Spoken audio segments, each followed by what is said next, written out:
Life was boring until a reincarnated immortal sweet-talked his way into asking me to be his disciple. He's usually pretty carefree and easygoing. But when his blood boils, the sheer pressure he radiates is enough to make those juniors drop to their knees and beg for mercy. Even if he runs into a celestial maiden, he'd still dare to fight her.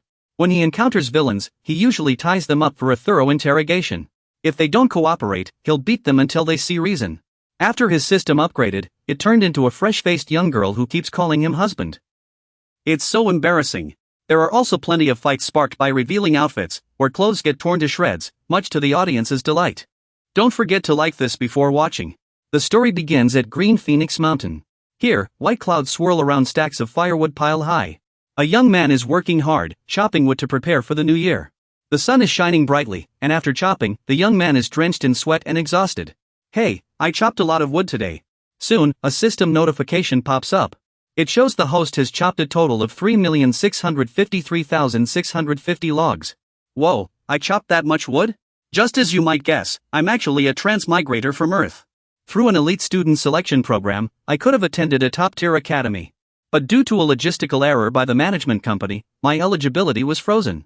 From then on, I was jobless, reduced to the dregs of society.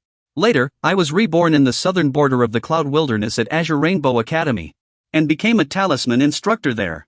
I thought that after being reborn, I'd get a powerful system and live an exciting life, showing off my skills. Instead, I got this useless wood chopping system that does nothing but make me chop wood. Sigh, I've chopped wood until I'm a saint, but my cultivation hasn't even reached the enlightenment stage. This is fate's cruel joke and the sorrow of a nobody. Just then, a disciple flies over and shouts, "Uncle Master." The kid's eyes dart around before he crashes into the young man's woodpile, sending logs flying everywhere. With a sneer, the kid says, "The headmaster sent me to inform you that the pre-trial on the mountain has begun. Please hurry and select your disciples." The kid thinks to himself, with your meager cultivation, you won't get any disciples even if you go. After hearing this, he replies, "Got it. You may leave." The kid scoffs and walks off, not forgetting to kick the woodpile one last time, scattering logs again. Wiping the sweat off, he mutters to himself that his cultivation is indeed lacking. Even if he goes, he won't be able to recruit any disciples. Sigh, it's been so long since I've had roasted meat. Maybe I should check if the dragon blade in the cornfield has grown fat yet?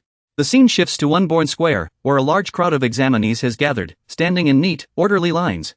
At one recruitment booth, an officer praises, this time, Wei Xing's swordsmanship is unparalleled. The name in the middle belongs to the sword technique. He is Zhang Heming. With a cupped hand salute, he said, "You all flatter me too much." The other names were similar, and in no time, he had accepted 500 disciples. It's truly enviable.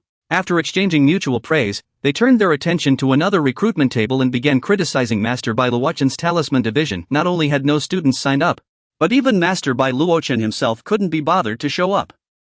Others remarked that, after all, he was only a master of the true reality realm, and coming would only bring humiliation. Others were jealous, but someone so useless monopolizing Green Luan Mountain, with the most beautiful scenery in the library, was truly infuriating. Zhang Heming's nephew suddenly snapped in anger, "Humph. Uncle Bai is really going too far. Skipping disciples for 10 years is one thing, but not even showing up this time?" The boy then ran off to complain to the dean, begging him to revoke Bai's teaching credentials and order him to leave Green Luan Mountain. The old dean stroked his beard and said, "Don't forget. Brother Bai's cultivation was crippled. He's been stuck at the true reality realm for a decade. My name is Li Guangqi." He continued, but that was to protect the library. After hearing this, they had nothing to say. After a moment of thought, Zhang Heming spoke up, "Uncle Bai has contributed to the library, and we won't forget that. However, his current state truly isn't suitable for teaching." Another person suggested, "How about this, if we remove his position? He can still oversee Green Luan Mountain." The old dean pondered for a moment, and the other disciples found the proposal reasonable. Elder Yen makes a fair point. To everyone's surprise, thank you, fellow disciples, for considering me. Brother Bai seemed a bit timid at that moment, holding a dead snake in his hand. Zhang Heming's nephew immediately stepped forward to mock him, "Uncle Bai, if you're happy, that's great. Though catching a snake could still get you hurt. How embarrassing," he sneered. Hearing this, Uncle Bai explained, "This creature had some cultivation. It nearly burned me." The examinees below whispered among themselves, "This Master Bai may not be very skilled, but he's quite humorous. That snake looks perfectly ordinary. Where's the cultivation in that?" However, a girl in the crowd seemed to sense something and broke into a cold sweat. She felt an overwhelming pressure radiating from the snake and thought to herself, how strange. Jiang Hemming took out a pill and said, "Uncle, if you're injured, go heal yourself. I happen to have a 5 elements rejuvenation pill. I'll give it to you, Uncle." Seeing the boy suddenly so kind, Uncle Bai looked at him with newfound respect. The boy suddenly pointed at the examinees and said, "If Uncle can accept even one disciple today, I'll give it to that person." He then added a condition, but if Uncle can't accept any disciples, he must resign from his teaching position. Uncle Bai shot him a disdainful glance and said, "I won't play your childish games. I might not accept any disciples this year. I'm leaving now." Just then, another sharp rebuke rang out, "You can't leave." Forcing him to stop in his tracks. Jiang Hemming refused to let go, turning to the dean and bowing respectfully. "Dean, teacher Bai is timid and lacks talent. Someone like him isn't fit to teach at the academy." With that, he pointed at him and ordered, "Dean, dismiss him from his teaching position at once." All the while, he idly played with his snake, showing no concern. The other teachers chimed in, agreeing, "Senior brother is right. Junior brother Bai truly isn't suited to be a teacher." The dean quickly turned to him, asking, "Junior brother Bai, what do you think?" He replied calmly, "If I'm not teaching, that's fine, it's less trouble. Just let me keep Qinghuan Peak. The rest is up to my senior brothers." A junior in the crowd smirked to himself, "Humph, once you lose your teaching position, Qinghuan Peak will be mine." Another junior sneered inwardly, "Someone at such a low cultivation realm doesn't deserve to stay in this sacred place." Seeing no objections, the elderly dean spoke up. "Very well, I now declare.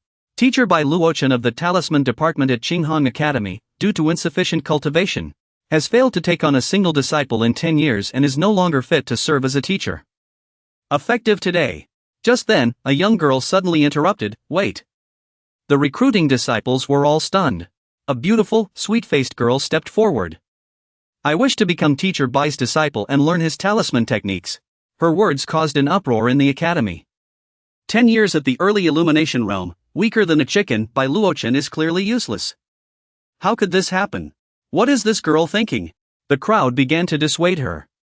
"Miss, we just explained everything clearly. How can you not understand? Bai Luochen is useless. He can't teach you anything. Becoming his disciple would just make you his servant." Jiang Hemming quickly tried to persuade her, "Miss, you have extraordinary talent. If you agree to stay in the sword arts department, I'll make you the chief disciple." But she ignored him, stepping forward and hugging Bai Luochen's arm. Despite being pressed against her full figure, he remained unmoved. Blushing, the girl said, "I've made up my mind. Please accept me, Teacher Bai." But he flatly refused, "You've surprised me. I don't agree." The girl kept pleading coyly, "Please, Teacher Bai, accept me." "Oh dear. I was just thinking of resigning anyway." Jiang Hemming was furious at the sight. He thought to himself, "Unbelievable. Someone would give up the sword arts department to follow a useless talisman teacher. There must be a scheme here." Then he speculated, "This girl must be planted by Bai Luochen. They're putting on an act together. Their goal is to seize the position of chief disciple in the sword arts department this year. Then the sword arts department would become Bai Luochen's playground, and he could do whatever he wanted." Humph. Lost in thought, he pointed at the two of them and shouted, "Bai Luochen, your schemes run deep. I'm not stupid, but these two are acting so bizarre. I have no idea what this guy is rambling about." Then he clasped his hands and said, "Headmaster, we shouldn't force her. If this young lady has no interest in the sword arts division, I won't insist. Let her become disciple Bai's apprentice instead." Hearing this, the girl joyfully hugged his arm, while he let out a shocked "Ah." Then he turned and asked, "Why do you insist on becoming my disciple? You saw it yourself, I'm useless. All I do is play chess." The girl stammered, "Because..." She thought to herself that she was a reincarnated immortal. In her past life, she hadn't achieved the great Tao and could only reincarnate with her memories intact. She had planned to join the sword arts division, but with her talent and beauty, seizing cultivation resources wouldn't be an issue. She never expected to find a true old monster pretending to be harmless. With an immortal's perspective, she couldn't be wrong, this snake was clearly on the verge of evolving. By human cultivator standards, it was a peak ascendant realm expert. As the girl pondered, the headmaster suddenly burst into laughter. "Ha ha ha," he continued, "if no one objects, I'll make the announcement." Hearing this, the man quickly interrupted, "Wait. I have something to say." Before he could finish, the principal declared, "This disciple is now officially part of the talisman division." The old man then turned and instructed, "Brother, be kind to her." "Ha! As if. Soon, the enrollment ceremony ended, and the crowd dispersed. As he walked, his nephew Jiang Hemming approached with a grin, congratulating him. Uncle Bai, in 3 months, the Talisman Division will astonish everyone at the Scripture Pavilion exam. Seeing the man acting so erratically, he asked, "Are you out of your mind?" "Oh right, I don't even know your name." "What is it?" She immediately replied, reporting to Teacher Bai, "My name is Su Liyue." "Ugh, you couldn't have come earlier or later? You just had to show up now to cause me trouble." Then he complimented, "Su Liyue, that's a nice name." "Thank you, Master," she thought, resigned to the situation. Well, I've already accepted her. Cultivation paths vary. Her future achievements will depend on herself. Soon, the two arrived at Green Phoenix Peak. It was piled high with stacks of firewood. Su Liyue looked around, still confused. If Bai Luochen was truly a master, why was he treated so poorly? With his level of power, he could hunt all the beasts in the Azure Swan Scripture Pavilion. Why endure such humiliation? Seeing Su Liyue still in a daze, he spoke up, "Since you become my disciple, Miss Su, there are some rules I must clarify." He said sternly, "First, we won't arrange any lessons. The Talisman Division relies entirely on self-discipline. Second, you're free to come and go as you please. You don't need to report to me about where you're going or what you're doing. Third, as you can see, we don't have many disciples here, so cultivation resources are limited. But don't worry. I won't shortchange you. You'll get your fair share of resources." Here, he takes out 2 books. "As for the 4th point, I haven't thought of it yet. Do you have any other questions?" Su Liyue replied, "No, Master." After hearing that, he tossed the 2 books to her. "Good. These 2 books were specially revised by me. Take them. The first one covers the basics of this cultivation method, including all fundamental knowledge of talismans. It's arranged from shallow to deep, following the revised order. The second one contains exercises for after you've studied. Difficulty levels are marked, so proceed at your own pace. Don't rush." Then he added, "I'll check your progress from time to time. Don't slack off." Su Liyue obediently bowed her head. "This disciple will remember your teachings, Master." Next, he pointed in a direction. "Your quarters are over there. They're all empty. Pick one that suits you and settle in. If you need anything, go to the disciples in the Internal Affairs Hall. They'll help you." Glancing at the rundown rooms, she thought to herself, "Is it too late to switch departments now? Well, as long as I can latch onto this big opportunity, a little hardship is worth it." As soon as she entered the room, she noticed Bai Luochen skinning a snake. His hands moved with blade-like precision, cutting the snake into delicious chunks of meat. Then he skewered the meat onto branches. Next, a flame flickered in his palm. Fire danced from his fingertips, stoking the embers. A while later, as Su Liyue was tidying her bed, a savory aroma wafted into the room. She couldn't help but take a deep breath. So fragrant. Then she pushed open the dusty window and looked out. "Oh, is he roasting beast offal?" Su Liyue gasped. "That's from a spiritual beast. If word got out, it would surely summon the Grand Ancestor." Watching him eat so heartily, she muttered to herself, "He's actually roasting it to eat." The crispy, golden brown meat sizzled, its aroma filling the air. Bai Luochen didn't leave a single bite uneaten. Su Liyue was drooling at this point. She thought, after 10,000 years of cultivation, I've never even tasted spiritual beast offal. She stepped forward and called out, "Master." Blushing slightly, she asked, "This disciple is a little hungry. May I have a piece of meat?" He turned around and answered bluntly, "No. No pain, no gain." She froze on the spot. Su Liyue felt utterly embarrassed. Who would have thought a rogue immortal like me, would be denied a piece of meat? If my old friends found out, they'd never let me live it down. She gave him a pitiful look, but the young man remained firm. "Don't look at me like that. The answer is no. Begging won't help." She huffed and turned away. Fine. Your master is so stingy." Suddenly, Bai Luochen spoke again. "Wait." Hearing this, she quickly turned back around. "Can I eat it now?" At this moment, he was picking at the meat with a toothpick. Soon, a small piece of meat was separated. "Here, take it and lick it." Seeing her hesitation, she still reached out to take it. He kept chewing the meat, reminding her, "Little one, don't think your master is being stingy. Just lick it, and you'll understand why I'm doing this." Her face flushed as she thought, since he put it that way. "Fine, just a little." She opened her mouth and stuck out her moist tongue. The moment she licked the toothpick, she was startled by what she felt. Wow, the spiritual energy is so dense. She felt as if she were floating, utterly euphoric. Ah, I can't take much more of this. She never expected such a tiny taste of spiritual energy could be worth half a year's cultivation. At her current level, she couldn't resist the overwhelming energy contained in this piece of flood dragon meat. If she had eaten it directly, she would have exploded from the inside. After sensing it, she immediately bowed and thanked her master for the skewer. He reminded her again, just one lick a day is enough. Don't be greedy, disciple. Night fell, and several people appeared in front of the Azure Phoenix chamber at the teleportation pavilion. Uncle Bai's horse was quite spirited. It had kicked and injured several fellow disciples who tried to steal it before. Soon, 2 disciples climbed over the wall and sneaked into the Azure Phoenix chamber. One asked, "Senior brother, do you think we can pull this off?" The other replied, "Don't worry. We're well prepared this time." He took out a small bottle and said, "This is the sunlight drunk potion our senior brother just refined. Any demonic beast below the 5th rank will faint just from smelling it." The junior disciple was still worried, but the senior brother immediately shushed him.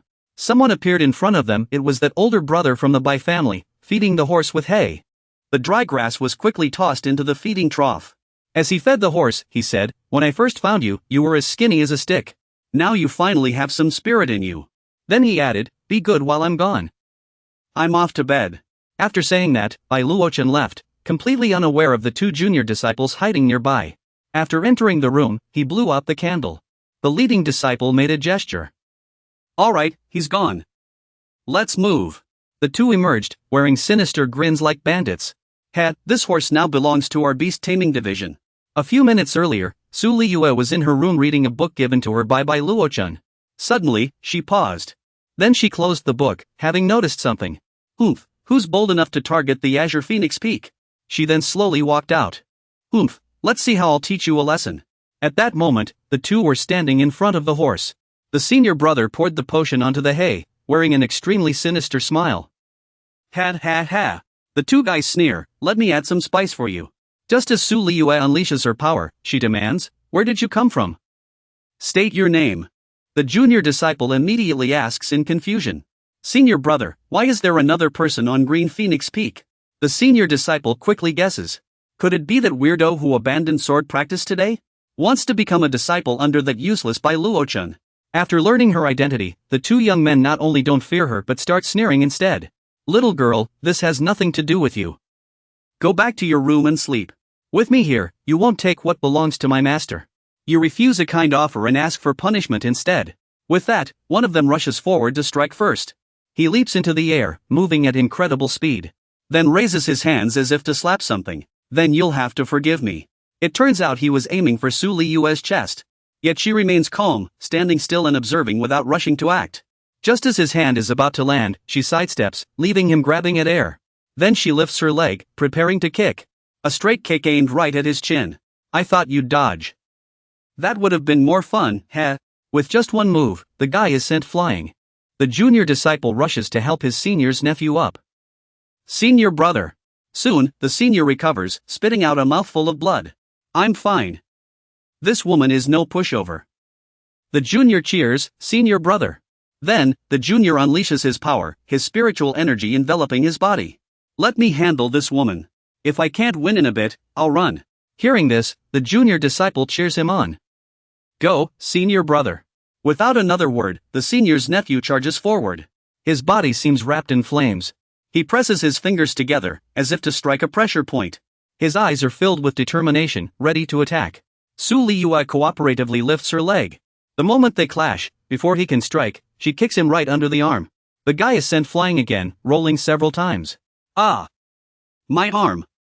This cursed flame is devouring my spiritual energy." Blue flames appear on his arm. It turns out Su Liyue's kick was infused with blue flame spiritual energy. Seeing his senior get hit, the junior disciple draws his sword and charges. "Failed your sneak attack and now you're yelling? I'll help senior brother."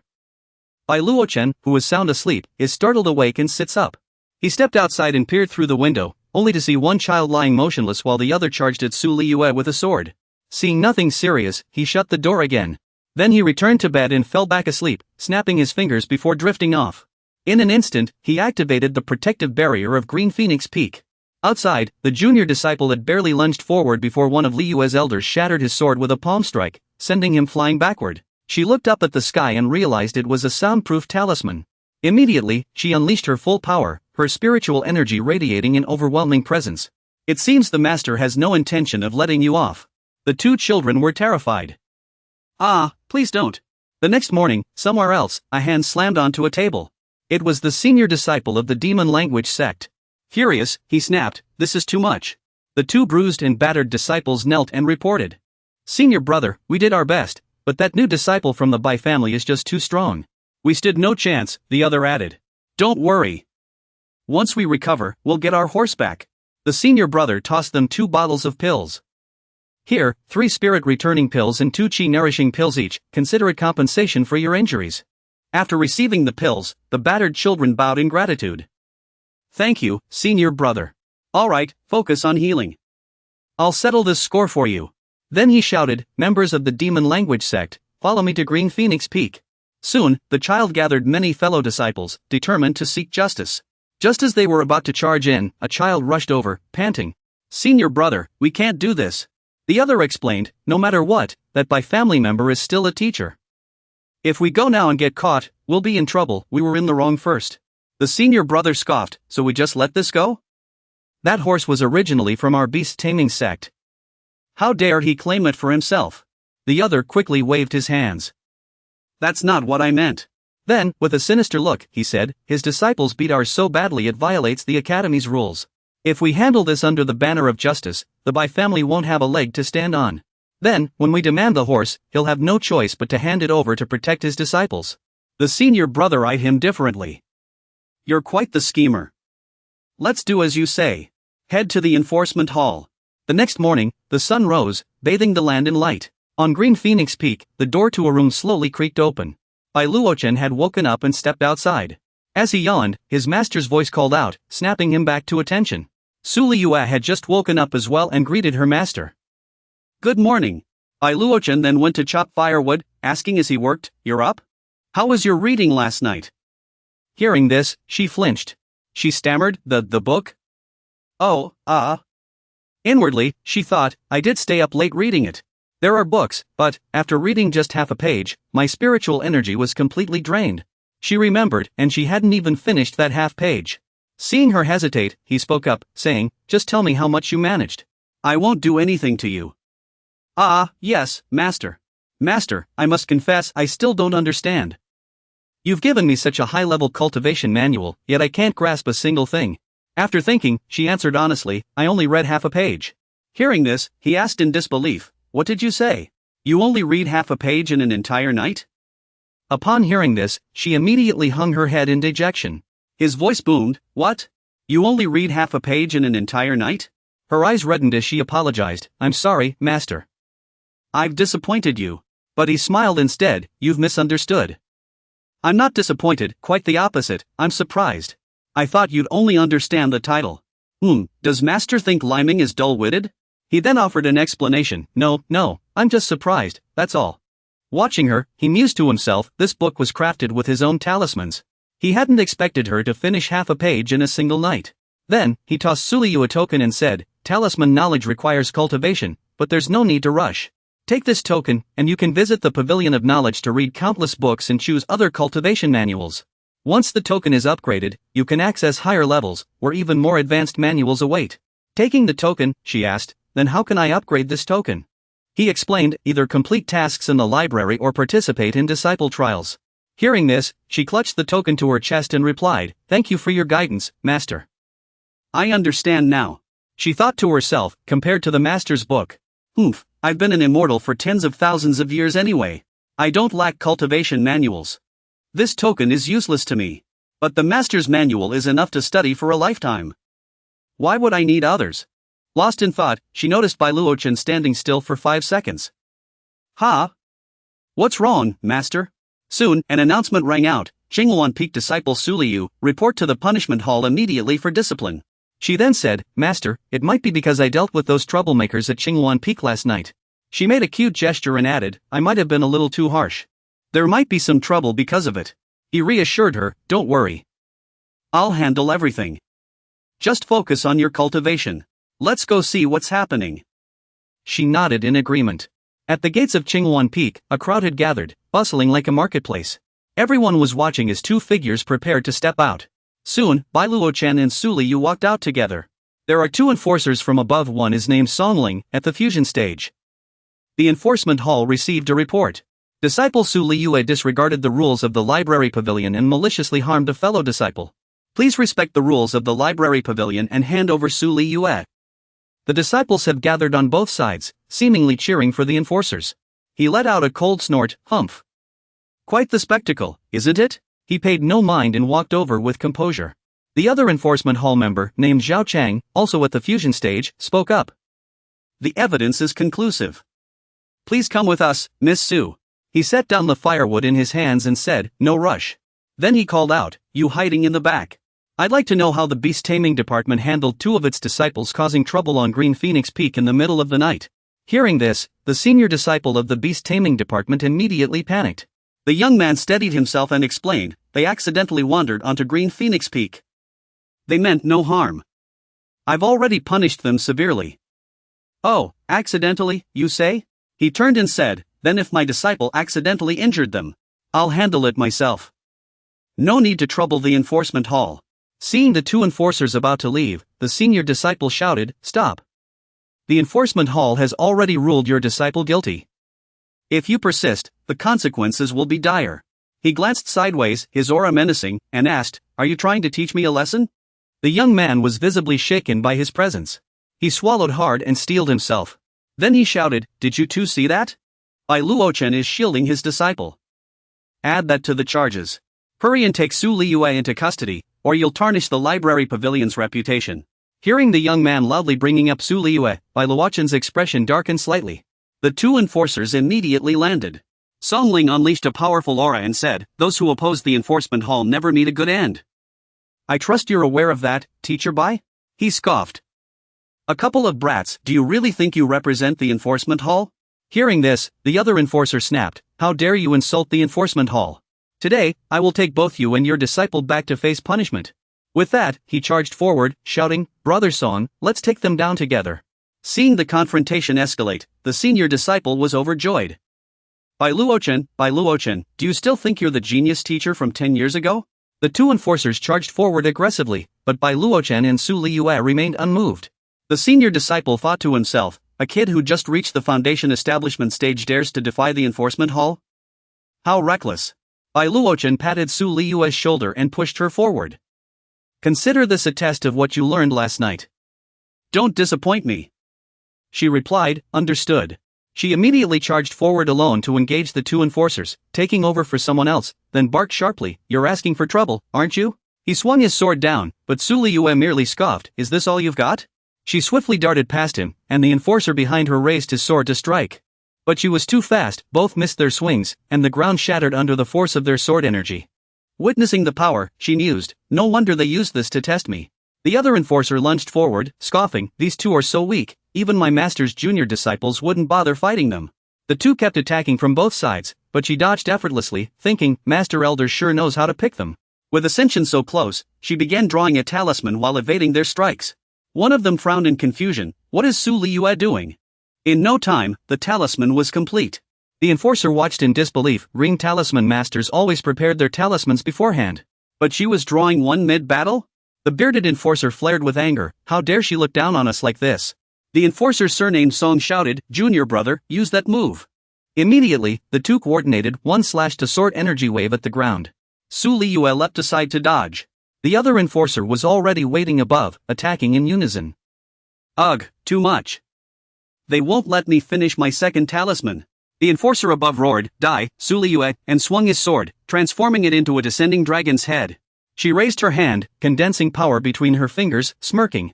You're nothing special. The orb of energy at her fingertips grew larger, ready to erupt. She raised it to block the descending attack, while the ground beneath her surged with earth to fend off the strike from below.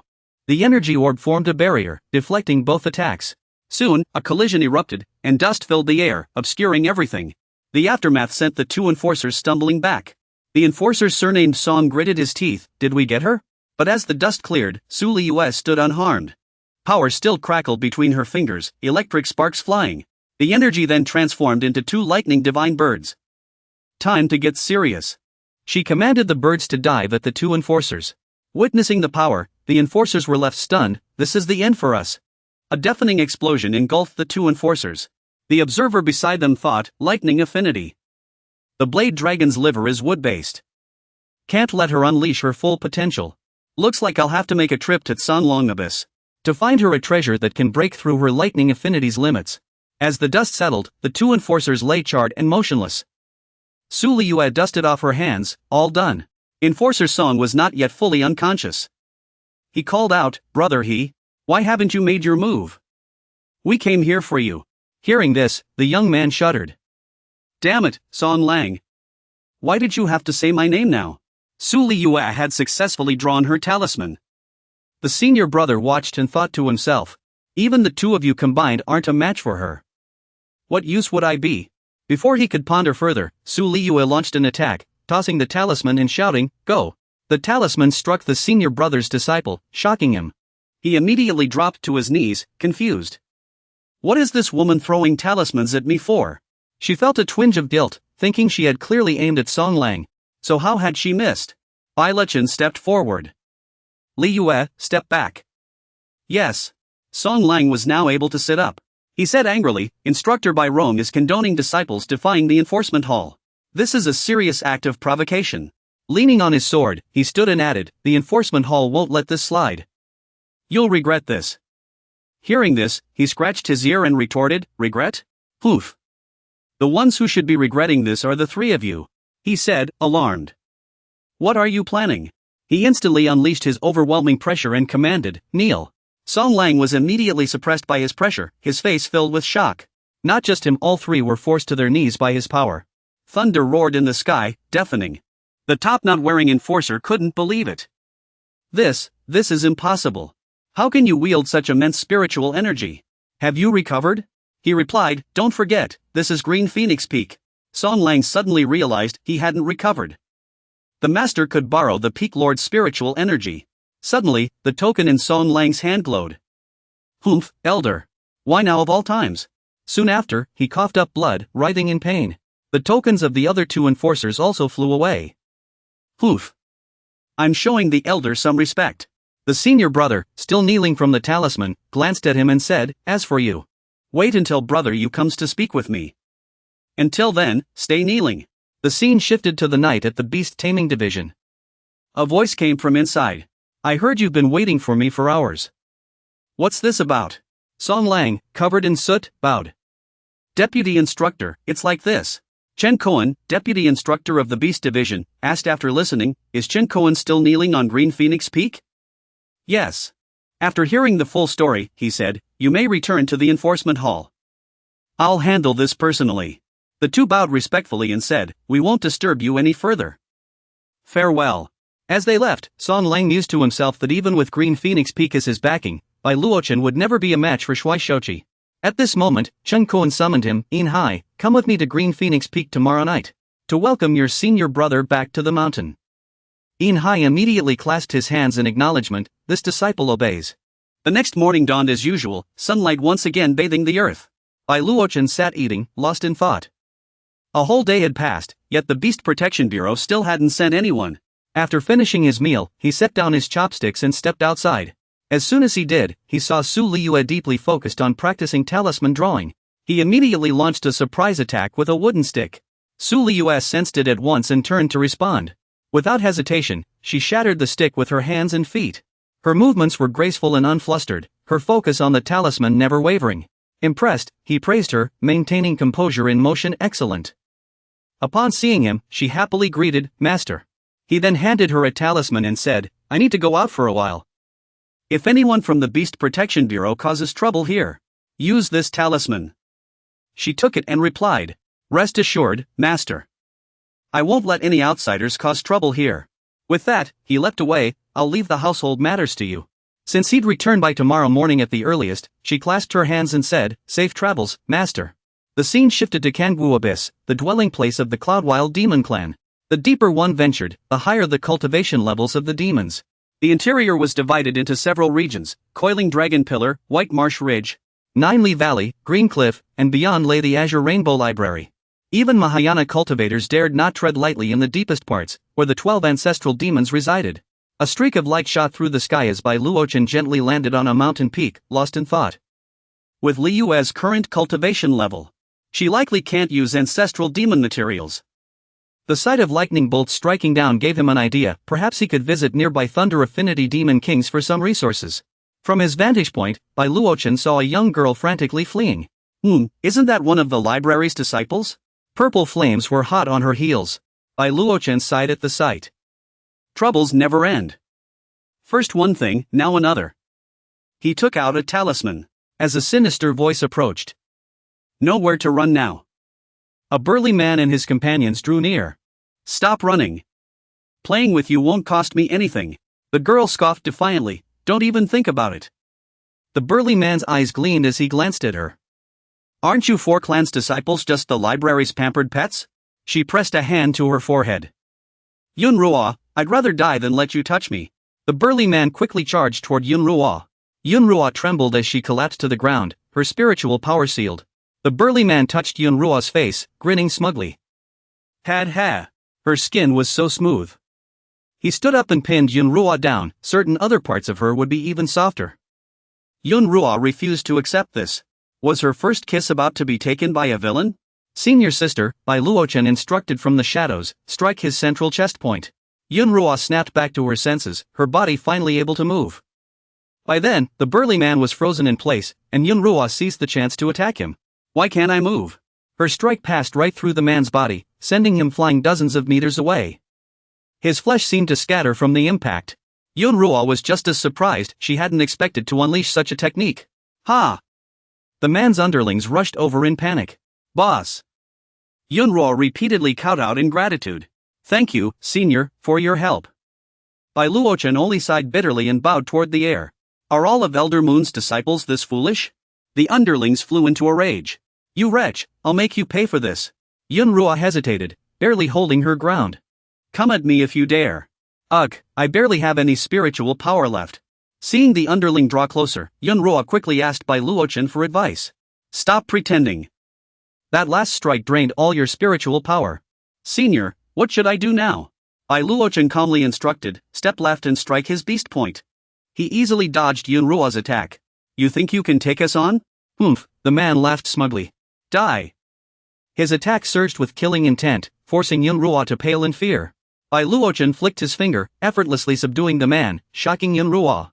Bai Luochen immediately ordered her, kill him. Yunruo hesitated. Senior.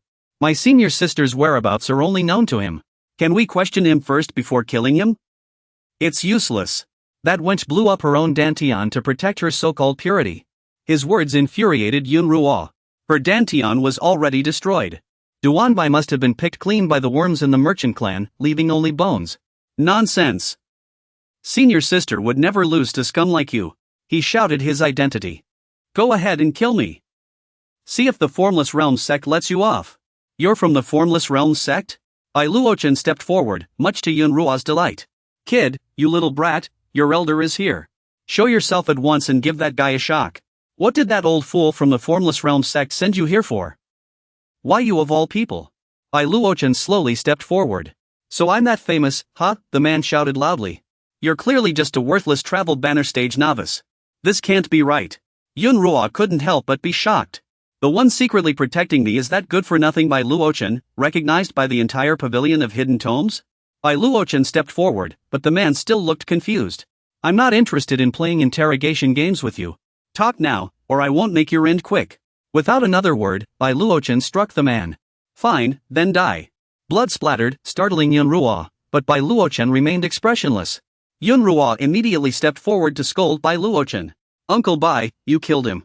Where am I supposed to find my senior sister now? I know you're worried. But stay calm. I can find her. Bai Luochen then transformed into a golden bird and turned to Yunruo. Do you have anything of your senior sister's? Preferably something personal, like a jade pendant. I have a handkerchief she gave me herself. Bai Luochen then commanded the bird to go search. Yunruo couldn't help but get excited. Go on, find the owner of this handkerchief. You can do it, little bird. Senior sister is counting on you. Bai Luochen's bird flew deep into the forest. It searched every corner of the woods. Yunruo's senior sister was at the bottom of a deep pit. She never expected that after escaping that scoundrel, she'd fall into this hole. She was covered in wounds and in a sorry state. Her energy core was now destroyed. This 60-foot deep pit might as well be my grave. She raised her hand, as if reaching out for help. I wonder if Yunruo is safe. A sudden noise caught her attention. Hearing the voice, her senior sister immediately looked up. Senior sister, are you down there? She stood up anxiously. What happened to Yunruo? Yunruo happily said to Bai Luochen. Uncle Bai, my senior sister is really down there. Yes, but she's badly hurt. She hurriedly tried to jump down, but was blocked by the white net formation. Let me go down and carry senior sister back up. Don't worry, let me handle this. Yunruo was shocked to see Bai Luochen drawing talismans in midair. Uncle Master Bai was drawing talismans in the air. Then, Bai Luochen controlled the talisman to descend into the cave below. Beams of light shot toward the girl. Yunruo's senior sister was stunned. Star bubbles? The bubbles then gathered together, lifting the girl up and surprising her. Where do you think you're going? The bubbles quickly carried the girl out of the bottomless pit. She was brought to the surface, overjoyed. Yunruo couldn't contain her happiness. Senior sister, the two embraced tightly, tears of joy streaming down their faces. Thank goodness, thank goodness. Now senior sister is safe. Senior sister, then the two remembered Bai Luochen. Yunshi thanked Uncle Master Bai for his help. Thank you, Uncle Master Bai. Bai Luochen took out a pill from his body. Then handed it to Yunshi. Use this to stop the bleeding and heal your wound. This is Jiang Hemming's pill. A rich spendthrift. The 5 elements rejuvenation pill. Uncle Master Bai. This is the supreme treasure of the pill Dao. Such a precious item. This disciple cannot accept it. What are you worrying about at a time like this? Is a pill more important than a life? Besides, this was given to me to use for saving lives. Yunruo quickly took it, surprising Yunshi. Thank you, Uncle Master Bai, for the medicine. Yunruo's nose tingled with emotion. Yunruo immediately placed the pill into Yunshi's mouth. Senior sister. Yunruo asked Yunshi with concern. Senior sister, do you feel better? The wounds on Yunshi's body quickly healed. No wonder it's the supreme treasure of the pill Dao. Even such severe wounds can heal instantly. The two kept kowtowing to Bai Luochen to express their gratitude. Uncle Master Bai. Yunshi etched this kindness deep into her heart. I will repay you one day. Thank you, Uncle Master Bai. I don't seek repayment. With your current abilities, you shouldn't have been here in the first place. Bai Luochen asked the two seriously. Tell me, what brings you to Kanwu Academy? Yunshi and Yunruo exchanged hesitant glances, too afraid to speak. The incident traces back to Green Phoenix Peak. At this moment, Wu Liyu was reading the book Bai Luochen had given her. She straightened her posture. Finally finished reading a page. I feel like I'm about to break through my cultivation realm. I should sit down and cultivate now. Then, Wu Liyu touched the jade stone on the table. Wu Liyu seemed to sense something. Wu Liyu immediately stood up. Sure enough, someone was taking advantage of the master's absence to cause trouble. Outside, a fierce wind raged as a powerful force gathered. A figure slowly appeared on Green Phoenix Peak. Bai Luochen has been tolerating disciples violating the Ghost Academy's rules and resisting enforcement with violence. Chang Kuan slowly introduced himself. I am Chang Kuan, the deputy instructor of the language demon branch. Why haven't you two admitted your guilt yet? Bai Luochen loudly scolded Yunruo and Yunshi. You two keep running to places the Demon King frequents. Are you tired of living? Yunshi hesitated. This matter started because of me. I was greedy and wanted to find something for my master to refine his ether. That led to the consequences we face now. Bai Luochen frowned, sensing something was off. There's something strange about this. Bai Luochen listened to Yunshi while pondering. The disciple tracked a high-grade demonic beast, a frost silkworm, from outside to this place. If the disciple's guess is correct, the people from the formless sect might also be here for it. Not necessarily. It's just a high-grade frost silkworm. Why would the formless sect travel thousands of miles from the northern region to the southern region for it? Bai Luochen fell into deep thought. Could it be that she misjudged the situation? That frost silkworm isn't just a demonic beast. It might be a spirit demon in its killing phase, or even a demon king that has already taken form. Yunruo excitedly asked Bai Luochen. Uncle Bai, are you planning to go after the frost silkworm? Yes. The frost silkworm is a rare dual water and lightning element demonic beast. My disciple is about to break through, and needs a lightning type item to do so. Frost silkworm silk would be perfect. Bai Luochen urged the two. Hurry up and go. I still need to rush back before dawn. Uncle Bai treats his disciples too well. Both my senior sister and I really admire that. Don't talk nonsense. Our master isn't harsh on us either. The camera shifts back to the delicate-looking young man as he shouts loudly. Luochen, come out here. Su Liyue opens the door from inside. She reaches out her hand and responds politely. I'm terribly sorry, but my master is away on business. If you have any matters, you may tell me, senior. I will relay your message to my master. Chung Kuan looks at Su Liyue with disdain. Kneel. Su Liyue asks again in confusion, but he coldly replies. I haven't done anything wrong. Why should I kneel? You should kneel when meeting an elder. Did that good-for-nothing by Luochen not teach you the rules of the archive pavilion? My apologies. I've never heard of such a rule. Besides, my master is no good for nothing. Please watch your words, senior. Chang Kuan burns with rage and releases his imposing pressure. How dare a newly joined disciple defy an assistant instructor? Han extends his hand and commands Su Liyue. Kneel. A powerful pressure descends. The overwhelming pressure cracks the ground, yet Su Liyue remains standing firm. Blood trickles from Su Liyue's nose and mouth, but she still responds calmly. I've done nothing wrong. I won't kneel. Chang Kuan glares furiously. Fine, very well. Han roars in anger. I'd like to see how long you can keep this up. Chang Kuan repeats the words over and over. An attack follows. Kneel. Chang Kuan suddenly freezes. Ha!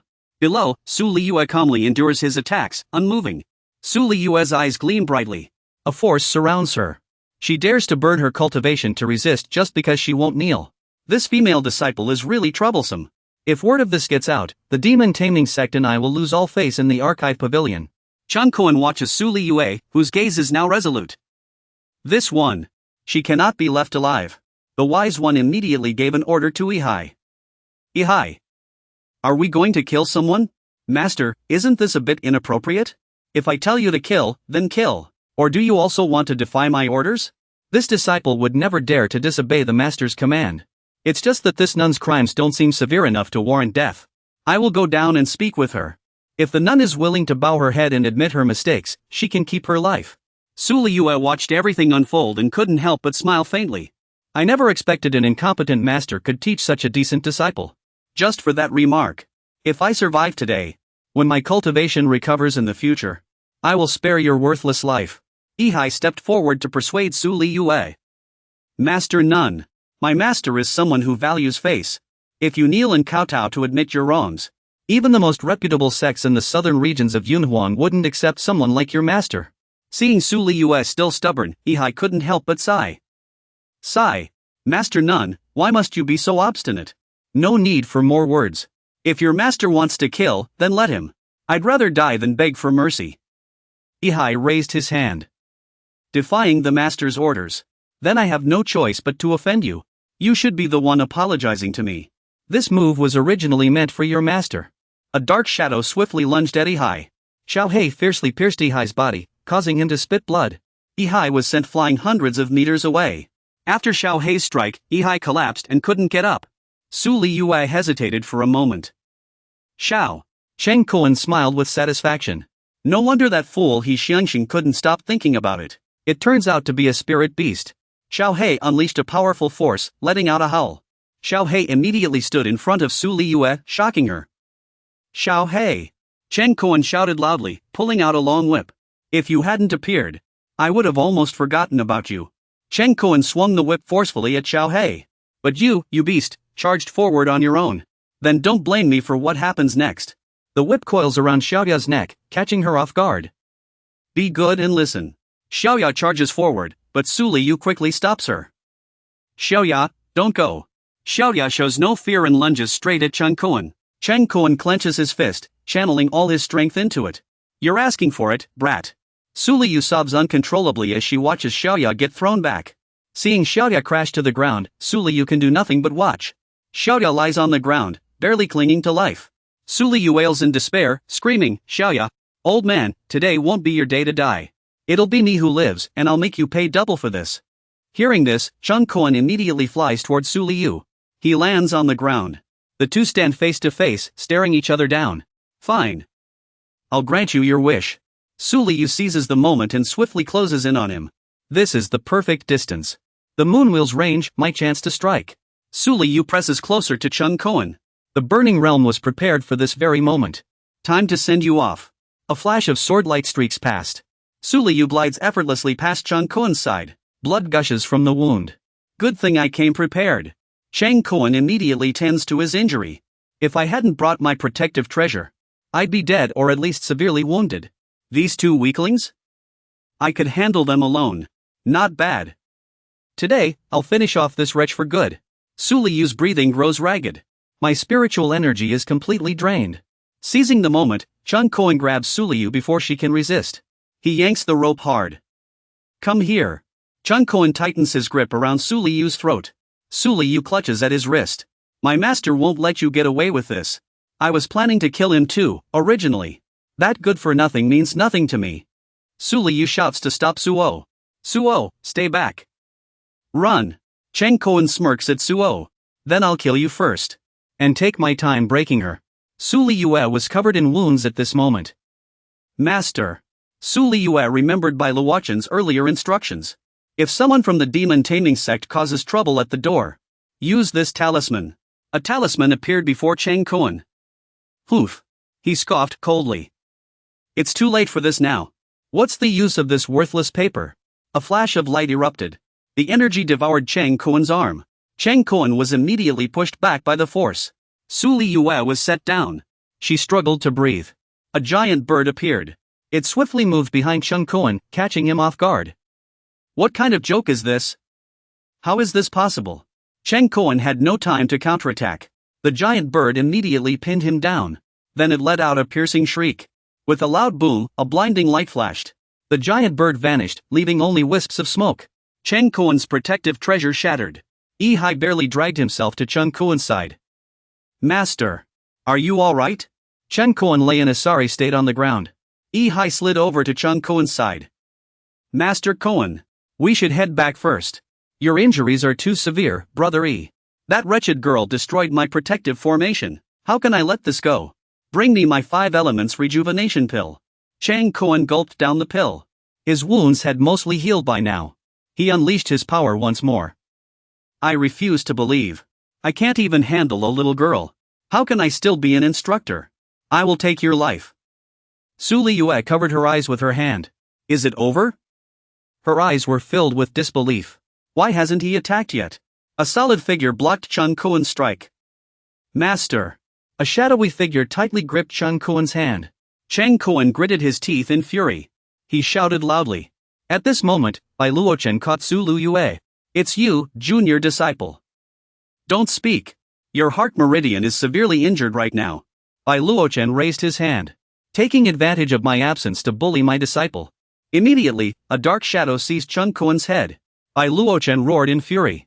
Is this how low the Fish Clan's deputy instructor has sunk? Then the dark shadow violently slammed Chang Kuan to the ground.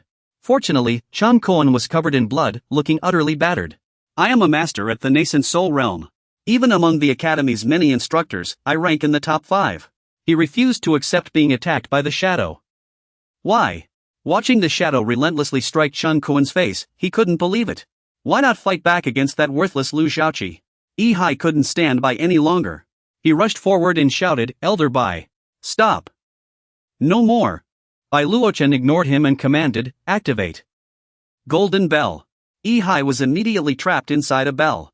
Meanwhile, the shadow continued to strike Chang Kuan's face. Being beaten while being healed made him curse under his breath. Bastard. Chang Kuan refused to accept it. What could be more humiliating than this? A loud crash suddenly echoed.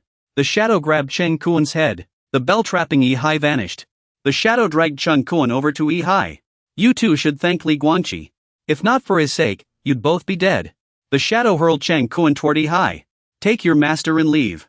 Leave Green Phoenix Peak at once, junior disciple. Despite seeing Chang Kuan now bloodied and battered, he still refused to give up. 5th junior disciple. 5 elements nourishing elixir.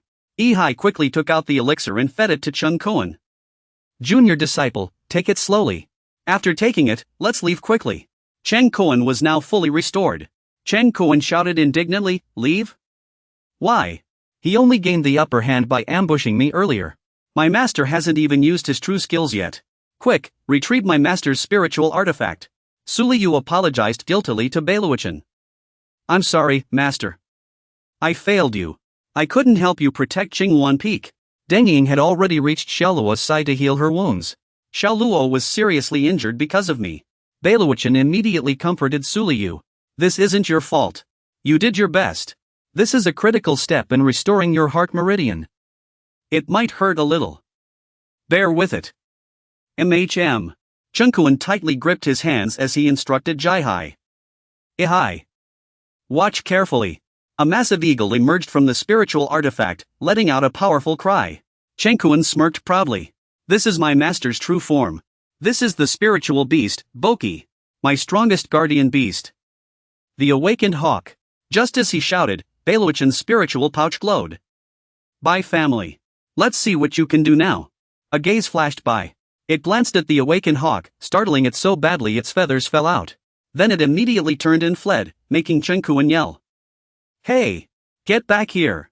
Yunqi and Yanqi had arrived by then. Elder Bai. We're here. What happened? You've arrived just in time. Help me look after Li Yue. For so many years, I've tried not to leave Qinghuan Peak. I've avoided provoking anyone. Chengkuan listened to Beiluochen in stunned silence. Yet all I've received in return is your suppression and hostility toward Qinghuan Peak. You even tried to kill my disciple. Chengkuan couldn't believe his eyes. Look, Beiluochen took out a blood-red talisman. The blood-soaked talisman. Beiluochen, have you lost your mind? Jiming immediately turned and fled. This talisman can reduce a person to a puddle of blood. He was about to escape, but the shadow had already caught up to him. I can't die. The shadow struck Jiming hard, sending him crashing to the ground with blood splattering everywhere. Jiming hit the ground hard, and the shadow instantly vanished. Jiming lay sprawled on the ground in a sorry state. He shamelessly said to Bai Luochen, "We're both instructors at the academy. Using a blood talisman on a fellow disciple is a grave offense." Bai Luochen ignored him and simply raised his hand. A grave offense? I did it anyway. The space within the blood talisman began to expand. It closed in on Jiming, making him tremble all over. Stay back. Stay back. A mist started to spread. Ihai seemed unable to believe what had just happened. Staring at the sticky mess on the ground, Jiming snapped his fingers. The blood talisman dissipated, leaving only Xining's set of clothes behind. Yunxi and Yunruo stood by, witnessing everything, thoroughly shaken. Only the clothes remained. Blood talismans are truly terrifying. Ihai wept silently. Master. I didn't want to do this. He brought this upon himself. Ihai felt he might be the next to disappear. Senior Uncle Bai. Bai Luochen raised his hand. Ihai closed his eyes, as if ready to face death. With a swish, a lock of hair was cut off. It was Ihai's hair. I'm not a bloodthirsty person. Consider this a lesson for you this time.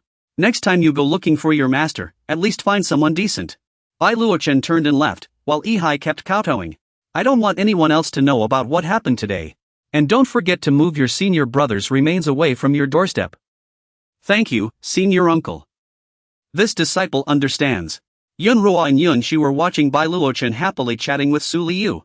Yunruo seemed to realize something and grabbed Yunxi's hand. Big senior sister. Let's not be in the way here.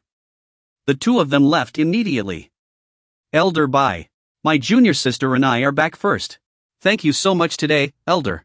We'll visit often in the future. Alright. Come by whenever you have time. Remember to say hello to senior sister Yu for me when you return. Su Liu frowned with worry. You're not really going, are you? Bai Luochen snapped his fingers. Elder Wei went to change clothes. A gaze was observing Bai Luochen from afar. You seemed to notice it too and glanced at it. It vanished immediately afterward.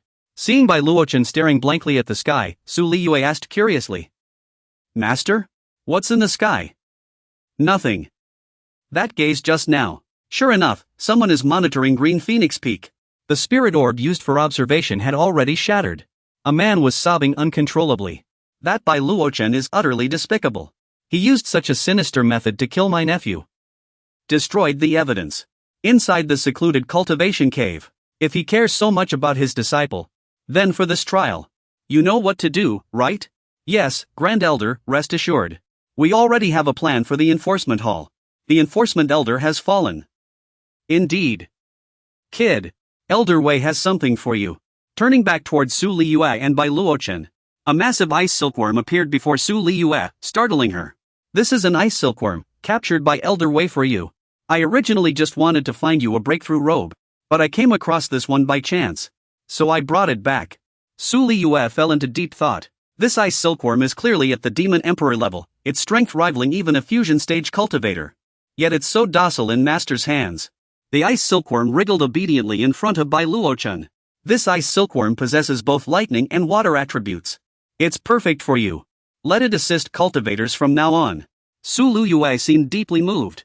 Even as a scattered immortal in her past life, she struggled to subdue the Demon Emperor. Yet my master so easily gifted it to me. Master. Su Liyue happily hugged Bai Luochen. Thank you, Master. Bai Luochen happily patted Su Liyue's head. The trial examination is coming soon. You must recover your strength as quickly as possible. Don't worry, Master. I promise I won't let you down, Master. No need to be too nervous. By then, the trial may no longer be a challenge for you. You're amazing. You can even bring the ice silkworm inside. Su Liyue immediately looked confused upon hearing this. But wouldn't that be cheating? Then, Bai Luochen shrank the ice silkworm. Don't worry about that. I can suppress its cultivation level to a degree you can bring inside. Su Liyue looked at the ice silkworm in shock. But if you suppress its cultivation, Master, will it be happy?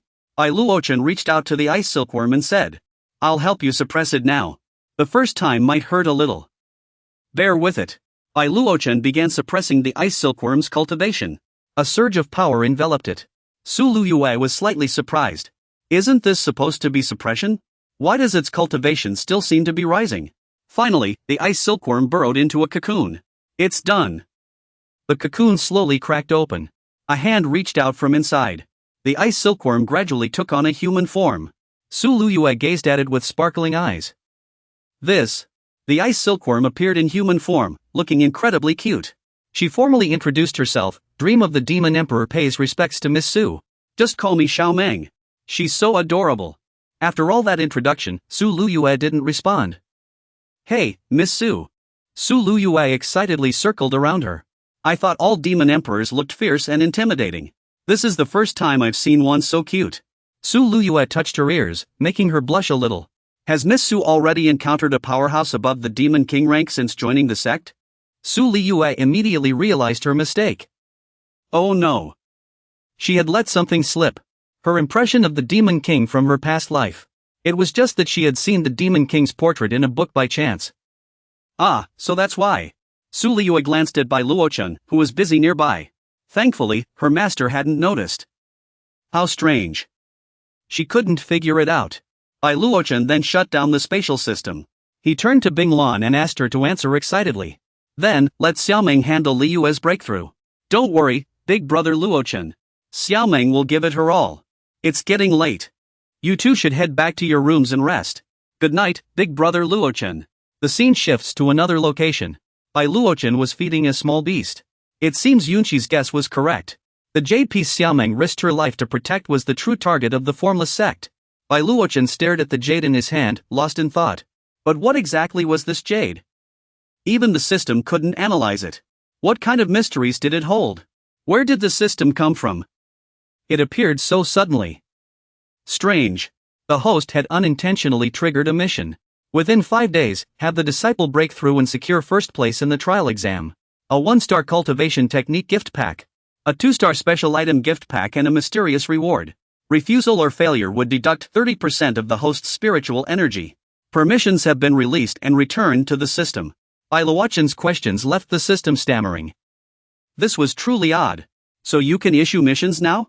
I thought you were just a firewood counting machine. A fire counting machine. Bai Luochen touched the system curiously. You seem a little different. The system angrily urged Bai Luochen. Please confirm if you accept the mission as soon as possible. Accept the mission. Accept. I accept. But these rewards are useless to me. Give them to Liyue instead. With Bing Lan's help. The moonlight cup will likely shatter this scene soon. The sick old man pushed open the door and entered the room. After a tiring day, Bai Luochen quickly fell asleep. A girl appeared, seemingly bound by something. She stared intently at Bai Luochen.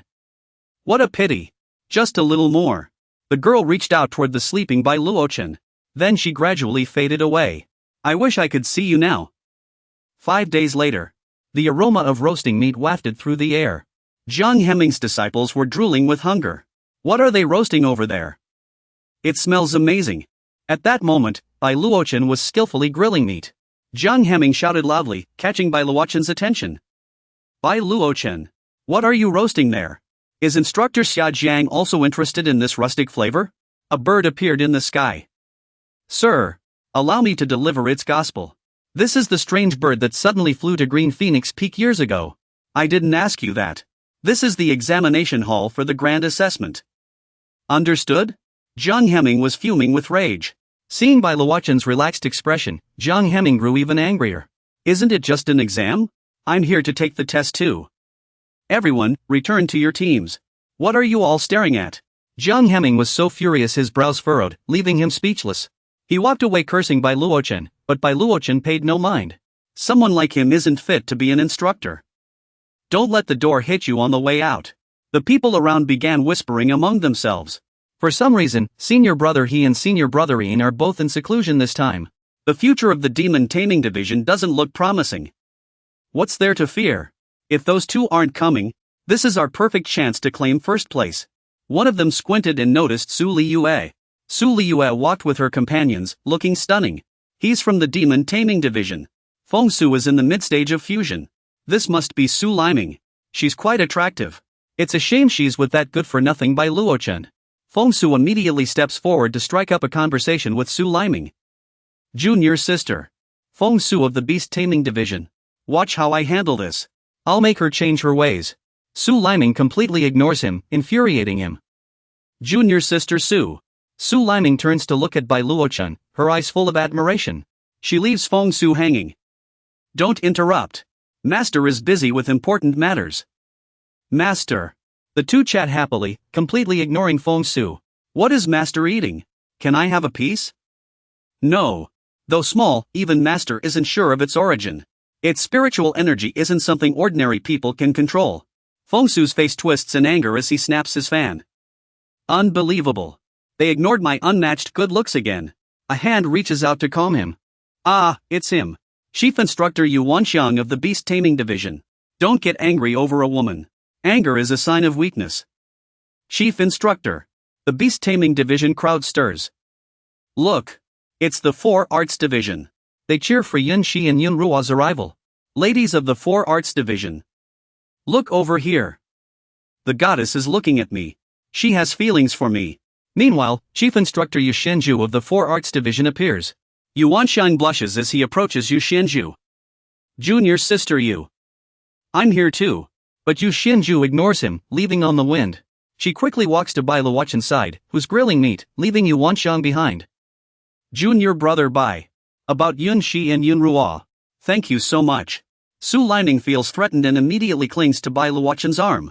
What is senior sister Yu saying? Why can't I understand her? Bai Luochen immediately introduced the two to each other. Su Liyue. Joyous teaching sex 4 arts, Yu Xianju. Feng Ming. Ouch, ouch, ouch. Didn't the master say getting angry is a sign of incompetence? Nonsense. Because master never gets angry. Someone suddenly appeared and shouted. Everyone fell silent. He emerged from the distance and made an announcement to the crowd. Everyone turned to look at me. He was the elder steward, holding a horn to make the announcement. The content of this secret realm trial is the 3 tribes' ruins. The rules will be announced next. Everyone listens solemnly in silence. The trial will last for 3 days. After slaying demonic beasts, participants are allowed to plunder each other. The beasts will gradually appear through the portal. But if Elder Mu discovers deliberate harm to others, the results will be invalidated. Your trial qualification will be immediately revoked. The elder steward announced. Now. The crowd below was stunned into disbelief. After finishing the announcement, the elder steward left. The trial began. Feng Ming immediately stepped forward to lead the disciples. The Demon Tamer Division rushed forward. Seize the advantageous terrain first. Charge. Su Liyue walked calmly. She waved composedly to Bai Luochen behind her. Master. Your disciple is off. MHM. Be careful on the way. Seeing Yu Xianju and Bai Luochen acting so close made Su Liyue displeased. Senior sister Yu. He. Looks like I'll have to finish this quickly. I heard this disciple joined not long ago. Why does she look so unafraid? Su Liyue must be exceptionally talented. And hardworking too. Her strength is definitely no weaker than others. Plus, fortunately, the white net formation manual didn't fall into Su Liyue's hands. She's not even my disciple. In the demonic realm's secret domain, a beam of light suddenly shot down from a corner of a mountain. It emitted an extremely violent sound. At this moment, disciples of the 3'4" Harbor Sword sect were fleeing from something chasing them. He couldn't help but look back. Behind him, a surge of spiritual energy was pursuing him. This made him grumble to himself. Aren't talisman sect members supposed to be useless? What kind of monster is this? Immediately after, his scream echoed all around. Su Liyue slowly walked up to him. Her hands still crackled with lightning spiritual energy. Seeing this, the man panicked. Why you, stay back. But she used her spiritual energy to snatch the token from him, quickly gripping it in her hand. Then, Su Liyue handed the token to the large-headed beast beside her. After receiving a response from it, she wasn't satisfied and replied softly. No, it's still too slow. Su Liyue glanced at the demonic beast nearby, which was carrying away an eliminated participant. There was no one else left here now. She then raised her hand and grabbed Miming. Alright, no one's here anymore. It's not like you can't talk. Miming was nearly suffocated by her grip. He angrily rebuked her. Are you trying to crush me? Your master wants me to make Ruiz Huang a greater demon. Have you ever seen a greater demon that can talk? As soon as Miming finished speaking, he huffed and turned away from her. Is there something over there? Su Liyue looked in that direction and said. Forget it, let's go check it out.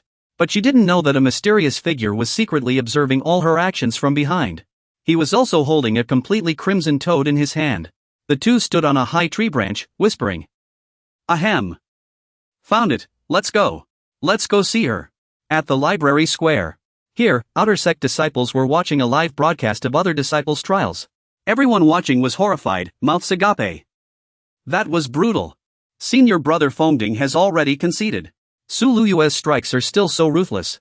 Aren't talisman sect instructors supposed to be useless? Are his disciples really this strong? Yu Xianzhu was sipping tea when she couldn't help but glance at Bai Luochen and ask. This disciple is so arrogant. Aren't you worried, junior brother Bai? Only the weak hold back their sword strikes because of others' opinions. He raised his hand to ruffle his hair as he countered. Does a strong person's arrogance depend solely on personal preference? Hearing this, Yu Xianzhu couldn't help but chuckle. Then she recalled some of his past actions and replied with a smile. He truly is the same Bai Luochen who looked down on the world. 10 years ago, he stood above all. Upon hearing this, he immediately looked away, embarrassed. It must just be your imagination, senior sister. Suddenly, a hand shook a bell. All of a sudden, the live broadcast feed from outside lost connection with the trial grounds. The disciples began murmuring in confusion. What's going on? Is the screen broken? An elder quickly stood up to calm everyone down. Everyone, quiet down and maintain order. The projection formation has lost its connection with us. Elder, it seems there's conflicting spiritual energy inside the trial grounds, clashing with a powerful force. Enraged upon hearing this, he turned and shouted loudly. Conflicting spiritual energy? When will it be fixed? It's nearly impossible to repair in a short time. We've already sent formation disciples inside to fix it. Soon, all the formation disciples had entered the area. Give that to me, the commander shouted as he walked. Hurry, only 2 people left. At that moment, Bai Luochen's clone also entered the trial zone. Then don't blame me. Inside the secret realm, Su Liyue was continuously attacking. The two forces collided, producing a deafening roar. The large-headed creature was already on the ground, crushed under the feet of the two individuals. She placed her hands on her hips and spoke with an air of extreme arrogance. So-called top talent? I don't see anything special. Su Liyue angrily threw her bag to the ground and roared. Humph. Aren't you afraid I'll report you when we get out? They burst into laughter upon hearing this. Report us? Are you going to report the enforcement hall to the enforcement hall? You're out of luck. Who told your master to offend the wrong people? Su Liyue immediately unleashed a bolt of lightning toward the two. I don't believe the enforcement hall can cover everything up. Just then, Luo Xiao swung his sword, releasing a blade of energy to block her lightning. You poor little thing, do you really think you can leave this hopeless place alive? Su Liyue was taken aback, her mind racing. What? This blade can unleash the power of thunder. He Shirling quickly rushed to her side and whispered. Say your goodbyes to this world, Su Liyue thought as the two closed in on her. Panic rising uncontrollably. Ugh, their strength is far beyond mine now. Escaping is nearly impossible. Desperate, she called out to Mi Meng for help. Come save me, I can't hold on any longer. TCH, you can't find a spiritual treasure when you need one, but you're quick to call for me. Then, He Shirling extended a clawed hand, flames igniting as it lunged toward her. Luo Zhao also charged forward with full force. Shirling, he swung his blade down fiercely, but suddenly a surge of spiritual energy erupted, shattering his weapon into pieces. Mi Meng exhaled a breath of spiritual energy, swiftly dealing with the two enforcers from the law enforcement hall. Mi Meng then revealed his massive form and threatened them. You're no match for me. Leave now. Luo Zhao, sent flying, struggled to his feet and shouted in terror, You've taken human form as a demon. Are you the demon emperor? Mi Meng immediately pointed at them and roared angrily, Now you know. Ben Huang is under your master's protection. Get lost. Seeing this, the two enforcers dared not act recklessly. They fled in a panic. Su Liyue turned and asked in surprise, Why did you grow so big? If I'm playing the role of Ruan Zhuang, I'll do it properly. I don't want to reveal my true form in front of enemies. Su Liyue asked blankly. Is it really okay to just let them go? Ben Huang only respects your master, not someone you can order around. Then, Mi Meng shrank and landed on her head, urging, Let's go. The treasure is calling me. Alright, let's return to the major exam a few days ago. Su Liyue's voice came from the room, Xiao Meng, what are you doing? Mi Meng hugged Su Liyue from behind and slowly began removing her clothes. Smiling as he replied, Just following your grandmaster's orders. Helping you cultivate? Like this? Then, Mi Meng pressed down on Su Liyue's hands. His other hands gently massaged her. I'm helping you heal. The medicine that old eccentric gave you can only suppress the injury temporarily. Your body can't absorb its effects right now. Su Liyue's meridians were stimulated by Mi Meng's touch. A current surged through her body, leaving her in a daze. Her eyes closed as she let out soft sounds. Don't worry. I'll use this energy to heal your nerves. Just, gently. Then, Su Liyue was shocked to see Mi Meng's hand slowly moving downward, reaching toward her abdomen. Mi Meng's voice echoed. It will be quite intense. Suddenly, in the dead of night, Su Liyue's room erupted with a blinding light. Her blood-curdling scream shattered the silence of the night. In a dense forest within the demon clan's ruins, Luo Xiao was working hard to remove He Shirling's seal. He continuously infused red flames into it, melting the ice block bit by bit. Shirling, you can't have anything go wrong. If you die, how am I supposed to live? Suddenly, Luo Xiao seemed to sense something. He quickly turned around and shouted. There's killing intent. A voice echoed. Enforcement Hall disciple Luo Xiao and He Shirling conspired to murder a fellow disciple, an unforgivable crime. At that moment, he was terrified. Sweat poured down his face as he realized the newcomer was Bai Luochen's clone. His voice continued to resonate. Next time you plan to kill someone, be prepared to face the consequences. It's you, on the other side, above the overlapping trial space. Everything around them was under the watch of something unseen.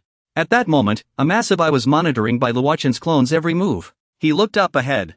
He thought to himself, you forced the enforcement hall to resort to such measures. Then don't blame me for being ruthless. Bai Luochen's clone raised two fingers and began chanting under his breath. But he still warned himself, last warning, don't push me. Suddenly, an old man coughed up blood. His eyes were bloodshot. In his secluded cultivation chamber, two attendants saw the Grand Elder in such a state and were deeply worried. They rushed forward to ask, Grand Elder, are you alright? He looked utterly miserable. He gritted his teeth, nearly roaring. How terrifyingly strong has Bai Luochen's power become? In a cavern within the clan's ruins, Mi Meng waved his hands wildly, shouting non-stop. It feels like we've been here before. Do you even know how to lead the way? Mi Meng kept hopping around like that. I didn't expect you to be useless in a fight. And now you can't even find what we're looking for. This sovereign is tired. Hurry up and find what we need so we can go back and rest. Upon hearing this, Su Liyue's expression darkened, clearly displeased. Making light of the first-rank trial? How can you be so fragile? After listening to a string of contemptuous remarks from Mi Meng, Su Liyue could no longer hold back. Unable to endure any further, she shouted loudly. If it weren't for searching for treasures for you, would we have strayed in here? Su Liyue muttered, growing increasingly irritated. Suddenly, a flash of killing intent flickered in Mi Meng's eyes as she unleashed an attack. Seeing this, Su Liyue angrily released a surge of energy and shouted, What are you doing? Trying to pick a fight? Then, she noticed Mi Meng's attack whizzing past her from behind, and her heart skipped a beat. Is she serious? Suddenly, Su Liyue sensed something was wrong and quickly turned around. The sight behind her left her stunned. Countless corrosion beetles were preparing to swarm her. Are these really corrosion beetles? Mimang flicked her fingers, and the beetles instantly shattered into pieces. Then she spoke up to warn her. Don't underestimate them. They're just minor demons. In large numbers, even a demon king would struggle. If I hadn't intervened, you'd have been in serious trouble today. Su Liyue watched the beetles, lost in thought. Corrosion beetles only thrive in dark, spirit-rich environments. Meaning, if that's the case, she immediately waved her hand, sending several beams of probing light forward. There must be treasure here. Soon, she had wiped out all the corrosion beetles. After driving them off, debris rained down around them, revealing an extremely mysterious door. Mimang jumped up excitedly. Wow, a real adventure. Looks like I might break through soon. This is amazing. By the way, this place feels oddly familiar. Then, she turned to Mimang and tried to persuade her. Why don't we head back? I have a bad feeling about this. With this demon emperor here. What are you afraid of? Since we've come this far, we have to check it out. So, Mimang immediately unleashed a technique, sending countless attacks toward the cave while shouting. Frost Flash Strike. This move packs quite a punch. Mimang turned around smugly and said to Su Liyue, see? With me here to protect you. You must be secretly thrilled. Take a good look before you speak. Seeing this, Mimang couldn't help but scratch her head in frustration. What? How is this possible? Mimang gritted her teeth, nearly exploding with anger. Humph. I was just playing around earlier. Look closely now. This is my true power. Mimang began pounding on the cave door, shouting loudly. Open up for me. But after all that effort, Mimang was panting and smoking. What's going on? It should work now, right? Yet the door showed no sign of damage. It remained as polished as when she first saw it. Why isn't there any reaction? Mimang was furious. She angrily threw the ice shard to the ground. She gritted her teeth and cursed. Darn it! Then she started kicking the door furiously, yelling at the top of her lungs. A useless ruin producing venomous centipedes must be worthless. Whoever made this door must be out of their mind. Just then, Su Liyue accidentally noticed a handprint on the table. She immediately placed her hand on it. Then she channeled all her spiritual energy into her hand, matching the handprint. Soon, the cave door opened. Seeing this, Mimang panicked and screamed. Ah! This lousy door finally opened. Su Liyue was just as surprised, thinking to herself. No way. How is this possible? The two of them then entered together. Mimang walked while swaying her body, humming a tune. There once was a cute little demon emperor. Her name was Little Mang. It's my lucky day. In contrast to Mimang's cheerful mood, Su Liyue remained extremely cautious. She began carefully observing her surroundings, pondering to herself. This place feels strangely familiar.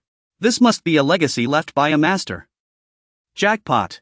Mimang immediately stepped forward to touch a statue. Her eyes filled with longing, even drooling, as she said. This must be the button to activate the legacy. Is it a chi pill red silk? Or is it eagle faction chi technique? I've been waiting so impatiently. Su Liyue stared at the statue Mimang was touching, panic rising in her. Wait, I remember now. Memories of her past life flooded her mind. This demonic aura. She stood before an ancient steel radiating purple spiritual energy, lost in thought. This was the place where she, as the great banner bearer in her past life, had broken the seal. Just as Su Liyue realized this, she turned to see Mimang striking the statue with her sword. She shouted in alarm. Wait! Don't touch that! Stop! But it was too late. The statue shattered instantly. What did you say? Then, the ancient steel began to crack into large fragments. The ancient force maintaining the world now floated in the air. Demonic energy filled the sky. Outside, the vegetation began to grow unnaturally. A disciple, trembling in fear, witnessed the scene. Overwhelmed, he cried out in shock. What in the world is this? A report came from the library outside. Elder, an anomaly has appeared in the secret realm. The teleportation array has failed. Hearing this, the attendant from the administration hall looked stunned. It must be the demon emperor manifesting. Upon hearing this, the elders present began to murmur. Isn't this the trial secret realm? Why would the demon emperor appear here? Our disciples are still inside. What are we going to do? Word is the headmaster is already rushing to the scene with the elders. This is serious. He tried to calm everyone down. Everyone, stay calm. Don't panic. Then, Li Guanqi appeared on the large screen, demanding answers. Administration Hall, what exactly happened in the ruins? Headmaster Li. Li Guanqi shouted in disbelief. The demon emperor has returned? How is that possible? Yes, Headmaster. Many disciples are still trapped inside the ruins. The teleportation gate is no longer working. Hearing this, Li Guanqi immediately gave orders. Have the senior elders set up a temporary teleportation gate to enter. A large group of experts swiftly obeyed, flying toward the ruins. We must rescue all the disciples still inside the ruins. Meanwhile, Yunxi and Yunruo saw the vegetation growing wildly and couldn't help but scream in terror. What in the world is this? Ah! What happened to Elder Zilao? The two quickly stepped through the portal. Yunruo clutched Yu Xianju tightly, crying in fear. Master is still inside. Don't be afraid. Master is here now. Stay calm. Luochen couldn't hold back his worry and stepped forward to ask. Yunxi, Yunruo. Have either of you seen Li Yu? Yunxi quickly spoke up. We haven't seen Master, Uncle. Yu Xianju also looked toward the disciples just emerging from the ruins and exclaimed. The disciples who were teleported back were sent directly to that person's training grounds. As long as they're alive, that's all that matters. But what about Master Li Yu? Mi Meng looked ahead in horror. I'm afraid Master Li Yu has met with misfortune. A scornful voice accompanied by mocking laughter rang out. Tremble. This world, no, it was none other than Demon Emperor Dongyi, appearing in an extremely terrifying form. The Earth Emperor has returned, and the Demon Emperor has regained his original form, radiating immense power as his long tentacles roared and stretched out. This world is mine. Mi Meng quickly cast an ice spell to resist the force. She gritted her teeth, thinking. What should we do? How could there be a Demon Emperor's seal in this godforsaken place? Should I just abandon this little girl and run away? But explaining myself to that old monster won't be easy. Su Liyue worriedly supported Mi Meng and asked with concern. Are you alright? Why are there human cultivators here? Demon Emperor Dongyi extended his sinewy, crimson hand and cast a spell at the two. What bad luck! Mi Meng was horrified at the sight. She cried out weakly. How is this possible? Just as the attack was about to strike them, Mi Meng immediately cast a spell to protect them both. Do you need my help, little Meng? Just stand still, that's the best help you can give. However, the Demon Emperor didn't stop casting his spell, slowly lowering his hand. That guy's purple spiritual energy fluctuations are growing even stronger. It's putting immense pressure on those two. Then the Demon Emperor turned his gaze toward Mi Meng, asking curiously. What do you mean by this, fellow clansman? Are you trying to make an enemy of me? Mi Meng could only force a smile and reply. This troublemaking monkey is just a little servant I raised. I hope the Demon Emperor will show mercy. That was one of the Demon Emperor's moves, I barely managed to block it with all my strength. Su Liyue, standing nearby, quietly asked. What should we do now? You run first. I have my own way to escape. No sooner had she spoken than Mi Meng struck Su Liyue with a palm, sending her flying, and shouted. Get lost. Don't taint the Demon Emperor's sight. Su Liyue's body was sent flying a short distance. Then one of Mi Meng's small clones used silk threads to wrap around her waist, quickly pulling her away while planning in secret. I must have little Meng take her and escape, time is running out. But how could their little tricks escape the Demon Emperor's notice? Demon Emperor Dongjue glanced at Mi Meng and said firmly. Don't worry. None of you are getting away. What's going on? Mi Meng retorted, hands on her hips, laughing defiantly. Her other two hands had already formed seals, conjuring two massive blocks of ice. Eavesdropping on a girl's private matters isn't very polite, Your Majesty. The Demon Emperor looked at Mi Meng with disdain. You insignificant insects, your lives are mine to take at any moment. Suddenly, Mi Meng remembered a secret technique by Luochen hadn't yet taught her and couldn't help but laugh. She immediately raised her forearms, casting a forbidden spell. Then go ask that old freak for it yourself. Soon, an overwhelming force enveloped Mi Meng. It caused her immense pain. The surrounding chains quickly turned crimson, stained by the blood of countless lives. At that moment, a corpse hung from a strangely shaped vine, swaying precariously. Blood slowly dyed the branches red. Then the vine discarded the corpse like trash. Other vines swiftly burrowed into the body. They manipulated the corpse, making it stand up slowly. The corpse instantly transformed into a roaring monster. It seemed to sense something and suddenly turned its head. It struggled toward the purple energy barrier. Headmaster Li Guanqi stepped out of the portal. He was taken aback by the scene before him. Ha! The corpse suddenly lunged at Li Guanqi, but he merely stood and watched. Li Guanqi angrily swung his sword, shouting, You're courting death. Immediately after, a swarm of vines and corpses rushed toward Li Guanqi. This ends now. His eyes burned with intense light. With a raise of his hand, he activated the formation. Spirit Sword Formation. No sooner had he spoken than streaks of swordlight rained down like blades, slashing at the vines and corpses. Verdant rainbow tenfold net. After eliminating Li Guanqi and his group, he turned to instruct those beside him. Lead the instructors in to search. The formation elder and I will guard the teleportation gate. These outside elders can only teleport to this location. Return immediately once you find anyone. Do not engage the demon emperor. Remember, follow orders. But I suggest sending instructor Bai back to the academy first. Bai Luochen stepped forward, pointing at Zhang Hemming with a puzzled look. Why send me back first? Zhang Hemming was furious upon hearing this, scolding loudly. You're only at the traveling illusion realm. Going in would be suicide. I'd have to clean up after you. And we still haven't settled that spirit medicine debt. But I can't let you go. My master wouldn't approve. Headmaster Li Guanqi spoke up. Instructor Bai. You've already sacrificed enough for the academy. Let this one go. Yu Xinzhu, who had been silent, also stood up for him. Senior brotherly. Luochen is an instructor too. How can we stand by while our disciples are in danger? Especially when his only disciple's fate is still unknown. Please let him go, senior brother. Li Guanqi could only sigh in resignation and nod. Fine then. He immediately gave them instructions. Don't push yourselves, you two. Understood, senior brother. This will be a good chance to see how well he's recovered. But Zhang Hemming was still fuming and muttered a few more words. So ungrateful. If you die in there, no one will be left to bury you. Bai Luochen ignored him and turned to leave. But before leaving, he tossed a few words back. Don't worry, if anything happens, my master will take care of your remains. Bai Luochen, just you wait. Meanwhile, a massive beam of light suddenly burst through the mountain. Its power tore through the earth and shot into the sky. The underground rocks had melted into magma. Yet the Donnie Demon Emperor stood unshaken, completely unharmed. A golden light envelopes his body like a shield. He looks up toward the direction of the ambush, roaring in fury. How dare a faceless creature ambush this emperor? A dark silhouette hovers in the sky, floating in the distance. Golden light swirls around him as a voice echoes, the seal is broken. Resistance encountered.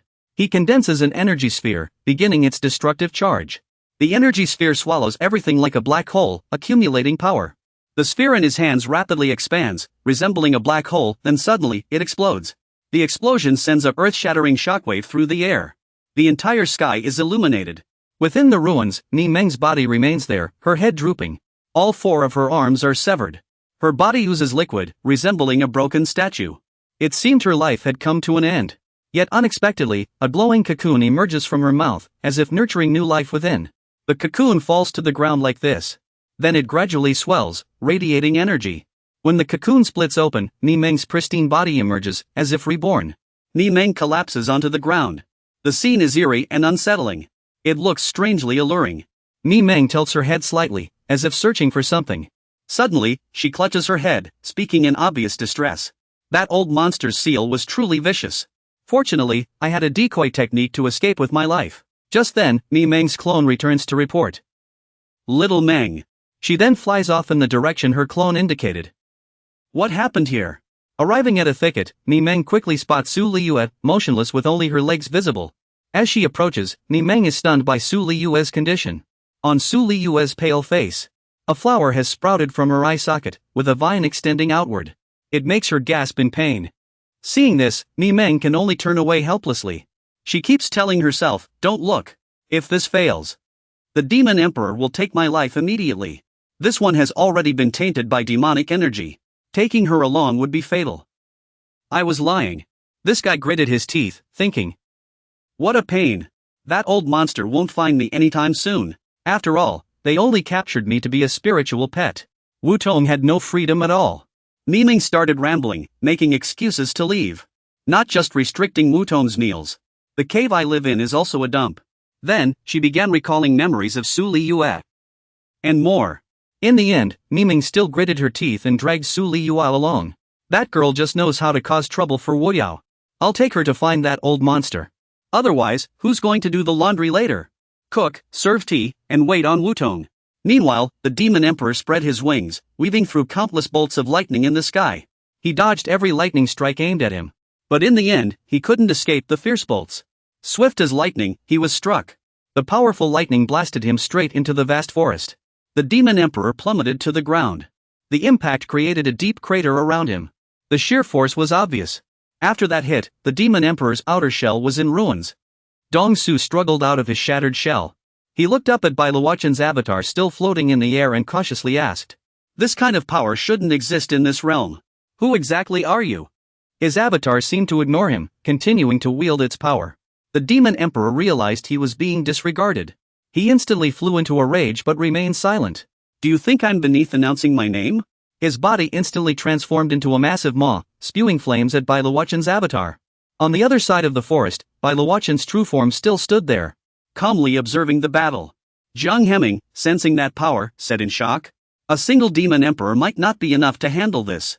With this shadowy figure added, "Who even is this guy? He looks like he's only at the tribulation crossing stage. The Jiang sect master could definitely take him." Hearing this, Jiang Hemming quickly turned to argue. "Take him? How? Forget about the missing disciples for now. We should retreat quickly. What are you doing with those talismans? Don't let him get suspicious." Bai Luochen took the chance while he turned his head to slap on as many talismans as he could. "No need to retreat, just don't get in the way." After driving Jiang Hemming back under the tree, he stretched lazily to loosen his muscles. Now it's time to deal with that monster.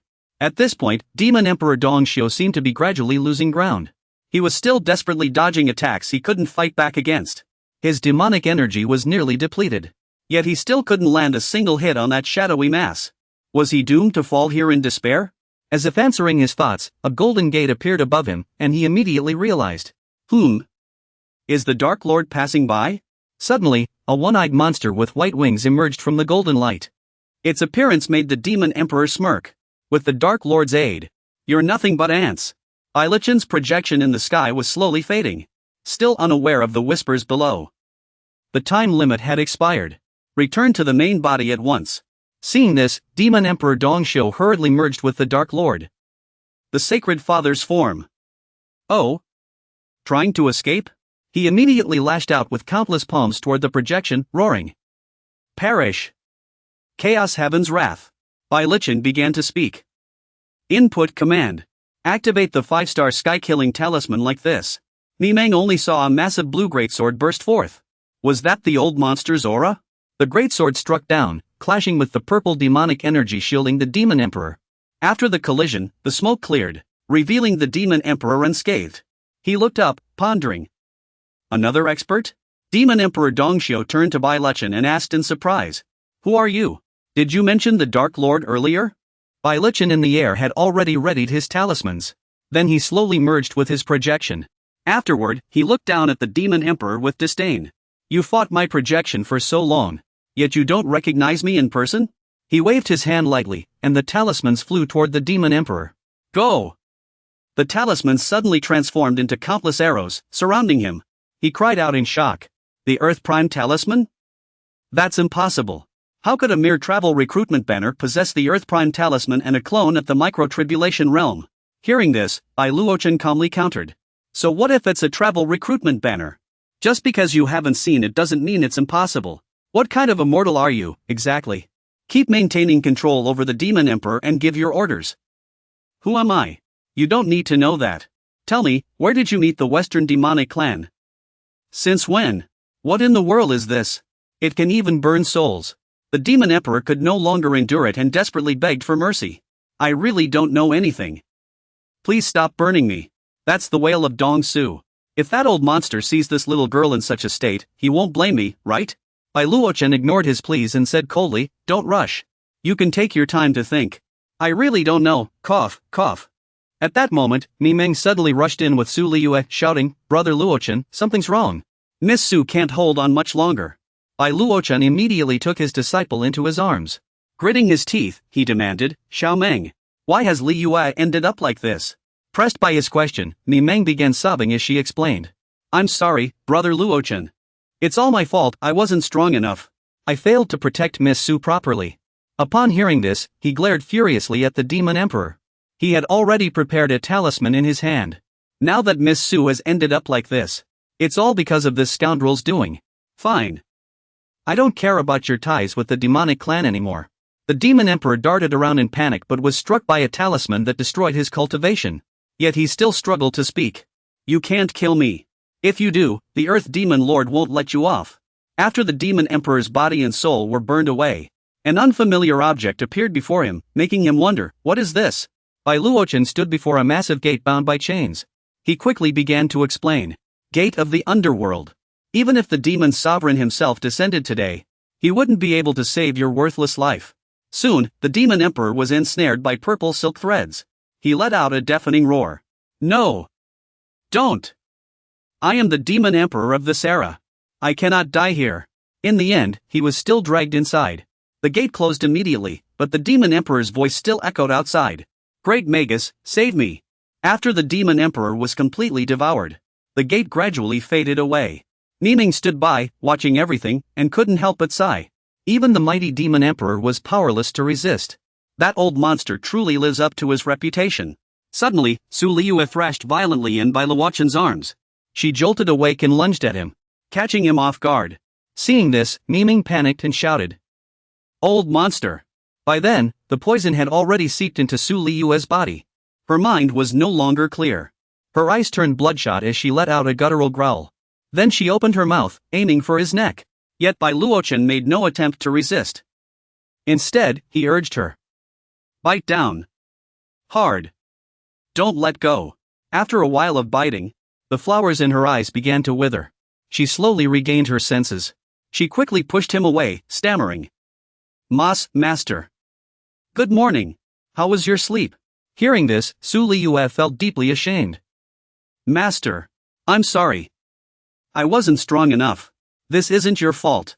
Seeing the bite marks on his neck now tainted black by the poison, Su Liyue was overwhelmed with guilt. Master, have you been infected by the demon emperor too? Don't worry. It was merely a wisp of the demon emperor's lingering spirit.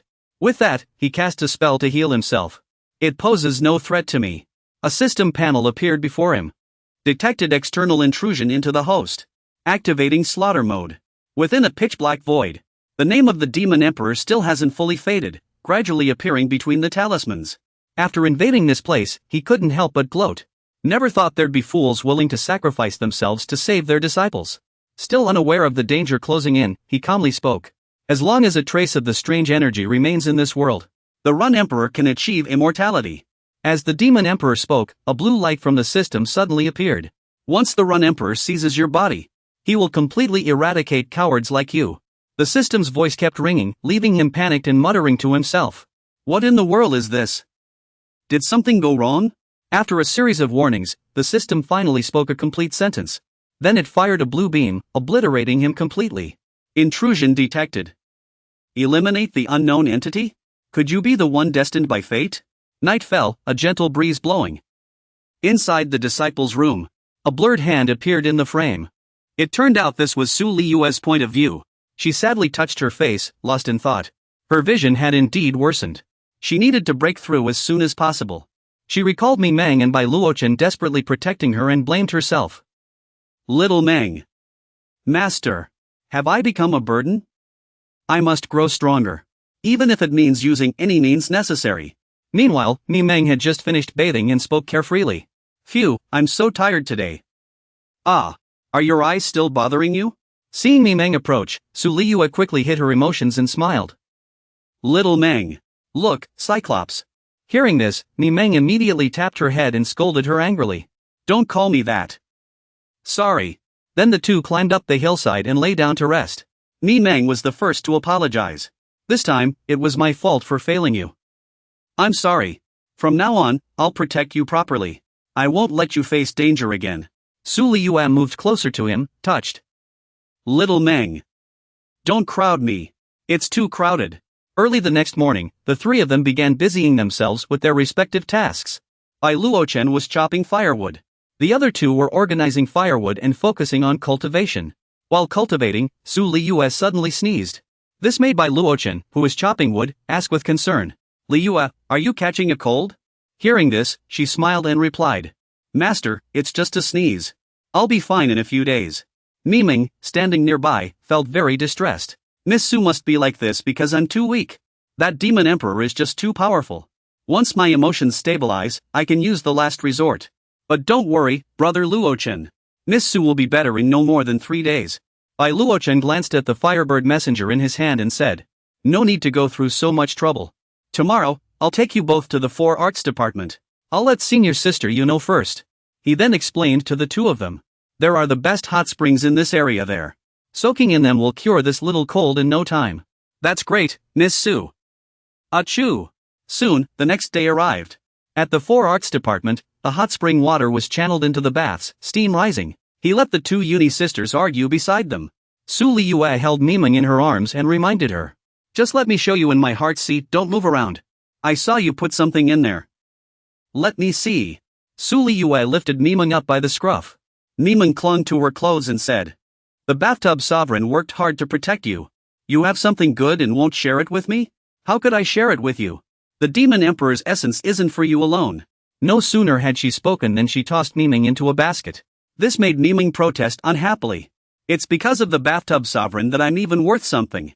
Hearing this, Su Liyue threw her clothes on top of Miming. Miming was squashed into a little ball. She stretched out her arms and shouted angrily.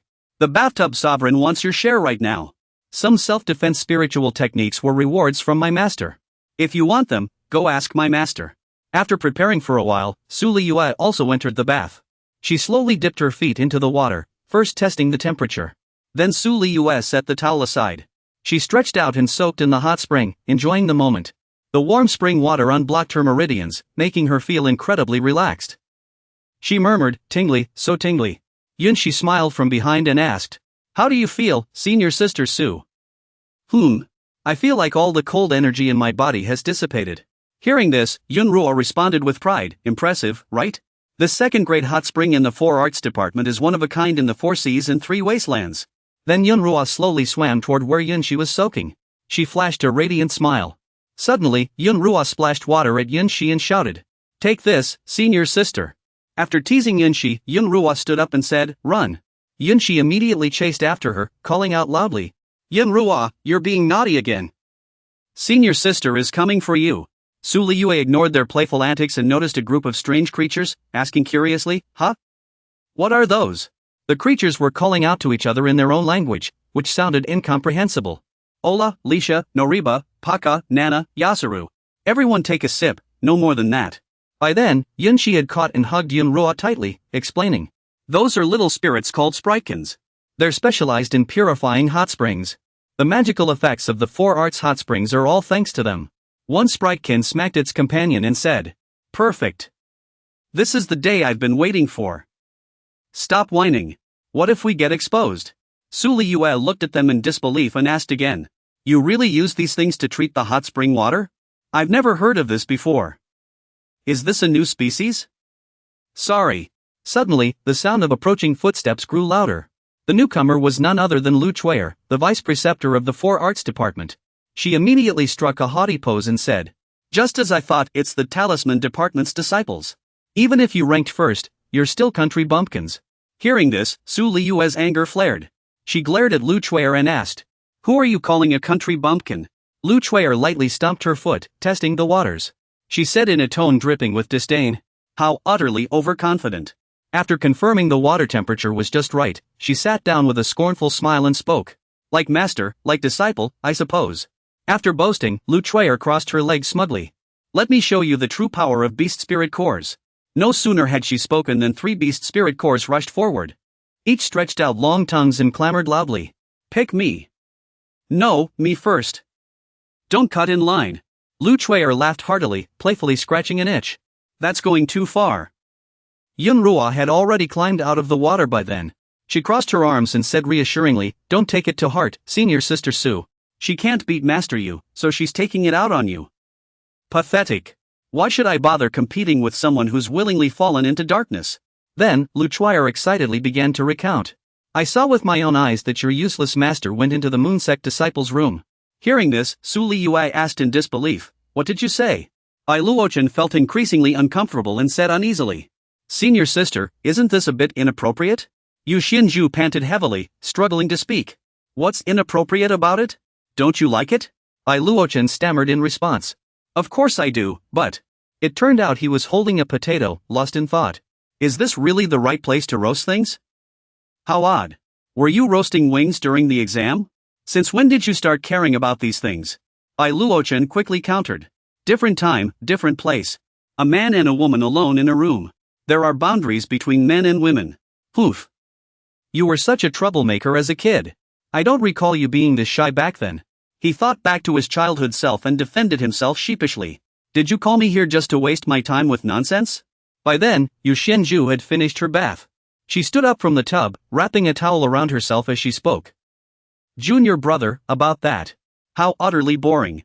Her words only deepened his confusion, prompting him to ask further. Actually, I wanted you to take the 4 Arts Division disciples to the 10,000 Lakes Secret Realm for training. The 10,000 Lakes Secret Realm? I've never heard of it. Even after finishing her bath, Bai Luochen was still lost in thought when Yu Xianzhu Shu suddenly appeared from behind and explained. This is a newly opened secret realm not long ago. It requires someone to stabilize the situation. What? You asked in confusion. Senior sister, you trust Cultivation Realm so much, but not my disciple? Though I don't know how strong you are now. But realms don't represent true strength. But how can I just leave my disciple unattended? Then take him with you. The secret realm is rich in resources, enough for cultivation. Yu Xianzhu looked at you with hopeful eyes and said. We didn't secure many resources in this last competition. This concerns the rise and fall of the 4 Arts Division. Yunshi and I can't leave right now. If you agree, senior sister won't treat you unfairly. Then I agree. Yu Xianzhu cheered happily. I knew you'd agree, junior brother. The master's side is already settled. Suddenly, the door swung open. Just as she leaned in to whisper in by Luochen's ear. You're still as adorable as when you were little. Let's return to Green Phoenix Peak. Su Liyue grabbed by Luochen's hand, making him yelp in surprise. Liyue didn't wait for you to say more. She dragged you along while crying and shouting. Senior sisters Yun Ruo and Yun Shi. Instructor Yu. My master and I are heading back to Green Phoenix Peak first. I'll take my leave now, senior sister. Thank you for the hot spring, senior sister. Don't forget what you promised. As soon as the two left, the 2 senior sisters happily chimed in unison, Congratulations, master. On Green Phoenix Peak at night, the towering mountains pierced the clouds, hazy and dreamlike. In a clearing, a bonfire crackled, sparks flying from the burning wood. Su Liyue was in the middle of her cultivation. Fiery flames danced around her body. Bai Luochen appeared and couldn't help but sigh. You've already mastered the technique I just taught you. It won't be long before Xiaoming loses to you. Master. Seeing her run towards you, you smiled and reminded her. But don't rush things. This 6 Palaces shock of the original seal is a technique I recently developed. When using it, clear your mind and let it flow naturally. Liyue, did you hear me clearly? However, Su Liyue still lunged at him. Then she wrapped her arms around Bai Luochen's neck, taking him by surprise. His pupils suddenly dilated, as if he had realized something and shouted loudly. Liyue seemed completely out of control, pinning Bai Luochen down before smiling and lifting her skirt. Master, let's have a child. Liyue clung to him like a crab gripping a rock, refusing to let go. She pressed tightly against Luochen, leaving him stiff as a board, his face twisted as if he'd bitten into a lemon. Don't you like me, master? Liyue, stop this. Aren't you going to listen to me? Liyue pouted playfully before suddenly pulling down her clothes again. Her face glowed with the joy of hitting the jackpot. Her entire body seemed to burn with excitement. Master, am I not as good as that winning priest from before? Luochen hurriedly explained. Moon Senior and I aren't like that. What were you even thinking about during your cultivation? Liyue paid no attention to Luochen's words. She pressed even closer. Her burning chest rubbed against Luochen's body. Master, am I pretty? Yes, you are. The ambiguous situation made Luochen uncomfortable, but he quickly regained his composure. But I prefer you the way you usually are. With that, he quickly pulled out a cleansing talisman. He pressed it to Liyue's forehead like an exorcism charm. Her demeanor changed instantly. She became dazed, as if floating on clouds. Luochen sighed in relief, it was finally over. But then Liyue clung to him again, mumbling. She stood unsteadily, swaying. In front of a map, Luochen carefully instructed them. The destination after entering the secret realm will depend on the time. First, report your location upon entry, then gather. Keep the tracking talismans and protective charms I just gave you with you at all times. Did you hear what Senior Bai said? Understood, Senior Bai. After giving everyone instructions, Luochen turned to Liyue, continuing to lecture the stubborn girl. Don't go after resources before gathering is the top priority. Understood? Yes, master. Her mind was a tangled mess, so embarrassed she wanted to crawl into a hole because of last night. What should she do? She couldn't even bring herself to look at her master. She had lost control again during her cultivation, overwhelmed by emotions. How could you do something like this to master? What should I do? What should I do? This is so embarrassing. Li Yu's cheeks flushed crimson like tomatoes as she continued shaking her head back and forth. Why am I even caring about these things? Aren't I supposed to become an immortal? Become an immortal? How could you have such thoughts about Master, Li Yu? What's wrong with you? Luochen observed Li Yu, sensing something was off, and worriedly asked himself. Is Li Yu's mental state alright? Suddenly, a disciple rushed in, panting heavily. Senior sister, as soon as I lifted the curtain, the woman hurriedly reported to Yunruo. Senior sister, someone is attacking outside. What? Yunruo turned around worriedly and called out to Luochen. Luochen sensed an ominous presence. He solemnly said to the two women, I'll go check it out first. After stepping outside, Yunruo recognized the enemy and shouted. You hurt Mingshu. What are you doing here? Elder Shang Mingshu of the Paradise Palace put her hands on her hips and replied arrogantly. You ungrateful wretch. How did your uncle take care of you when you were young? Yunruo immediately retorted. You were once a deputy instructor but betrayed the sect and master. How dare you say that? Shang Mingshu let out a cold laugh.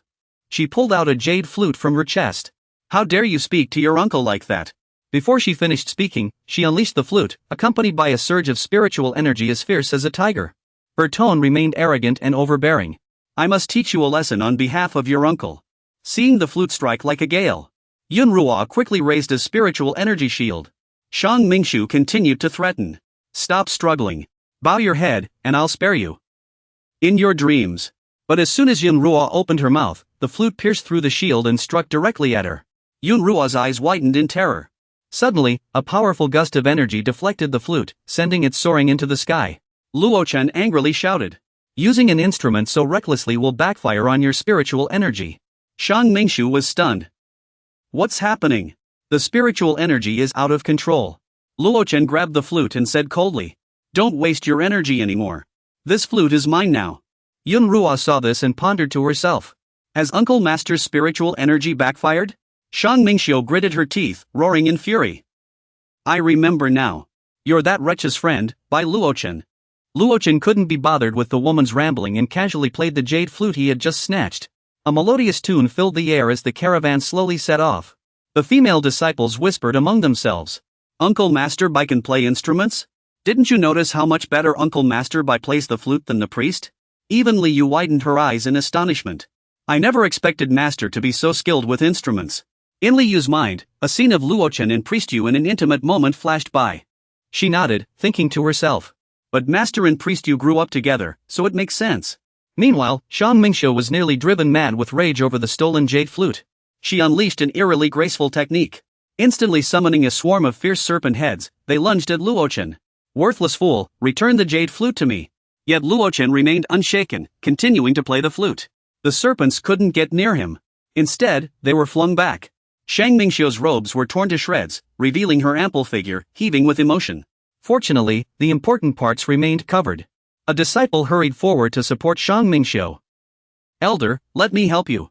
The holy assistance accidentally touched where it shouldn't have.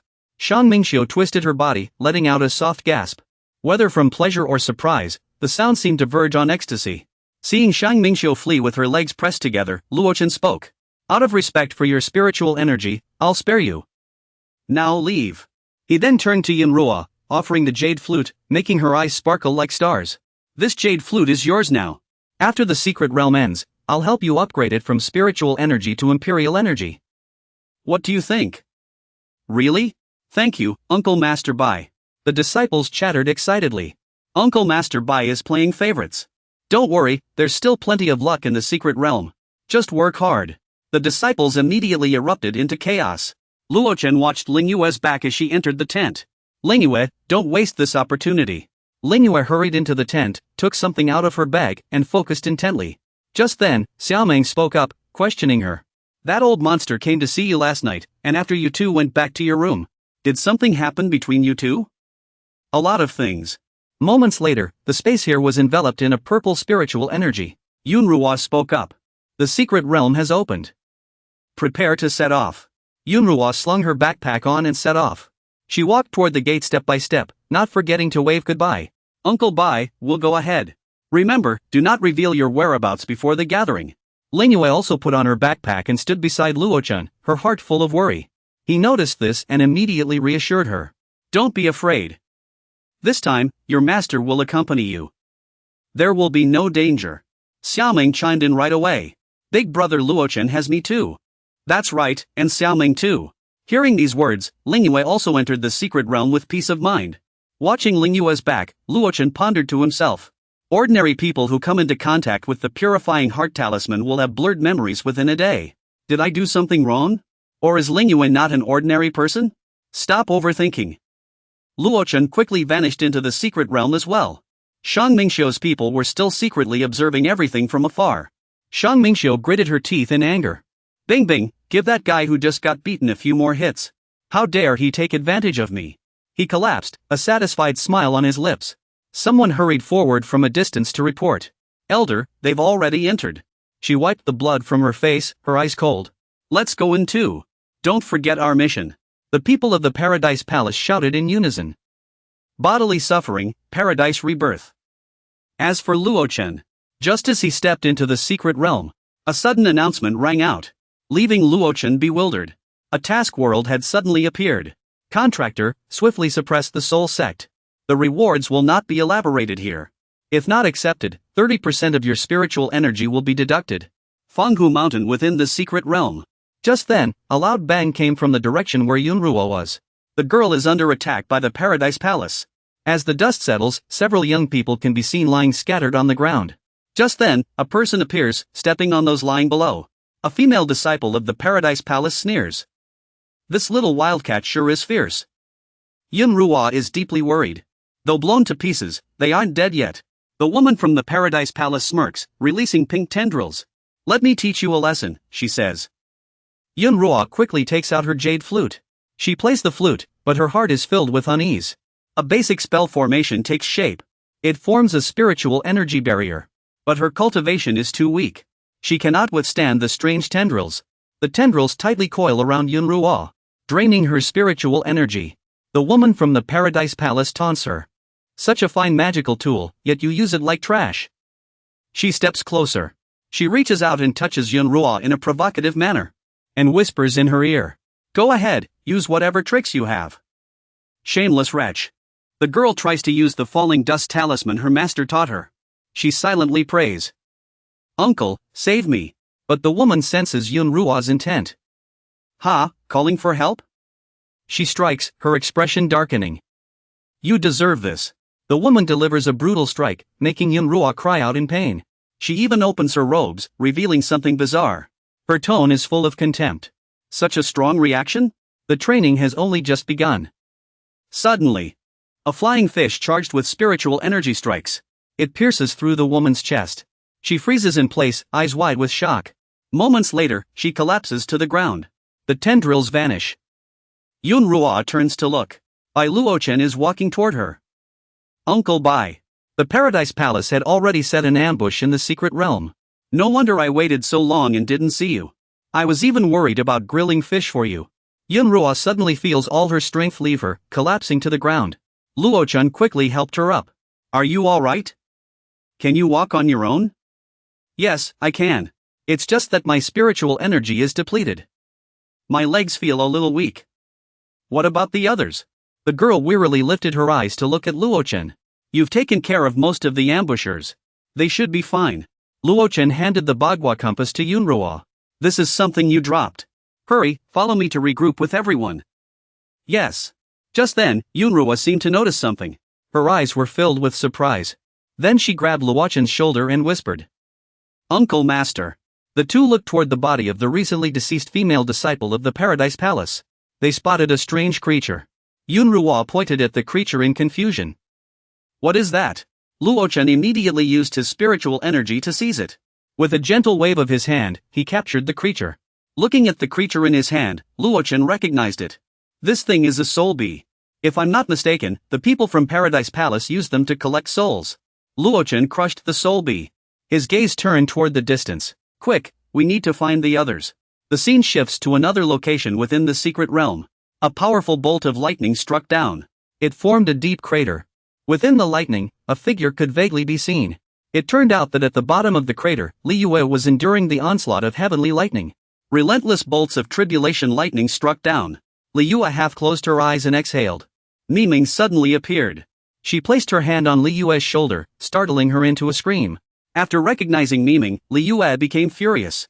Don't just appear out of nowhere like that, you scared me half to death. I didn't mean to scare you. Look what your lightning tribulation has done to the ground. Who in their right mind cultivates like you? Summoning heavenly lightning to strike yourself. Look at what it's done to your hands. After hearing this, Li Yue also raised her heavily injured hands. But she remained remarkably calm. The path of cultivation is inherently defying the heavens. If you want something, you must pay the price. Foxy, I need to catch up to Master quickly. Miming was so furious she gritted her teeth.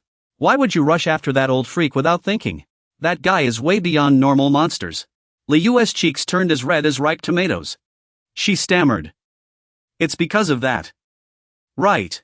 Suddenly, a subordinate from the Paradise Palace burst in and said, I didn't expect extra gains before even breaking the seal. Li Yue and Miming both looked up in shock. When did people from the Paradise Palace show up?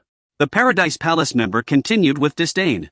Come quietly, and I'll spare you the pain. Miming scoffed at the harsh words. Countless bolts of lightning instantly crackled in her hands. Oh? Still not had enough? How dare a bunch of small fry like you threaten us? The beautiful woman from Paradise Palace wasn't to be underestimated. She immediately formed a seal. A flower appeared floating above her chest. You think I'm just some little demon girl? I was holding back my true strength earlier. As soon as she finished speaking, she tossed the flower into the air. This is my real weapon. Miming's heart filled with worry. Then, something enormous came crashing down like a mallet. The spot where Miming and Li Yue stood. The ground shattered instantly. Miming was terrified, cold sweat dripping. This demonic power was too strong. Li Yue was also blasted away by the demonic force. She struggled to get up and shouted urgently. Xiao Meng. Hearing Li Yue's call, Miming turned back worriedly, unaware of something tearing through the air toward her. Miming barely had time to shout Li Yue's name before a shockwave sent her crashing into a cliffside. Not only that, the powerful force pushed Miming toward a deep abyss. Miming was battered and bruised. She lay weakly in the pit and said, We can't handle that one. Miming's face was covered in wounds as she struggled to continue. Mao. Mao, hurry and call that old freak. Li Yue stood frozen, staring at the green demonic energy before her. Her eyes widened in terror. This demonic aura is overwhelming. Several disciples of the Paradise Palace bow in greeting. Thank you, Junior Green Sage. A rabbit girl appears. The girl clenches her fists angrily. How many times do I have to tell you? Call me Elder Green. So this girl is actually a demon sage. The scene shifts to a cave in Paradise Palace. Li Yue is unconscious. Soon after, she slowly regains consciousness. Finding herself suspended, she panics and wonders, how did I end up here? Before her stands a group from Paradise Palace, gathered beneath a floating coffin. Li Yue gasps, what is that? Shang Mingxiu stands beneath the coffin, arms outstretched in excitement. Emerald demonic energy surges forth. The time has come. Let's begin. Li Yue glances to the side and sees members of the arts division also bound, deep in thought. Are the masters from the arts division here too? She tries to use her spiritual power to break free but fails, growing anxious.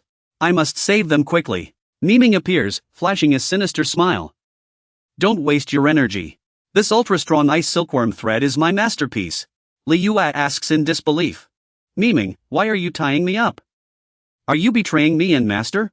Miming bares her teeth, glaring. Her eyes are filled with malice. Betrayal? Only a fool clings to the past like Zhuang Junjie. What's so great about Bai Luochen? Now I'm Elder Green's right hand, wherever she points, I strike. Li Yue notices Miming is also bound. She furrows her brow, confused. Then why are you tied up too? Miming bursts into laughter. Ha! I did it on purpose. The two bicker back and forth. What trick are you playing? Let me down. I'm just afraid my master will come and teach you all a lesson. I've already used the tracking talisman. Help me stall for time. Elder Green, who is eating, is suddenly interrupted and roars angrily, enough noise. Do you two want a beating? I'm sorry. Lao Lu glanced at Shang Mingxiu, sensing something was off. Shang Mingxiu still had his arms spread wide. The demonic aura continued to burn fiercely. Teacher Lao Lu had been watching me with a scrutinizing gaze. I quickly asked the others. What's going on? Soul envoys. Aren't these many souls enough? The two from the soul refinement sect appeared. One was at the peak of the origin essence realm. The other was at the early nascent soul realm. A woman named Xiling spoke up. Is this the result you've been preparing for all this time at the Paradise Palace? How could just a few hundred souls in this kid possibly be enough to break the Soul Ancestor's seal? Shang Mingxiu timidly pointed in one direction. The two Soul Envoys' anger subsided slightly. There are a few more souls here that can be offered to the Soul Ancestor. After saying this, Shang Mingxiu gave his disciples an order. Go, bring those lowly people from the Four Arts Division over here. Yes, sir. 3 disciples walked toward the group from the Four Arts Division. Their malicious laughter made the girls break out in cold sweat. Li Yue also felt uneasy. If you dare harm a single hair on those senior sisters, release me at once. Hold on. Look here. Suddenly, a spiritual energy barrier appeared. It stood in front of the girls from the Four Arts Division. The girls let out surprised cries. Then, the barrier sent the 3 disciples from the Paradise Palace flying. They were struck by lightning, convulsing before collapsing to the ground. Shang Mingxiu was shocked. What's going on? I looked up and saw Mi Meng going berserk. It must be the Demon Emperor's doing. I turned to Lao Lu and cupped my hands in a bow. Venerable One, please lend us your aid. Huh? Why? Lao Lu had just taken a bite of his food, chewing loudly. He asked Shang Mingxiu in confusion. My junior has already helped you defeat the Demon Emperor. The Master and I have already discussed this with you. 1 cinnamon branch for 1 task, do you think you can take advantage of me? Little 6 Venerable, just call me Lao Lu. Shang Mingxiu bit his nails, lost in thought. Damn it. The Paradise Palace only had 3 cinnamon branches left. Using 2 branches like this is such a waste. Yang Chang immediately spoke up from the side. Why worry, Elder? He reached out and collected the soul of the person from the Paradise Palace. Then he smiled confidently. A soul from the Paradise Palace is still a soul. Shang Mingxiu furrowed her brows in confusion. She formed a hand seal and took out a branch, the Soul Lord's soul branch. What are they doing? Ziling raised a finger to absorb the soul energy. Shang Mingxiu retrieved the branch from that person. Don't forget who helped the Paradise Palace recover its strength. Yang Chang, hearing the commotion, reminded them. Quiet. That esteemed one is about to return. Suddenly, the chains holding the coffin snapped. The coffin burst open. An evil aura surged out. It was filled with skulls. A grotesque hand reached out, accompanied by a wild cackle. Ha ha ha. It's been 1,000 years. Yun Huang. I'm back. No sooner had the words been spoken than the coffin exploded. Fragments of the skulls inside scattered everywhere. The cave shook violently. Li Yu was terrified. Did the Paradise Palace just release the Earth Immortal Soul Ancestor who wreaked havoc on Yun Huang a century ago? A massive monster formed from the Soul Ancestor's bones and skulls appeared. His entire body radiated an overwhelming killing intent. 2 disciples of the Soul Refining Sect knelt and shouted in unison. The Soul Ancestor lifted his nose and sniffed. He let out a surprised cry. There's still a high-quality soul here. With that, the Soul Ancestor raised his hand and released spiritual power, pointing directly at Shang Mingxiu. Come with me. Shang Mingxiu's soul was pulled out. She had no resistance at all. Ah! I quickly took out the laurel branch to summon the 6th Venerable. Save me! As soon as she spoke, the laurel branch shattered. The 6th Venerable used his staff's spiritual power to sever the flow of energy absorbing Shang Mingxiu's soul. How many times do I have to tell you? Call me Old 6. Scholar Shang Mingxiu seized the chance to escape using the secret talisman, Heavenly Path to Bliss. A spatial gate opened. Shang Mingxiu quickly jumped in. Lao Lu saw Li Yu and Mi Meng trying to free each other. Lao Lu immediately reached out with his spiritual power to pull Li Yu to his side. Mi Meng shouted in frustration. Hey, hey! 1 token, 1 task, right? What are you doing, little girl? Lao Lu tossed Li Yu into the purple pool. No matter how Li Yu struggled, it was useless. Don't move. If you want to live, come with me. Mi Meng hurried after them. Wait. You can't do anything without me. The demon ghost watched as Lao Lu and the 2 girls left, then clicked his tongue. It seems Yun Huang has changed a lot over the past 1,000 years. How dare a mere demon lord snatch people from me, an immortal? Xiling bowed respectfully, though fear was evident in his voice. Reporting to the ancestral soul. For 1,000 years, the Yun Huang soul sect has been besieged by major sects. We've only managed to hold on to a secluded minor sect. It's a puppet sect under the soul refining sect. Please show mercy, ancestral soul. The ancestral soul ignored the woman and directly absorbed the soul's present. These hypocrites dare to bully the soul sect like this? Once I devour these souls, the world will tremble again. Mi Meng was still desperately maintaining the spiritual barrier to protect everyone from the Four Arts Department. She kept pouring her spiritual power into the barrier. This has been going on for so long, she was exhausted. Why hasn't that old monster shown up yet? Xiao Meng can't hold on much longer. As soon as she spoke, a golden light shone down. Luochen's firewood knife appeared, accompanied by a booming voice. Found you at last. You guys always love hiding in corners, don't you? The ancestral soul looked up and saw Bai Luochen standing tall. Spiritual power erupted around him. He furrowed his brow, sweat beading on his forehead. Being stared at like that made Luochen uncomfortable. What are you looking at? Never seen a handsome guy before? Luochen stood above them. Sunlight poured down, making him even more dazzling. Xiling and Yang Chang gazed at Luochen's figure. Xiling frowned, muttering to herself. Who is this guy? The ancestral soul squinted, watching as the brilliant light illuminated Luochen's handsome face. This kid is clearly just at the full reflection stage. Why can't my spiritual sense see through this person? Luochen leaps into the cave. He stands beside his legendary firewood chopping axe. Luochen swiftly grabs the axe, his gaze icy as he scans the group. So the Paradise Palace was collecting souls to revive this old man? The soul ancestor angrily pulls out his soul refining banner. I haven't shown myself in 1,000 years. Even ants dare to act so recklessly. He uses his elite soul sacrifice technique to attack Luochen. Streams of dark spiritual energy surge toward Luochen's position. Luochen uses a 5 elements divine talisman, summoning heavenly might. A golden dragon appears. The spiritual energy churns, carrying an overwhelming authority. The soul ancestor glances at the dragon in surprise and can't help but praise it. There are actually all-powerful talisman masters in this world. Boy, state your name. The spiritual power within Luochen grows stronger. I am your great-grandfather. The soul ancestor's eyes widen as he senses the surging spiritual power. Alarmed, he thinks, this isn't good. The soul ancestor unleashes his ultimate technique, the King Toxin soul-seizing formation, planting 5 command flags. Rise. Luochen realizes his talismans are being devoured and quickly thinks.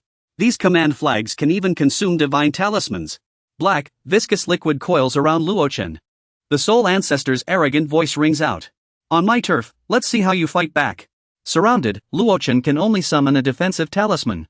The soul ancestor's formation gradually encircles him, engulfing him in a massive black, sticky liquid.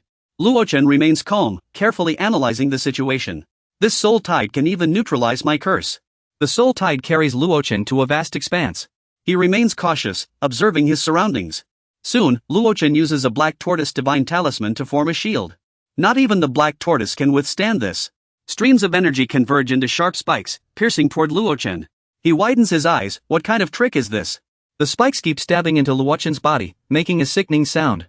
The dark energy now takes the shape of human faces. They mock Luochen. Echoed by the soul ancestor's lingering voice. No matter how powerful a talisman master is, they can only await their doom in my domain. A face twists and distorts. Talisman masters are invincible, huh? Let's see how long your body can endure. Luochen endures every wave of attacks with defiance. His gaze is colder than ever. What's there to be arrogant about? This old man is such a nuisance. Could the system explain what a territory is? A territory is a divine ability only Foundation establishment cultivators possess. It allows them to create a temporary independent space favorable for combat in a short time. Extremely powerful. The soul ancestor's consciousness is terrifyingly strong. Within his territory, he can even temporarily obscure the heavenly Tao's laws. This suppresses all cultivators' abilities. Keep going, host. Seeing Luochen's expression, the soul ancestor grinned smugly. But Luochen completely ignored his words. Obscuring the heavenly Tao's laws? That's practically suicide. Luochen swung his firewood cleaver, slicing through the air currents. The soul ancestor's teeth chattered in terror. He never expected to be humiliated so quickly. Luochen continued swinging his cleaver. His chopping stance was just as effective against the soul ancestor. He sent the soul ancestor's dark energy flying dozens of yards away. He was secretly annoyed. How could someone injure me in my own territory? By now, the soul ancestor was covered in deep, bone-exposing wounds, blood gushing out. He was utterly baffled. This guy. What on earth is that thing in his hand? Luochen's spiritual energy blazed fiercely. He smiled at the soul ancestor. What thing? Just an ordinary firewood cleaver, the first used for chopping wood. The soul ancestor was stunned. A firewood cleaver? The soul ancestor's horns shattered. Luochen's voice still echoed in his ears. Before, I gave the heavenly Tao face by only chopping wood with this cleaver. Luochen stepped forward. Every step he took radiated authority. He swung the cleaver, splitting the soul ancestor in two. Then he declared loudly. But today, I'm chopping you like firewood. Outside, the seal was gradually breaking apart. Mimeng was restraining the people from the Lianhuan sect. She shouted a threat at Xiling. But that woman was stubborn. The demon emperor still has descendants. Once the ancestor comes out, I'll kill you. Suddenly, she saw a beam of light and recognized it joyfully. Is that old monster coming out? Moments later, Luochen strode out proudly, holding the soul ancestor's head. Yunruo was overjoyed, while the bound Yangcheng was horrified. He shouted loudly. How is this possible? How could you have escaped? Where is the ancestor? Seeing his eyes lost in confusion, they tossed the ancestor's severed soul head down. The head rolled to Yangcheng's side. Then, the head exploded. Blood splattered everywhere. Ziling's earlier arrogance vanished in an instant, replaced by sheer terror. Next, she walked up to Mitchin and begged desperately. He really has no regard for a lady's feelings. But with a woman this scheming, mercy would be wasted. Since she's being so cooperative, take her back to the academy for questioning. Yunruo responded solemnly. Understood. Mitchin turned and saw Mimeng trying to flee, so he asked. By the way, where is Liren? Mimeng tried to escape but failed. Mitchin moved swiftly and grabbed her. Don't even think about running. Ugh, I don't know anything. Again, it's the Earth Immortal. What else can I do? At that moment, a trembling hand reached out. Elder Bai, this. Dodo stepped forward. Fear was evident on her face. I used the bright sound heart technique to see with my hearing. I found Senior Sister Su tied up in the Paradise Palace by the Demon Lord. Mitchin's expression darkened. Again, the Paradise Palace. The scene shifts to the Paradise Palace in the underworld. Li Yue was still bound. She was unconscious. After a while, Li Yue gradually woke up. She saw chains covered in talismans. Li Yue asked the person in front of her. Who are you? The person in front of her had talismans painted on their face. They let out a sinister chuckle. Long time no see. He was hidden in the shadows. All that could be seen were massive chains. That icy voice spoke again. Long time no see, Supreme Immortal. Memories of Li Yue's past in the Crystal Palace resurfaced. Taisu stood by the window, gazing at the endless sky. We've been stuck at the Earth Immortal realm for 1,000 years, haven't we? We agreed not to force fate, didn't we? Why bring this up again? A strange black aura appeared on Ling Yue's hand. But what if I told you I've grasped some heavenly secrets? Man quickly asked, what secrets? The blue-haired girl coughed up dark energy, blood trickling from her lips, and continued. Our path to immortality has been wrong all along. Then, Taisu stood up to explain further to Man. Immortals are beyond mortal comprehension. She cut open her abdomen with a blade. She took out 3 yellow stones. These are the 3 corpses. Blood kept flowing from the girl's lips. This is why we can't ascend. With that, Taisu crushed one of the 3 corpses. Seeing Taisu lose control, Man immediately formed a seal. She cast the strange gate life-giving technique, creating a faint barrier. Taisu, you've gone berserk. This is your true soul and spirit. Man tried to heal Taisu's wounds with the strange gate life-giving technique. But the girl stepped closer to Man. Taisu's gaze was icy. She raised her scythe. What do you know? Taisu swung her scythe at Man. Don't stop me. Taisu hurled the scythe at Man. The scythe pierced her chest, causing her great pain. I wanted to share this wondrous method with you. But you refused to see reason. Then, Taisu crushed the second of the 3 corpses. The girl's aura grew even more eerie. Look! This immortal is about to ascend. Taisu's spiritual and demonic energy blazed fiercely. She was ecstatic. Ha ha ha. Man, do you see? Do you see? Man continued using the strange gate technique to protect herself and Taisu. But Taisu remained arrogant. Look, Man. This is immortal energy. Yet she didn't ascend after a long while. Instead, thick black energy surged out. Taisu looked confused. Why haven't I ascended? Man, what's going on? Man, do you know why? After searching for a while, Taishuan finally looked up. She suddenly remembered she had just destroyed 2 corpse refining pills. Lian frantically asked, where is the 3rd one? Finally, she recalled the 3rd was still in Man's hands. Then, a deafening explosion echoed. Man entered her own domain. Clutching the last corpse refining pill, she murmured to herself, Taishu. No matter what it takes, I will restore you to your original form.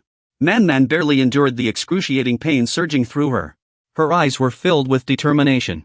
As long as I preserve your true soul, there's still a chance to save you. A crescent shape appeared in the sky. A portion of the light was obscured. Taishu, covered in wounds, stood on the crescent and demanded. Man, Why are you hiding from me? Didn't we agree to ascend together? Taishu seemed to have become someone else. She glared coldly at Man. Stay away. Taishu's eyes grew increasingly inhuman as she roared. Even if you hide in the earth's veins, I will find you. The solar eclipse began its cycle. Sunlight was gradually blocked. Taishu created an eclipse, and darkness spread, gradually replacing the light. Man, hidden in her refuge, witnessed everything. She worriedly whispered Taishu's name as the eclipse occurred. The tide surged. A massive sea beast emerged. Man raised her hands, despite her severe injuries and blood trickling from her lips. She still mustered all her strength to unleash Mystic Gate Escape Illusionary Dragon.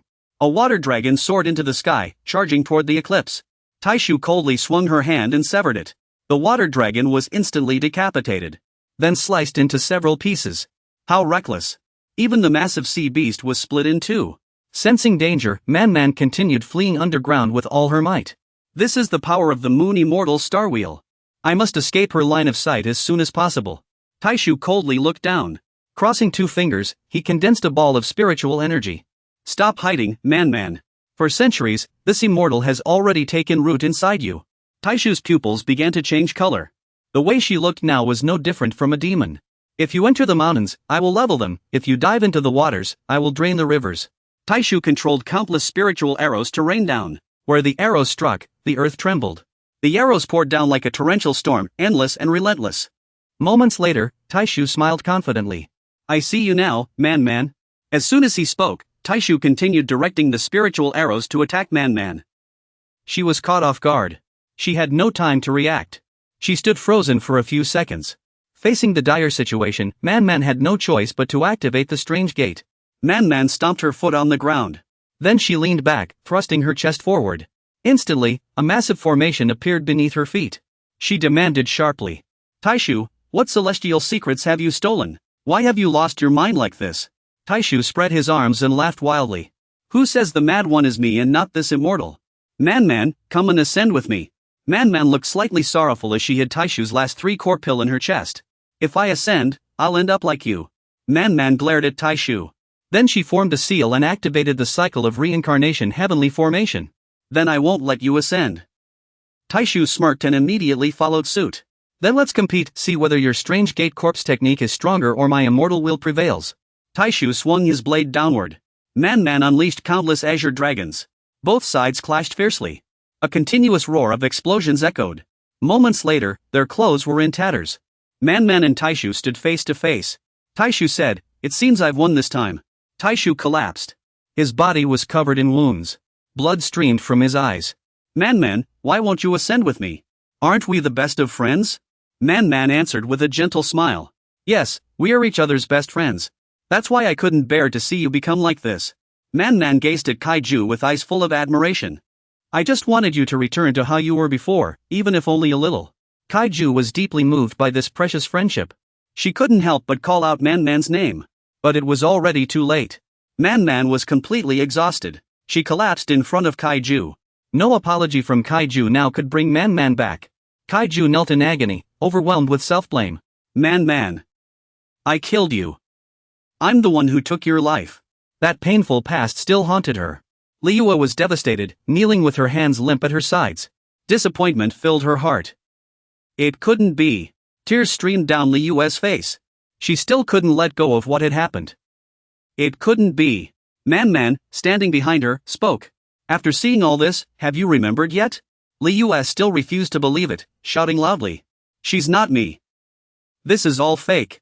Who are you? What do you want? Man's eyes were filled with sorrow. She stood beside Laolu. Man's limbs were tightly bound by chains. Listen to me, Kaiju. A flicker of hope flashed in Man's deep eyes. Don't stray from the right path again. Only then did Liyue calm down. She recognized the person before her in shock. You're Man. You've become a corpse immortal. Suddenly, a loud crash echoed from outside the cave. The rocks inside the cave trembled and began to fall. Man looked up. It seems we have visitors. She furrowed her brow, her expression grave, then raised her hand to command Laolu beside her. Laolu, go greet them. Understood. Outside the Paradise Palace, flames raged fiercely. Luochen stood wielding an axe. A disciple from Paradise Palace has been captured. Return my disciple to me at once. The palace master of Paradise Palace, Xiaozhou, swiftly steps forward. Seeing the situation before her, she can't help but curse. Damn it! So many of them, yet they can't do anything about him. But moments later, a cold smirk appears on Xiaozhou's lips. But you're too late. Your disciple has likely already become that immortal's meal. Bai Luochen doesn't hesitate and unleashes an attack with blood talismans. Countless blood talismans shoot out, turning a patch of space crimson.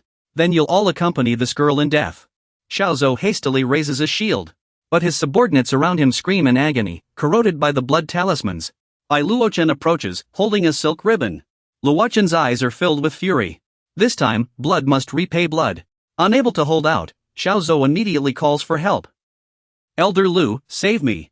No sooner are the words spoken than old Lu's weapon suddenly stabs into the ground. Right where Luochen is standing. With a heavy strike, the ground splits open. Fortunately, Luochen is agile and dodges the sudden attack. Old Lu stands atop his weapon. In the dazzling sunlight. How many times have I told you? Call me Old Lu. Old Lu quickly lands. Xiaozhou lets out a sigh of relief. This is the last cinnamon branch. From now on, we're even. Thank you, Elder. Bai Luochen is shocked. Demon Venerable at the tribulation stage? Mind your own business. Go back to where you came from. Luochen is displeased with old Lu's attitude. The more he thinks about it, the angrier he gets, and a surge of spiritual energy erupts, powerful enough to send rocks flying. He speaks coldly. Watch your mouth. I just want to know where my disciple is. Old Lu puts on a careless air and sticks out his tongue provocatively. You're just her master. Who do you think you are to demand answers from me? Old Lu's words infuriate Bai Luochen. He glares and roars in anger. Then, even if you are the demon sovereign, you won't stop me. Bai Luochen raised his hand and pulled Lao Lu in front of him. The little girl who was so smug just moments ago now looked confused and terrified, completely at a loss. Xiaozhou was scared stiff. Sweat poured down his face as he shouted desperately. Elder Xiao Lu. Lao Lu was held up by Bai Luochen, his hands tightly gripped, but he still refused to back down. Stop yelling, you're so annoying. Useless thing, this time it's all thanks to me, you couldn't do anything. Bai Luochen raised his hand as if to strike Lao Lu's bottom. At this, Lao Lu cursed loudly in fear. Lao Lu's face turned as pale as a toad's belly. Sweat streamed down his face. What do you think you're doing? How dare you hit me? Behind Luochen, a divine avatar appeared. The avatar radiated golden light and an overwhelming aura. At the same time, Bai Luochen raised his hand and unleashed the Golden Emperor's might. His hands swiftly came down, striking the tender bottom. Lao Lu let out a miserable cry. Tears and snot streamed down his face. The little girl's bottom turned as red as a ripe tomato. Lao Lu's tears and snot flowed uncontrollably. His gaze was filled with resentment. You scoundrel, what are you doing? Luochen responded calmly. What if I am hitting you? The infamous golden hand rose again. Lao Lu was struck repeatedly, his bottom swelling painfully. He suffered in agony but was powerless to resist. All he could do was curse furiously. I'll kill you. I'll chop you into mincemeat. Luochen's eyes suddenly gleamed, his tone icy. Still talking back? I'll show you what the Wanyan palm feels like. Lao Lu was struck again and again, his bottom burning with pain, as Luochen pressed him. Will you talk now? Golden spiritual energy swirled around them. Luochen struck harder and harder. Hurry up and speak. Your ancestors, all 18 generations of them. The more stubborn Lao Lu became, the harsher Luochen's strikes grew. Xiaozhou watched from the side, cold sweat dripping. Lao Lu's pain screams echo. Stop. I say. No more hitting. Lao Lu clutches his backside, sobbing. I'm on the same side as your disciple. I drew the paradise bow because of an old debt. That's already been repaid. Bai Luochen cups his hands in a salute. He frowns as he looks at Lao Lu. So, my disciple is safe now. If you'd said so earlier, you wouldn't have had to suffer so much. Bai Luochen's tone grows urgent. Take me to my disciple at once. What nonsense are you spouting? This is agony. Taizo breaks into a cold sweat, deep in thought. His strength is truly terrifying. Even the 6th Venerable isn't his match. Suddenly, she smirks. But this is the perfect moment. Sacrificing the 6th Venerable's pain will fuel my power. After pondering, Xiaozhou charges at Bai Luochen and Lao Lu. She unfurls the flesh and blood formation. A crimson formation appears beneath Lao Lu and Luochen's feet. Massive hands encircle them. Bai Luochen and Lao Lu are caught off guard. A flicker of concern crosses Bai Luochen's face. The flesh and blood formation. You've lost your mind because I hurt you? The real pain is losing a fight, isn't it? No sooner are the words spoken than Lao Lu is seized by the throat by a giant hand. No matter how he struggles, he can't break free. Bai Luochen is gripped just as tightly by another hand. Now, Xiaozhou sits atop a four-eared monstrosity. The beast's hands hold Bai Luochen and Lao Lu in its grasp. Xiaozhou grins triumphantly at the two struggling figures. Suffering of flesh. Eternal bliss. Xiaozhou laughs heartily, perched on the monster's head. Her body radiates a dazzling golden light. Lao Lu gasps for air, cursing furiously. You dare deceive me? I'll turn you into mincemeat. Xiaozhou responds immediately. Wouldn't blending our flesh together be wonderful? Xiaozhou's fragrance grows even more intoxicating. The monster's jaws open wide, ready to devour Lao Lu and Bai Luochen. The terrifying maw looms, about to swallow them whole. Bai Luochen remains composed. Such a cute rabbit, how could you even think of eating it? You're only saying that now? Luochen smiled confidently at the monster. It wants to eat me too? Not gonna happen. Luochen unleashed his spiritual power, blasting off the four-armed, multi-eyed monster's hands. Lao Lu was sent flying. Lian immediately recalled her weapon. Distant staff, come back. But Lao Lu's distant staff didn't budge. Lao Lu let out a startled yelp. Countless sharp fragments surged from below, aiming straight for Lao Lu's backside. This made Lao Lu panic and wonder. Am I going to die here? Suddenly, a hand grabbed Lao Lu's clothes. The girl looked terrified. It was Luochen. He landed softly. Luochen let go. The two were surrounded by a golden orb of light. Just stay here. Cough. Why should I listen to you? The monster roared in agony. Its two arms were now nothing but bone. Xiaozhou smirked triumphantly. You shattered my flesh body. This guy is no ordinary opponent. Suddenly, the muscles on the monster's arms began writhing and gathering. In no time, its hands were fully restored. Tiando stood on the monster's head and shouted. But that's as far as it goes. Luochen observed calmly. Spiritual energy had already gathered in his hands. Regenerating limbs? What a nuisance. Luochen struck with his 4-star sword technique.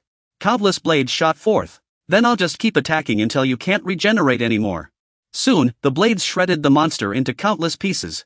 Xiao Lu, standing inside the protective barrier, watched the rain of flesh in horror and muttered, so much meat, disgusting. Suddenly, Luochen glanced at Xiaozhou. He looked surprised. Xiaozhou was lying in a pile of flesh, covered in blood. Ouch, that really hurts. That expression is so eerie. The more it hurts, the more exhilarating it feels. I'm about to collapse from exhaustion. This extreme pain is the greatest pleasure in the world. She evolved into a cooler-looking form. Good thing you're all here. We're finally about to break through the last immortal island bottleneck. She unleashes arrow-shaped tendrils to attack. Let's all turn into flesh and blood. Enjoy the ecstasy. Lao Lu panics. Your golden barrier has been breached. Jian Luchen strokes his chin thoughtfully. Lao Lu urges him more frantically. Hurry up and think of something. Jian Luchen is still pondering. The tendrils wrap around Lao Lu. They slither across his body. No matter how hidden or exposed, the tendrils explore every inch. Lao Lu looks extremely uncomfortable. Don't touch there. She gasps for breath. Sweat pours down like rain. Damn it, why can't I use my spiritual energy? Xiaozhou seizes the chance to gloat. Stop wasting your energy. She moves the eyeball in her hand closer to Lao Lu. A sinister grin spreads across her face. Once it touches my flesh, I'll absorb the spiritual energy from your body. Then she sticks out her long tongue and licks Lao Lu's chubby cheek. I won't let go until I've drained every last bit of your energy. You sick freak. Stay away from me. Xiaozhou turns to Jian Luchen, who's also being drained of energy. She sneers. This handsome guy isn't so impressive after all, huh? How's it feel? Jian Luchen's spiritual energy erupts. Then go ahead and take it all. A surge of overwhelming power floods into Xiaozhou. Her body swells like it's about to explode. How is this possible? There's such overpowering spiritual energy in this world? She grits her teeth, struggling to endure it. It's too much. It really is too much. She's about to burst. Xiaozhou explodes. Flesh and blood scatter everywhere. Luochen and Old Lu broke free from the grip of those tentacles. They had no intention of keeping the spiritual energy for themselves. Old Lu rubbed his arms, still half convinced he was dead as he took in the scene before him. Luochen stood beside the banner. So that was it. He finally understood the girl's secret when she transformed into this state. She used a flesh array to merge herself with the earth's veins. The girl was coalescing from scattered crimson flesh, grinning triumphantly. That's right. The girl's face gradually took shape. A sinister smile curled at the corners of her lips. As long as the earth's veins endure, I cannot die. Luochen wiped his hand. Blood began seeping from where he had wiped. It seemed this was the only way. Then he flicked his blood toward the girl. With my essence as an offering, seal her. Vajra Demon Sealer. Luochen transformed into a radiant, golden Buddha. He raised his hand and pressed down. Countless streams of spiritual energy cascaded like rain. Faced with such overwhelming pressure, the girl could only scream in despair. Luochen stood tall and proud. Right before the girl. The pressure continued to bear down. The seal was complete. Futile. You can seal me, but you cannot kill me. Luochen drew his axe. The girl had yet to witness the true power of the axe in Luochen's hands. I underestimated you. At this point, what can you do with that rusty axe? Luochen had no interest in arguing with her. He swung twice. The earth split open in 2 gashes, sending debris flying. Luochen intended to uproot the earth's veins along with her. Only then did the girl's face turn pale. Damn it! Even the earth's veins were severed. What are you? Luochen looked up at the girl. Then he raised his hand, drawing her into his palm. A powerful force sucked her in. She panicked. No. Luochen couldn't be bothered to pay attention to this chatty girl. You continue focusing on withdrawing your spiritual energy. Sheyazu waited a moment before daring to open his eyes, finally looking around. Only when she shrank into a delicate little figure, cradled in Luochen's hands, did the girl panic. How did I end up like this? The undying creature had turned into a mere figurine. Squeezed in Luochen's grip, she could barely breathe. Sheyazu struggled a few times, but it was useless. Stop resisting. Luochen poked Sheyazu's cheek with his finger, as if playing with a doll. I've sealed your body and energy channels. Now you're nothing more than a spirit-infused figurine. I still want to savor the pleasure of this. I refuse to be some kind of figurine. Luochen suddenly turned to ask Little Six. Little Six, what's wrong? Luochen tossed Sheyazu to Little Six. The sealed, miniature Sheyazu still radiated immense spiritual energy. Sheyazu curled up, cursing under his breath, that wretched seal. Little Six felt the overwhelming spiritual energy emanating from Sheyazu. This energy is too strong. Greed was written all over Little Six's face. It felt as if every pore was wrapped in spiritual energy. This sensation was so real. I've never experienced anything like it. Little Six clutched the miniature Sheyazu, his knees buckling as he knelt. Luochen asked with concern. Are you alright? She's very potent. Little Six struggled to stand, his body weak and legs trembling. How can this figurine hold so much spiritual energy? Luochen explained. Her body is connected to the earth's veins. She's essentially a mobile spiritual source. Touching her allows you to absorb spiritual energy. I plan to use her as a training tool for the disciples. You can keep her for now. I see. Little Six looked at Sheyazu, grinning wickedly. Just touching her lets you absorb spiritual energy.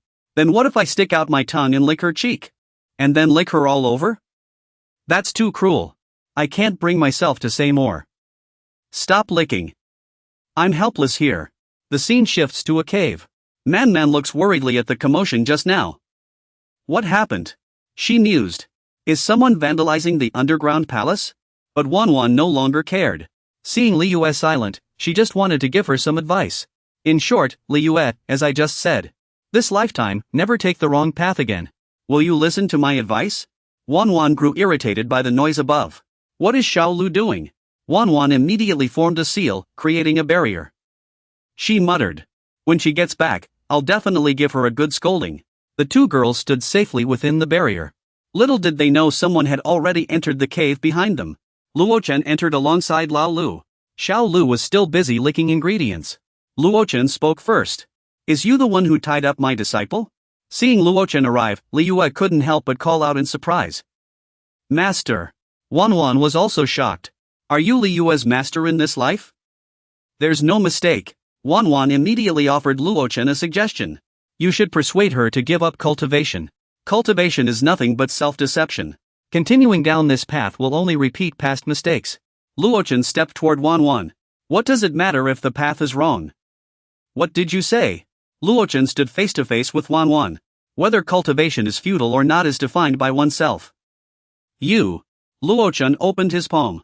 A vast cosmos appeared before everyone's eyes. My universe holds countless beginnings. All I teach is the cultivation of the heart. Liyue's eyes welled up as she whispered. Master. Wan Wan worriedly spread her arms to shield Li Yue. What if Li Yue falls into madness again? Luo Chen declared confidently. I'm here. Li Yue will be fine. She can cultivate whatever she wishes. She and I have shared life and death for over 1,000 years. You don't understand anything. How dare you say such things? Facing a stubborn girl like Man, Luo Chen's spiritual power erupts. His gaze becomes resolute. Just because I'm this girl's master. A vortex of spiritual energy instantly appears before Man. She stares wide-eyed at it. Then Man is pulled into a space. It turns out to be the inner space of the axe. She looks around in confusion. Where is this? Who am I? She realizes she is just a tiny black dot. This is my spiritual consciousness space. Like your domain. Luo Chen's figure quickly appears, and he continues speaking. Any other questions? But you're only at the complete illumination stage. Don't worry about the details. Man looks at the massive corpse beneath her feet, puzzled. Then what are these giant celestial bodies? Just firewood I've chopped over the years. Man is shocked. Each corpse belongs to a cultivator at the Mahayana stage. Now you can trust me to teach Li Yue, right? Luo Chen snaps his fingers. Think it over yourself. A moment later, the two return to the cave. Man finally understands. Now I see why Li Yue trusts this master so much. Luo Chen walks over to Li Yue, pats her head, and smiles. Be a good girl and listen to your master from now on. Li Yue nods, promising to follow her master diligently in cultivation. Man sinks into her thoughts, having witnessed Luo Chen's true power.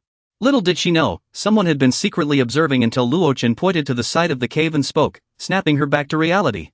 But Elder Shang has arrived. He's one of yours, isn't he? Shang Mingxiu appears. She breaks into a cold sweat, panicking. I've been caught. A golden spiritual rope instantly appears above Shang Mingxiu's head. Did you really think I wouldn't notice you with that stealth artifact? Man is secretly terrified. This artifact could even deceive Earth immortals like me. How could he have possibly detected it? Shang Mingxiu is quickly bound tightly by Luo Chen's spiritual rope, like a dumpling. But the girl still puts on a brave front. By Luo Chen, you trespassed into the forbidden grounds of the Paradise Palace. Aren't you afraid of triggering the blood shame formation to defend the sect? Luo Chen calmly points toward Old Six and Man, who is looking around curiously. Flesh steps onto the stage. Are you referring to this? Shang Mingxiu swallowed hard. Sweat kept pouring out. I never expected even the flesh ascension formation couldn't handle you. Suddenly, Shang Mingxiu let out a cold laugh as a yin-yang-shaped jade stone appeared from her chest. As a true Earth immortal, can you handle this? Shang Mingxiu pressed her ample chest against the jade stone. Man looked stunned. We can't let her crush the jade token. The moment the jade token shattered, the chains binding Man snapped instantly. Lao Lu panicked and shouted, "This is bad. The boss is about to lose control." The jade pendant controls the chains on the boss. Without the chains, the boss's consciousness will be devoured. The talisman on Man's forehead burned away. Her nails began to grow long and sharp. Fangs quickly sprouted from her mouth. Man had completely broken free from the chains restraining her. Her form expanded several times over. Li Yue and Lao Lu grew frantic. The boss's consciousness would be consumed by the overwhelming demonic energy. Don't be afraid. I'm here. Man's eyes turned blood red, her fangs bared. She looked terrifying. Shang Mingxiu laughed triumphantly at the sight. Ha ha ha. Die, all of you. Demonic energy surged around Man. Luo Chen worried about the others getting hurt. Lian used the 4-star holy talisman, heavenly purification, creating a barrier to protect the two girls. Lao Lu was in a frenzy, his eyes red as he clutched Luo Chen's arm. We're doomed. Last time the boss lost control, it took 3 great ascension experts fighting desperately to seal her. What do we do now? Though bound, Shang Mingxiu still wore a haughty expression. No one escapes today. You'll all die. Luo Chen gritted his teeth and glared at Shang Mingxiu. This woman never shuts up. People who talk too much tend to meet their ends sooner. He immediately punched Shang Mingxiu. Ugh, I can only make muffled sounds now. Lao Lu was struck dumb, confused about what just happened. Luo Chen paid him no mind and handed Li Yue a talisman. Here you go. Yes, master. Man unleashes her spirit channeling technique, releasing a surge of demonic energy that takes the form of a monstrous shape. Man swiftly releases her demonic energy to launch an attack. The demonic energy strikes the barrier but fails to break through. Holding a talisman, Luo Chen's body suddenly radiates a blazing surge of spiritual energy. Even the dead can form seals? How intriguing. Is that all you've got? He quickly flicks the talisman toward Man, startling her.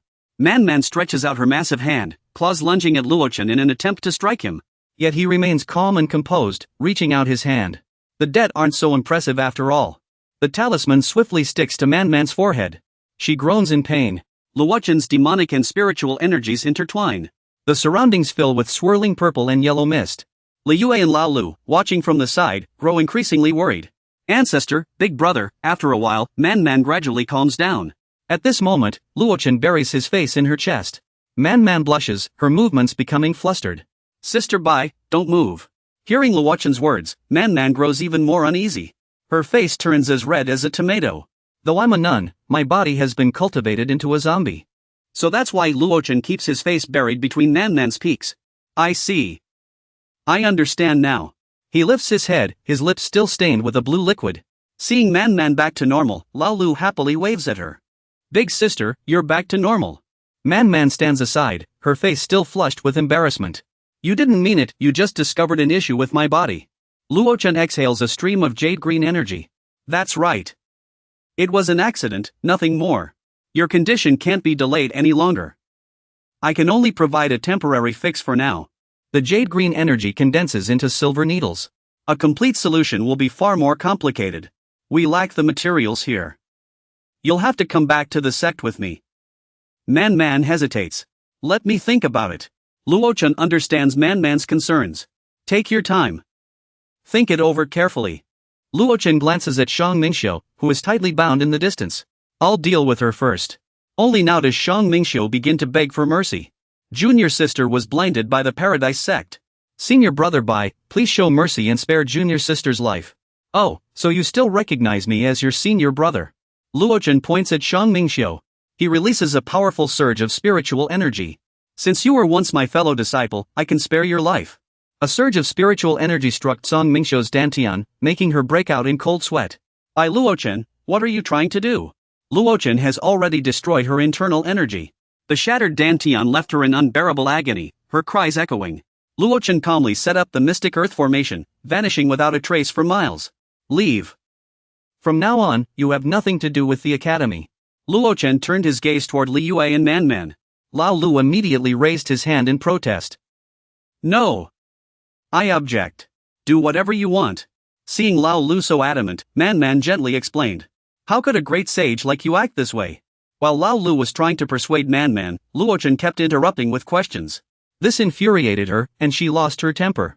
Man hesitated, glancing back at Liyue. Liyue understood her unspoken thoughts and smiled faintly. Let's go. Then Man knelt before Luochen, leaving him utterly confused. Unleash your innate potential? What do you mean? Man bowed respectfully with clasped hands. Master, please accept your disciple Man's bow. Luochen looked troubled. Just come back to the sect with me. Activate the final world quest phase. Help the disciple break through to the innate realm within 3 days. Assign and initiate the world quest. Protective treasure fragment Heavenly Tao. Failed. Permanently lose world quest eligibility. Lose the system. All spiritual energy gone. You fool. Why did you have to show up now? Someone must have done this on purpose, right? The scene shifts to a deep, shadowy forest. The moon tonight seems a little strange. Shang Mingxiu clutched her dantian, her face twisted in pain as she gasped for breath. We've been walking for hours. Why haven't we left this wretched forest yet? The more she thought about it, the more resentful Shang Mingxiu became. Bai Luochen ruined my snow mountain sea if she as well. I'll settle this score with him sooner or later. Just then, a voice called out. Elder Song. A rustling sound came from in front of Shang Mingxiu, and a shadowy figure appeared, putting her on guard. Who is it? As the shadow approached Shang Mingxiu, she recognized Yang Chenglian and spoke. You are Yang Hunshi. Since Elder Shang is already here, why not come closer and have a chat? Shang Mingxiu was startled. This isn't like Bailuochen's personality, how could he let Tu Hunshi go? She immediately questioned the person before her. His face suddenly twisted and distorted. He muttered something to himself. What appears as a mountain is a mountain, what appears as water is water. His face became increasingly twisted and hideous. Another face gradually emerged, replacing Yang Chang's. He continued muttering to himself. He sneered, why can't my ancestor be Yang Chang? That guy is nothing but a thorn in Shang Mingxiu's side. You didn't really think you could come here by your own will, did you? Shang Mingxiu raised her hand, ready to attack, but before she could act, a scream rang out. Birds scattered in all directions. The scene shifted to Green Phoenix Peak. A portal opened. A coffin flew out from the portal. Its landing caused a slight tremor. Cracks appeared in the ground around the coffin. It was clearly carrying something heavy. Luochen and the female disciples quickly stepped out of the portal. Good thing I grabbed the old man's coffin earlier. Otherwise, suppressing the Earth Immortal's corpse explosion would have been tough. Luochen gestured to the female disciples. Time is short. Quickly carry the coffin to my room. Understood. Mimong was eavesdropping. She was shocked to see Xiaolu desperately pushing the coffin into the room. After pushing the coffin in, Xiaolu was also chased out. Miming broke into a cold sweat. Oh no, why did that old freak bring her back? Miming recalled how timid she had been when offering herbs last time. Her face paled in fear. Last time, she used bird-dropping grass to wipe her bottom. If she finds out, I'm done for. Lao Lu suddenly appeared beside Miming, scaring her out of her wits. Oh, whose little girl is this? What a coincidence running into you again. Lao Lu's eyes were bloodshot. Veins bulged across her face. She cracked her knuckles. Just in time, I'm hungry. Let's settle what happened earlier right here. You even dared to make me suffer for a whole day. I apologize. Don't be like this. A sound came from Luo Chen's room. He opened the coffin. A brown orb appeared. It continuously absorbed spiritual energy. Luo Chen patiently lifted the orb with his own spiritual power. His expression turned grave. Alright, the coffin can be opened now. The orb still hovered above the coffin. The coffin lid shattered apart. A thick miasma of corpse energy billowed upward. The orb swiftly absorbed the emerald green corpse energy. Inside, Man was surrounded by the miasma. Her body was extremely weak. My master sensed her body could no longer withstand the demonic energy. Luo Chen quickly removed his outer robe. As he took it off, he spoke. Since there's still time, both of you hurry and remove your clothes. Li Yu and Man blushed deeply upon hearing this. Remove what? Their clothes? Ignoring the two girls' shyness, Luo Chen had already stripped down to his undergarments, revealing his toned shoulders. There's no time to waste. Hurry and undress. The disciple could understand his master's intentions, but this approach seemed a bit improper. Luo Chen turned around and began removing his pants. Ignoring the two trembling girls, he said, enough talking. How can we proceed without removing our clothes? What now? I have no experience. This is my first time too. Man blushed furiously. She slipped off her top. Understood. As long as master doesn't mind. Man finally finished undressing and gently set her clothes aside. Li Yu bit her lips, her cheeks flushed crimson. She began unbuttoning her top, her voice barely a whisper. This disciple obeys. Soon, her clothes slid down to her ankles. Once both were undressed, Luo Chen turned back around. What are you two doing? You should keep your undergarments on for modesty.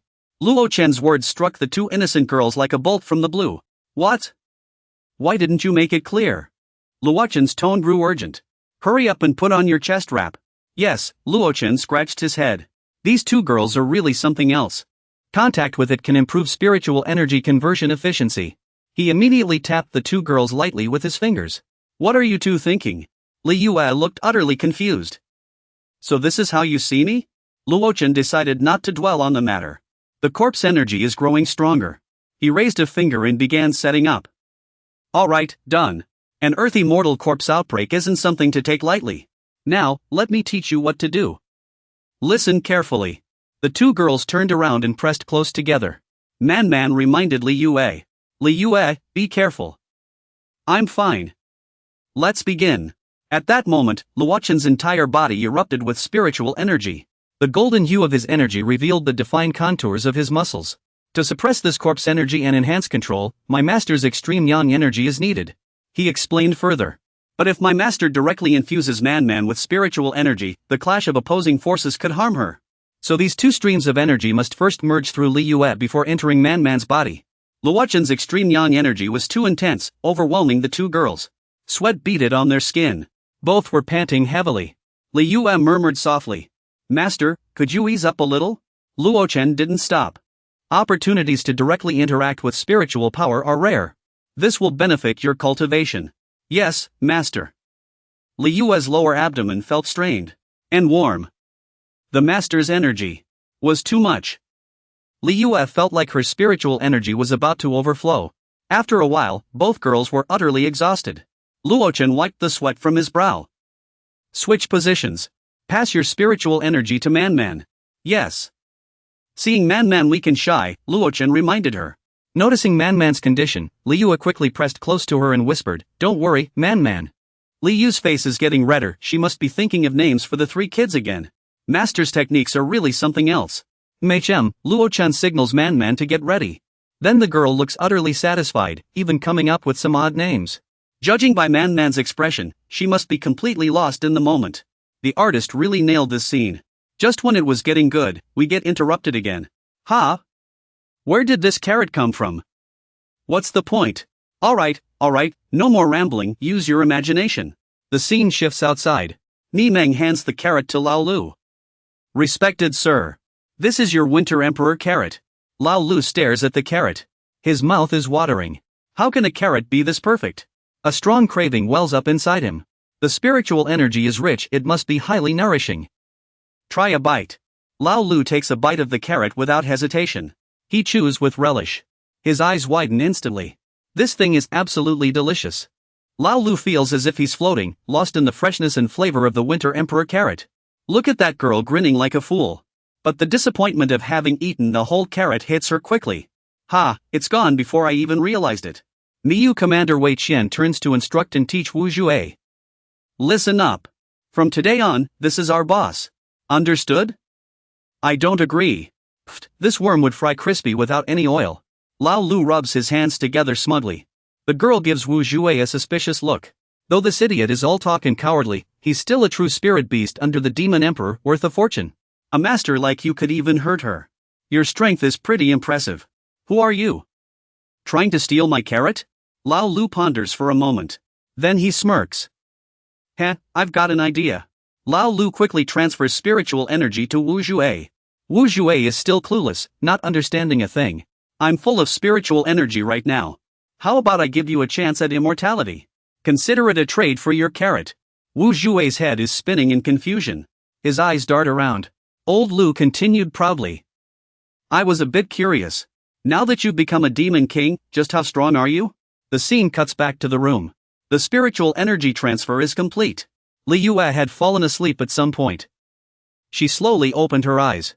Seeing Liyue awake, Man stroked her head. You're finally awake. Man. Liyue looked at Luochen and smiled. Master. Has Man returned to normal? Only her meridians for now. Let me rest a bit before we continue. Luochen let out a long, weary sigh, looking exhausted. Using the earth immortal fruit to redirect the flow of spiritual energy was quite draining. My mental energy is nearly depleted. He sighed inwardly, then turned to pat Liyue's head in praise. Liyue absorbed so much spiritual energy, it must have been tough on you too. Man's dantian still wasn't fully filled with spiritual energy. She spoke softly. I don't even know how to repay such a great kindness. After 1,000 years, I've finally met someone willing to restore the meridians of a dead warrior like me. Luochen added. From now on, your true energy will be your spiritual energy. We'll restore your true form later. Then you'll be revived. Suddenly, a dazzling light appeared. This caught Luochen's attention. He let out a surprised hum. Man also sensed the greenish energy fluctuation outside. That energy, it's the birth of a demon king. You two rest here. I'll go check it out. The scene shifts outside. The moon had risen high. A greenish light illuminated the entire sky. Old Lu and Miming stood beside the green glow. Observe carefully. A figure with bronze-colored skin stepped out of the light. Wu Qiu emerged in a new form, looking fierce with 2 beast ears. Good, from now on, you're my demon brother. Just mention my name, Old Lu, and no demon outside will dare bully you. Wu Qiu raised her hand, holding 2 lemons that had now grown into plump, juicy pomelos. She couldn't help but sigh in amazement. It's a bit heavy. Not very comfortable. Can I be like you? Miming laughs mockingly. She turns away. That 6th brother is quite pitiful when you think about it. So thin you could describe him as barren land. Seeing Miming laughing at him, 6th brother suddenly radiates hostility. He clenches his fists, ready to pounce. Looks like I need to teach you some respect for your elders. My apologies, I misunderstood. I don't see you as a child. Miming's offhand remark makes 6th brother even angrier. His veins bulge. Her hands gather spiritual energy. I meant respect for your elders. Oh no, the old man's legs go weak with fear. 6th brother strikes Miming in the chest. Her buns bounce up and down from the hit. She cries out in pain. Mimung clutches her chest, gritting her teeth to endure the pain. It hurts so much. Is this the cruelty of being flat-chested? Those words infuriate sixth brother even more. His hatred burns fiercely. The cruelty of being flat-chested? Sixth brother lunges at Mimung in a rage, scaring her out of her wits. Yours aren't exactly small either. Let me help you put an end to this. Ah! If I can't have it, destroy it? Sixth brother is about to pounce. But a hand grabs him. I object. Causing trouble already? Sixth brother is yanked by the collar by Luochen. He scolds the girl. You've barely been gone and already causing trouble. How come you can set fires in your room? You won't let me light a lamp outside? Luochen scratches his head, explaining. I was just helping Man adjust her meridians. Like you didn't take advantage of the eldest. Mimung charges out from somewhere, yelling at Luochen. Wah! She tries to hug Luochen but is pushed away. Big brother Luochen. They're bullying me. Just say it, don't lunge at me. Right now. The ferocious beast pounced forward, flinging Mengmi aside. Mengmi was caught off guard. She was flung away just like that. She slammed heavily into the nearby wall. Dust billowed as the ferocious beast regained its senses. Who told you to steal my carrot? Seeing the ferocious beast's change, Luochen patted her head. Not bad. You're speaking much more fluently now. But listen, ferocious beast. No matter what, Little Dream is still your senior. Now that you're a full-fledged demon king, you should respect your elders and care for the young. Got it? Yes, yes. Luochen then ordered Lao Lu to take Little Dream back to her room, but he called Lao Lu Little Six, which clearly annoyed her. Little Six took Little Dream back to her room first. Little ferocious beast, come with me. She's not dead yet. Luochen frowned in surprise. The emergence of a demon king was such a big event. It was bound to attract attention. Sure enough, several figures flew in like arrows, their auras colorful. They were all heading straight for Luochen's location. In no time, they landed in front of the gates of Qingluan Peak. A red-haired man holding a compass spoke up. The compass points right here. A young man holding a fan said. But we haven't received permission yet. It wouldn't be proper to barge into Qingluan Peak uninvited. This man is Nisu, a formation instructor. Extremely curious. A pill refinement instructor. Yen Shangqing. Mid-stage nascent soul realm. He also agreed. I think it's not a good idea either. We should at least report to the enforcement hall elders first. The red-haired man sneered upon hearing this. Have you two forgotten? Deanley has gone to rescue Instructor Bai, so his safety isn't guaranteed. The academy is under our charge now. Stop worrying so much. It's all that fool by Luoshen's fault. Overestimating herself. Ran to the Paradise Palace alone to save someone. Do you really think being overconfident makes you powerful? Now the Dean has taken more than half of our combat personnel to assist in the rescue, leaving us to patrol after school. Now that monsters have appeared at home, we have to deal with them. That guy with the surname Bai is really something else. Instructor Yu sighed in exasperation. Instructor Yu continued. Even if the Demon King was just curious. Everyone must stay alert. Prioritize the academy's safety above all. Brother Yu speaks the truth. Why is Instructor Yu biting her lip again? It must be because she also dislikes that guy with the surname Bai. No. Instructor Jiang, you're blocking my view. Seeing the door tightly shut, the red-haired Instructor Yu announced. Please let me go first, everyone. The red-haired man shattered the door with a single punch. Everyone was shocked to see Luochen chopping firewood inside. Both sides were taken aback. Instructor Yu's face lit up upon seeing Luochen. Junior Bai. Luochen paused his chopping and waved. Hey, Senior Yu. Oh, if it isn't the elite from all departments of Group A. What brings you to my Green Phoenix Peak? Instructor Yu couldn't hide his surprise. Luochen, how are you here?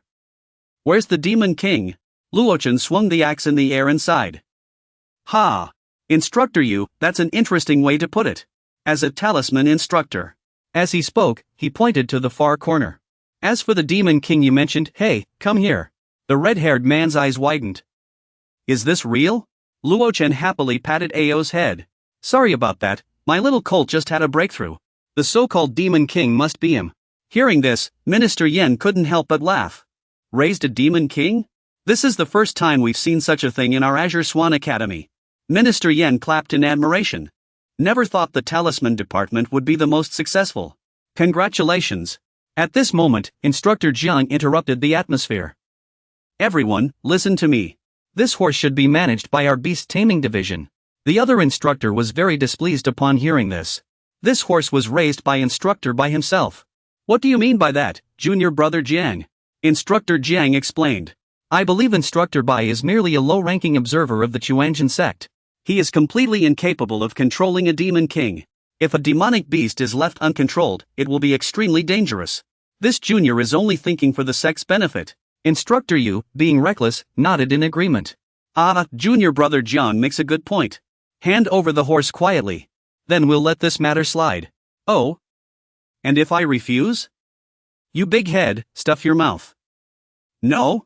You big head's muscles bulged all over his body. He unleashed his beast control technique, bursting with spiritual energy. He also intended to bully the weak. This isn't for you to decide. The red-haired man exploded with spiritual energy, smiling confidently. I won't stand by and let a demonic beast bully you either. If you can stop me, then you've got the skill. Bai Luochen immediately refused. No need for that. Perfect, I'd like to test my family's chasing cloudhound strength too. Instructor Yu. How about we settle this with a beast battle? Instructor Yu's eyes widened. He asked again in disbelief. What? Look into my eyes. Let me say it again. He immediately raised his voice and repeated. I said, we settle this with a beast battle. Instructor Yu laughed excitedly. Ha ha ha. Alright, if I win. That horse is mine. He raised 2 fingers to the sky, summoning a circular spell formation. Come forth. He shouted. Proud Emperor. Something began to take shape within the formation. It quickly solidified into form. The red-haired man had summoned a top-tier demon king. Proud Emperor. The moment he appeared, he shifted the light to Teacher Yu's side. She immediately gathered spiritual energy at her fingertips as a warning. But Jiang Hemming stopped her. Yu Wanxiang. This is just a minor scuffle, after all. Why is Instructor Yu so worked up? She reminded him. If anything goes wrong, the headmaster won't let you off the hook. Don't worry, Instructor Yu. Uncle Yu knows what he's doing. Besides, battles between demon kings aren't an everyday occurrence. Let's just watch. The show is about to begin. The proud emperor stormed toward Wu Zhou, radiating a murderous aura. Wu Zhou observed cautiously. The proud emperor charged, throwing a fierce punch at Wu Zhou. Wu Zhou blocked the strike effortlessly with one hand. The red-haired man looked confident. The proud emperor is the unbeatable demon king I trained in the beast system. His speed and strength naturally surpass Wu Zhou's. What do you have to win with? So he's the same type of demon beast as Wu Zhou. Wu Zhou countered with a powerful strike of his own, returning the attack. Wu Zhou's spiritual energy took the form of a majestic figure. Jiang Hemming blurted out in surprise. It's a spiritual energy avatar. Even if it's just an illusion. This is rare in the world. This horse's potential is truly terrifying. The red-haired man looked concerned and urged, Proud Emperor, what are you waiting for? Don't you know the courtesy of returning a blow? The proud emperor unleashed his ultimate technique, the blood pool avatar. The 2 figures immediately clashed fiercely. Booming crashes echoed repeatedly. Boom! Boom! Boom! The crowd began murmuring. Are they still half asleep?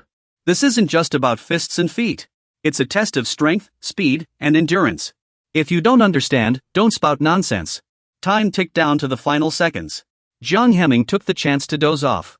He jolted awake at the shout. The outcome was decided. The proud emperor's movements grew sluggish.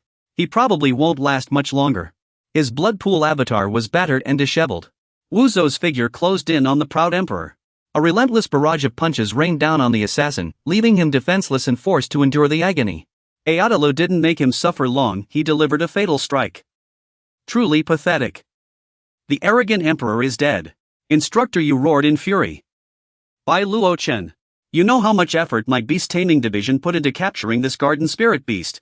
Bai Luochen didn't seem to care, simply stroking the little creature as he replied. What does that have to do with me? If you couldn't handle it yourself, don't blame others. The little one did well. The disheveled guy pulled out a branch to drive away the spirit insects. Bai Luochen, you, was immediately blocked by Yen Shangqing's gourd. Instructors aren't allowed to attack. No amount of fuss will change that. Instructor Yu is really embarrassing the beast taming division. Yen Shangqing put away his gourd. The disheveled guy finally started talking sense. Let's end the sparring here. But he killed my beast king, he must answer for that. What should we do? Instructor Yu couldn't argue his way out of this. Should I report this to the dean? Ask the old man to come arbitrate another day.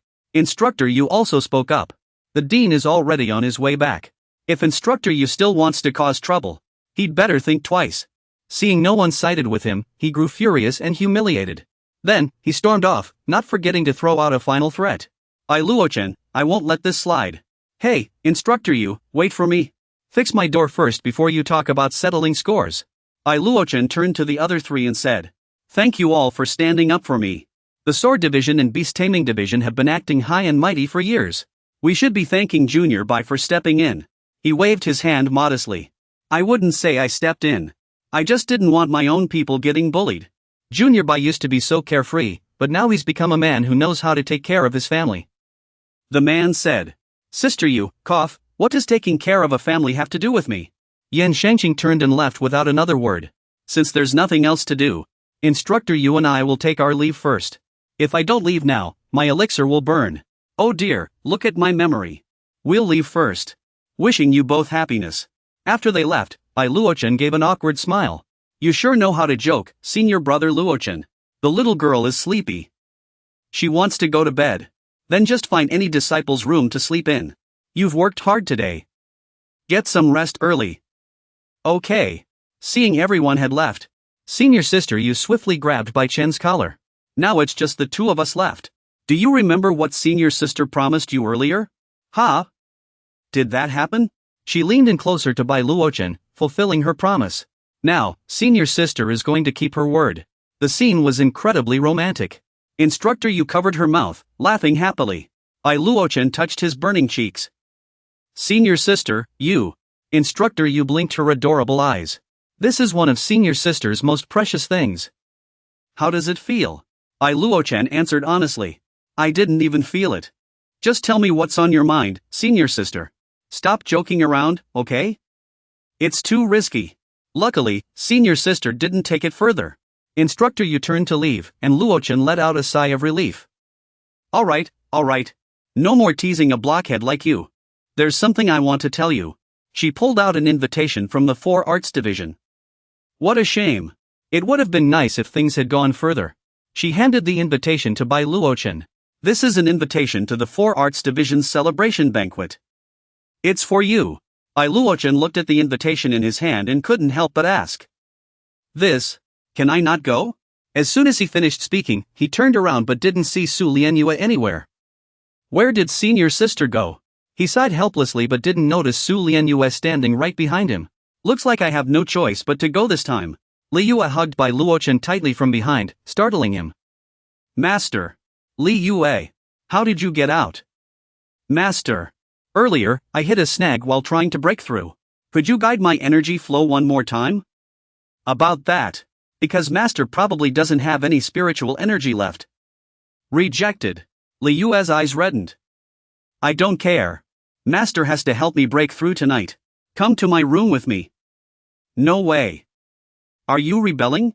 Because Master really doesn't have any left. The next day, at the 4 Arts Department, guests were being warmly welcomed.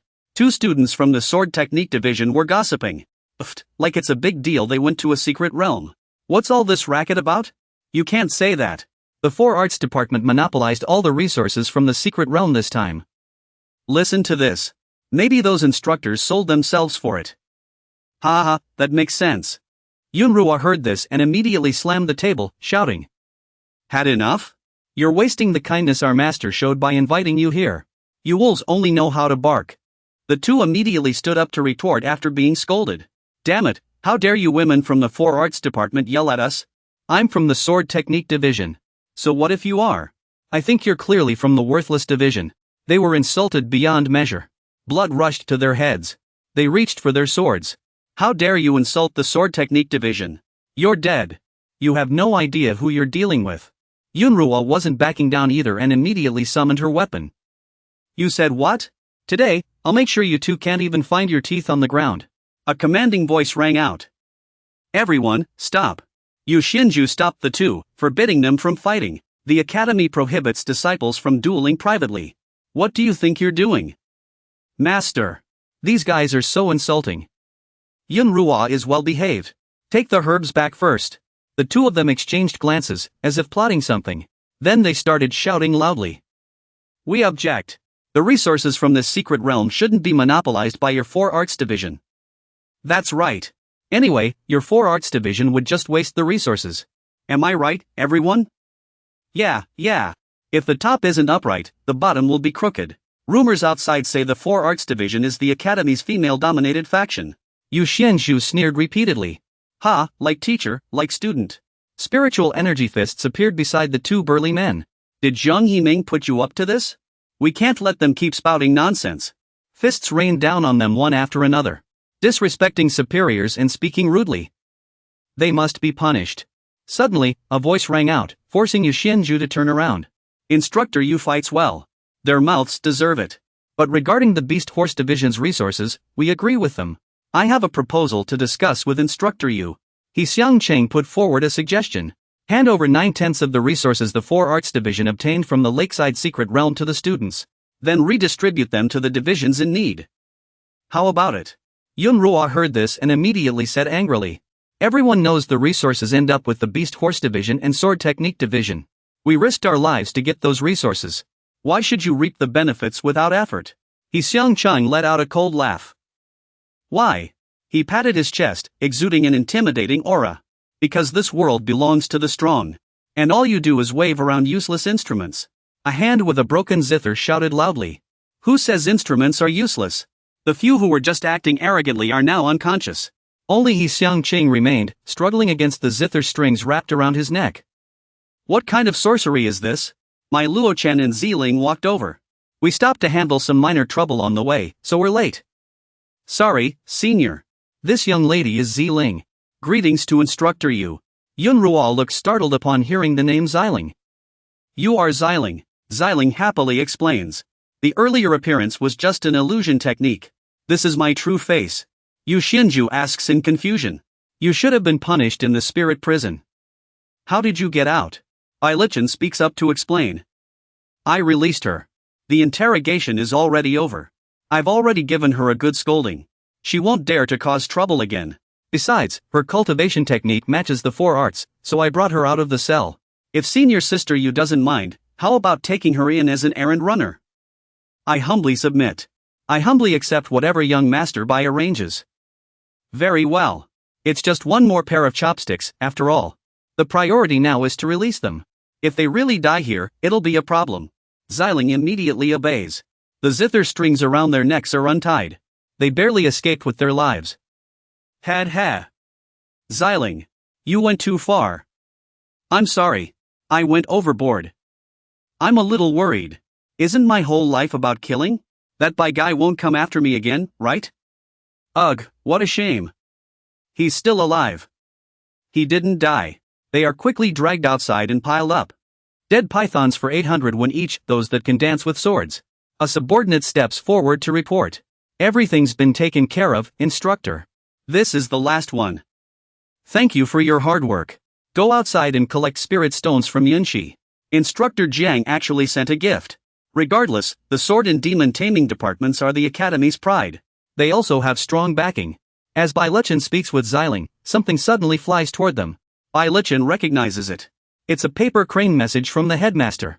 The headmaster sends word. All instructors, hurry to the mountain gate. There's trouble. At the entrance of the Qinghong Library, a group of arrogant people stormed over, shouting loudly. Yu Xianzhu, get out here. Li Guanqi, get out here. Jiang Kemming stepped out from inside, pointing at the group with righteous indignation. This is the library's territory. Who dares cause trouble here?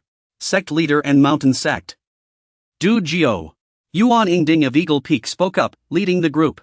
Qinghong Library. We're here today to demand an explanation. Thanks to our talented members, they returned safely. But our people all died in the secret realm. Accompanying him was the Bamboo Mountain sect master, Qingzhu. Initial nascent soul stage. A disciple stepped forward and whispered into Qingzhu's ear. Sect master. If we insist the library pays with lives, will they be pushed to desperation? They definitely won't agree to pay with lives. But they can't refuse to hand over resources. He even imagined himself in wedding robes, gloating triumphantly. More importantly, Yu Xianzhu can't refuse him this time. Jiang Kemming was gradually losing the upper hand. His initial confidence had vanished completely. Stay calm, don't act rashly.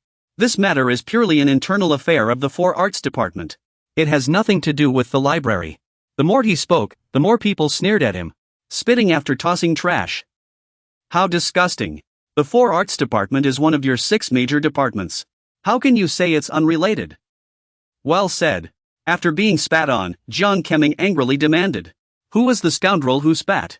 Instructor Jiang is also an upright man, though casualties are inevitable in secret realm struggles. But the library bullied others. Not only did they seize all the resources, but they also killed all the other sect's disciples. Isn't that going too far? He pointed at the barrier gate behind him. Get lost. If you don't believe this, Junior, why not confront the Four Arts Department directly? How about it? The 2 sect masters immediately agreed. Fine. Then we'll do as Instructor Jiang suggested. So, are we being allowed in? Jiang Hemming pondered to himself. Right now, their family is in the Four Arts Department. One at the nascent soul stage and one at the golden core stage. Let's see how he handles this. Inside, a young girl was being bullied mercilessly. All she could do was cry. Those guys were acting recklessly, without a care. Don't run away. Big Brother is coming to save you. Master, save me. No one will hear you no matter how loud you scream. You from the Four Arts Department are finished. Stay back. Dujio's cheeks flushed red as he sneered. No wonder this place is known for pampering its favorites. This one is even cuter than the last. Makes me want to take a couple of maidservants for myself. Do what you want with the others. But leave the Four Arts Department instructors to me. A tall man was tearing at a girl's clothes. Stay still. This is what the Four Arts Department owes us. Don't move. Suddenly, a blue arrow streaked through the air. It struck the man squarely in the shoulder. He was sent flying, coughing up blood. His body immediately began to corrode. He turned back with pleading eyes, weakly calling out. Master, what's wrong? After being fully corroded, he collapsed to the ground. Dujio and Xingzhu rushed over to check. It's corpse poison. Step back. Stay away from him. Master, help. Just as the group was in chaos, a familiar voice rang out. Didn't expect you to deliver yourselves to us. Bai Luochen and Yu Xianzhu walked in, eyes burning with anger. This is the territory of the Green Swan Library. You will not act recklessly here. Dujio, furious at his arrogance, pointed at him and shouted. We're just here to settle a score. How dare you kill someone? Xingzhu was also enraged. No wonder you rejected my kindness so many times. He pointed at Bai Luochen. Picking this good-for-nothing's name? Such a legendary record. Bai Luochen couldn't help but find it amusing when he heard that. What's wrong with proposing? Yu Xianzhu spoke up then. Senior, do you know this person? He's the sect master of Bamboo Mountain Sect. I met him once at the Southern Border Conference. Her expression looked terrible. Who knew that after that meeting, he wouldn't stop coming to the academy? That guy named Xingzhu has proposed to her over 200 times in 3 years. After hearing this, Bai Luochen couldn't resist mocking him. Oh, so he's just a persistent toad. Over 200 times in 3 years, what dedication! Xingzhu's face twisted in anger when he heard the word toad, veins bulging. He immediately lost his temper. That was all in the past. Yu Xianzhu. The more he thought about it, the angrier he got, and he immediately threatened her. Back then, you refused my proposal. Now, I won't let the entire Four Arts Department off the hook. Bai Luochen quickly hugged his senior to provoke him further. Yu Xianzhu blushed and chimed in. How embarrassing. My senior has high standards. She wouldn't look twice at someone like you. Right? Humiliated, Xingzhu was furious and tried to charge at Bai Luochen to argue. Du Jiao stopped him from behind. Calm down. He's just trying to provoke you. If we fight, we won't be able to easily exchange resources. Bai Luochen asked, sounding confused. Ha? So they're here for resources. Du Jiao pointed at him loudly. The Four Arts Department wiped out all the other sects in the secret realm. We're just here to trade resources. Bai Luochen, don't think the Academy's backing means you can bully smaller sects like us. Yu Xianzhu quickly stepped forward to defend Bai Luochen. Everyone knows the Four Arts Department isn't skilled in combat. The ones who killed your disciples were clearly from the Paradise Palace. Du Jiao refused to let her explain. Nonsense. The Paradise Palace was wiped out too. How dare you keep lying? Yu Xianzhu was shocked by his words. Bai Luochen forced a bitter smile from the side. The Bliss Palace was wiped out? Ha! Senior sister, stop talking to them. It's useless. I can't exactly say I wiped them out myself. Make a request of those two instead. If you think I'm bullying you with my status, why not settle this with a gentleman's duel? Du Jiu seemed reluctant to agree. But Cheng Zhu immediately accepted. Relying on others for a gentleman's duel? Fine. How do we do this? Bai Liqian quickly proposed the next condition. Each side sends 5 disciples below the Golden Core realm. Best of 5 wins. Of course, if you're afraid of losing, you can step in yourselves. Just don't go around saying the 4 arts and talisman departments bullied you afterward. Du Jiu whispered worriedly to Qing Zhu. I've heard Bai Liqian has an incredibly talented disciple. Are we at a disadvantage? Don't worry. I have a plan. Cheng Zhu immediately declared loudly. He sounded arrogant and overbearing. That by family. If we win, besides all the resources of the 4 arts department, I have one more demand. State your condition. I'll agree to it. Upon hearing this, he glared at you fiercely. I want to take care of you myself. Yu Xinju rushed forward to stop him but failed. Bai Liqian immediately agreed. She looked deeply concerned. Trying to harm junior brother Bai? You'll have to go through me first, senior sister.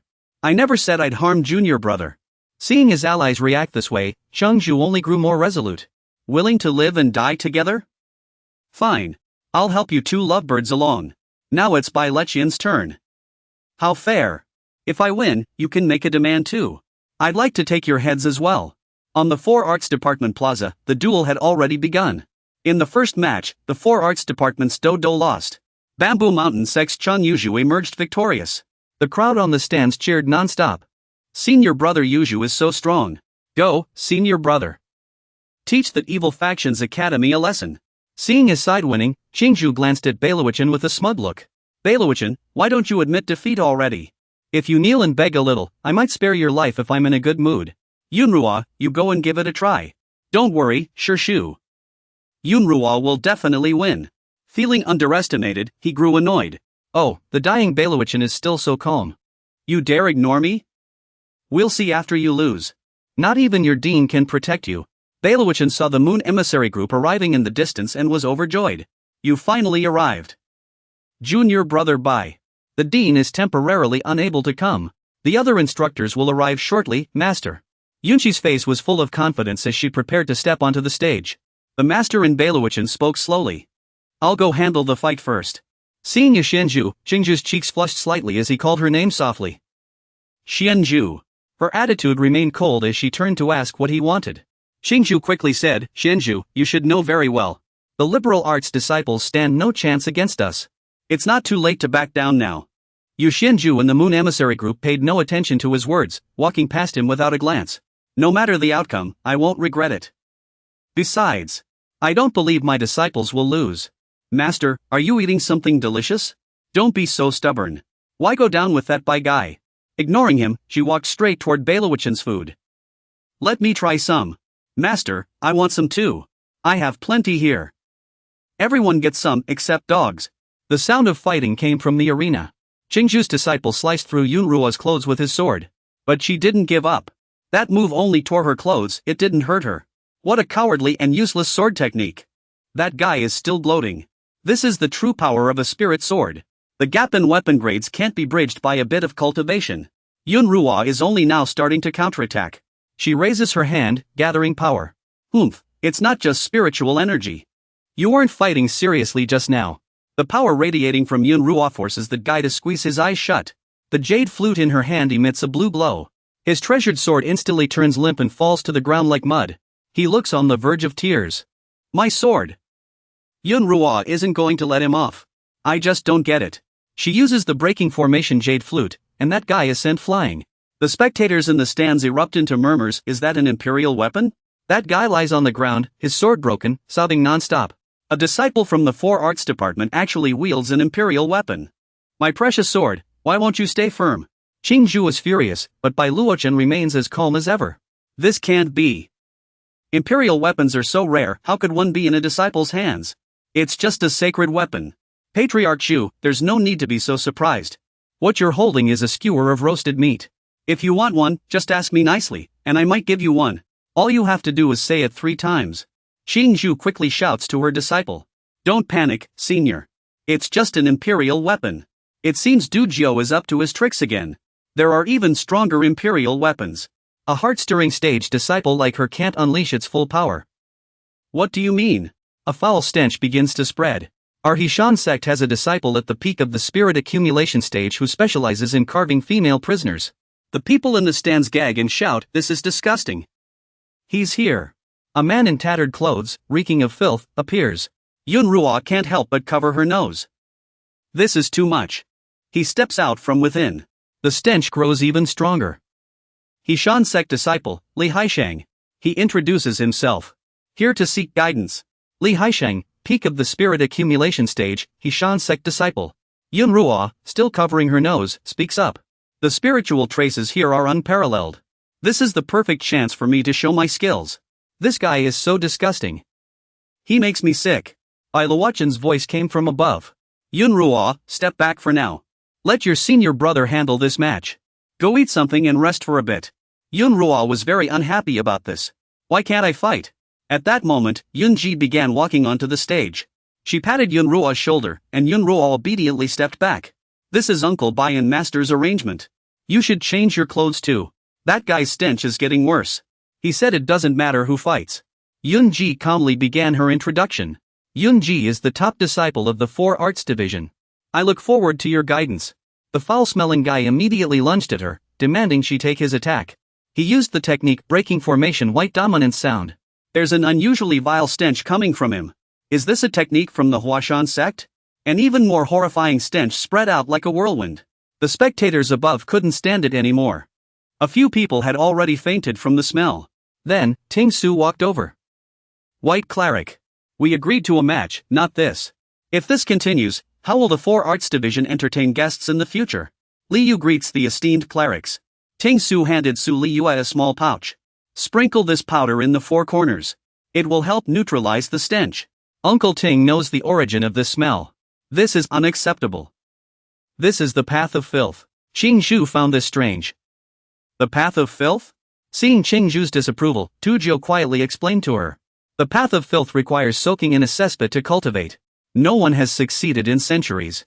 You tricked a disciple into practicing this? I saw his 5 elements were impure and lacked the talent for cultivation, so I just made an offhand remark. I never expected this guy to actually jump into a cesspit and soak for 15 years. Iluochen just watched as the two whispered to each other. The stench was real. Winning is all that matters. That makes sense. After hearing this, he stroked his chin and fell into thought. Then wouldn't giving him a bath be a waste of effort? He immediately asked Nishu for his opinion. What do you think, senior brother? It has an effect, but not a huge one. After all, we're at the same cultivation level. Swordsmanship is practically unbeatable. After vomiting until she was dizzy, Yunruo's face turned pale. It seems our senior sister is definitely going to lose. I just fought him briefly, and now even my sea of food is tainted. Meanwhile, Yunchi was still fighting with all her might. She quickly unleashed her water dragon's lament. Li Haicheng sneered. He looked down on Yunchi's actions and said, "Do you really think this will wash away the stench on me?"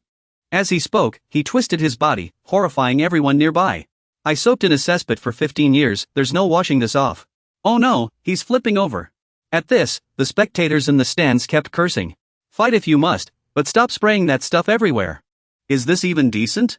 Li Haisheng threatened to kill someone. The filth kept splattering in all directions. Yunchi watched the scene in disappointment, thinking to herself, "Ugh, even water-based spells don't work on this guy?" Xingzhu quickly set up a barrier to avoid getting splashed. He angrily said to Du Jiao, "Heavens, control your disciple.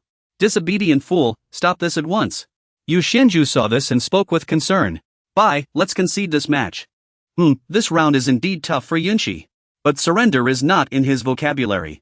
Bai Luo never accepts defeat so easily. He turned to his disciple and said, "Li Yue, it's your turn. Rest assured, master. I'm not afraid of this filth." Zhang Heming was clearly displeased. So he sneered. The 4 arts of the Qin, chess, calligraphy, and painting are useless. No wonder people say our academy's 4 arts department doesn't train cultivators, just performers. Bai Luo was furious upon hearing his slander against their sect. He glared angrily in that direction. He secretly sabotaged Zhang Heming's barrier, causing him to laugh triumphantly. A pile of filth flew right into his mouth, just as he wished. But I'm not incapable of using sword techniques. All you have to do is kneel and beg me. A stinking lump of filth quickly forced its way into his mouth. Zhang Heming's eyes widened in shock. His face soon twisted in disgust. He doubled over, retching uncontrollably. Meanwhile, Luochen kept mocking him. Master Jiang Jaime is a sword cultivator. How can he afford to lose control of his chi? Jiang Hemming burned with rage after hearing that. He was determined to settle things with that brat once and for all. Just then, Yan Shanqing suddenly appeared in the nick of time. You want to challenge my master? Jiang Hemming seethed. Someone dared interfere in his business. He grabbed Yan Shanqing by the collar and snapped, that punk made me eat filth. Isn't stabbing him once fair payback? You should have known better. Suddenly, a loud tremor drew everyone's attention. Du Jiu stared in disbelief at the scene before him. How is this possible? Li Yu only needed one move to immobilize Li Haisheng. Li Yu looked at his opponent with even greater disdain. Li Haisheng was taken down in a single strike. What kind of move was that? Not even worth a single technique. Xingzhu couldn't help but comment from the sidelines. Heretical tricks will never measure up. If you can't win, just switch fighters.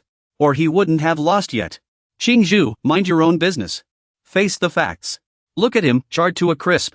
Yet, just as everyone thought Li Haisheng was defeated, he stood there, very much alive. Blackened fragments kept flaking off his body. Wait, no, he's channeling the drunken thunder physique. Yuan Xiang hurried to the spectator stands, stunned by what he saw. How is this possible?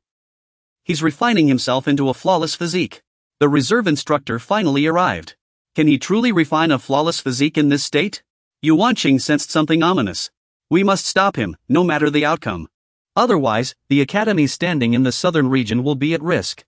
He shouted at Li Yu below the stage. What are you waiting for? Strike now. Finish him while he's immobilized. Seeing Li Yu hesitate, he grew even angrier. Are you deaf? This guy's biggest enemy has reappeared right before his eyes. Li Yu sat down to cultivate, which shocked him even more. She was in deep meditation. Yuan Xiang turned to Bai Lechen and immediately started cursing. Bai Lechen, how did you end up training such a foolish disciple? Instructor, you had been eyeing Instructor Fang's meal with envy for a while. Yuan Xiang was so furious he was grinding his teeth. You've been rendered speechless, haven't you? Du Ju was showing off with great confidence in front of everyone. Isn't this the untainted physique, the strongest innate Tao body? There's no need for you two instructors to panic. He gave a sinister smile. Once I return to my sect and gather all disciples who cultivate the filth Tao, you'll have plenty of chances to make your academy panic in the future. Yuan Xiang became unusually excited after hearing his words. Isn't that the filth Tao? If you can cultivate it, why can't our academy? Then he patted Jiang Hemming and Yan Shanqing on the shoulders. We'll go tell the headmaster too. Starting tomorrow, every department will practice the filth Tao. Won't the academy's latrines run out of space? Don't be impulsive, brother you.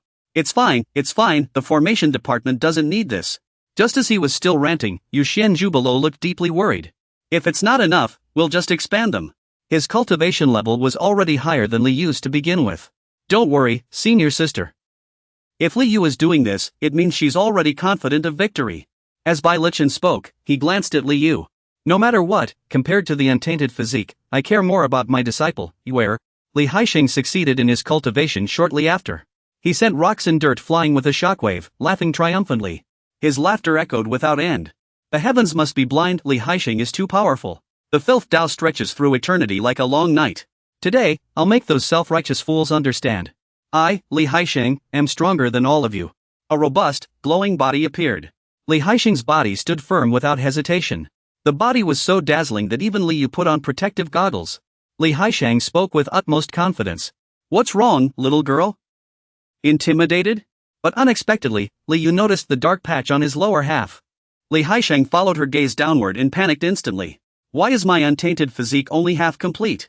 Li Yu didn't want to waste any more time and spoke up immediately. You bootlickers and pests, send up the next one.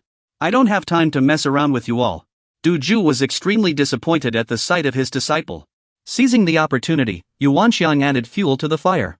Fortunately, that kid didn't succeed. Looks like cultivating the demonic path doesn't get you far. Jiang Hemming deliberately kept provoking him back then. Pathetic trash. You're unworthy of cultivating immortality. All talk, no substance. Disgraceful. Heretical sects, no matter how hard you train, it's useless. Yun Ruo, seeing this, angrily spoke up. If you don't speak, no one will think you're mute. Jiang Hemming quickly shot back. No respect for hierarchy, is this how you talk to an instructor? Suddenly, a loud crash echoed. Yu Xianzhu, enraged by these words, spoke up.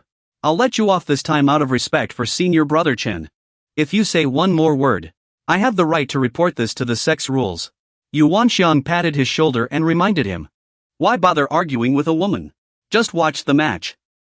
So annoying. Yuan Xiang continued watching the changes below, then scoffed. That kid's lost his mind. Li Haisheng was utterly desperate, crying out in agony. No, I need to improve. Seeing him like this, Li Yu spoke up to plead for the woman. Stop it. If you keep going, you'll really get hurt. But by now, he had lost all reason. He roared like a man possessed. No, my pure body is all thanks to you.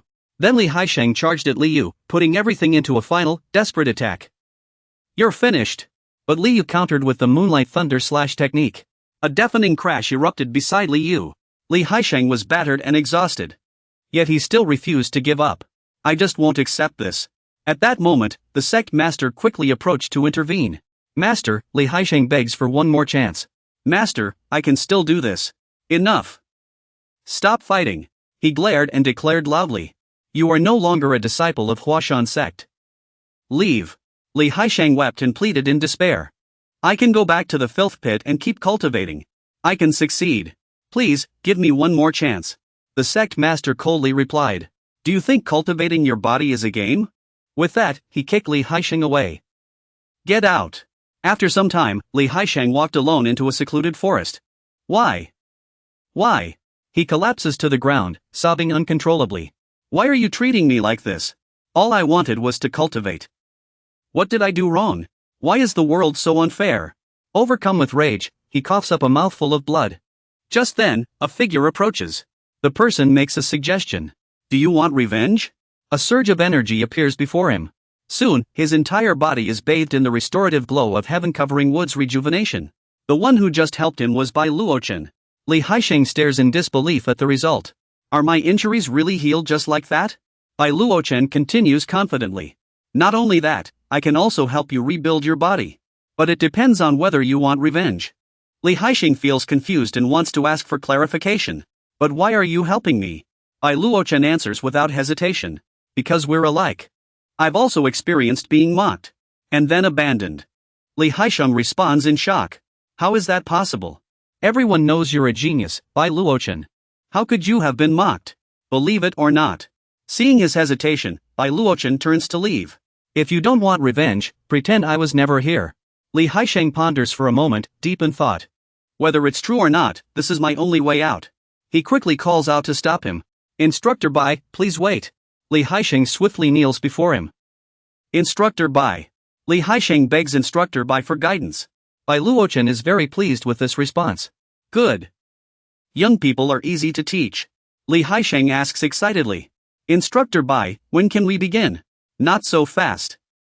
First, take off your pants. While he's still stunned, Bai Luochen points at his pants expressionlessly. Take them off. Li Haisheng is shocked and quickly covers himself. So Instructor Bai has this kind of preference. Seeing Li Haisheng frozen in place, Bai Luochen urges. What's wrong? Hurry up.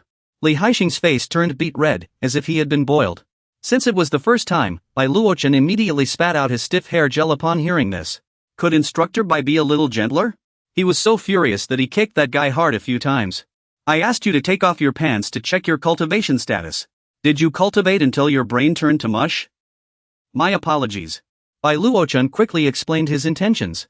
I asked you to take off your pants to check your cultivation status. If you keep imagining things, I'll make sure you regret it. Li Haisheng quickly realized his misunderstanding and said awkwardly. Ahem, so that's what Instructor Bai meant. My apologies. I'll take off my pants now. Bai Luochen sat down and observed carefully. I see now. Then he quickly said to Li Haisheng. I know what to do now. You can put your pants back on first. Next, he began formulating a plan to treat Li Haisheng. This might hurt a little, so bear with it. Instructor Bai's spiritual energy is already inside. Stop making a fuss, or I'll make sure you regret it. Meanwhile, at the Arts Division Square, Chen Jitsue's match was still intensely underway. Her opponent was a disciple from Bamboo Mountain sect named Zhu Li. She was currently at the early golden core stage. Zhu Li said arrogantly, my killing formation is too much even for nascent soul masters to handle. You should just concede, little sister. Li Yue refused to show weakness in front of her enemy. You people are shameless. Looks like I'll have to send out a golden core cultivator. Zhu Li blinked and gave a sly smile. As long as I win, it doesn't matter. No sooner had she spoken than she struck first. Countless dragons materialized, as if ready to devour Liyue whole. The 9 palace killing formation activated. Liyue remained calm as she countered, while in the audience stands. Everyone's reactions were different. She had integrated formations into her techniques. Her schemes run deep indeed. The killing formation is now complete. Senior Su is likely to lose. Where is Junior Bai at a time like this? That Bai guy must have known his disciple would lose and slipped away early. Yu Xianju desperately searched for Bai Luochen. Meanwhile, Jiang Hemming took the opportunity to mock from the sidelines. Otherwise, the match will be decided by then. He won't make it out alive. If we lose this battle, I'll surrender the resources. Yu Xianju always steps up to protect Bai Luochen. She said sternly. Even if it's a weakness for Cheng Zhu, I won't let him get dragged into this. Xianju has already accepted my proposal. Just then, Bai Luochen returned to the strange time. Senior Yu, don't say such discouraging things. His forceful landing sent debris flying straight at Cheng Zhu's face. He's not worth you giving in. Seeing Cheng Zhu collapse, the servants rushed over, but Bai Luochen remained unusually calm. As long as Li Yu hasn't admitted defeat, the outcome isn't certain, right? Old City Lord, are you alright? There are too many Xianju. Tang Su felt things weren't that simple. He spoke with some frustration. This battle is extremely dangerous, even I can only break through by overpowering it with my cultivation level. Zhu Shimia is only at the peak of fusion. He absolutely can't handle the 9 palaces killing formation. Bai Luochen said optimistically. Though it didn't originate from formations. When it comes to countering them, no one understands better than it does. Meanwhile, Li Yu was seriously assessing her opponent. To control the 9 palaces killing formation so skillfully. I admit you're strong.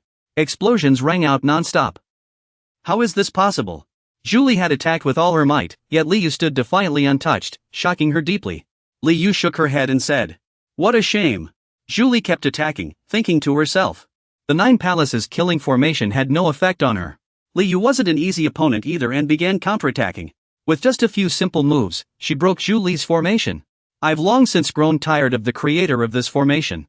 Julie was stunned and asked how she could recognize a formation from a hidden realm immortal 1,000 years ago. How could you possibly know that? At the mention of the formation's creator, the person seemed flustered. Li Yu didn't hesitate to press further. If you have any other formations, bring them out. Julie took a few steps back. She keenly sensed the situation was worsening. Blast it, at this point, I have no choice but to use this.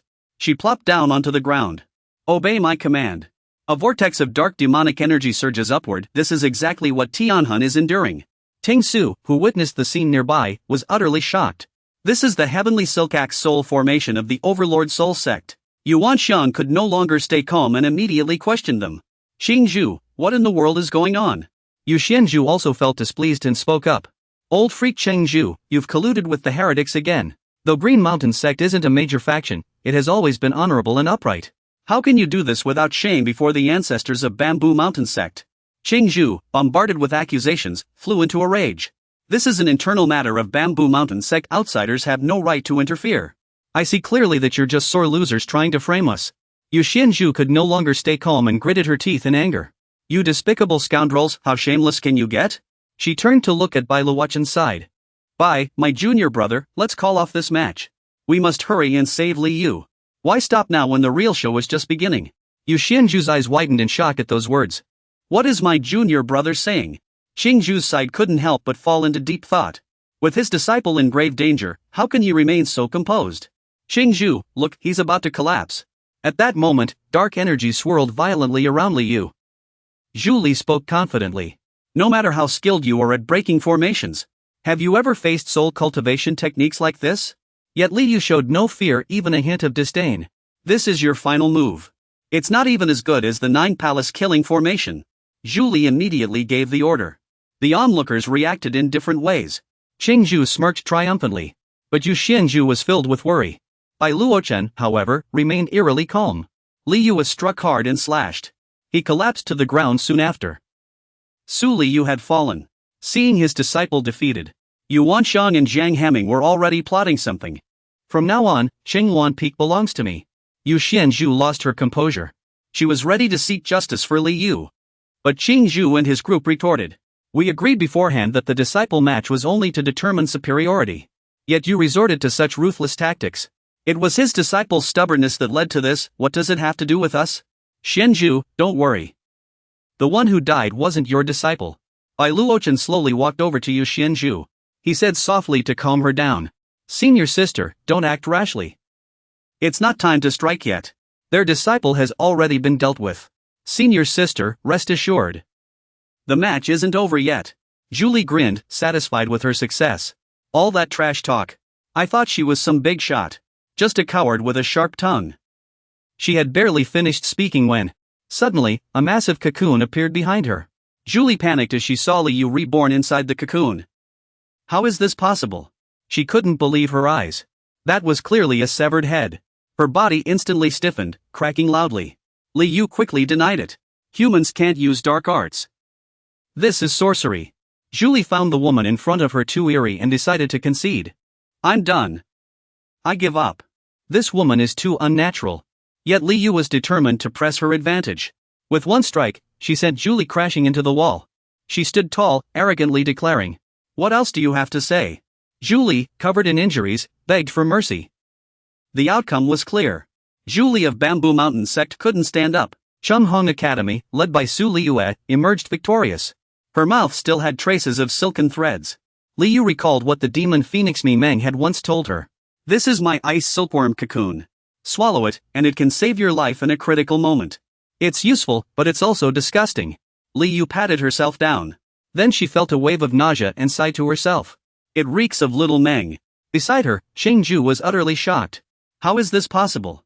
How could someone at the peak of spirit accumulation defeat a golden core cultivator? This must be cheating. Bai Luochen happily walked toward them. Now that the match is decided, you should honor your promise. Only then did Chengju realize the danger. His face pale, he said. We're all male cultivator sects. Do you really intend to wipe us out? Curse you. This was all your idea. What does this have to do with me? Bai Luochen was still determined to keep engaging with them. Do you want to take action yourselves, or should I force you into a corner? Chengju lunged forward like a stray dog, attacking. You forced my hand. He quickly unleashed his techniques. Parasitic bloodsuck, 5 ghosts possession. Yu Wanxiang and Zhang Heming also hesitated upon seeing this. Judging by this, he's at the peak of the nascent soul realm. This guy has been hiding his true strength all along. Not only that, his techniques bear traces of the ghost realm's spiritual arts. Wen Chu cautiously assessed Chengju's power. With this level of skill, even if all of us instructors attack together, we might not win. This guy has been hiding his true strength all along. Filled with rage, Chengju threw a punch at Bai Luochen, but he showed no fear. Die, Bai Luochen. Just then, Yu Xianzhu used a teleportation technique to tightly embrace him and shield him. Be careful, junior brother Bai. Then, a deafening explosion erupted. If that hit had landed on us, we'd be nothing but a pile of mush. Yu Xianzhu let out a relieved sigh. Good thing I made it in time.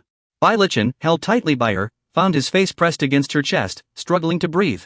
Senior sister, you don't have to hold me so tight. Chengju, unwittingly fed dog food in the middle of battle, burned with fury. I can't breathe. He roared in anger. You two disgusting lovebirds, I'll kill you both. Bai Luochen sneered. Is that all you can take? In an instant, he swiftly appeared before Chengju, shocking him. When did you? Bai Luochen seized the moment and struck Chengju with a fierce punch. An overwhelming surge of power erupted. The spectators on the stands watched in stunned silence. Bai Luochen slowly approached Dujio, who was trembling in fear. One punch, and there'd be nothing left. It's not even worth fighting you. As for you, he knelt in terror, begging for mercy. BB Bai instructor, I was wrong. Please spare my life. I'll pay any price. But in the end, he decided to let him go. Do you want your life, or do you want to get out of my sight? I won't kill you out of mercy, instructor Bai. Ha, there are 2 junior brother Bays. Seeing Yu Xianzhu still in a daze, Bai Luochen stepped forward and said, Since senior sister likes my voodoo doll so much, how about I give this one to you? This one's a stand-in. Yu Xianzhu looked at the voodoo doll in her arms, her face full of confusion. Consider this an apology. You scared senior sister. Just don't use it to stab anyone, okay? Meanwhile, Yu Wanxiang and Zhang Heming were still baffled by what they had just witnessed. Did that guy from the Bai family just punch through a nascent soul cultivator's chest with one hit? Yeah, seems like it. A voodoo doll couldn't do that. Senior sister didn't mean anything by it. The two of them seemed to realize what had happened, their expressions shifting quickly. Does this mean his strength is far beyond the nascent soul realm? It's possible. Junior brother Bai has been hiding his true power. Looks like these folks won't have an easy time from now on. Yu Wanxiang and Zhang Heming didn't dare linger and decided to leave. That was one heck of a punch. Won't you two stay a little longer? My dog at home is waiting to be fed. I'll be off now. Yan Shangqing couldn't help but scold him. You should have told us you regained your strength. The headmaster has been worried sick about you. That's not right. It's not that simple. Maybe he had his reasons. But he quickly let it go. Either way, it's a good thing for the academy. Witnessing the happy scene before him, he could only sigh. The #1 genius from 10 years ago has finally returned. Well done. Bai Luochen quickly asked. What do you want with Master's voodoo doll? Hard to say. Li Yue has other plans. Meanwhile, at the ruins of the Paradise Palace, all that remained now was a wasteland. The air above was thick with killing intent. We have to go down there. Did everyone bring their seclusion pills? The Southern Frontier Immortal Alliance's investigation team quickly arrived to survey the scene. After landing and observing their surroundings, they couldn't help but marvel. Only a true expert could have done this. A massacre like this, aren't they afraid of the Immortal Alliance investigating? We're just here to look around. Keep your thoughts to yourself. The killing intent here doesn't seem as strong. Suddenly, someone noticed something, their expression changing instantly. They were all utterly confused. What in the world happened here? They were all utterly confused. What in the world happened here? Not even a single female disciple was spared. Even the earth veins were dug up and taken away. Not even a tribulation passage cultivator could pull this off. Let's use a shadow stone to rewind the events first. A red-haired disciple, witnessing the strange phenomenon in the sky, urgently called out to her fellow disciples. What is that? A massive fissure appeared in the clouds, glowing with a strange golden light. The crowd seemed entranced by the radiance. It was the power of the great Tao. Excited, everyone hurried after it. So that's how it is. We're going the wrong way. Ascending to immortality, is this easy? The sheer power of the energy snapped a disciple's protective talisman in half. She quickly snapped out of it and regained her senses. Despite her discomfort, she desperately tried to stop her two companions. What are you doing? Stop. I've attained enlightenment. I've attained enlightenment. Where are my 3 corpses? Where did they go?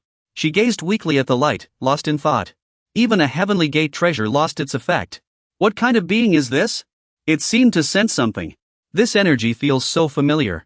Unfortunately, the Tao of Immortals forbids me from forcibly entering this place. The female disciple resolved to use a talisman to eliminate the threat. No, I must ask the ancestor to intervene. This life-preserving charm won't hold either. 2-star deity, travel 1,000 miles in an instant. The overwhelming power caused nearby rocks to shatter continuously. Taishu said excitedly.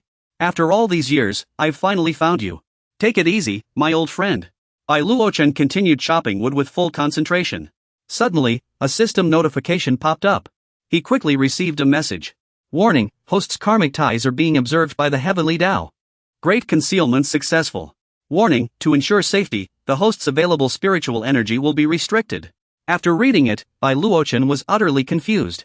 From now on, unless absolutely necessary, do not use ancient woodcutting methods other than talismans. What's going on? The heavenly Tao is watching? And what does it mean to limit spiritual energy usage? The system responded promptly. After unlocking the world quest, if the host exceeds the spiritual energy limit, it will attract the heavenly Tao's attention. So how much can we still use now? Only about enough ascension tribulation stage spiritual energy left. A vision of his senior brother suddenly flashed in his mind. My senior brother has already reached the ascension tribulation stage. Pretty impressive, right?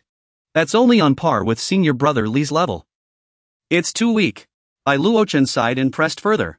If you're sealing my ancient array talisman, you should at least give me some compensation, right? The host's new weapon can be retrieved from the box before claiming it. Please take a look here first. Bai Luochen stared speechlessly at the meticulously sealed mummy in front of him. He angrily scolded the system. You call this a weapon? There must be something wrong. This packaging is also questionable, isn't it? This is terrible. Just terrible. Suddenly, a blinding light erupted from its chest, startling him even more.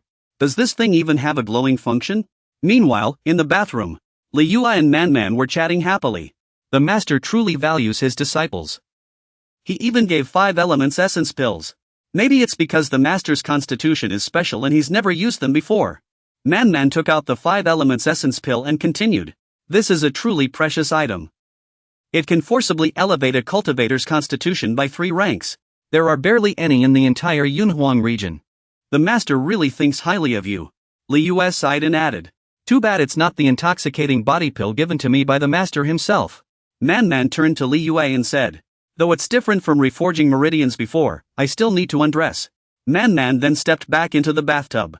She whispered to Li Yue, after all, there are differences between men and women. The master has his reasons for asking me to help you.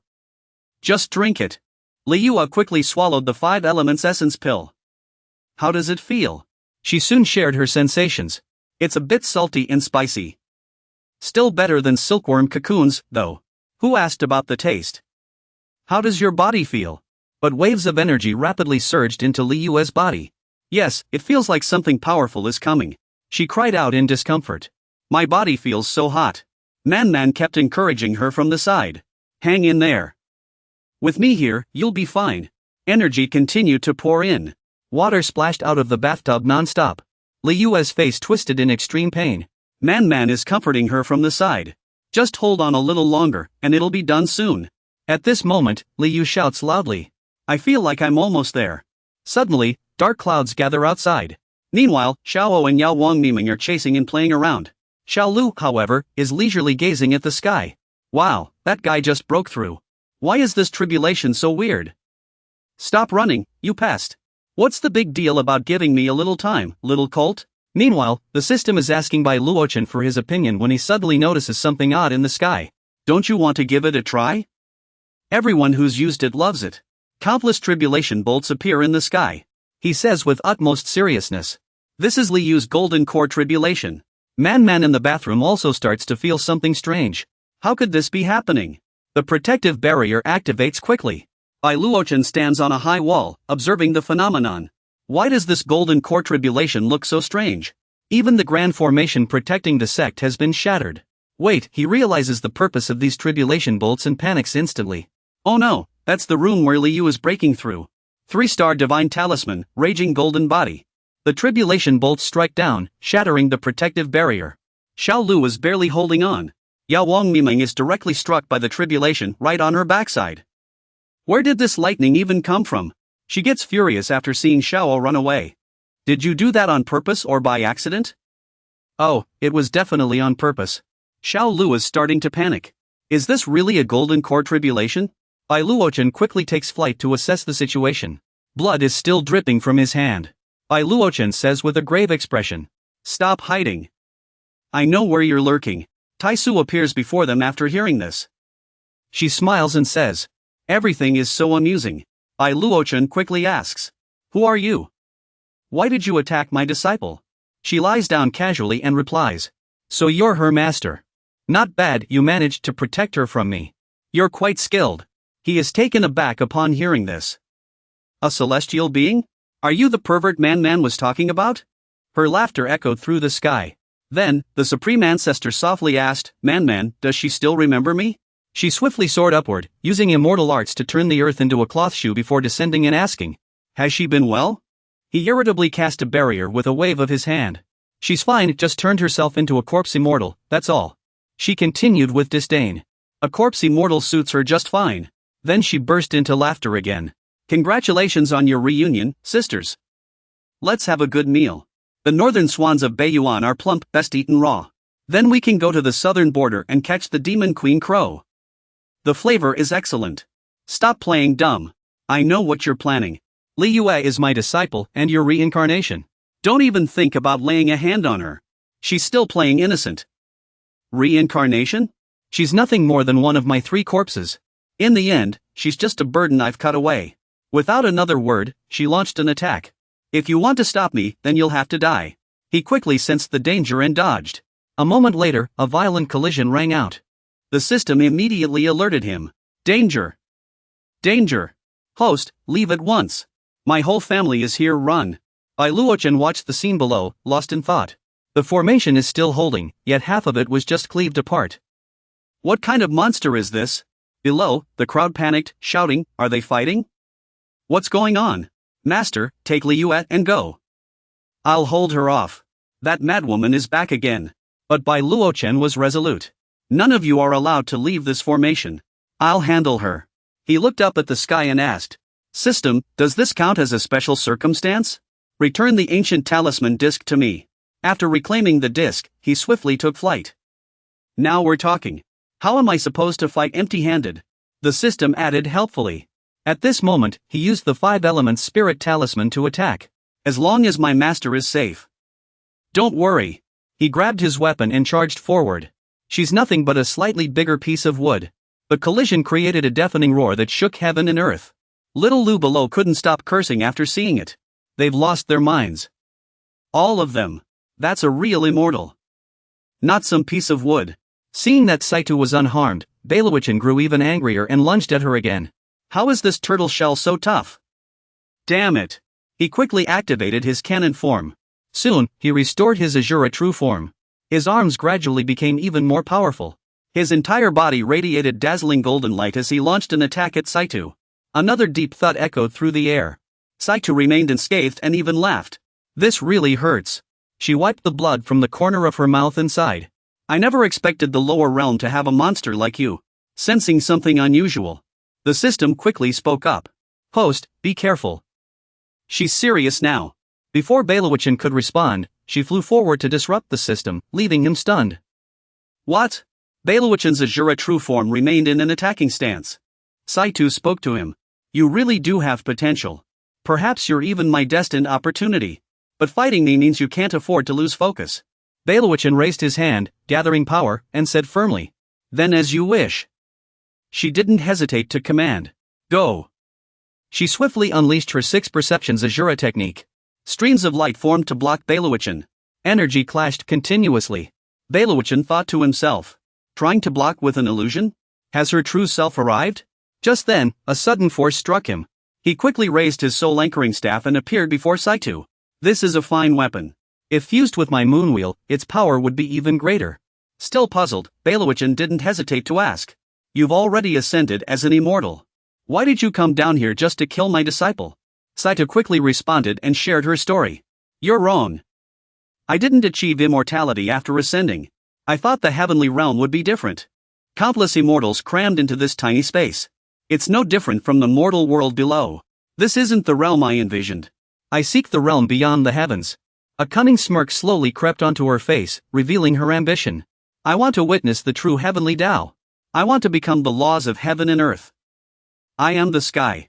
Belawichin gritted his teeth in fury after hearing her words. How greedy can you get? He raised his weapon, ready to strike. You're pushing your luck. A powerful attack surged toward Saito. Get back to your heavenly realm. Moments later, he shattered the void, sending Saito flying. Before she could react, she was sucked out. Belawichin quickly sealed the rift. Don't come back. After finishing, he gasped for breath. Perhaps exhausted from the effort, he rested where he stood. Suddenly, a hand reached out. Saito tore through the freshly sealed rift. How dare you disrupt the void? Nothing will stop me from achieving the great Tao. The system blared a warning. Saito had damaged the upper realm's passage. The connection between the heavenly Tao and the mortal world was altering. Warning. The sky filled with malevolent creatures pouring from the mortal realm. Their destructive power was immense, corroding the protective barrier. Xiao Lu and the others below couldn't help but gasp. What in the world are those things? Protect Li Yue. Meanwhile, a bolt of tribulation lightning struck from behind Xiao Meng. The group quickly warned her. Xiao Meng, watch out. A massive bolt of lightning closed in fast. It relentlessly assaulted the protective barrier. Belawichin hovered in midair, glaring upward. Are you done yet? He ground his teeth in frustration, muttering to himself. What in the world did that madwoman do in the upper realm? He stared at the strange energy currents, utterly baffled. How did things get this bad? The system issued another warning. Warning, the upper realm's passage is expanding. If this continues, the entire mortal world will be consumed. Host, do something. Don't worry, I won't let that happen. At this moment, Taishu laughed in satisfaction, witnessing the scene. Heaven's will, this is the heaven's will that has merged with me. She stretched out her hand, unleashing a strike at Belawichin. What can those White Clan people do against heaven? Those strange, writhing ropes kept closing in on him. Belawichin's eyes suddenly ignited with flames. His body gradually became enveloped in a golden glow. As the ropes completely wrapped around him, Belawichin unleashed his technique, 5 Elements Divine Talisman. An explosion erupted instantly, blasting those strange entities into scattered fragments. They fell to the mortal realm like that. Hearing the loud noise, Xiao Lu quickly set up a defensive barrier to protect everyone. From the ground, someone finally lost patience and started swinging their blades wildly. These ghostly things just won't stay down. So annoying. The demon immortal protected Li Yue. Don't wander too far. Then another thunder tribulation appeared. Here we go again. This time, Xiaoming got hit. How many times has this cursed thunder tribulation targeted me now? The demon emperor's attribute is lightning. Fortunately, the erosion worms are drawing the heavenly lightning. Otherwise, it would be even harder to deal with. Man and Xiaowu fought while shielding Li Yue. I hope Master can resolve this soon. Li Yue, I'll protect you. The thunder tribulation continued striking the ground relentlessly. Bailuochen stood in the center, gathering power. His actions triggered constant warnings from the system, but he dismissed them. Spiritual power host exceeding limits. Warning, spiritual power surpassing bodily capacity. Spare me the lecture. Even if I drain every last bit of earthly spiritual energy here, I'll protect Qingnuan Peak. He raised his hammer and declared firmly. What heavens will? Today, I'll show you. If I can split the sky, I can stitch it back together. Bailuochen swiftly unleashed his technique, Panga's Sky Seal. Countless golden energies surged from his body into the sky. Taishu couldn't believe what she was seeing. How is this possible? How can a mortal wield such immense spiritual power? Before being forced back, she muttered in disbelief. Heaven's cleave, Earth's axe, Panga's art. So that's how it is. This is the great path of the river folk. My path has lost. Bailuochen, panting, glared at the massive crater and cursed, what a madman. He mused silently to himself. The immortal capitals of the world will eventually fade into nothingness. It seems this group won't kneel, and that's fine. As he lowered his gaze to the axe in his hands, he slowly spoke. You've done well, old friend. The layers of dark clouds quickly dissipated. Seeing this, Xiaolu couldn't help but let out a sigh of relief. It's finally over. The spectacle of the Golden Core tribulation was likely unprecedented. At this moment, Li Yu slowly woke up, whispering softly. Man. Li Yu. However, she felt something wasn't quite right. I can't hold on much longer. Man's worried cries startled Xiaoming nearby, making her hair stand on end in panic. This is bad, Li Yu could collapse at any moment. What's happening? Bailuochen quickly stepped forward to check on his disciple. Li Yu, what's wrong? Li Yu is in critical condition. Someone get something, anything. Man angrily tapped Xiaolu on the head. Don't say such things. Bailuochen reached out and demanded. Bring Li Yu over to me. He took Li Yu and gently laid her down. Master, lie down and don't speak for now. With Master here, everything will be fine. It should be alright. Soon, Bailuochen found the cause. Li Yu was missing the final step of the heavenly thunder tribulation, which had left her like this. Man felt overwhelming worry, not knowing what to do. But where could they find the heavenly thunder tribulation now? Bailuochen mentioned another possibility. Unless a cultivator with a lightning affinity immediately infuses her with heavenly lightning energy. Otherwise, Li Yu's foundation might be damaged. Xiaoming, still not fully grasping the situation, declared confidently. Then what are we waiting for? Let's go find a cultivator with a lightning affinity to infuse her. If they resist, just tie them up. When she saw everyone looking at her, Xiaoming panicked. Why are you all looking at me? The others' gazes gradually turned strange. She realized something was off. Her whole body began trembling uncontrollably. Wait, what are you planning to do? But it was too late. The power of the lightning tribulation had already manifested, accompanied by her pain scream. Stay back. At that moment, a golden glowing spirit pearl appeared in Li Yu's abdomen. Seeing Li Yu open her eyes, everyone rejoiced. She woke up. She slowly called out. Master. Man. Still confused about her current state, she asked a question. Didn't I still need to endure the heavenly tribulation? My golden core is already formed. She quickly turned to the people present and asked. Where did you find the heavenly tribulation? Just consider yourself lucky. What you like isn't bad either. A dream. The frequency needs to increase now. Bring me that yellow bamboo grass from last night to wipe myself. Give her my things too. Stop it, enough. Forget it, I know where it came from. After feeling satisfied, Bailuochen finally spoke. Wei Shi, go to the administration hall to clean up the mess. Rebuild Green Warm Peak. You all go back to what you were doing. After some time passed. Now in the immortal realm, Taishu angrily spoke. Man. Su Lian and that guy surnamed Bai. Next time we meet will be your end. After finishing his tasks, Bailuochen quickly returned to where he had left. He couldn't help but complain. What bad luck. Rebuilding a few shabby houses will cost 50,000 spirit stones. I need to find a way to make money. Just as he was burying the living corpse, the system suddenly notified him. World quest detected. Please proceed to the designated area, contract master. Find the target and take them as your disciple. Bai Luochen was slightly surprised. Oh, a new disciple. He noticed the strange blue pillar below and curiously asked. System, can you tell me what this blue thing is? This is your disciple's life countdown. Bai Luochen was shocked. You mean my disciple is about to die? That's right. Over here, everyone was busy setting up tents to rest. Li Yue was taking care of the recently rescued Yu Huangmiming. Are you okay? Don't you dare die. At this moment, Bai Luochen transformed into a bird and flew over, calling out. Li Yu. Master. Bai Luochen's hurried words left them utterly confused. Take Xiaomeng to the teleportation gate on the main peak right now. Is Master in some kind of rush? Do I need to go too? At that moment, he was still carrying a large stack of books and scrolls on his back. Bai Luochen noticed the green rope slipping further down and grew increasingly anxious. Let's go welcome your master's wife and master together. They are currently stranded outside Wuling City. The atmosphere was extremely tense. Two mysterious figures in black robes questioned their subordinates. Is everything ready? Everything is prepared, boss. No sooner had he spoken than he gave the order. The guards have fallen. Pleased with their subordinates' mental state, the two mysterious figures spoke with trust. Then we'll trouble you all to stall for time. There will be a generous reward afterward. Understood. The two quickly departed. They swiftly closed the door and spoke in private. We just need to stall until dawn arrives. It won't be long before those brutes face justice. Uncle, let me go alone. I won't run anymore. The man in black was none other than the exiled family head, Lu Hang. Currently at the early spirit accumulation stage. Assassins in the city. How could I let you go out there? The other was a young girl, who spoke softly. It's all because of me. If I hadn't broken off the engagement, my parents wouldn't have. The man removed his outer robe. She was Nalan Duo, currently at the early enlightenment stage.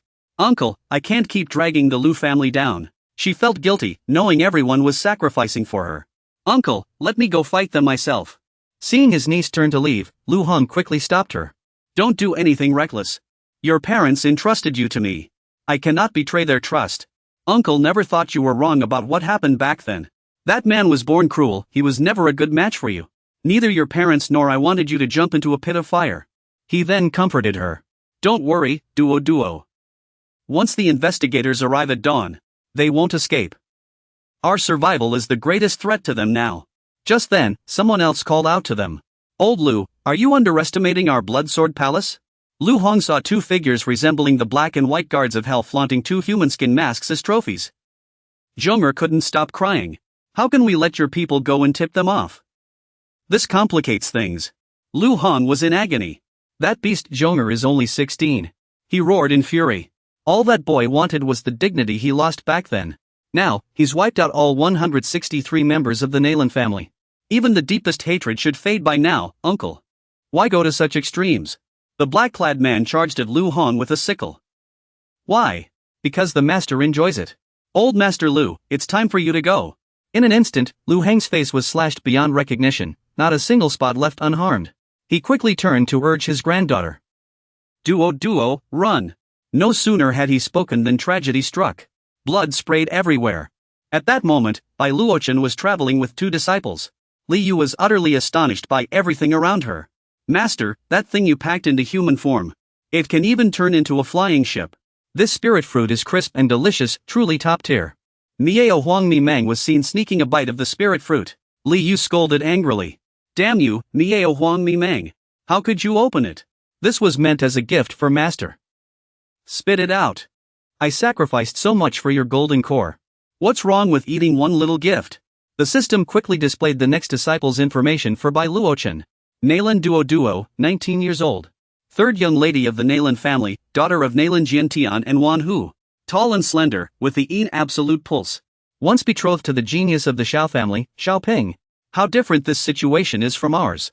Nalan Duo had once gone to Xiao Ping with a document to annul their engagement. Nalan Duo came this time for one reason only. To dissolve her betrothal to Xiao Ping. I will take full responsibility for this matter. Because when Xiao Ping was 14, his cultivation backfired. It cost him all his power and changed his personality. Nalan Duo had always resisted this marriage. Take this opportunity to annul the engagement. This act infuriated him. What goes around comes around. The tables have turned after all these years. Auntie, you've waited so long for me. Xiaoping saw the annulment as a grave humiliation. He insulted them in public and trained even harder. At 16, Xiaoping fell off a cliff and gained a miraculous opportunity. He was taken in as a disciple by the young master of the Bloodsword Palace. After inheriting the young master's position, Xiaoping wiped out the entire Nalan clan and sought to capture Nalan Duo alive to exact his revenge personally. After reviewing all the intel provided by the system, Bai Luochen furrowed his brow and thought. The above is the intel on Nalan Duo, your newly accepted disciple. Why does this story feel so familiar? Suddenly, the system's alarm blared. Warning, your newly accepted disciple is about to perish. So soon? Bai Luochen grew even more anxious as he carefully observed the two behind him. Li Yu, hold on tight to us. Speed up. He accelerated swiftly, rushing forward. To save their lives, countless tentacles shot out from the rear of the ship. The tentacles quickly wrapped around the two of them to prevent them from falling. The ship surged forward as if propelled by rockets. My friend is fleeing from the side. Nalan Duo was holding off two disciples of the Bloodsword Palace alone. She was clearly no match for the two of them. You beasts. Miss Nalan, don't be reckless. Just come back to the Bloodsword Palace with us, and everything will be fine. If you keep resisting, your family back home won't be safe. Upon hearing this, Duo had no choice but to relent, as they had struck her weak spot. Spare them, and I'll go with you. That's the right choice, isn't it? The man in white was smirking at Duo when the man in black beside him silently gathered energy. Once you return to the palace master will surely favor you. The man in black suddenly attacked the fleeing crowd, catching Duo off guard. What are you doing? The man in white seized the opportunity to strike as well. A blood-curdling scream echoed through the chaos. No! Duo collapsed to her knees, powerless, while the man in white sneered. You broke your word. I made a promise to her, but he didn't. Don't get so worked up. Your health is what matters. She let out a heart-wrenching wail. You scum! I'll fight you to the death. But soon, she sensed something strange and froze in place. My spiritual power. The man in white laughed even harder. Didn't I tell you not to get so worked up? You really don't listen to advice. The moment Lando collapsed, a dark curse surrounded and bound her tightly. Seeing her wrapped up like a cocoon, the man in white slowly approached, sealing her away while binding the Celestial Palace's master with a divine rope so cautious. What trouble could the people I sent possibly cause? Just then, the man in black hurried over to ask. Are you done? Or are you just looking for things to do like me? As soon as he finished speaking, the man in white threw Lando over his shoulder, ready to leave, but not without a parting insult. You even feed on mortal blood, so undiscriminating. You've been feeding on the blood essence offered to our master for half your life. A little flesh is still flesh. You don't understand anything. Suddenly, both men looked up at the sky. Something was plummeting toward them at incredible speed, catching their attention. What's coming this way? They swiftly stepped back. Just in time to avoid disaster. Heavens! The man in white roared in fury at the sight. Who dares interfere with the Bloodsword Palace's business? The air was still thick with dust, obscuring their view of the intruder. As the dust settled, Bailuichin stood on a flying vessel, speaking with disdain. What palace? Let her go. I'll make sure you die painlessly. The man in white tried to threaten him, but Bailuichin responded with arrogance. I am Blood Envoy Shui of the Bloodsword Palace. Do you intend to snatch someone from the Bloodsword Palace? That's exactly what I'm doing. With that, he raised a finger and said, Come here. The man in white was stunned. Somehow, Lando was being pulled toward Bailuichin. Impossible. Seeing Lando about to be taken, he quickly cast a divine spell. Divine rope bind. Neither side would yield, and the rope began to loosen. Come back to me. Lando's form gradually became visible. Enraged, he resisted with all his might, shouting furiously. Don't even think about it. Bailuichin's voice carried a hint of anger. Oh? Trying to compete with my spiritual power? Their struggle left Lando's clothes torn and tattered, barely covering her. Bailuichin's eyes widened in shock. We're doomed. The man in white was just as panicked. Demon Emperor Mi Mang and Ling Yu on this side also witnessed the scene. That old nun has a nice figure, master. Bai Luochen quickly used the immortal technique Drifting Shadow to grab the flower. Ling Yu. Xiaomeng, you two go deal with those two from Bloodsword Palace. He reminded them before leaving. If you want to live, you understand? At this moment, the man in white used a bloodsword technique. He shouted loudly. This man is too strong. That black-haired woman is only at the golden core realm. I can't see through this woman in white. Stop forming the blood clone. Prepare to flee. Blast it. He exerted all his strength to launch a blood task attack at Lingyu, but she swiftly dodged his move. Then the man in white gave a loud order. Retreat. He then used blood spear technique to attack. He and his companion used shadow blood clone, trying to escape. Seeing this, Wan Meng was furious. Trying to run? If even one person escapes, they can teleport away from here. But the outcome was far from what he expected. Demon Emperor Mi Meng wouldn't let their wish come true. Quick, have the sect master bind them with spider silk. Witnessing this, they were all shocked. Why can't anyone escape? What realm is this woman in? Suddenly, a bolt of heavenly lightning struck down. It disrupted the man in white's blood rain technique. My blood spear. They were only restrained for less than 12 breaths. Lian Yu's expression turned grave as she unleashed moonwheel lightning. Countless energies surged from the ground, startling the two men. Something is rising from underground. Is this the golden core realm? Soon, they tasted the agony of being struck by lightning, wailing in pain. Demon Emperor Mi Meng pondered to herself. It seems she's in a bad mood. I'll give her a melon to eat later. Bai Luochen is treating Duo's wounds over here. He sighed. He used his own vital energy to seal her dantian. This seal is truly malicious. Duo gradually woke up. She slowly opened her eyes, regaining some awareness. Seeing this, Bai Luochen quickly asked, how do you feel? Are you uncomfortable anywhere? I am. But Duo, just regaining her senses, immediately tried to slap Bai Luochen, though he blocked her in time. Calm down, I'm here to save you. But Duo continued to angrily berate Bai Luochen, forcing him to explain. Who saves someone by tearing their clothes? That was an accident. The seal in your meridians isn't fully undone yet. Then she felt a sharp pain and cried out. It hurts. Bai Luochen then scolded her. I told you not to move around. Reversing your heart's blood isn't a joke. It'll be over soon. Duo was confused and asked. Who are you? Why did you save me? Luochen grinned in response. Well, now I've at least saved your life. After this, we just need to repair your dantian. Have you heard of Green Swan Academy? I'm a talisman instructor there, Bai Luochen. Little girl, would you like to be my disciple? After hearing Bai Luochen's introduction, Nalan Duo was taken aback. Are you that infamous good-for-nothing Bai Luochen from Green Swan Academy? Bai Luochen's expression froze upon hearing this. He could only reply. He continued treating Nalan Duo, making her scream in pain. Yes, that's me. Anyway, let's fix your dantian first. Gently. Just then, the two Liyue disciples returned. Bai Luochen had just finished treating Nalan Duo. Master, how should we deal with these two? Bring those two from Blood Sword over here, they're tied up with silk threads like worms. Then they were thrown heavily to the ground. Bai Luochen angrily said to them. You dared to harm mortals again. You're a disgrace to the cultivator world. Duo glanced over from the side. He pondered silently in his heart. These two Blood Alliance envoys are both at the peak of the Golden Core realm. This should be easy. Then, Liu stepped forward to greet the young girl who was looking up at her. Hello.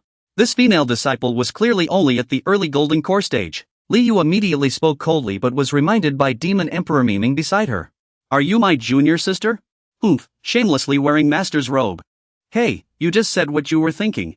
Lady Nalan hasn't agreed to join yet. Liu quickly turned around and continued. Then, Lady Nalan, please consider it carefully. Not everyone is fortunate enough to become master's disciple. Liu is way too harsh. The young Nalan girl also quickly noticed Demon Emperor Miming beside her and pondered silently. The woman beside her was clearly a demon. Demons who take human form are at least demon kings, or even demon emperors. Someone who can command such a high-ranking demon. How could Bai Luochen be useless? She couldn't help but feel even more indignant.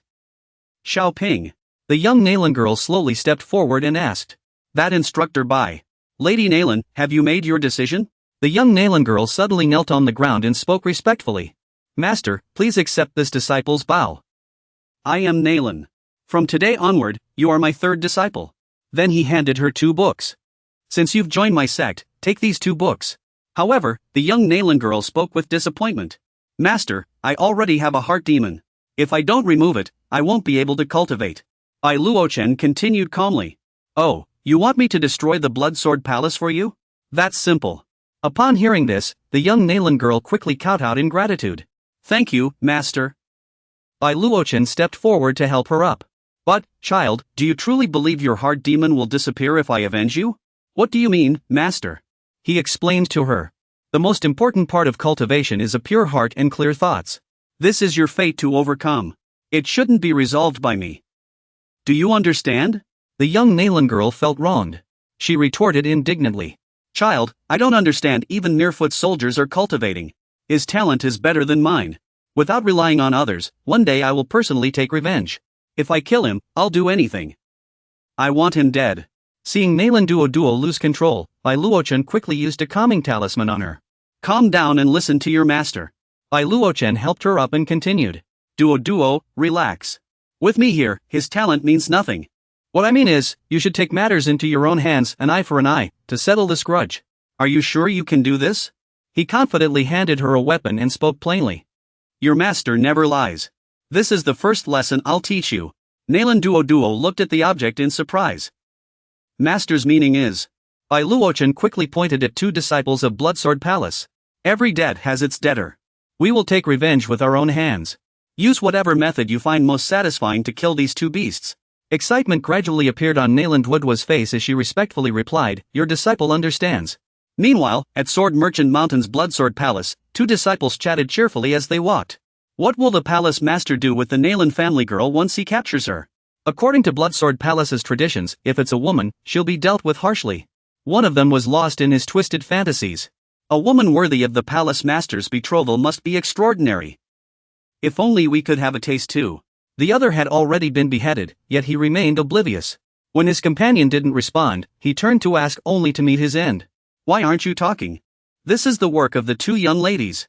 The same talisman master's concealment talisman left no spiritual energy trace, flawlessly executed. Too bad this is the last one. We only have half an hour of concealment left. Xiaoping should already be in the main hall by now. We'll charge in soon. Let's take that scoundrel down. The purple-haired girl was Mo Shi, from the Mo family's Guangling branch, at the peak of the Golden Core realm. She was at the peak of the Golden Core realm. Is second sister really risking everything for that poor scholar? The red-haired girl, looking regretful, was Mo Ran, also from the Mo family's Guangling branch, at the peak of the Golden Core realm. Do you really think Big Sister did this for a man? Mo Ran suddenly furrowed her brows, saying seriously. What Big Sister wants is the Cavern Transcendence Seal to enter the cavern estate of the great cultivators. She leaned in close to Mo Ran's ear and whispered, but even together, we can only seriously injure a Golden Core expert. So we had no choice but to mix mother's pills and use a scheme. Use a scheme, you understand? Mo Ran chuckled after hearing that. Alright. I know Big Sister is the smartest. As long as you know. Let's go. Just as the 2 were about to leave, the building ahead suddenly collapsed. What's going on? The sword formation's grand protective array has been triggered. At that moment, a portal opened in the center of the Blood Sword Palace. Soon after, a loud voice announced, someone has intruded. That was Bai Luochen's ship. Lian Yu was still stuffing healing pills into Duo's mouth, making the nearby demon emperor Miming panic and shout. This will keep you alive. Don't spit it out. This is the last one. Swallow it quickly. You've eaten 2 months' worth of my production. Everyone, prepare to move out. Elder Wei, go first. Duo, don't forget to bring the talismans I gave you. After jumping down to observe, Luochen circulated his spiritual energy and said, that guy is only at the Golden Core stage, right? Anyone below Golden Core doesn't matter.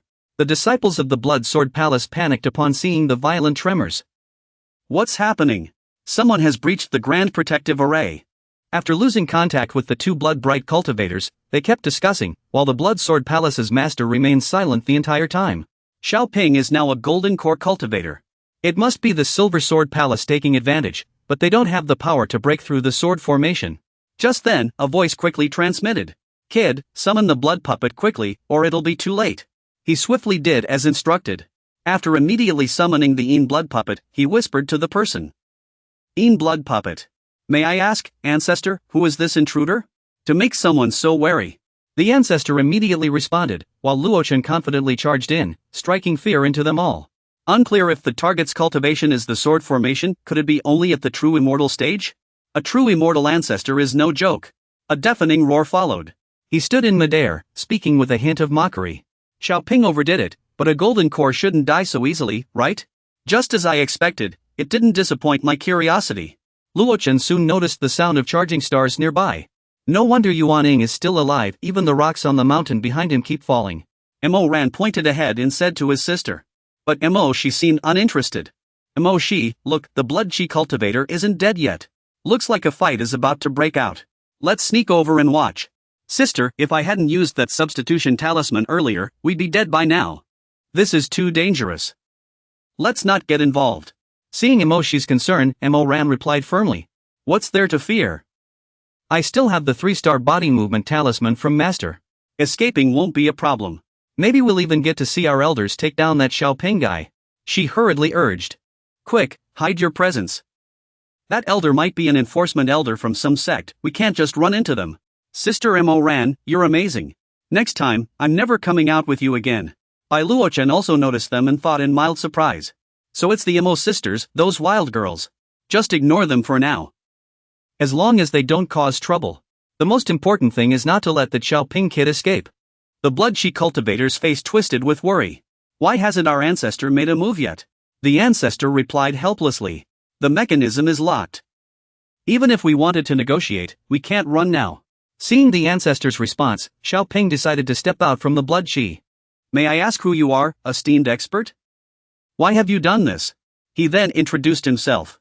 I am Bai Luochen, an instructor from the Azure Swan Academy. The two sisters were shocked. Instructor Bai from the Azure Swan Academy? Wasn't he ruined 10 years ago? Sister, don't you know how to hide? Mo Ran pondered to herself. 10 years ago, he single-handedly sealed the demon realm's portal. The genius talisman master who slew countless demons, Bai Luochen. And they said he burned his cultivation and fell to the foundation establishment stage. All fake news. As they discussed heatedly, they didn't notice Luochen still observing himself. Darn Academy, now I have to rewrite the roster again. Sister, what do you think of our instructor Bai? At this moment, Xiaoping spoke loudly. The Blood Sword Palace has no grudge with the Academy. Why would you wipe out our sect? Give me an explanation. Didn't the archive say that genius had become a waste? Bai Luochen is clearly stronger than before. Bai Luochen responded firmly to the archives, I have no grudge against you, but my disciple does. You know full well how many dirty deeds you've done. Wiping out your entire clan is no injustice. Now, I'll give you one last chance. If you win in this life and death duel, I'll spare your life. Nalan Duo appeared slowly, shocking Xiaobing. You, he shouted angrily. Nalan Duo. Then he turned to Bai Luochen and said, Master Bai, if I defeat her, you'll truly let me go? My word is my bond. Xiaobing bit his lip, revealing a cunning smile. He said with a hint of mockery, Your subordinates must be blind, they injured your precious disciple. You won't interfere in this duel, will you, Master Bai? Bai Luochen replied without hesitation. This is her fate. I will not intervene in this life. After all, you'll only feel satisfied if you take revenge yourself. Xiaobing clutched his face and burst into laughter. Well said. Revenge is only sweet when taken with your own hands. His gaze slowly turned sinister. Come on, Nalan Duo. Nalan Duo had already prepared for battle. Master, I'm going. Go. With the supreme treasure I gave you, you won't lose. Li Yu watched Duo's retreating figure, still worried. Master, you're still concerned about Duo. She quickly interjected. That Xiaobing has recovered his peak strength. Besides the venerable, I've never seen anyone cross 3 realms to kill. Are you sending her to her doom? Luochen remained firm in his decision. Rest assured, I know my limits. I won't let anything happen to Duo. What if something goes wrong? You really won't step in?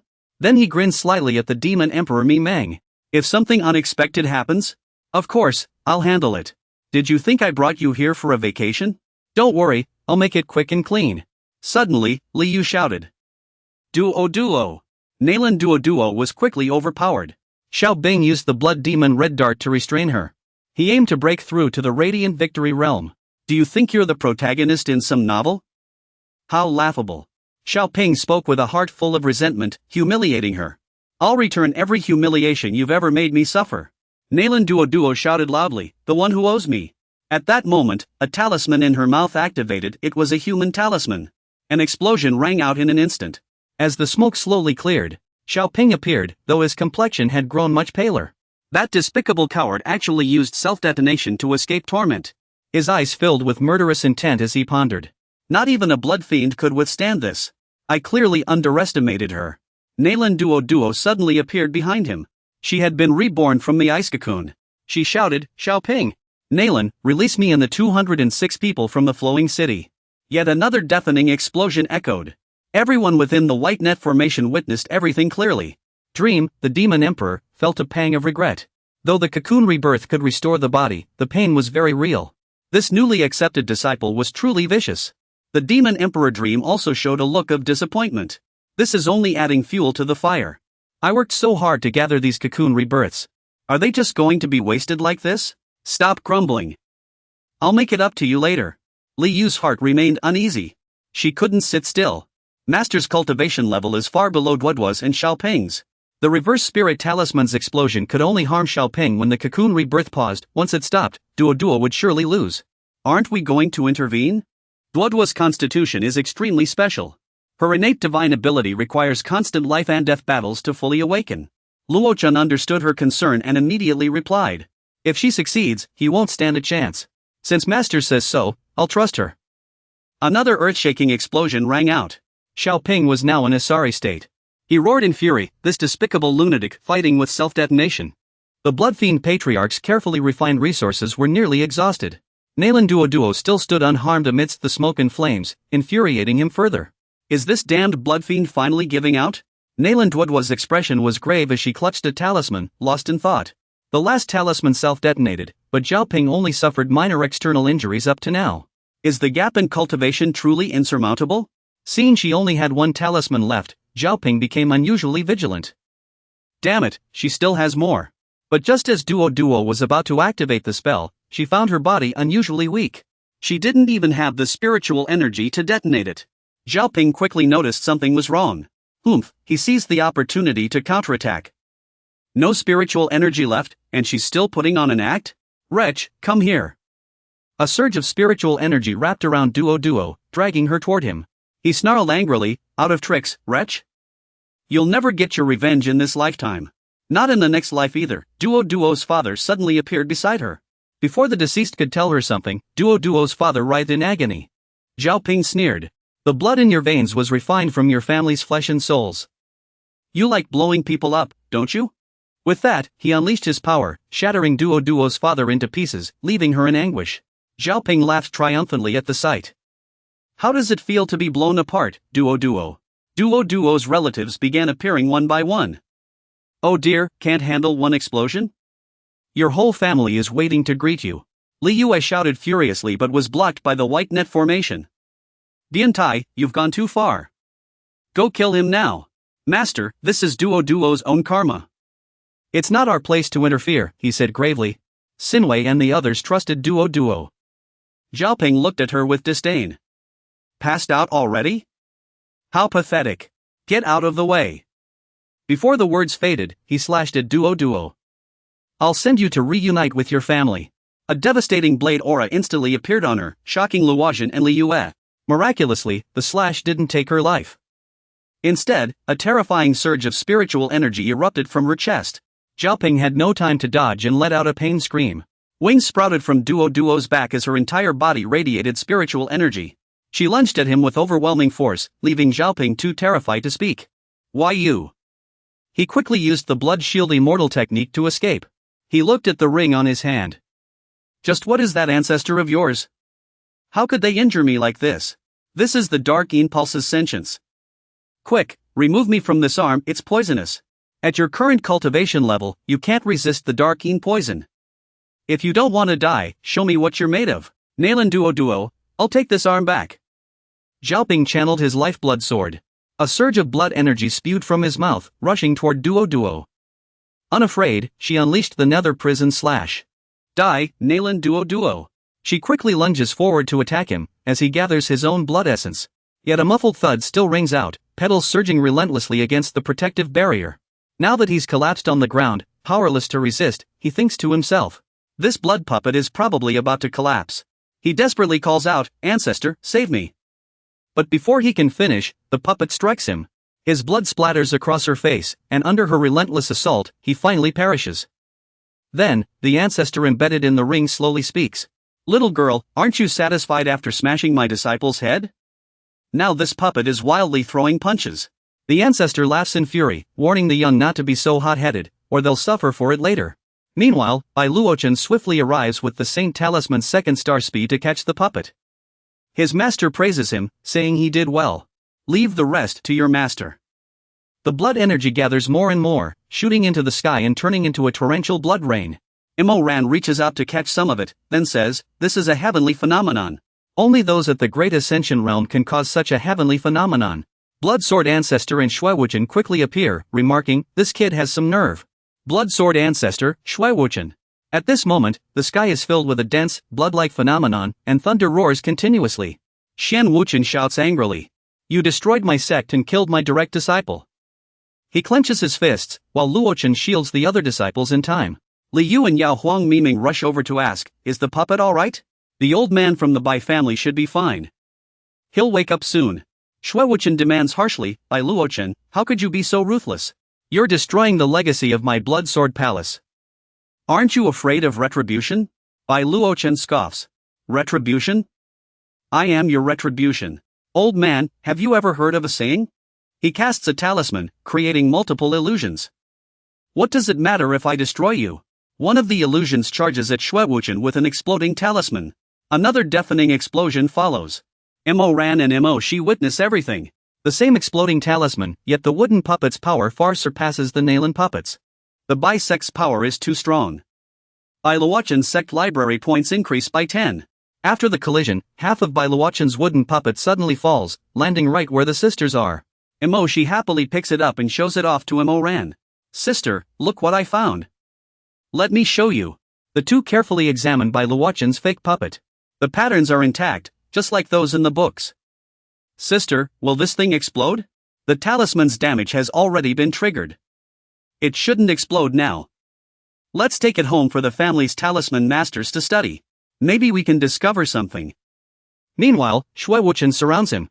He roars furiously, "Bai Luochen, you've gone too far." No sooner are the words spoken than he strikes with his blood sword, but Bai Luochen remains unruffled. "Old man. Don't be so impulsive, old man." Bai Luochen swiftly counters without hesitation. "Quickly unleash a 4-star holy talisman, creating a clone." Shuiwuchen was utterly shocked. This was a holy talisman. Bai Luochen swiftly launched an attack at him. Shuiwuchen couldn't dodge in time and took the hit. His body shattered like fragments as he slowly descended to the ground. Seeing he was no longer able to fight, Bai Luochen finally spoke.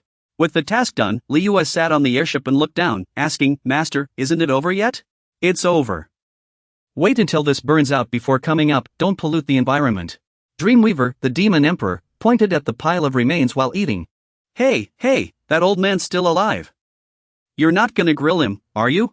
Shuiwuchen's voice rang out, "Bai, with your pathetic spiritual sense, you're no match for me." No sooner had he spoken than he charged toward the airship. "Since you killed my only disciple, I'll take the head of Dreamweaver, the demon emperor, up there. Then you'll leave behind a disciple too." He laughed heartily after achieving his goal. "Bai, how does it feel to lose your beloved disciple?"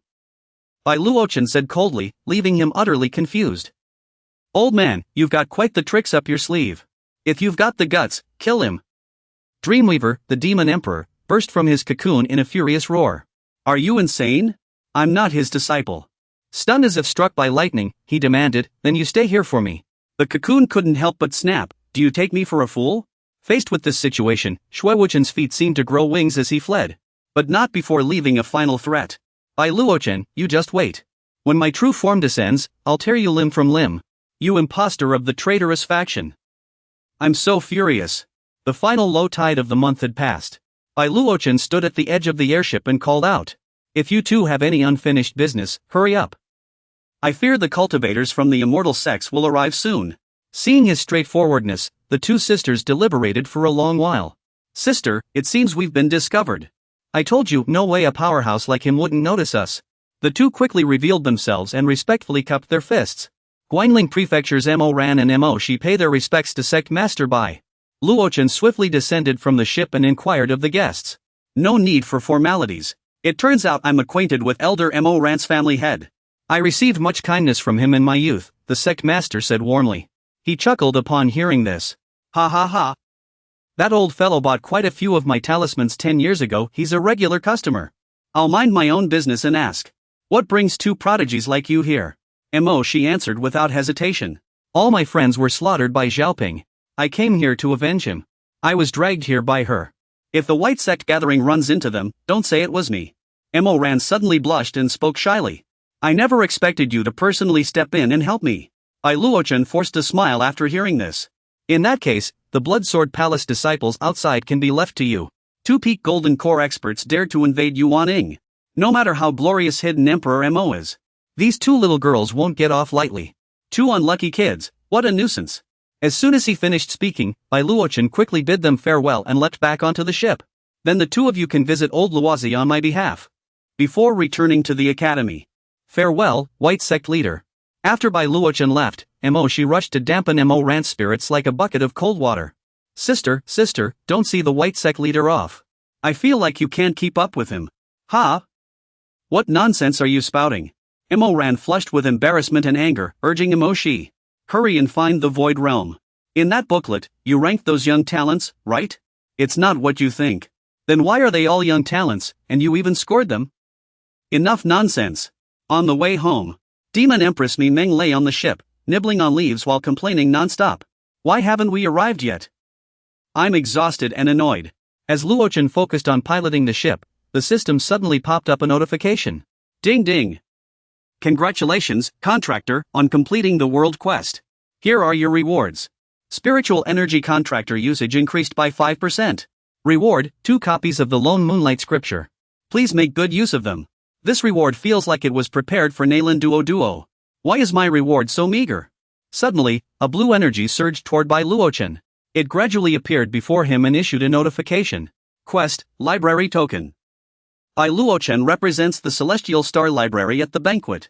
After hearing this, Ai Luochen spun the ship 180 degrees, leaving the excited Demon Empress Mi Meng stunned. Ha? Aren't we going home? Where else are we going? Plans change faster than expected. The Academy sent me on business to Celestial Star City. We're heading there now. After hearing this, Demon Empress Mi Meng quickly. Though shouting in frustration, Ai Luochen could do nothing about it. I don't want overtime. I want to go home. This is forced labor, and I've never even paid anyone for overtime. This is outright exploitation. Miss Liu watched him, her composure unshaken. In another anomaly, she knew the method to create a substitute cocoon. First, a drop of the Dream Monarch's essence is needed, which will then form a cocoon. After 10 days, a tiny dream will emerge from the cocoon. And once it does, it will mend the cocoon's opening. It will only exist for a single day. Thus, a resurrection substitute cocoon is complete. The Dream Monarch will take the cocoon from the tiny dream, storing it for up to a month. As for the tiny dream, the Dream Monarch will send it to gather clues. They share a close bond and spend the whole day playing together. The scene shifted to Qinghong Academy. In the meeting hall, everyone was already here, ready to discuss. A report came in, Junior Brother Bai had arrived at the Lin family estate. The headmaster of Green Swan Academy. Headmaster of Green Swan Academy. Li Guanqi, seated in the center, stroked his beard and smiled. Junior Brother Bai's arrival coincided with Elder Lin's breakthrough banquet. This was a fortunate coincidence. The enforcement elder? Wang Shang, a disciple, coldly interjected. The Lin family holds significant status in the southern region. If the White Sect gathers to attend, it might seem like our academy is snubbing them. Li Guanqi stroked his white beard. After a moment of thought, he replied. Recently, during the anomaly at Green Peak, traces of heavenly energy were leaked. With the matter clarified, Elder Chang Yuming appeared surprised. Had the White Sect already made a breakthrough? Li Guanqi continued gravely. Junior Brother Bai is merely modest. His strength is by no means inferior to mine. He then added slowly, a statement that left everyone stunned. Therefore, I have decided to allocate the privileges of the Elder Council to the sect's various halls. What? Li Guanqi maintained his cheerful demeanor. If the esteemed elders could shoulder the Academy's banner, none of you would have to work so hard. If any elder has objections, they may discuss it with Junior Brother Bai. The others fell silent after hearing this. Suddenly, Jiang Hemming raised his hand to voice an objection.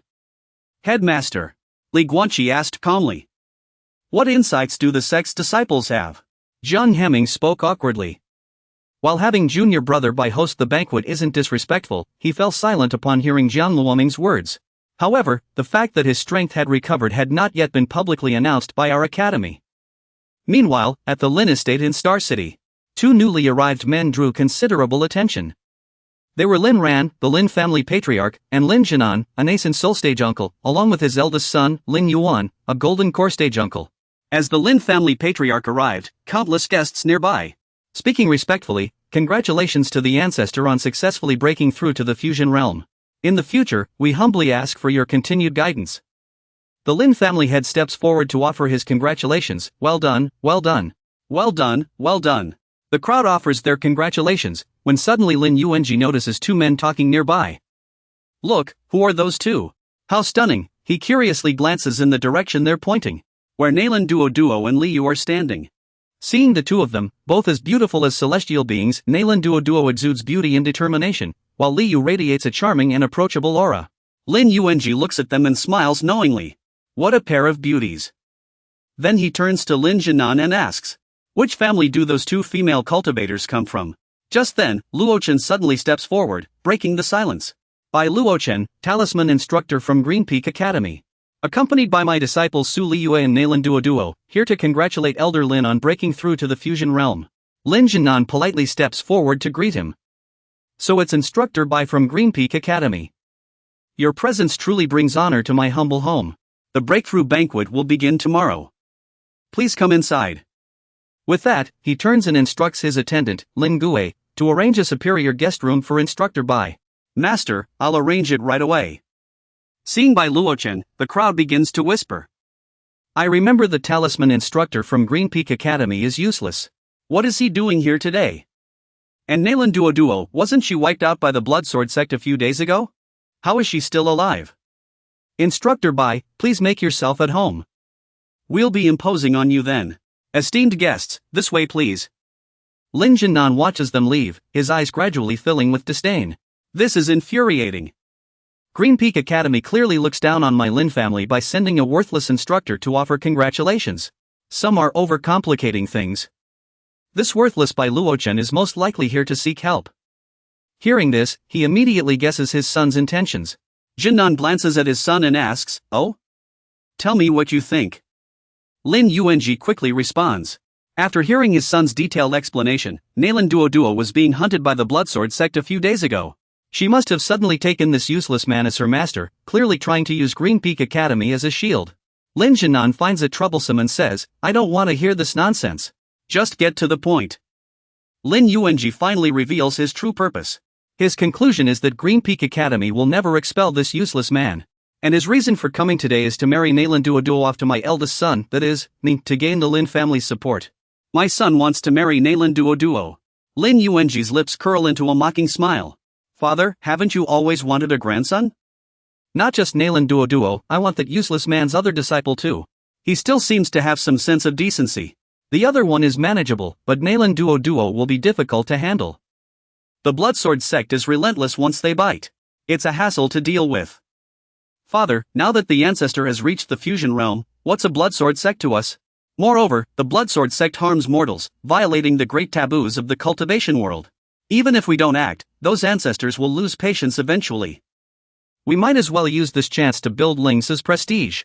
Lin Jinan found his son's reasoning sound and agreed. He said now was the perfect time for Ling So to establish his authority, so they should rest after completing the Bloodsword Palace's mission. Before leaving, he told Lin Yuanji, let me report the Bloodsword Palace matter to the Patriarch. I'll decide for you regarding those two girls. Just focus on your task. Thank you, Father, for your blessing. His expression gradually twisted into something sinister. Nalan Duo, soon she'll belong to me, somewhere secluded under Ling's control. Duo let out a soft hum. She had wanted to help Li Yue and Bailuochen clean up, but Ling's people seemed to be mocking them. Is this really a good room? It feels so mediocre. After inspecting the room, Li Yue said, it looks sturdy enough. The conditions are at least better than the disciples' quarters in our department. Are the department's rooms worse than this? Li Yue took King Huang Mimeng to fetch water from the courtyard to clean. Master, go fetch a bucket of water from the courtyard to clean. I'll check the kitchen for food. Sorry to trouble you. This room is worse than where my servants live. After Li Yue left, Bailuochen tried to comfort Duo. Don't listen to your senior sister's nonsense. I can still guarantee the cultivation conditions. My words are sharp, but... After all, Azure Rainbow Academy is a prestigious sect. But his next words dashed Duo's hopes. As long as you immerse yourself in cultivation, even if your home is destroyed, this place is a paradise. So it's really not better than here? Nalan Duo continued, still very dissatisfied. But Master, we're representing the talisman department. This reflects the Academy's face. At least they could have arranged a decent room for us. And Master is so powerful. I'm really upset about this. Bailowichan didn't care much about such superficial things. The talisman department was the Academy's face 10 years ago. Those who only care about appearances will never achieve greatness. As soon as he finished speaking, Bailowichan opened a door and said to Nalan Duo, "Come, I'll give you 2 treasures." She was stunned by what unfolded before her. Bailowichan quickly merged them into Duoduo's body. The system immediately announced, "Host rewarded with the Lunar Solitude Mirror. The lunar talisman has activated. Use it well." Since she was a new disciple, Bailowichan let her try it once. "This is the sacred monkey you were holding but didn't know how to use. Let me demonstrate." Duo blushed furiously. She suddenly exclaimed, "Do I need to undress?" Bailowichan fumbled, "No need to wait, looks like it's already reacting." Duo suddenly felt unwell and cried out, "Master, be careful." Bailowichan quickly steadied Duo. "Sorry, I made a mistake." "Are you alright?" The master didn't know why, but her face turned as red as a ripe tomato. "That doesn't look natural.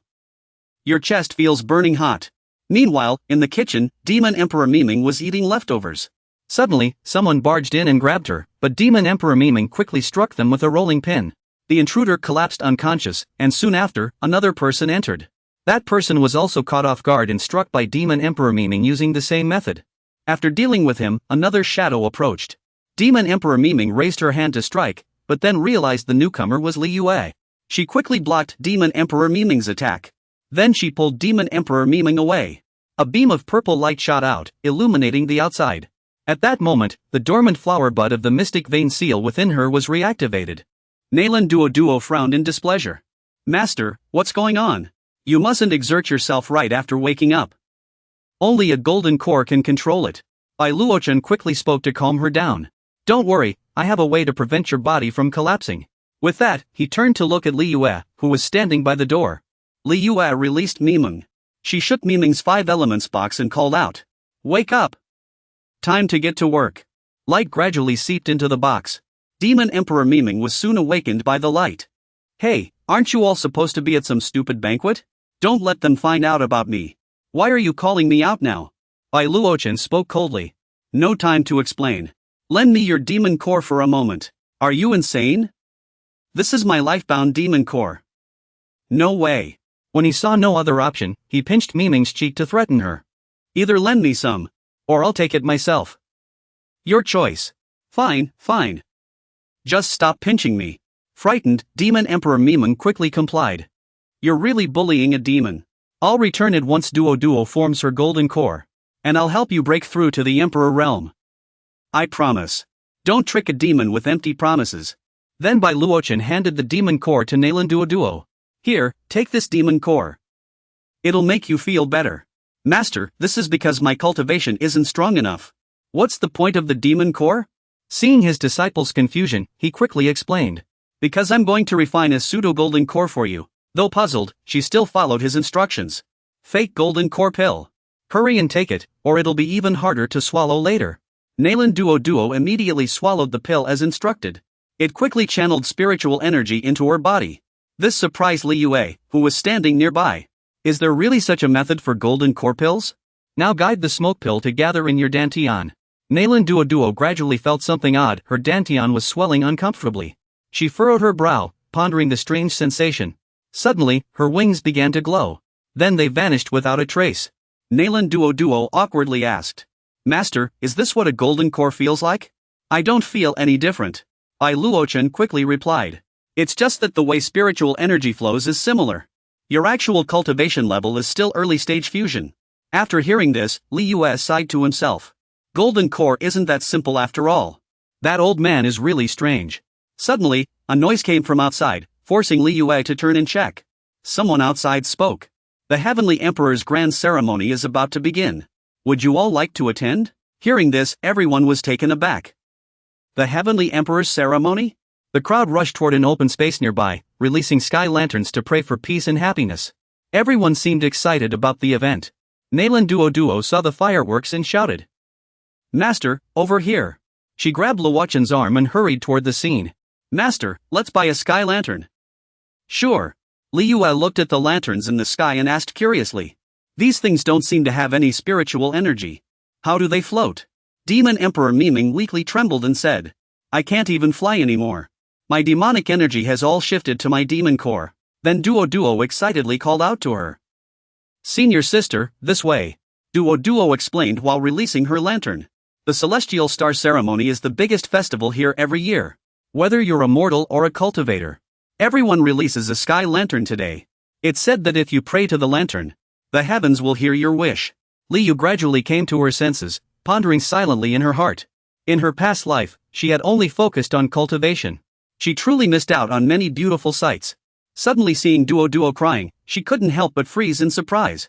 He quickly ran up to ask, Duo, what's wrong?" "Master, I'm fine. I just remembered celebrating the Star Festival with my family in the past." Demon Emperor Miming reminded Liu. "Hey, look over there." Demon Emperor Miming kept urging Liu, but she refused. "If we don't act now, senior sister will snatch away old man Bai. Then you won't be the favorite disciple anymore. Stop it." Duo isn't like that. Besides, Master won't favor anyone." Liu slowly spoke. "Master's care for disciples has always been based on talent and diligence." She hurried over to them and said, "Let's pray together." A star lantern was quickly released into the sky. "I hope everyone on Clear Warm Peak can be safe and reunited." The three of them looked up at the lantern. Luochen happily spoke. Duo, Clear Warm Peak will be your new home from now on." Nalan Duo quickly replied, "Yes, Master." She closed her eyes and spoke to her late parents. "Father, Mother, Duo has avenged you. I've also found a wonderful master and senior sister. Rest easy there. May you be happy and at peace in heaven. If we meet again in the next life, Duo would still want to be your daughter." Suddenly, Demon Emperor Miming noticed something odd. "Why is this lantern shaking all of a sudden?" Luochen remained calm and took out a swift step talisman, sticking it on the lantern. The lantern quickly soared past the others. Soon after, a commotion arose. "Who used magic on my lantern? Which despicable person did this?" Luochen said confidently. "This time, the heavens won't be able to ignore us." He turned to his two disciples and asked, "Done praying? Keep going. I have plenty more talismans. Master, I have a few more here." "Master, isn't this a bit much?" Yet, everyone seemed unfazed by Guoduo's words. It seemed like this was nothing out of the ordinary. What's there to fear? If the heavens pretend not to hear, I'll go ask in person. Why do I feel like we're bullying the heavenly Tao? Just get used to sticking to it. Those lanterns shot up like rockets again, making everyone furious. "Another one of mine, who's going to deal with this?" Meanwhile, a gentle breeze swept by. Xiaolu clasped her hands in prayer under the moonlight. "I hope I can break through to the qi refining realm and reach the same level as the boss someday. May the gods bless me." Then Xiao He ran over and asked, "Good evening, Sister Lu. What are you doing?" "I'm praying to the moon goddess for blessings." Xiao Lu called Xiao He to pray with her. "I just sensed something unusual from the moon goddess." "Why don't you pray for blessings too? It's very effective. With the moon goddess's blessing, you can become smarter. That way, you can help next time bad guys show up. May the moon goddess protect us." Just now, Luochen's lanterns flew straight to the heavenly Tao like that. At this moment, inside the inner hall of the Lin residence in Tianqing City, the guests had all gathered, chatting lively. Since the host hadn't arrived yet, everyone seemed uneasy, whispering among themselves. "Why hasn't Elder Lin shown up yet? I heard he doesn't practice orthodox techniques. Could he have gone berserk from cultivation deviation?" A powerful aura suddenly appeared. An announcement quickly followed. Elder Lin had arrived. Soon after, Lin Jinan, the master of the Lin residence, walked in carrying a child, shocking everyone. Wasn't Elder Lin supposed to arrive? Why is the master of the Lin residence carrying a child? Could this be his illegitimate son? He respectfully set the child down and said, "All the guests are here." Upon hearing this, everyone was stunned. This child's father was none other than the Lin residence's ancestor, Lin Ran, at the early fusion stage. He coldly glanced at the crowd and said, "Begin." Lin Jinan immediately obeyed, announcing loudly, "The celebration begins. Guests, pay your respects." The guests below exchanged hesitant glances. "This is too much asking us to bow to a child?" Lin Cheng heard this and flew into a rage. His gaze turned fierce. "Are you looking down on me?" The heavens and earth trembled, forcing the guests to support each other.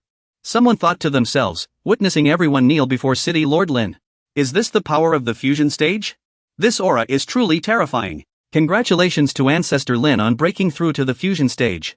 The Ancestor's cultivation is unmatched in the world. City Lord Lin nearly scoffed, looking down upon the crowd below. The Ancestor's cultivation is unmatched in the world. May the Ancestor's future be as boundless as the stars, ascending soon. Outside, Nalan Duo watched as Bai Luochen remained calm, still eating. Master, isn't it improper for us to sit here like this? But he replied emotionlessly, what's wrong with it?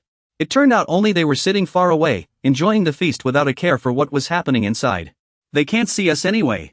Lien Yu added disdainfully. Just broke through to the fusion stage and already so arrogant, how laughable.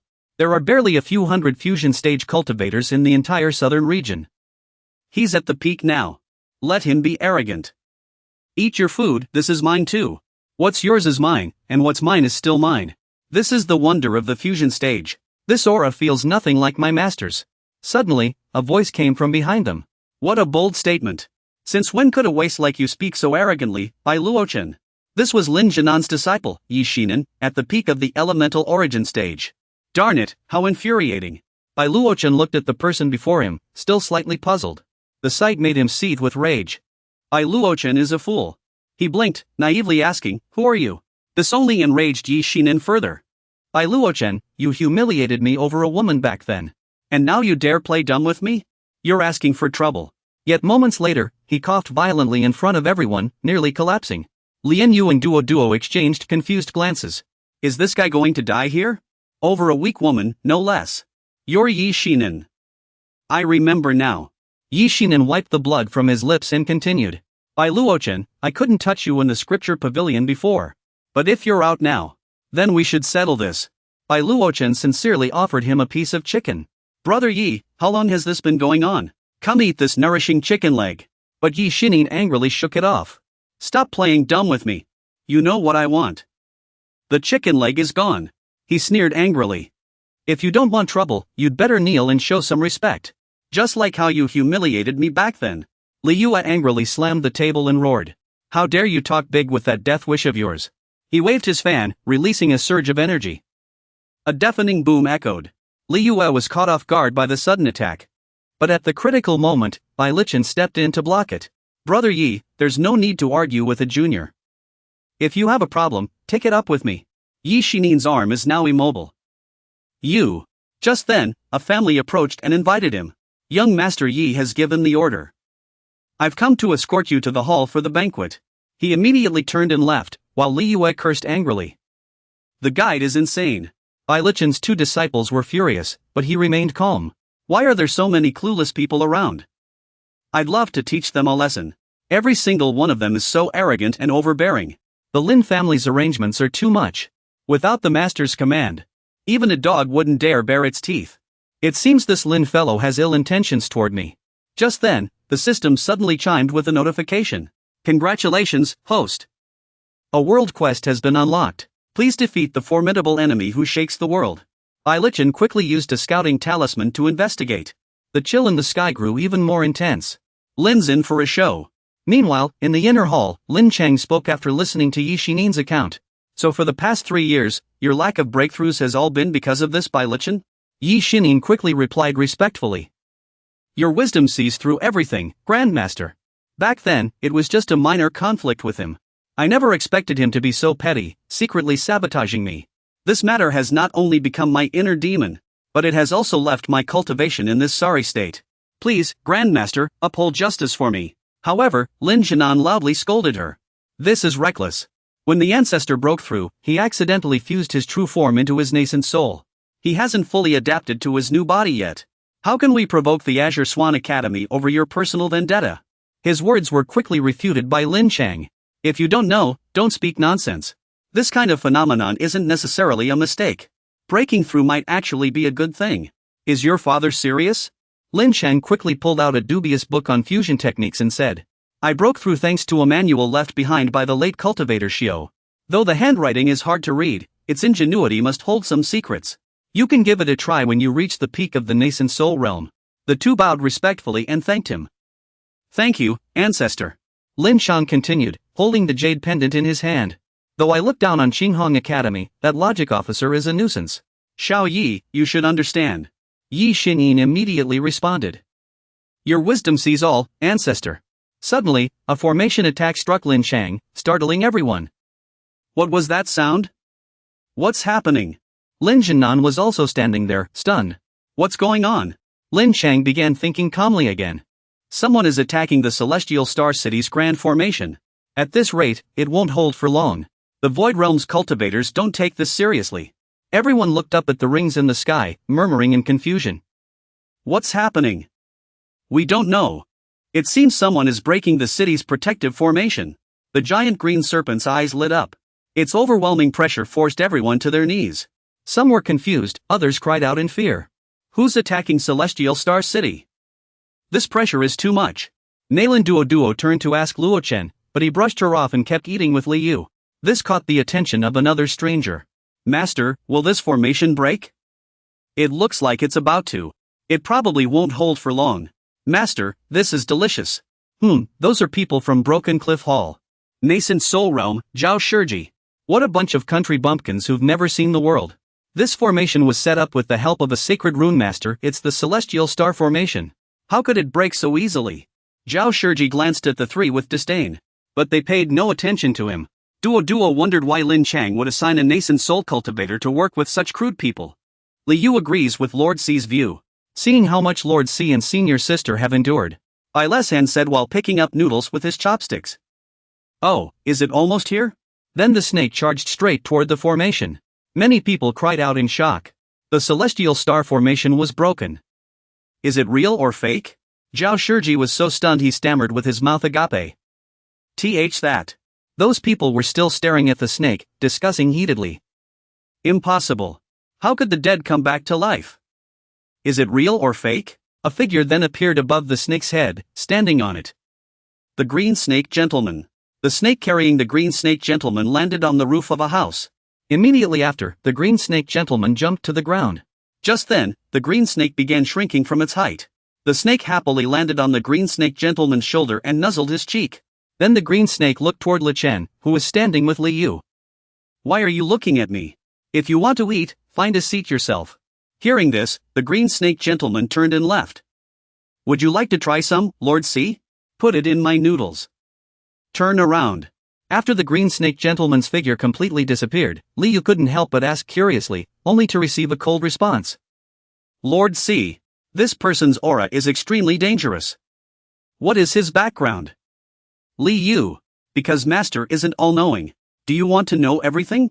Just then, he remembered something, bent down, and gently patted Duoduo's head, asking with concern. But when she hesitantly looked up.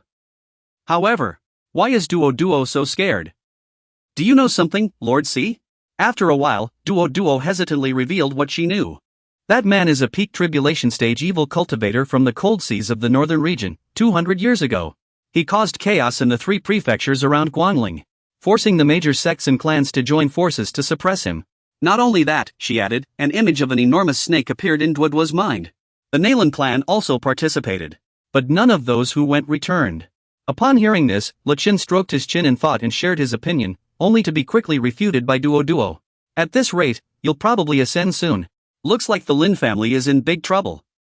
No, Master. Stop guessing and just announce the news so Luochen can prepare himself. The Serpent Lord is dead. Dead? Then who is this now? Faced with this question, Nalan Jiji scratched his face and answered hesitantly. I only heard my father mention it. That year, the Lin family ancestor perished along with him to destroy the Serpent Lord. Hearing this newly revealed information, Luochen was even more confused. A man dead for 200 years coming back for revenge? How interesting. This state didn't last long, though. Luochen brushed the matter aside and returned to his usual playful demeanor. Forget it, Li Yue. Jiji. Come with your master to watch a show. What show? A top-tier spiritual coconut. Hearing his disciple's impertinent question, Luochen answered with a meaningful smile. Of course, the best kind, dogs biting dogs. In a certain room, a man appeared. Today, I have come especially to congratulate your sex ancestor on breaking through. This man was none other than the Serpent Lord. He stood there, radiating immense power. What? Not welcome? Witnessing this overwhelming power, the little boy wrapped in a blanket felt a surge of confusion in the arms of the man beside him. This can't be. Wait a moment, the little boy continued. These words made the Serpent Lord reign in his power. 200 years ago, I saw the Lin family ancestor kill you with my own eyes. Who are you? Realizing he wasn't a match, the man turned to change the subject. His words shocked the little boy. This kid really looks like you. Growing up so fast. The man quickly sensed something was off and answered hesitantly. This is my father, Lin Chang. Still unconvinced, the man stubbornly made a demand, only to be scolded by the little boy. Go find your family's ancestor, Lin Chang, and bring him here. Tell him the Serpent Lord is here. Now get over here. I am Lin Chang. Despite his tough talk, after a moment, the kid hesitantly glanced at Uncle Si and Ling Su. Damn it, of all times for this to happen. The anxiety and fear made the gaunt man behind him tremble. This green snake lord is enough to make the ancestor so wary. The child thought for a moment, then turned and called the man. Xin, come here. The man approached the child, who tossed a token into his hand and gave an order.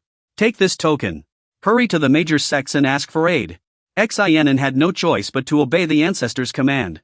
Clutching the token, Xin walked out, his anxiety growing with every step. This overwhelming pressure was no less than the ancestor's. No, it might even be stronger. Seeing how terrified the ancestor was. As Xin walked, his eyes widened in horror, veins bulging on his forehead, as if witnessing some unspeakable terror. If the ancestor won't help me deal with Azure Rainbow Academy, or teach that brat Luo Chen a lesson, the Green Snake Lord is even stronger than the ancestor. Damn it. The more Xin thought about it, the angrier he became, gritting his teeth as he spat out the boy's name. By Luo Chen, that Luo Chen deserves to pay. Today, I'll make sure he regrets it. The Green Snake Lord stood for a moment before walking toward the entrance. Meanwhile, the person Xin was searching for sat quietly with his two disciples, eating melon, completely unnoticed. That snake is infuriating. Oh, this guy's presence is overwhelming, its master. Are we really not going to be discovered like this? Don't worry. Even immortals wouldn't detect master's techniques. Luo Chen sat beside them, sipping coconut water, and said casually, no matter how skilled, trouble finds those who seek it. Just enjoy the melon. It's sweet. Yes, master. The Green Snake Lord sat in a nearby chair and ordered, Lin, you old dog. A guest of my stature has deigned to sit. Kneel and serve me at once. Hearing this, the child flew into a rage, channeling his power as he pointed at the Green Snake Lord's face. How dare you act so arrogantly? 200 years ago, righteous cultivators like us could kill you, and we can still end you now. Seeing this, Xin stepped forward to intervene, while others gasped in disbelief, unbelievable. What are you, old man? A mere snake cultivator. Xin. Betrayed, the child angrily raised his hand, channeling his power. Yi Xin, you're asking for trouble. The Green Snake Lord waved his hand, blocking the child's attack before he could strike. Old Man Lin finished listening to those people. Seeing that he was safe, Xin walked up to him and respectfully presented something. What is it? Thank you, corpse immortal of the serpent, for saving me. This humble one wishes to offer a gift. With that, he opened the box, revealing a wooden snake-shaped tree, which dazzled the serpent on Green Serpent Lord's back. Green Serpent Corpse Immortal. It was originally a gift for the old man's banquet. This time, I'll offer it with borrowed grace. Seeing his pet so excited, Green Serpent Lord was 3 parts exasperated and 7 parts indulgent. This guy is really something. I'll accept this gift. Today, I will ensure you leave unharmed. You may go. Granting his request, Green Serpent Lord waved his hand, signaling the man to leave. The man, having gotten what he wanted, smirked inwardly. Leave. Yes. This humble one will go prepare food. This must mean the Green Serpent Corpse Immortal has acknowledged me. I'll never have to bow to the Lin family again. By Luo Chen. You just wait for me. The child who had witnessed everything from start to finish stared at Xin in disbelief. Yi Shinan. How long do you think a traitor can survive? Longer than you. Bastard. Luo Chen, lost in thought, leaned in to whisper to the flower. Flower. Lend me a wisp of your poison mist. Schemer. What does Master plan to do? You have countless treasures in your hands right now. Because Master wants to lend Brother Yi a hand. Hand them over. Earth Immortal Corpse Chi. Mystic Sound Poison Mist. Then Luo Chen blew a breath at it. Go. Xin stood below, bewildered as he felt a surge of immense power pressing on his back. Xinn's body rapidly transformed, becoming fiercer than ever before. Power. Power is surging within me. Moments later, Xin emerged in a completely new form. This humble one is Yi Shinin. Blessings from the serpent immortal. This is the power of a heretic cultivator, indeed. It's unnaturally strong. Yi Shinin's soul division technique. Light bursts forth from Shinin's transformation, shining brilliantly in the dim courtyard. Shinin stands there, laughing maniacally in his new form. Ha ha ha ha, I've already broken through to the soul division stage. Shinin grows more smug by the second, barely able to contain himself. The man witnessing this can no longer hold back and unleashes his power. Today, I'll show you what I'm capable of. I, Yi Shinin, am no weaker than your young master, Ling Su. Get out of my way. The child senses the man's intent and quickly stops him, leaving the man confused. Don't act rashly. Now is not the time. Father, we should kill him while his cultivation is unstable. He'll be a problem later. The child watches Shinin and the Green Serpent Lord with hesitation and wariness. The Green Serpent's energy is currently locked onto us. If you strike, he'll notice. I won't let Yi Shinin deliver the token alone. Hold on a little longer. Reinforcements will arrive soon. The Green Serpent Lord sits leisurely above, silently observing everything. Such fine material, yet wasted in Ling's hands, covered in dust. That old dog Lin's gaze is really irritating. The nameless power within this boy. It's somewhat like mine. Perfect for humiliating Ling Su. Shinin raises his new body and questions the man, only to be met with insults. Master, aren't you happy your disciple broke through? Now I'm far stronger than your son, who only knows how to play with women. Serving a heretic makes you unworthy of being my disciple. Just then, a ragged boy steps forward, successfully drawing Shinin's attention. Father, what was that noise just now? What's happening? Oh, so young Master Ling has finally woken up from his women? Seeing the boy appear, the man shouts urgently. Jir, run! Yet the boy doesn't obey his father's command. Instead, he stands still, watching as Shinin charges toward him. Who are you? I want your life. Seeing the situation turn dire, the man rushes forward to stop the child while struggling against the giant green serpent. Green serpent, don't push your luck. Jinan, watch your back. Seeing the snake about to strike, the man's eyes widened in fury as he unleashed his power. Get lost. Xin, unaware of the danger on the other side, swung his fist to attack. Lin, run. It's time to go. With that, he lunged forward and grabbed fiercely, but the boy was quickly shielded by the man rushing to protect him. Witnessing this, the green snake noble narrowed his eyes in assessment. Such deep father-son bond, truly touching. What a shame. But after the man passed, he could only watch anxiously over the unconscious boy in his arms. Little one. By then, Xin had appeared before the wicked man, raising his hand to strike, but the man ignored him, holding his son tightly. Master was still a step too late. Little one. Witnessing this, the child could no longer hold back, unleashing his power in fury. Green snake. Even if I have to fall in cultivation, I'll kill you here today. Manifestation. No sooner had he spoken than the child swung his massive fist, smashing it toward the green snake noble. Return my grandson's life. Oof. Losing one grandson already has you so worked up. The green snake noble, seated behind, called out softly. Shine power. In an instant, a surge of blue energy erupted everywhere. The green snake noble, riding a massive serpent, sneered at everyone present. Old man Lin, have you ever considered that today's events are your just desserts? Oof. How dare a lowly evil cultivator speak of karma? The master and his 3 disciples now stood safely within a golden barrier. Behind the barrier, Duo, Luochen, and Liu observed quietly. Though Lin Ran comes from a righteous sect, he's arrogant and rude. Let that evil cultivator handle things, it seems they have a grudge. Is it wise to intervene? Who cares? Maybe we'll even get a free meal out of it. Helping others is righteous, not helping is a matter of principle. Look, all the guests we invited have fled. Panchi watched Luochen for a moment, then pulled out a yellow talisman from somewhere, correcting Liu's words and leaving her disheartened. You can't put it like that. Eliminating evil is everyone's duty. I never intended to wipe out Lin Ran's entire clan. Now is the time for us to act. Forget it. After seeing you agree to roam the mortal world, before leaving completely, he didn't forget to remind his 2 female disciples. Be careful. Don't let that old dog Lin die. I'll be back soon. Understood. Meanwhile, the child was quickly struck hard by the giant serpent's tail. Not only that, the giant serpent even viciously stabbed at the child's shoulder.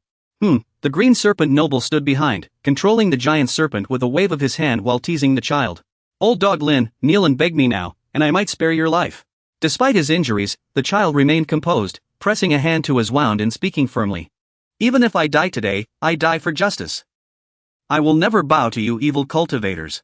This made the green serpent noble sneer as he tore off half his mask, revealing a flushed face. Justice? He slowly removed his mask, his voice icy. 50 years ago. You forced Lin Ruxian to marry that old man for profit, that was your justice. Chasing us to the cliff's edge, forcing us to jump, that was also justice. If self-interest justifies everything, then my slaughter of the Lin family today is justice as well. Seeing the true face beneath the mask, the child's eyes whitened in shock. This man. When his soul returned, the child couldn't help but exclaim, beneath the mask was a man with half his face ruined. Qi Shenran. I am the disciple of the green serpent noble, Qi Shenran. That old acquaintance died with Lin Ruxian the night they jumped off the cliff. After hearing the entire conversation, the giant serpent beside them spoke up. Its green soul second realm is about to break through to the demon sovereign level. After slaughtering the Lin family, every living soul in Star City will become its nourishment. Consider it atonement. With every word he spoke, the child's shock grew, until he could no longer contain his anger and rebuked him. Are you insane? Star City has thousands of innocent people besides you. Do you intend to massacre the entire city? Evil cultivators like you don't fear karmic retribution or heavenly punishment? Faced with the question, Qi Shenran remained calm as he countered. At least we evil cultivators don't hide our wickedness. Unlike you hypocrites, who say one thing to someone's face and another behind their back. Blame yourselves for not killing me back then. The child was left speechless, only able to curse under his breath. Beast! With this move, I may never advance another step in this lifetime. Immediately after, he channeled his golden core power and teleported behind Qi Shenran to launch a surprise attack. Die! But before the child could strike, a mouthful of black blood sprayed out. Qi Shenran, who had been standing on the ground moments ago, now appeared on the giant serpent's back, knocking the child to the ground with a single move. Shattering the void. You really played this to the very end. What a shame. The child lies on the ground, blood gushing from one shoulder, coughing and gasping for breath. Cough, cough. Impossible. The poison clearly. Chiron Tian and that snake stand above, seeing the child unharmed, not overly surprised. Poison may not work on the old beggar, but what about soul poison? Thinking of something, the child stares at him in disbelief. You're even colluding with the soul sect. Coughing, Chiron Tian appears before the child, waving his hand to strike with power as he explains. How else could I obtain a spiritual pet as rare as Qingper? First, I used the old beggar as an appetizer for this grand feast. The main course is those beasts in Skystar City. But he didn't attack the real child, just a decoy doll made of white silk floss. Gritting his teeth in fury, he stares at the doll. What in the world is going on? Luomian appears, holding the once thick snake, now shriveled, whimpering as she looks at Shi Jingchuan, making him turn in surprise. This is a technique only earthy mortals possess. Just a simplified version. Even tribulation passage cultivators can do it. I call this domain void. He quickly stands, facing her, while Shi Jingchuan stares at Luomian in disbelief as she briefly explains. When did Lin gain the foundation to deploy a domain? May I ask who you are? Instructor by Luomian of the Qinghong Righteous Academy. In an instant, Shi Jingchuan's appearance shifts, transforming into a slack-faced old man. Do you know what Lin did to me? Cough, cough. I can tell just by looking at you. Seeing the old man collapse weakly, Luomian feigns concern and offers comfort. Elder, you should take care of your health. I control the time here, soon, you'll fall into a false death. Frankly, I don't care how Lin did it, and I sympathize with his situation. But if you want to take me down with you, I won't allow it. I can only grant you a dignified death. Facing these words, Chiron Tian sneers with his last bit of strength. A dazzling light suddenly appears on his chest. Dignified? Ha! You hypocrites all deserve to perish. Watching the blinding light engulf everything, she feels a flicker of surprise. Near the moon, a strange spiked box appears, radiating an eerie aura. After observing it, she quickly recognizes it, demonic energy. Chiron Tian's aging body is swiftly enveloped in a strange sludge. The sight startles him, and he sighs softly. A monstrous creature unfurls its thin wings in the sky, circling above. The ability to corrode spatial energy, it's definitely a demonic technique. Heretic cultivators, the Soul Clan, the demon race, you've really gathered all the dark forces here. The oddball accepted such praise without hesitation, as if it were only natural. This hypocritical world deserves to be destroyed even if it means devoting myself to my master. His master acknowledged the creature's existence without a word, simply opening his mouth to gather an energy sphere. Repent, emotion. Then, an extraordinary surge of power shot straight toward Luomian's location. He stood there, watching the force approach, completely unshaken, as if nothing were happening. If spiritual energy couldn't be used. In an instant, he was enveloped by the power, yet Luochen calmly stepped back, adopting a fighting stance. It seemed he'd have to rely on pure physical strength. With all his might, he threw a punch at Bai Luochen. Soon, the creature was split in two and fell rapidly. After defeating the creature, the system issued a notification, but Luochen didn't seem pleased. Ding ding dong. Congratulations, host, on completing the task and earning a reward. We'll discuss the reward later. This person is connected to the Soul Clan and the demon race. There must be clues on them. Just then, the power within the monster began shifting. Sensing it was about to flee, Luochen raised his hand to stop it. Trying to run? In moments, the creature was blasted into nothingness, leaving no trace behind. Luochen held a fragment of the creature, pondering. It looked strangely familiar. Gazing at the floating white energy mass in the distance, Luochen nodded in satisfaction. The demon race's presence had vanished completely. Liu didn't join the fight, only sighing from the sidelines. Master will be back soon, and you two still haven't finished. Nalan Duo stood at the front lines, forced to retort Su Liming's words. We'll talk about senior sister later. This poison won't work on it, it'll take time. Don't count on me. I'm only here to replenish spiritual energy. A green snake perched on a nearby pillar watched everything, muttering curses under its breath. Nalan Duo noticed it trying to escape and shouted a warning. Ugh, this is infuriating. Hey, stop running around. Senior sister is getting impatient. Hurry up and fight me, or you'll regret it when master arrives. Faced with such threats, the snake could only grit its teeth in frustration. Darn it, this is the green snake immortal's deadly venom. How are these people unaffected? After a moment's thought, the snake decided life held no more joy and lunged at the girls. If it doesn't work, then brute force it is. Who's afraid of whom? But the green creature fainted, leaving the ground in ruins, yet vanished without a trace. Nalan Duo appeared from behind, raising her leg for a spinning kick. Then, a massive explosion erupted in that spot. Nalan Duo landed amidst the wreckage she'd created, stunned. Oh no, it got away. This dream chicken still needs more training. Liu watched the entire battle from start to finish, and couldn't help but add a few comments. Can a beast core really strengthen the body like that? Next time, let me try the dream nightmare in secret. Dream Empress Mimang, perched on Nalan Duo's head, heard this and her temples throbbed as she scolded loudly. Liu, don't even dream about it. As the dust settled, all Nalan Duo saw was empty air. Sigh, he got away. Hanan knew he couldn't take on those two girls, so he bolted, not forgetting to talk tough as he ran. I'll keep this green bead, it'll come in handy. Darn it. That blasted disciple of Lu Chen is way too strong. But life's full of setbacks. Speaking of which, Lu Chen suddenly appeared out of nowhere. Wow, what a coincidence. I was just about to look for you. By Lu Chen. Lu Chen stood above Hanan, looking down coldly. Brother Yi. It's time to go. A moment later, a blood-curdling scream echoed all around. Liu and Nalan Duo stood in the back, talking to Yasu. Don't panic. Let the little one on your head think of something. Dream sis, please help us. No way. I can only sense treasures.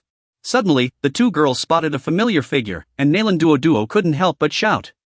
Master. He's back. Master.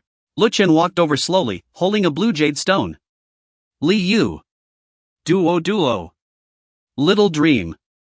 Come take a look at this. As the two girls approached, staring at the jade in his hand, he couldn't help but ask. Do you recognize this? Though the girls didn't, Dream Empress Mimang already had. Isn't this my precious treasure? Are you giving it back to me? Well, Watching the girls' confused expressions, Lu Chen explained. I found this jade on the green snake noble's body. Little Dream, where did you get this jade? Hearing this, Dream Empress Mimang couldn't help but stroke her chin in thought.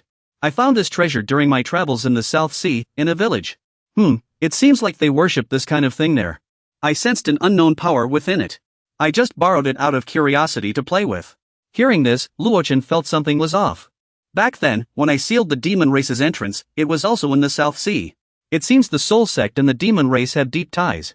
However, everyone didn't think much of it and boarded an airship. Let's head back to Qingnuan Peak first. When Duo stepped off the airship, her body trembled uncontrollably. Liu had no choice but to comfort her. Luochen stared at the jade stone in Fenbu's hand. Whatever, I'll get used to it. I'll pack up the luggage later. I'll take Duo to report to the dean and visit master. Liu, go to the 4 arts department and bring Xiling here. We can't do this without him. After giving the orders, Luochen turned to Li Yue and Miming, cautioning them. This time, things might take a turn for the worse. Prepare yourselves mentally. Master. Oof. Yeah. Soon, everyone's attention shifted to the floating pile of wood, their minds filled with confusion. Rabbits can dismantle houses too, huh? What's Zylv doing? There's so much wood. Usually, Zylv would sit on the grass, hugging her knees and curiously watching the floating wood. As she focused on observing, a little rabbit suddenly appeared from nowhere, holding an oversized carrot. Big sis, have some carrot. Sister hasn't eaten in a while. Thanks, but I don't want any. Before she could take a bite, a voice rang out, making the little rabbit excited. What's going on? Why is there wood everywhere? Luochen Gij. The little rabbit ran over and hugged Li Yue tightly, while Luochen restored the wood to its original place. Where's Man? Hi. Chun. As soon as Li Yue saw him appear, Zylv rushed to Luochen's side to plead, forcing him to comfort her a bit. No way. Take it easy, what happened? Lao Bai. Come help me. Please help that elder sister. Seeing their master unable to cope, a mysterious voice rang out. Sixth Venerable. Your condition is worse than we expected. Please come here for a moment. That's Xyling's voice. Take it easy. I'm coming. Li Yue and the others quickly arrived at a bed where a young girl lay. Elder. Man. How did it come to this? I've done everything I could. Luochen stepped forward, placing his hand on Xiling, startling her. Xiling. What's wrong with Man? Wow. Sect leader Bai. It looks like soul separation. This state only lasted for a moment before Xiling quickly responded. Sect leader Bai is wise. Just as you said. Miss Man's body is rejecting her soul. Chang Xiaolu looked painfully at the girl on the bed while Luochen and Xiling exchanged information. Elder. I remember the soul restraining spell uses living souls as fuel. She took out a young soul. I could only temporarily lock her soul with the soul restraining spell. But it won't hold for long. Just when they thought it would end there, Xiling dropped shocking news that made Chang Xiaolu's eyes widen. I used up all the living souls in the library, which is why I can't sustain it for long. Miss Man is now relying solely on her cultivation to hold on. Without the soul restraining spell to maintain her form and soul, destruction is only a matter of time. If it only takes a large number of living souls, then stop talking about it. Watching Li Yue clench her teeth and turn to leave, there was a hint of worry. Xiaolu, where are you going? Not letting her leave, Luochen blocked her path. Move aside. Seeing you won't sway me, Luochen responded firmly. I said no, and I mean it. What are you going to do about it? Chang Xiaolu lifted her head, tears blurring her eyes as she threatened. If you don't move, I'll make you regret it. Seeing this, Luochen sighed and gently pulled Chang Xiaolu into his arms to comfort her. Man is a very gentle person. Don't even think about it. Oh no, what do we do when someone's crying like this? I have no idea. Facing these words, Luochen confidently lifted his head and announced with a smile. Just leave it to me. As soon as he finished speaking, a radiance scattered in all directions. After a moment, a small figure appeared. It's done. The figure blankly stared at the coiled green snake beside them, equally confused. Taking the lead, Luochen announced with a smile to the startled crowd. See? I told you there was nothing to worry about. Chang Zylv had long stopped crying at this sight, her expression shifting to one of disbelief. So, the boss ended up like this. All thanks to this snake? Xiling observed everything from start to finish, unable to help but admire and respect what she saw. To be able to separate the soul from the body without harming the flesh, truly unexpected. Ignoring the whispers around him, Luochen introduced with a smile. This little one is called Kingseer. It can devour living souls and convert them into its own cultivation. This way, its spiritual power is no different from a living soul. From now on, let it nourish Man's soul. After the introduction, he turned to the girl beside him and reminded her. Man, you've worked hard. The girl, who should have been sad and angry, instead clasped her hands together, smiling with her eyes squinted. Being able to see everyone again is already a blessing. This little difficulty is nothing. Though she said that, the girl couldn't help but sadly stroke the little snake beside her. It's just that this body still feels unfamiliar, man. Seeing this, Liuir asked Luochen with heartache, leaving him momentarily speechless. Master, when will Man be able to return to her own body? Well. Seeing Liyue's expectant expression, Luochen raised his hand to stroke his chin as he thought about his answer. After reconstructing Man's meridians, her soul and body separated. Perhaps her spirit stayed in the corpse for too long and couldn't merge with her current body. but to convert an earth immortal's corpse soul into a living soul, only Kingseer can do it. It will likely take 100 years of nourishment. Hearing this, Yao Wang Mimeng glanced hesitantly at Li Yue's bowl while eating. What? What does that have to do with anything? As long as everyone is safe, that's what matters. Cultivation knows no time. Long ago, I swallowed dozens of leaves just to become a demon. 100 years of seclusion passed in the blink of an eye. If that's the case, why overthink it? The moment she finished speaking, you remained expressionless as you walked over and patted the little girl's head, making her excitedly raise her hands. By then, even you, little bird, will have ascended. 100 years is too long, we must seize the day. Everyone, think of ways to speed up our cultivation. Ascension would be wonderful, wouldn't it? Xiling, standing to the side, seemed to recall something and hesitantly raised her hand to get attention. Young Master Bai. When I served as a marriage envoy for the Soul Sect, I heard that the Soul Palace in the Demon Realm has a secret treasure related to soul cultivation. Might it be of any help? Faced with this sudden news, Luochen couldn't help but ponder for a moment. The Demon Realm again? Regardless, we must go to the Demon Realm to check. Retrieving some treasures from the Soul Palace wouldn't hurt. After some thought, he gave the order, leaving some delighted and others disappointed. Duo, Xiling, Xylv, you three will come with me to the Demon Realm. Ha? Me too? Oh, understood. Li Yue, standing aside, didn't hear her name and stepped forward unwillingly. Master, I want to go too. Leave Xiaomeng and Li Yue behind to take care of the fledgling in Man. He finally agreed. Knowing she was unhappy, Luochen walked over and patted Li Yue's head to comfort her. Be good, Li Yue. For now, you should stay by Man's side, especially you. Worried she wouldn't listen, Luochen pulled out his final move, and Man chimed in. Don't keep everyone waiting too long. Li Yue, would you like to stay home with me? Seeing Man smiling at her, Li Yue softened and agreed. I understand. Master, after a while, Luochen's voice echoed through the forest. Are you all packed? Yes, we're ready.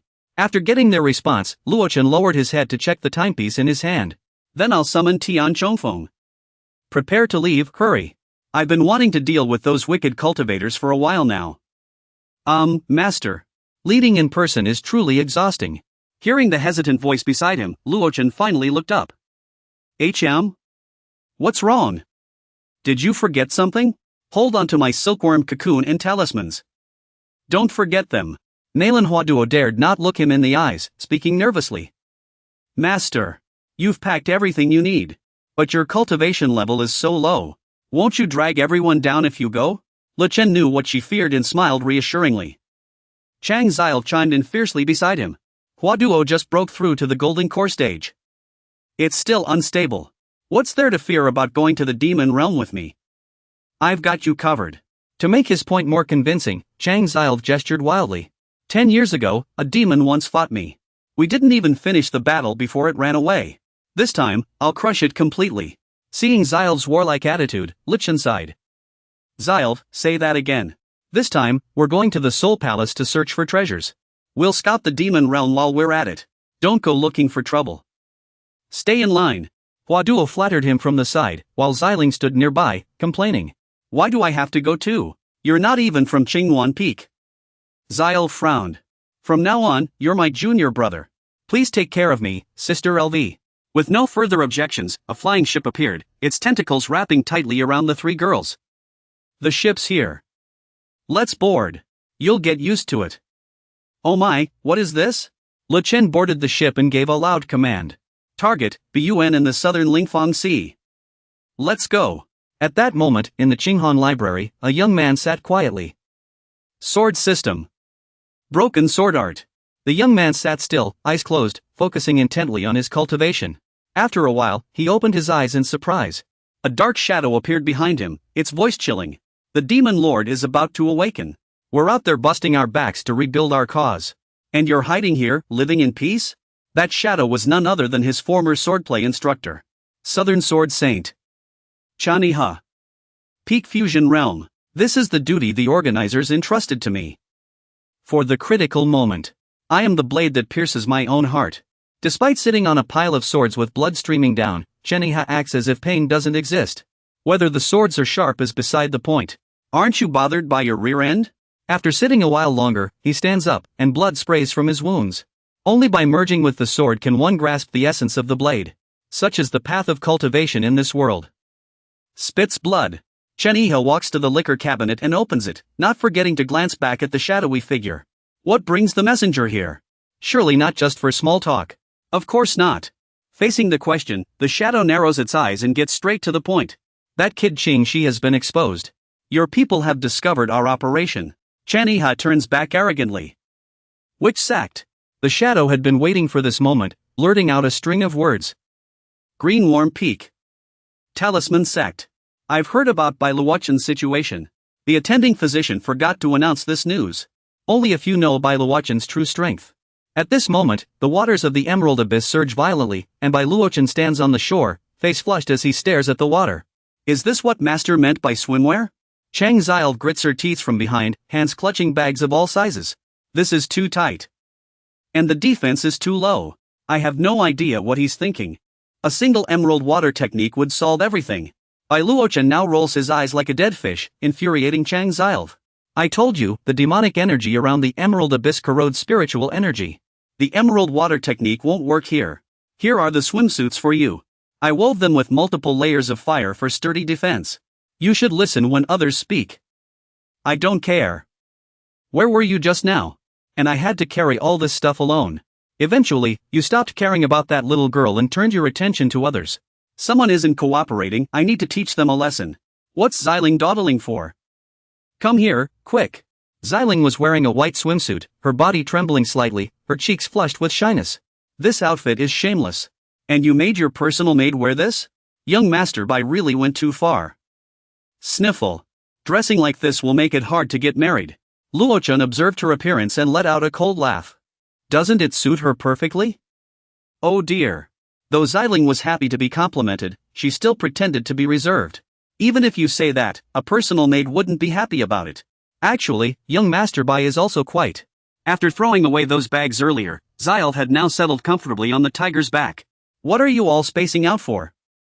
They've already gone down, hurry and follow. Underwater, Luochen and his group had successfully found what they needed. Meanwhile, on the other side, this scene had been fully witnessed by someone, who quickly reported it over a radio. Reporting to the captain, the mechanism is set, and the trial banquet is ready. The person on the other end of the radio smirked upon hearing this. This time, we'll make sure they don't leave alive. Luochen held a spherical orb, carefully assessing the warped gate before him. The barrier is already this damaged. It won't hold much longer. Soon after, the orb began to crack further, making Luochen's expression turn grave. The demonic energy concentration has exceeded 180 times the normal level. With spiritual energy erosion nearing 80%, the situation is dire. Everyone was communicating through their spiritual senses, and Zilv raised her hand, ready to reach inside. The floating continent is usable. Why can't we use spiritual energy, then? Just then, Luochen recalled something and asked Xiling, making her think for a moment. Xiling, do you have any intelligence on the demon realm from the Soul Sect? The demon realm seems to be making major moves lately. We from the lower realm Soul Sect have been preparing for this. Zilv, swimming nearby, couldn't hold back any longer and raised her hand, ready to unleash her power. Don't even mention the azure water technique. I can't even gather my spiritual energy.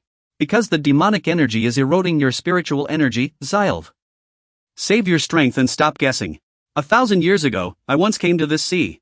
Back then, there was no such thing as demonic energy eroding spiritual power here. Upon hearing the news, Luochen narrowed his eyes, sensing something was off. After all, this sea had never been polluted in thousands of years. The only usable items here are talismans and external artifacts for storing spiritual energy. But their power will be significantly weakened. After activating the power, the golden orb in Chang Zilv's hand began to crack. What exactly has been happening outside all these years while my brother and I were in the Paradise Palace? But the most shocking news is yet to come. In truth, 1,000 years ago, the human world and the demon world were originally two separate realms. After a moment of thought, Xiling continued his explanation. At this point, the screen showed a one-eyed white octopus crawling out of a door. It was all because an island nation tried to suppress the demonic essence in spiritual energy. Ignoring the opposition from other countries, they forcibly tore open a spatial rift. With a thud, after the white octopus appeared, a man in white robes bit his lip in regret. I apologize, but to avoid trouble, they didn't impose any restrictions on the rift, leading to the demon world's entrance spiraling out of control and causing a catastrophe. After hearing the whole story, Luochen looked at a strangely shaped fish and instantly understood everything. This led to the oceans being polluted, the seawater corrupted by demonic essence, and giving rise to all kinds of mutated monsters. After hearing the entire story, Chang Zilv was so furious that her veins bulged, unable to contain her anger. Those scoundrels! They don't act like humans and only bring disaster to the world. Where are they now? I will make them pay dearly. Luochen remained lost in thought, not revealing what was on his mind, until a meaningful smile suddenly appeared on his face. It seems you're too late. That island nation was wiped out by a powerful cultivator back then, and even the island itself no longer exists. The current United Seas is what remains of that island nation. Luochen had already made his decision and pressed his wrist communicator to relay orders in all directions. Put this bracelet on. It can remotely protect your mind from demonic essence corruption. Without hesitation, Luochen led the charge toward the gate. Now we must first go to the demon world to open the passage. We need to unlock the seals in the 4 directions. I've already told you their locations. Just insert the Ox talisman, and once done, regroup with me. Stay in touch. A few minutes later, Luochen quickly reported, "We've finished here." How about you? Chang Zilv immediately responded upon hearing the question. Done. Nalan Duo also sent the same reply. Master, I've finished as well. The purple dragon smiled in satisfaction as he reported. Iron God has also completed the task. Just then, a blood-curdling scream came through the communicator. What's going on? Chang Zilv was also caught by a tentacle but remained calm. Nalan Duo was tightly wrapped by that monster as well. Master, Luochen's side quickly spotted the tentacle too. That creature is the sea monster Sholi. A juvenile at the tribulation stage. Seeing the monster, Luochen's expression turned grim. Where did a tribulation stage demonic beast come from? This is going to be a huge mess. The teleportation array is still unstable. I'll have to use that move. It's not ideal, but Chang Xiaolu can't stay calm either. He'll have to tough it out. This thing is draining my spiritual energy. Ugh, so annoying. In a few minutes, Chang Xiaolu won't be able to keep his cool. La Bai, what are you doing? Get over here and help. I'm being drained dry here. We can't keep the young lady waiting. Luochen quickly channels his power. Seasonal array courtyard, reshaping space. After preparing, Luochen delivers the final strike, blasting the tentacle mass to pieces. Chang Xiaolu watches in stunned silence. Retreat, sigh. What about me? Don't forget about me. Luochen, holding 2 girls, coldly tells Chang Xiaolu. You're a demon sovereign. I can't teleport you. Find your own way out. I'm being drained here. Huffing, Chang Xiaolu's temples throb with frustration at those words. Can't you handle such a minor tribulation? Fine. You want to play? Moments later, a deafening blast shatters the tentacles binding Chang Xiaolu. Chang Xiaolu's body is enveloped in a crimson force as he roars in fury. After spending so much time with that old man, I almost forgot what I used to be like. La Bai, no matter what happens next, you take the hit. No problem. Chang Xiaolu lifts his head, his gaze sharp as bullets locking onto the monster. Brat! The Venerable is hungry. Chang Xiaolu bends down and kicks hard before lunging at the creature. Chang Xiaolu raises his hand, channeling power for a ranged attack, then pulls a small needle from his hair. The needle transforms into a massive staff, crushing the monster instantly. Chang Xiaolu relentlessly pounds it, over and over. Strike. Ever-changing. Luochen and the others watch in stunned silence, but this tribulation isn't so easily dealt with. This is probably just the first phase. Once the teleportation array stabilizes, we'll finish it off. Let it rampage for now. Master, did Sixth Sister win? The Venerable's killing intent is terrifying. The shadowy figure watches from behind, intrigued. This heretic is quite fascinating. It actually possesses such powerful demonic energy. The man with the breathing tube asks seriously but only receives a sinister smile in return. Emissary, should we ask the sea god to intervene? That heretic only destroyed a few of the sea god's tentacles. It's our turn now. The sea god's wrath will descend soon. Those heretics will become nourishment for the sea god. Enjoy this show. The battle of the divine unfolds right after the monster is struck down, countless tentacles burst from the ground. Oh, so you're finally showing your true form? Right after, a massive figure tumbled out. Seeing the monster appear, Chang Xiaolu grinned excitedly. Perfect timing. This is how a fight should be. Now that I'm in a good mood, I'll reveal my true form. With a light punch, Chang Xiaolu sent the monster flying backward. Soon, the two emerged from the water, bringing along 2 onlookers, the envoys. This isn't really appropriate, is it? The red-haired man glared at Chang Xiaolu, gritting his teeth as he spoke. We absolutely cannot let this monster report back to Chong Gate. When the Demon Lord tested us, he mentioned Shinjiha used that. Even if we die, we must advance the Demon Lord's cause. For the Demon Lord, yes.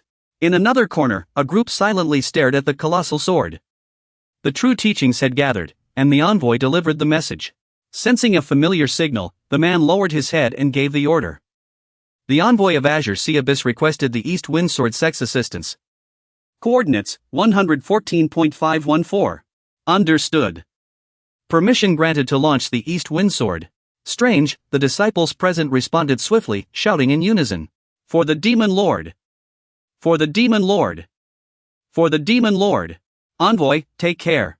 Meanwhile, Chang Xiaolu stood there, smirking at the monster. Luochen knew what was about to happen and couldn't help but worry, while Nalan Duo activated simulation mode again. The portal is almost complete. Hurry up, Xiaolu. Sixth sister is so cool. Back in the demon realm, a girl sweeping the ground paused and looked up at the stormy sky. Broom in hand, the girl stood motionless. After a moment, she hurriedly instructed the remaining maids. It's going to rain, bring in the laundry. Yes, head maid. Returning to the battlefield above, a colossal sword appeared in the sky. Seeing the sword, the red-haired man laughed maniacally. For my master. Then, a violent explosion erupted. At that moment, a yellow barrier appeared in the void, blocking the entire blast. The defensive artifact's strength is at 80%. It's dropping rapidly. Luochen stood inside the windproof barrier, issuing urgent orders, but only received a glitchy notification, under repair.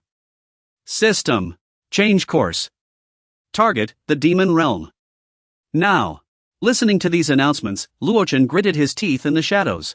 The East Wind Sword is a sacred treasure of Xianming. How did it suddenly appear here? Could it be that someone is still colluding with the demon realm? We must leave before the spiritual energy is completely corrupted. Seeing the space shift, Nalan Duo looked outside worriedly, but he quickly reassured her. Master, where is this place? I'm so scared. Can we go to the others? Don't be afraid, Duo. Because your master is figuring something out. It'll be okay soon. After a while, the system returned to normal. Hearing the announcement, Luochen smiled in satisfaction. Modification successful. Landing point unknown. Opening portal. Well done. The machine is ready. I already said I'm not a machine. It's time. On Nalan Duo's side, a cloth puppet of Luochen appeared, accompanied by his voice. Duo. This is my puppet clone.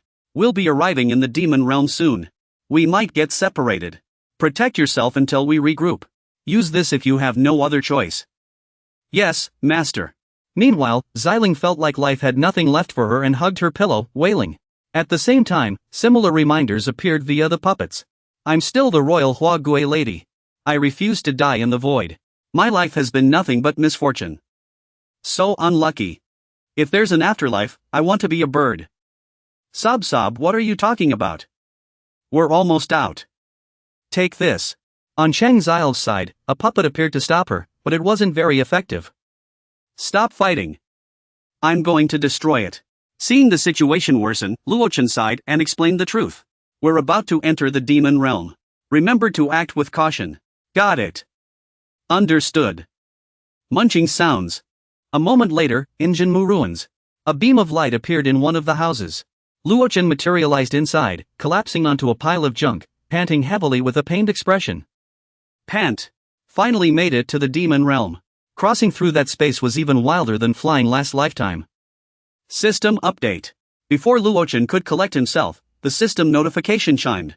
Luochen sat up, rubbing his head as he glanced at the numbers on the screen. Should have gotten one of these for myself sooner. After a while, the system successfully completed the transformation on his head. Now a small horn had sprouted, spiritual energy converted successfully. Spiritual energy turned into demonic energy, so that's why the horn grew. But in the demon realm, power is determined by the quality of your horn. Is mine a little too small? Guess it's about average. After a while, Luochen and the system screen slowly stepped outside. Demon realm language loaded. Though even with divine perception, it wouldn't have helped. Kind of pointless, it's not like it's for humans anyway.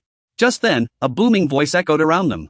Reporting to the captain, we're short one person during headcount. Then go find them. If you can't, you'll take their place. Acknowledged. The young man replied, holding up a sign and shouting loudly, as if he'd never done it before. Now hiring at the Duke's estate. Limited positions, generous pay. 3 low-grade demon stones a month. After waiting for ages with no one in sight, the boy sighed in frustration. Ugh, the captain's really pushing it. The military's already taken all the able-bodied workers in this village. Who's even left to hire?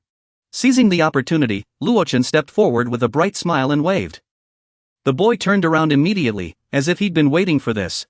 Hello, are you hiring? To sound more convincing, Luochen made up an excuse. I just settled here. And I'm looking for a job. The boy still didn't look thrilled at Luochen's appearance. With clothes like that, you're applying for labor? And you've got a tail and pointy ears. Are you some beastkin noble slumming it for fun? Watching the boy's exasperated expression, Luochen muttered to himself. Huh? Did something happen to Ruan village? Though unsatisfied, the boy had no other choice but to accept. Then hurry up and report to the carriage. Move quickly. Faced with the rush, Luochen felt a little lost. Why is everyone here in such a hurry? They're doing fine. Here's your reward. Thank you, sir. Luochen sat in the car, arms crossed with a worried expression. The boy beside him couldn't help but notice. I wonder how things are going on their end. But this kid has raw guidance on top of combat abilities. At least disguising and converting spiritual energy won't be an issue. The boy didn't wait long before greeting him with an enthusiastic smile. Luochen hesitantly returned the gesture. Big brother, I'm David. I'm a new craftsman here too. You don't look so good. Stomach trouble? Oh, hello. I'm Bai Luochen. I was just lost in thought. Hearing the unusual name, the boy pressed further. Luochen hesitated before answering. Bai Luochen, that's a strange name. Where's your hometown? My hometown is far to the east.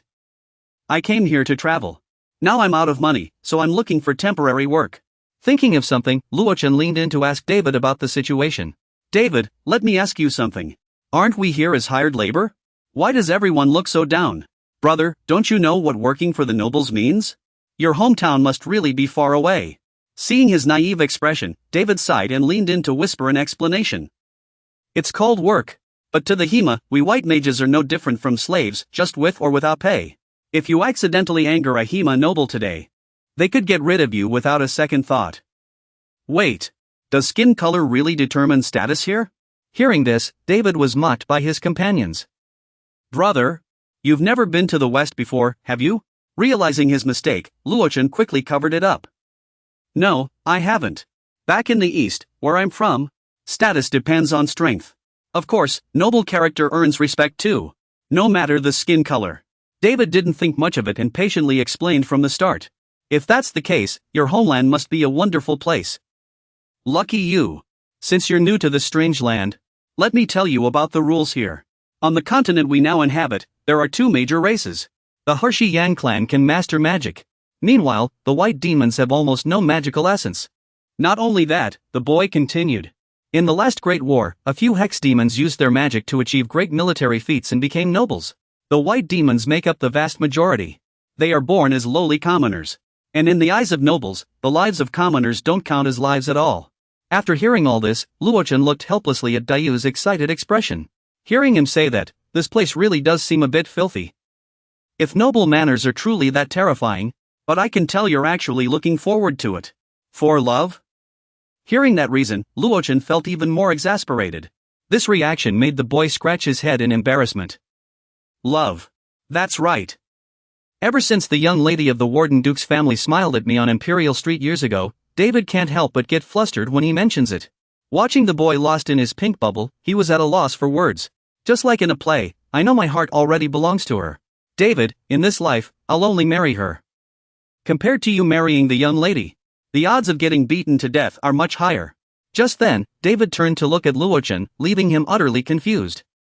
What? Without making him wait long, David leaned in and whispered something that made Luochen's eyes widen in shock. White demon, one day you'll understand the taste of love. I believe there must be female demons who don't judge others by their horns. Keep at it.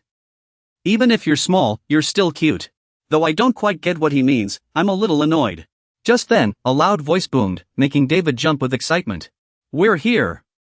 Get off the carriage. Finally, the group slowly stepped down from the carriage, where a one-horned man stood shouting. What are you staring at? Your skin is so pale, you look like a ghost. Are you in such a hurry to be reincarnated? Luochen stood in front of a grand estate, sighing in awe.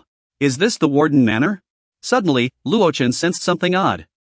He stopped and grabbed an ordinary rope. Not only that, Luochen turned and threatened the rope's owner.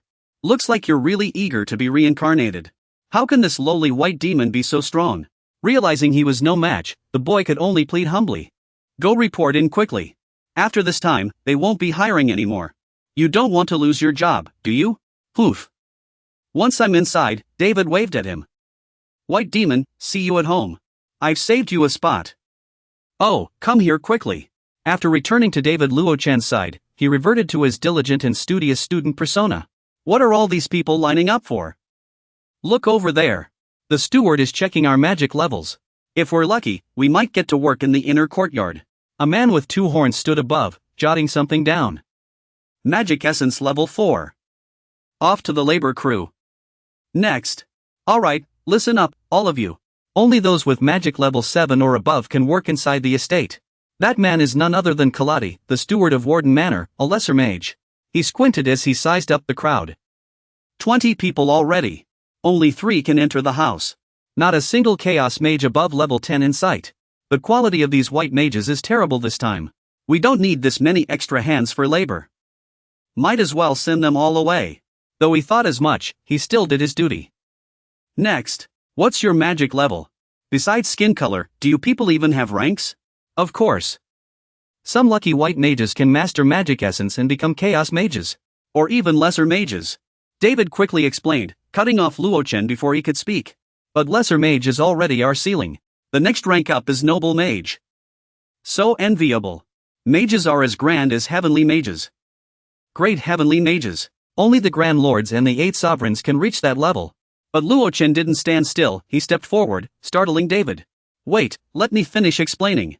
He was still figuring out how to handle this. This guy is so odd. You, white mages can only reach lesser mage at best. Looks like I'll have to control my strength. Keep him in the estate for now to gather intel. Otherwise, he won't get into the academy. Before he could do anything, Kaladi ordered the nearby guards to restrain by Luochen. You, go do hard labor. Ha? Isn't this just about stamping a form? Why won't you let me get checked? Look at you. Don't dirty the magic crystal. Get out of here. Even as Luochen calmly reached out to touch the orb, the monster strained with all its might to stop him. Ugh. I can't pull him away. Let me finish pressing it first before we talk. After a moment, a dazzling beam of light appeared in the room. Oh my. Instead of fading, the beam grew even brighter. Seeing this, Kaladi's eyes widened in disbelief. This kid. Standing below, Dawei was too stunned to speak. No way. Watching their reactions, Luochen felt a little guilty. Well. Not letting him stand there any longer, someone walked over and tapped him with a notebook. Let go. When he finally released his grip, Kaladi hesitated before speaking, making Luochen's heart sink. Kid, what's going on? Can silence kill someone that easily? But everyone here seems to be ordinary people, I can't make a move. Instead of praising him, Kaladi walked over, pointing and mocking Luochen. Think you're impressive just because you have an affinity element? Look at those pitiful little horns of yours. Having an affinity element means nothing without mana. See? After his sarcastic remarks, Kaladi waved his hand, ordering Luochen with a displeased click of his tongue. Get lost, go to the labor reform group. Wasting my time. Awakened ones should stick with their own kind. So cramped. As soon as he stepped down, the supervisor sidled up, pretending to be understanding as he offered comfort. The scene made him feel 3 parts exasperated and 7 parts foolish. Oh, don't worry, kid. It's not your fault. Let me take a look. Goodness, how will you ever find a wife looking like that? Ah, that's way too small. The more Luochen listened, the angrier he got, his temples were practically throbbing. While it was good he hadn't been exposed, it was still infuriating. I'll find a chance to teach that soldier a lesson. Then another blinding flash of light appeared. What now? The master showed signs of activity, and Dawei looked hesitant. Ah, well, affinity element awakened. Mana level 15. After the light faded, Kaladi grinned from ear to ear, showering Dawei with praise. This kid has real talent. He'll go far. So, a genius after all. Ha, no wonder you dared to aim for the swan. He really does have some talent. Watching David Caladine's sly grin, he calculated silently in his mind. I like confident and outstanding young men like you. Well done. Even if you come from humble beginnings, there's still a chance you could take my place someday. Keep it up. This kid is already at this level at such a young age. With his elemental affinity, he might even break through the shackles of the lower magic faction soon. No way. I won't let some lowborn upstart climb above me. I must find a way to get rid of him. Then he remembered something, making a suggestion that lit up David's eyes brighter than his future. By the way, I have a small team handling special tasks within the estate. The pay is good, and the work is light. Interested? Handling internal affairs? Can I really do that? Seeing his eager acceptance, Caladine smirked and agreed. Of course. I welcome talented young men to serve the Duke. Don't let me down, now. Both the deputy and David smiled in satisfaction, while David agreed without hesitation. Outside, Luochen could only sigh in frustration. Report to away later. You start today. Great. I'm coming, young lady. This old man is clearly toying with this poor kid. Not wanting to drag things out, Luochen sighed and raised his hand to offer. Hey, brother, let me read your fortune. But Caladine ignored him and turned to leave. Then came a sharp, mocking laugh. Hearing the laughter, Caladine looked puzzled at Luochen, who was doubled over in amusement below. What's wrong with you? Oh, sorry. Luochen laughed his fill, then calmed down, wiping his tears as he answered. I just remembered something funny. My buddy's wife just gave birth. 7 pounds, 8 ounces. Hearing this, he was furious, glaring and gesturing to his men, though they hesitated. I just don't get it. Away, take this guy out back and teach him a lesson. Right now? What did I do? But Luochen cooperated, stepping forward willingly. Outside? Sure, just don't hit my face. I haven't gotten married yet. The assessment inside continued. Time flew by, and in the blink of an eye, dusk fell. Caladine's furious roar echoed around, these useless fools. Hurry up and follow him. He's standing there, pointing at the pile of firewood and the carrying pole below, giving orders. Listen up, all of you. From now on, you'll be working behind this mountain. Each of you must split 500 bundles of firewood. You must finish before dusk. No breaks or food until the work is done. Hearing these demands, everyone felt their lives were no longer worth living and began pleading desperately. Great Demon Lord, please show us mercy. We haven't eaten anything since this morning. Exactly. How are we supposed to work without food? Treating people like this is outrageous. Watching this, Kaladi grew even angrier, pointing at each person and shouting. What are you worthless fools whining about? The masters are all bathing now. Are you going to take responsibility if there's not enough hot water for them? And you'll need to keep the stoves burning too. The crowd grew even more terrified, their pleas growing louder except for Luochen, who remained eerily calm. What should he do? My hands are shaking from hunger. How am I supposed to split firewood? Are we really going to be burned like firewood?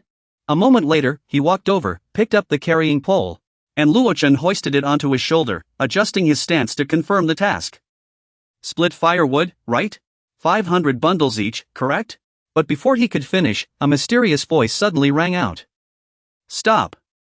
Ah! The source of the voice, Vela, the head overseer of the female slaves from Warden Manor, appeared and halted them. I'm just teaching them the rules for you. This is the labor department's responsibility. Hearing this, Kaladi clicked his tongue in annoyance, clearly displeased. Ugh, why did this horned woman have to show up? What a buzzkill. Vela stated bluntly, the female slave team will take over these laborers' tasks from now on. Report to the labor department for registration. Female overseer, Kaladi finally stepped forward, unable to resist mocking her, but Vela calmly refuted each point. Junior female overseer. If these lowlifes aren't disciplined now, who knows who'll be the master later? I'm teaching them the rules for you. This is a matter for the Ministry of Labor. Knowing he couldn't out-argue her, Kaladi left in a huff. Fine. I'll leave this to the female overseer. I'll be going now. Good riddance. That foolish woman always sides with the lowlifes. After he left, Luochen held a pen and paper, looking up at the maid beside him. Who is she? She's our female overseer. Vela is a good person. Oh, so that's who she is. Luochen raised his hand, grinning as he made a suggestion. Slave supervisor ancestor. Do we still need to chop this pile of firewood? I can handle it alone. However, instead of letting you chop wood, Vera pointed out seriously. That old geezer just said the firewood you're chopping isn't ordinary. Also, the maid should call me slave supervisor Vera. With that, she stepped aside to reveal an enormous tree trunk. He said this is what you're supposed to chop. Staring at the tree trunk covered in eyes, Vera explained gravely. Contrary to her calm demeanor, the staff felt uneasy. Recently, the young lady hunted quite a few creatures in the hunting grounds. Probably over 1,000 pieces of firewood. Wait, is this really firewood? Isn't this a monster demon vine wood? How are we supposed to chop this with an axe? Before anyone could react, a powerful force struck down, splitting the wood in half. Bai Yifan, holding a kite in his hand, asked excitedly. Hurry up and bring them all up here. Seeing this, Vera didn't react much, just letting out a soft "oh." To be honest, I've always handled these monsters myself.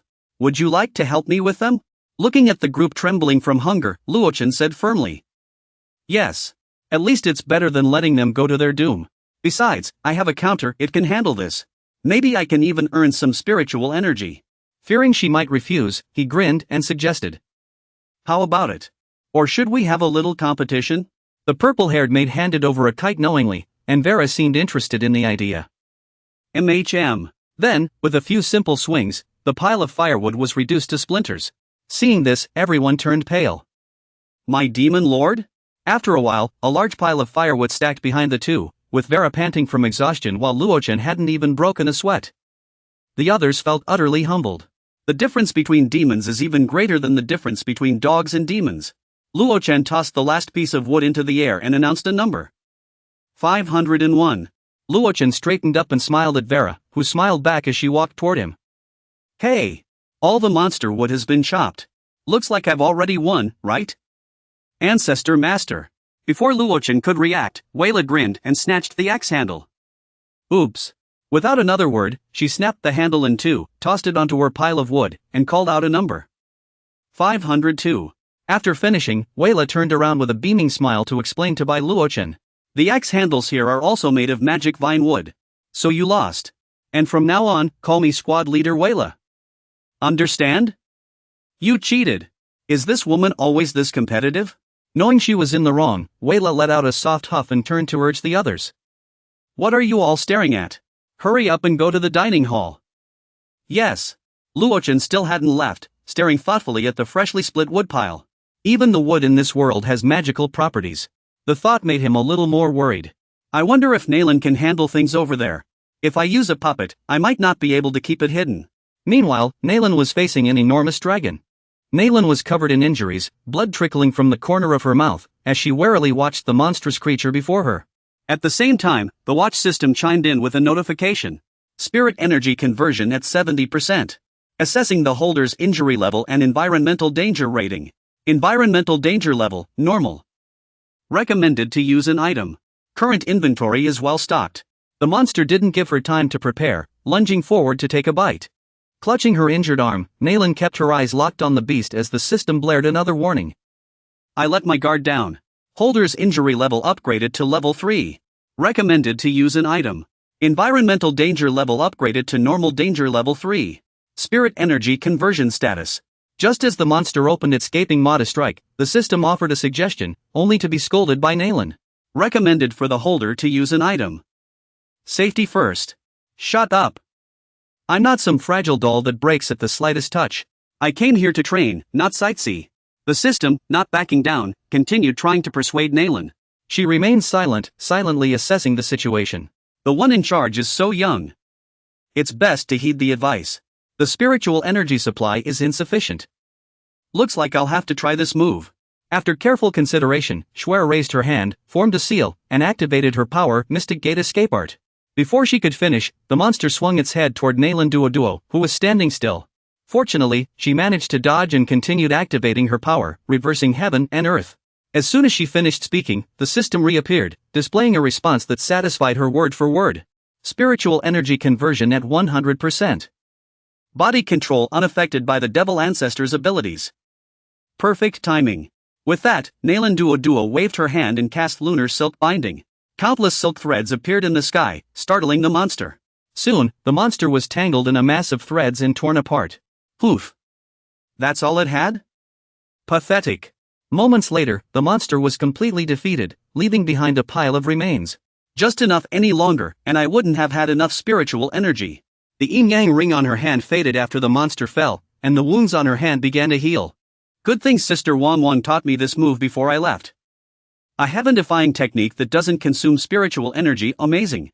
Returning to the past, before leaving, Wang Wang sat on the bed, smiling as she handed Nalan Duo something, who accepted it with a smile.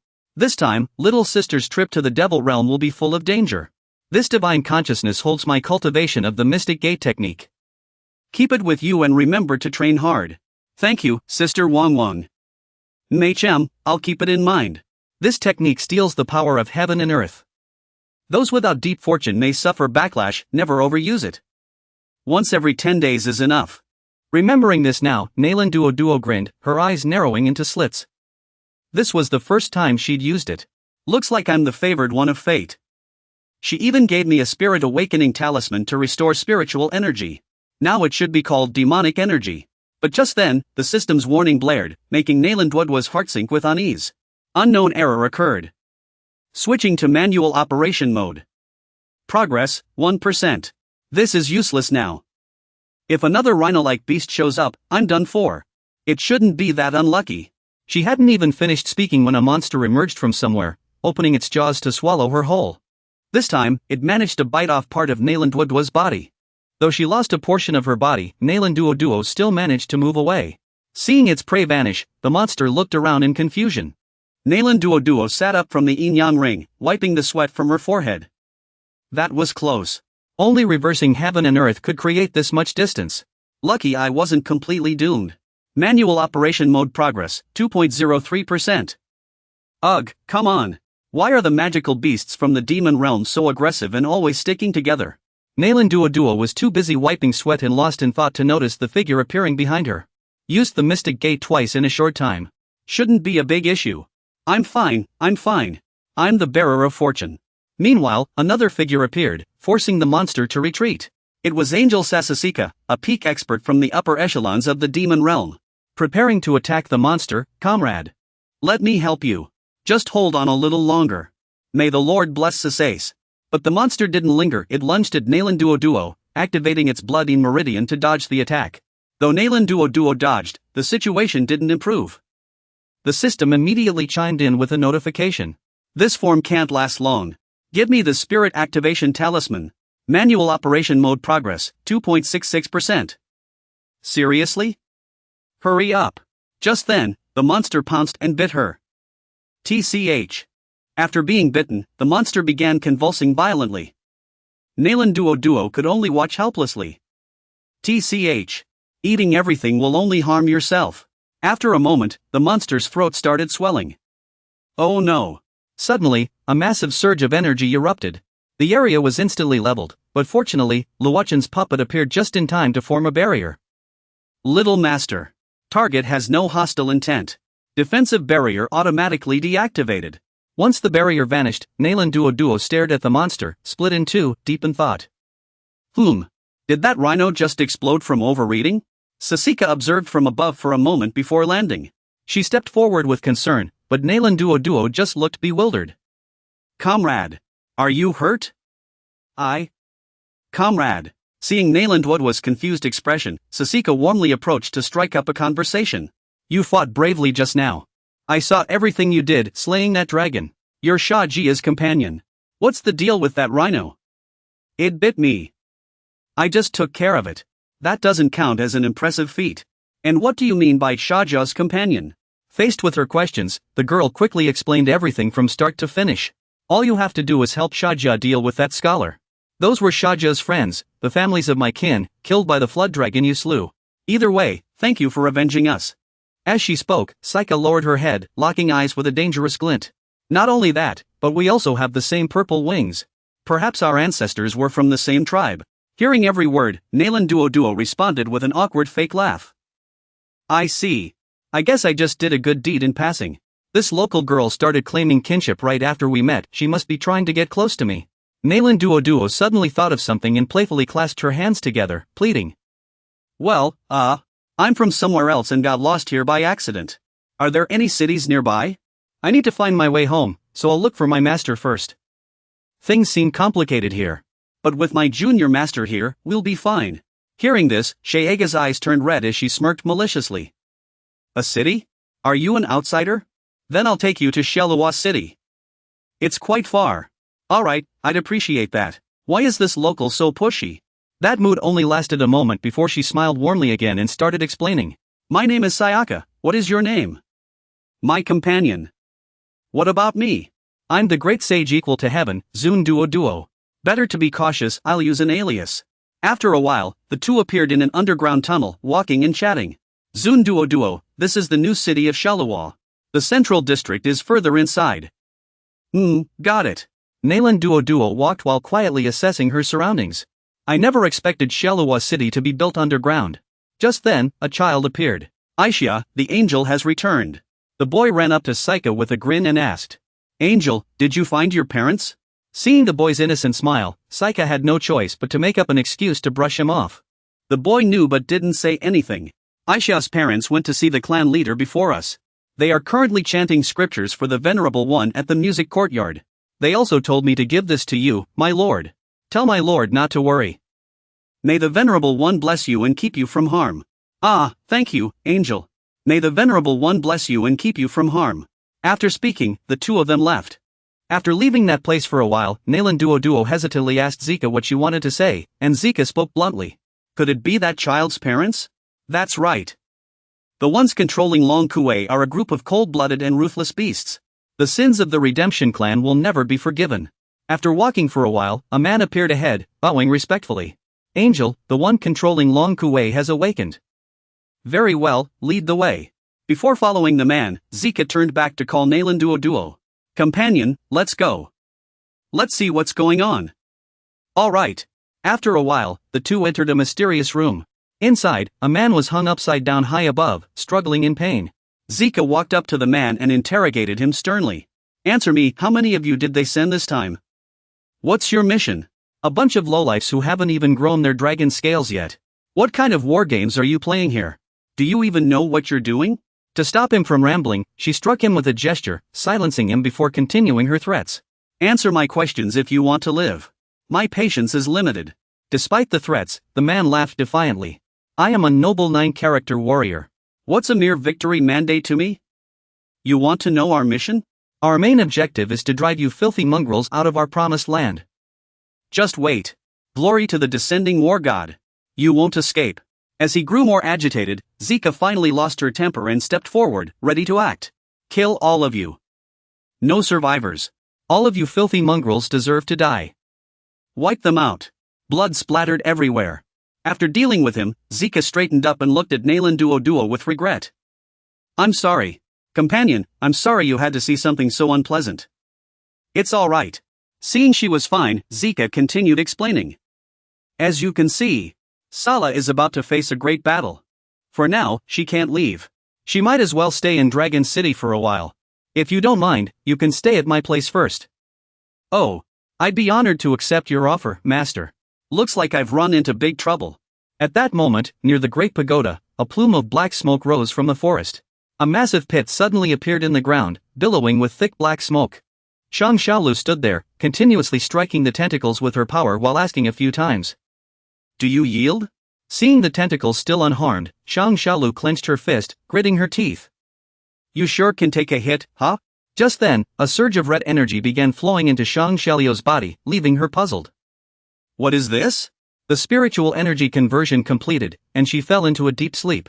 After receiving the system's response, Shang Xiaolu brushed the question aside and resumed her attacks. Whatever. Just deal with it. Do you yield? Neluo was battered and broken, barely able to cling to her body as she cried out. I surrender. Stop. Do you yield? Just then, Shang Xiaolu noticed movement coming from the forest. Several scantily clad women emerged from the trees, pointing toward Shang Xiaolu and Neluo's location. Master, look over there. The area with the abnormal energy surge is right here. Let me see. Shang Xiaolu also spotted them and, holding Neluo, asked warily. Ha? What do you want? The black-haired woman looked at the two little girls in disbelief. No way. The woman was none other than Lin Mei, the sect leader of the Kunai sect. A look of joy crossed her face as she spoke a name. The legendary ancient god, Neluo. No sooner had she said it than Lin Mei used her power to snatch Neluo from Shang Xiaolu's grasp. Neluo, now held by Lin Mei, had tears welling in her eyes, looking pitiful as if she might cry at any moment. Yet, instead of attacking or resisting, she lifted the little girl high, quickly introducing her to the cheers of her followers. The ancient god Naluo has appeared. The moment of worship for the Kunai sect has finally arrived.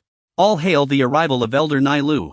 Shang Zilv stood below, listening dejectedly to the cheers echoing around her. Long live Elder Nilu. Nilu smiled brightly. Is this really the legendary Nai Elder? Then she wildly lunged at Nili's cheeks, leaving the little girl struggling helplessly. Nai Elder is tiny, sweet, and soft, so adorable. The other girls behind whispered their speculations. There's someone who looks just like Nai Elder on the sect leader's side. No way, right?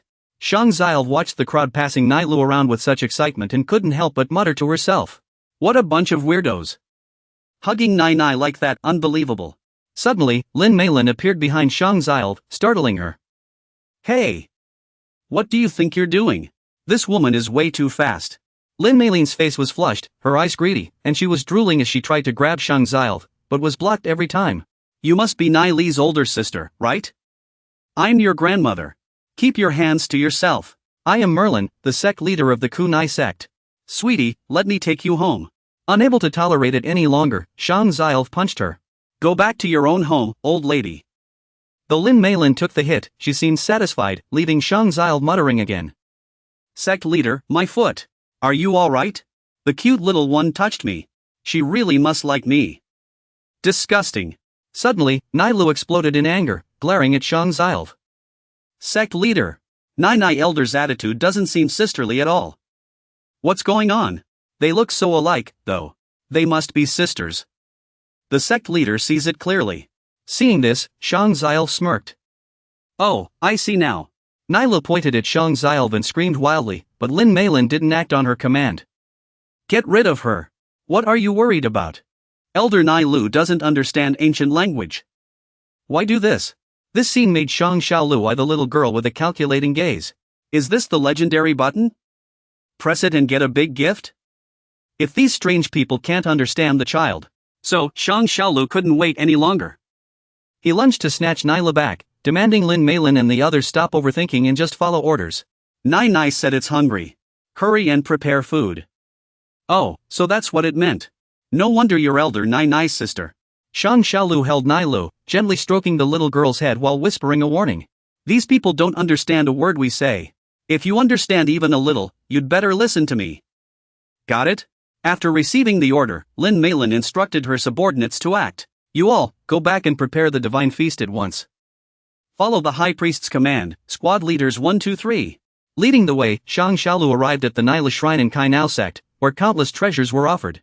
Wait a moment, the divine feast is almost ready. Watching the girls work so efficiently, Shang Xiaolu glanced hesitantly at Lin Meilin. I never expected the shrine to be this extravagant. How odd, their clothing is so simple. You flatter me, Elder Lulu. This was all built with a single punch of mine. I wasn't trying to compliment you. Lin Meilin wouldn't stop, continuing his enthusiastic praise. Hearing this, the little girl's cheeks puffed up in annoyance. After waiting thousands of years, the two elders have finally come to me. Later, there's a gift I'd like to present to you both. I hope you'll like it. Thousands of years ago. Back then, you probably weren't even a squid egg yet. Throughout his life, Lin Meilin sat in the seat of honor, watching as a large tray was carried in. The gift is here. Seeing it, Shang Xiaolu couldn't believe his eyes. Come, as Lin Meilin eagerly pointed at the statue, this is the true likeness of Elder Nilu. Whimpering, Shang Xiaolu pointed at Nili's face and asked, seriously? If it's just about touching the face, forget it. What does this statue have to do with it? Facing the question, Lin Meilin smiled in response. Of course it does. Elder Lulu, didn't you recognize it? Then Lin Meilin pointed to a spot on the statue. Look here. Then he pointed to the smooth part of Nail's reverse foot. Look here again. Next, he turned to Shang Xiaolu's body. Isn't this exactly the same? Faced with this answer, Shang Xiaolu angrily swatted his hand away. Do you judge people by their looks? Then, Shang Xiaolu turned back to Nail with a displeased look, making the little girl flinch. But this time, she didn't hit her, just pulled Nail into her arms. I still feel safer with you. What's wrong? Lin Meilin stood by, watching this adorable scene, unable to stop herself from getting a little too excited. Grandma and Luo really have a great bond. Oh no, my wound split open again. Just then, a young girl stepped forward to report. Lin Meilin quickly led the two little girls after her. Wind Lord, the divine feast is ready. Alright, let's take Grandma there now. Hurry, hurry. I'm starving to death here. Over here. Before we start the feast, we need to hold a ceremony for Grandma first. Even though they could have just gone straight to eat, she led them to a bed instead. Come here, then a tentacle shot out from the bed and snatched Nail away. Goodness. Seeing Nail disappear, Shang Xiaolu grabbed Lin Meilin's neck and threatened her. Tell that barrel to release the octopus back to me now. Don't worry, Luo Luo. That barrel won't harm Grandma. After a moment, Nail reappeared in a school uniform. Lin Meilin grinned and asked Shang Xiaolu, leaving her speechless. It's just a doll, right? Nail stood on the lid, hesitantly looking around at everyone. After a pause, she took a deep breath, gathered her courage, and tossed a heart into the crowd. Seeing this, the crowd instantly went wild. Grandma! This kid gets into character fast. Nail stood above them, basking in the cheers, with a knowing smile. Grandma, Grandma, Grandma, Grandma, Grandma, Grandma. Though Lin Meilin was caught up in the excitement, she didn't forget the main event. The divine feast has begun. Keep the music playing, keep the dancing going. Eat up, cult leader. Just then, someone approached, forcing Lin Meilin to straighten up. Scholar, what brings you here? Cult leader, as the elegant sea scripture commands. Grandma has descended. Our plan can be executed at any time. Immediately after, the two began discussing their work. The artillery of the descent division is ready. We're just waiting for the high priest's order. Then, at the grand banquet a month later, let's go out and have some fun. Yes, to spread the gospel to the world. Lady Nai Nai is so adorable. Understood. At the border of the Holy Demon Empire. Experiment Site 404. This place is nothing but barren wasteland and rocks. Suddenly, a sand dune rose from the ground. An enormous monster emerged. The Crimson Rock Sandworm. A glowing red crystal shimmered on its head. The puppet operator raised their arm, charging energy. A crimson energy beam struck the sandworm, nearly shattering it. The crystal fell. She said, the 30th one. She manipulated the ropes and snatched the crystal mid-air. Then stored it inside the puppet. She yawned and muttered in confusion. Milady, this is the 30th sandworm we've killed. We should have enough crystal cores by now. She rubbed her eyes and continued. Loma Empire Research Institute. Senior Puppet Pilot. Dao Gu. High-grade mage. We've been fighting for 5 days straight without resupplying. The puppet shouldn't have collapsed yet. We've had issues before. The person beside her in the puppet said. Just follow Milady's orders. Why so much chatter? Kai Si said impatiently. Sister. Loma Empire Research Academy. Senior Puppet Pilot. Kai Si. High-grade mage. Now the infantry is diverting all resources to the airships and puppet warheads. 2 of the 3 major plans are nearly complete, you know. If we don't make progress soon, our warrior puppet plan will be forgotten. On the screen. The girl replied. It's nothing. We'll soon be their equals. Dao Fei, just hold on a little longer. Really? Understood, my lady. Lukik explained. Loma Empire Research Institute. Project Leader, Magical Puppet. Lukik. If we can successfully verify the energy conversion efficiency of the magic crystal stone this time, we'll prove the combat value of the magical puppet. Of course, the extreme stress test is also part of the verification process. Just hold on for a few more days, and we'll head back. Through the magical puppet, she said. When the time comes, the military will give us enough resources to pave another path toward the ultimate spell. Yes, my lady. Wandua, observe. Dao Fei spoke. My lady. I have something to report. Clearly, we've already gone too deep. Besides the ancient rock sandworm earlier, we haven't encountered any other magical creatures. This situation doesn't feel right. Seeing this, Kate blurted out. Something is definitely off. Experiment Site 404 is a notorious death zone in the Empire. This remote sea is filled with countless powerful magical creatures. This abnormality must mean something is wrong. One of them pointed at the pitch-black sky and said, My lady, look. Massive tornadoes are rolling in. Dao Fei exclaimed. My lady. We should avoid going any deeper for now. Actually, this project has been shelved for half a year. This experiment was something I pushed for with all my resources. There's no turning back. She looked up resolutely.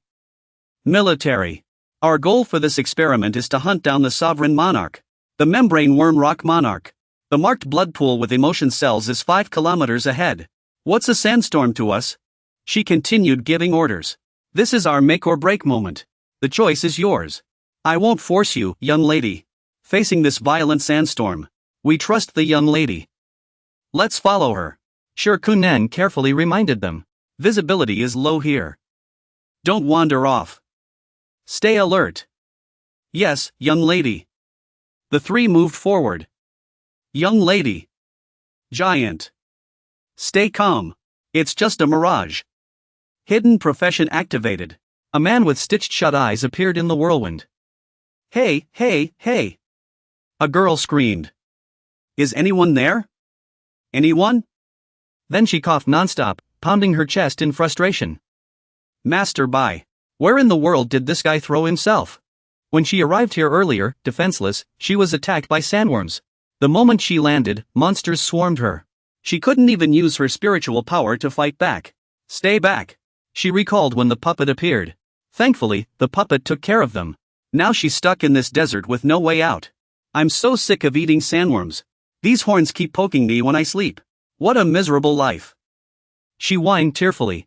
Is this really the demon realm and not hell? Suddenly, a beam of light shot at the puppet. It blocked the attack, only suffering minor damage. That was an energy blast from a magical construct. Took a hit from a 120mm magic cannon and lived? Don't just stand there. Keep replenishing energy. Sure Kunan nervously gave the order. One more strike. I have a bad feeling about this. The young lady looks toward that side. On the demonic puppet's shoulder, the girl cries out in delight. Don't hit me. I'm a law-abiding citizen. Are you residents here? Can you understand what I'm saying? Get me out of this wretched place, now. Sure Karen roars in fury. No. This can't be. The puppet seizes the demonic puppet and senses its energy source. It's under malicious attack. Oh no. What are these people doing? Sure Karen remarks. The one standing on its shoulder is a white demon. This thing is likely part of the rebel army's plan. Engage in close combat. Buy me time. Understood. The demonic puppet fires a shot. She remains calm inside the puppet despite their relentless attacks. Speak. This place seems safer. The demonic puppet leaps forward. Die, you troublemaker. The puppet grabs the demonic puppet's hand and crushes it. Then it delivers a backhanded punch, shattering it. The demonic puppet keeps attacking but is countered. Sister. The burly man gathers energy and strikes. A single slash cuts straight at the demonic puppet. The demonic puppet's arm snaps under the puppet's chilling killing intent. She kneels before it. This is too much. It's impossible. If you're a rebel expert, Sure Karen says bitterly, then what was the point of my family's generations of effort? What did my father's death even mean? She resolutely has the demonic puppet gather energy. Even if it means dying, I'll drag you down to hell with me. A massive surge of energy strikes the puppet head on. It pierces through forcefully. Yet it still stands firm and raises its hand to block. The girl from inside just poked her head out and said, "Oh, those natives over there are pretty strong. They ruined my clothes again, and now I can't face young Master Bai. Everything's ruined." It left behind a charred mark from that last strike. But the earlier attacks didn't even leave a trace. The door of the demonic cave creaked as it opened. Inside was Lawapaka's pitiful, charred corpse. So this is actually the demon's territory. She flew up and landed on the demonic cave, saying, "Fortunately, she just died recently. Her soul is still fresh." She channeled her energy. "Summon spirit. Don't let me down now. Give me some information." She grinned slyly. "So that's how it is. Looks like this misfortune turned out to be a blessing in disguise." A blue energy enveloped Luwapaku. She said, "Poor little thing. That unfinished wish of yours. Let me help you fulfill it." Celestial art, soul severance. Luwapaka's body stood up again. "Where to?" "I'm coming." First week, Bai Luochen was in charge of chopping firewood. Standing in front of a mountain-high pile of logs. Feels like home. "Bai Luochen, what are you doing? There's enough firewood here to last a year." Next up, the stone shield. "You brought back a rock man, and the maid from before was furious." "Bai Luochen, what is that? Don't we need stones to build a house? I saw it wandering around the mountains, so I brought it back." "Give it back." After that, he joined the maid's outdoor fishing trip. The head maid brought a huge fish. Next was taking care of the beast bones. Bai Luochen shattered the beast's fangs with one punch, startling her. "You lose." Then he burned down the house model. What a hassle. Burn it even cleaner. Bai Luo Chen. She shouted loudly. Stop it. Bai Luo Chen. Head maid Su Fengwei jolted upright. Thank goodness it was just a dream. Bai Luo Chen. Brat, cut it out. She grumbled as she got dressed. I've only been here a week, and you're already causing me trouble. Even my dreams are about you getting me into trouble. She took a pair of pants from the rack, put them on, and tidied her hair. Then she stretched. Time to get to work. I hope everything goes smoothly today. Su Fengwei left the room. To be safe, she decided to check on what that guy was up to. Over here, Bai Luochen let out a loud sneeze. He sat reading the newspaper, cradling his pet, Callison, and rubbed his nose. The weather's been getting colder lately. The newspaper was full of all sorts of news. He took a sip of tea and commented. Even the demon realm isn't at peace.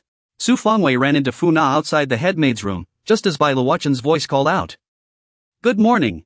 Is she inside? Good morning, headmaid Wei. This cult's niche statue is so ugly. Callison jumped off his lap. What's wrong, Callison? Suddenly, a hand grabbed Bai Luochen's arm from behind, and a voice scolded loudly. Bai Luochen, it's Wei. She huffed in annoyance. Stop slacking off and get to work. Sneaking over here to drink tea and loaf around. Let go, let go. That hurts. I finished all that little stuff ages ago. I'm the only one in the whole estate with a room to rest in. Where else am I supposed to go? She released her grip and said, How much of your mess do I have to clean up? Don't you dare talk back. Bai Luochen shot back.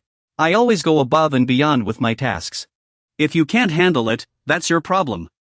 Wei raised her hand to hit him but was stopped. No way. No more resorting to violence when you don't get your way, okay? Her face darkened as she radiated a murderous aura. You think your current job is too easy, don't you? Those are just trivial matters. She ordered with a stern face. Go fetch a large-sized maid uniform. Strange, head maid. Bai Luochen asked in confusion. Su Feng, what are you planning? She held out a pink maid uniform in front of him. Here, put this on. From now on, you're part of the maid corps. And you'll call me Weila. What? Isn't making me wear this a bit much? He took the outfit hesitantly, pleading. Let me just work with you. But can I skip wearing this? Weila raised her eyebrows firmly. No. The maid corps has strict dress code rules. And right now, you're just a trainee maid. You'll need to pass the trial to officially join. Bai Luochen frowned at Weila's words. She continued. You should consider yourself lucky. A weak white demon like you would never get a chance to take the trial. He smirked and pointed back at her. When you talk about others' weaknesses, maybe you should look at yourself first. Weila was furious at his words. Her horns were short and stubby too. I've even heard people call you little horn girl behind your back. And I refuse to take part in any maid trial. Weila gritted her teeth. Little horn girl. You dare speak the truth, brat. Head maid. I'll get to work first. Close the door. All right. She tossed the outfit at him. You'd better apologize to me. And then put this on. I'm not listening to you. When Bai Luochen didn't take it, she lunged forward and snatched the dress back. Weila glared at him angrily. This is your important uniform. How could you just toss it aside? Seeing this, he thought to himself, she's angry. He silently decided to let it go. A real man doesn't fight with a woman. Revealing my strength before recovering my spiritual energy would be too much trouble. I'll take my leave. He turned to Callison, who was sitting by the window. You stupid cat. Stay away from that side. Just get past there, and we're good. Weila clutched the hairpiece and dress, leaping to escape. You must wear this outfit today. Let me regain my senses. She spun around quickly. She extended a finger and fired a burst of spiritual energy. Then she collapsed onto the floor. The calming talisman made Weila sluggish. It worked. She was pressing down on him.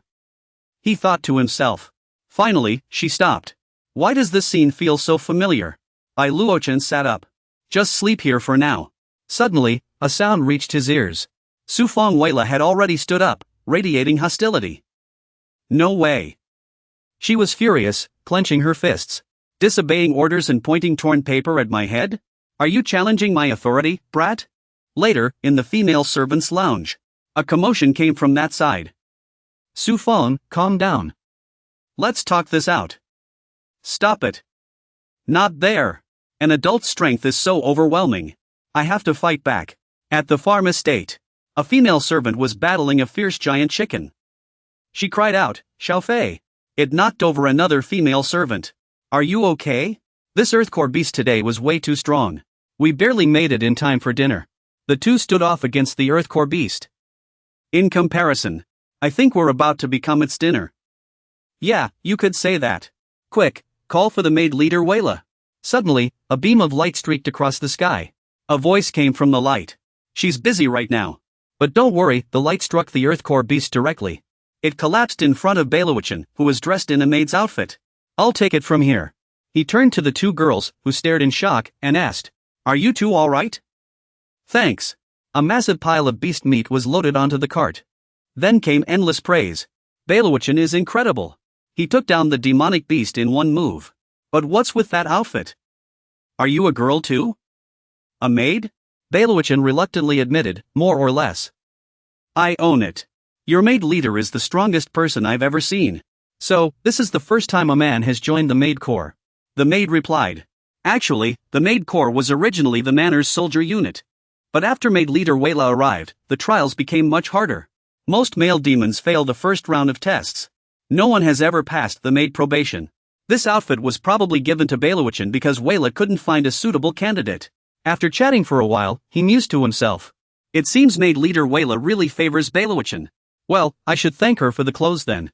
So the demon world is a female-dominated society. No wonder Sufang's physique is so strong, it's like she's trained in cultivation. Facing the Talika household, the maid said, "We're here." Bailowichan thought. Sufang is strong. But it's just her physique that's powerful. Why aren't my talismans working? Have I grown weaker? You open the system panel. System. Opening attribute panel. Loading. The two maidservants have already put on their armor. She asked. "Mr. Luochen, aren't you wearing armor?" "No need. It's too much of a hassle. Please be careful.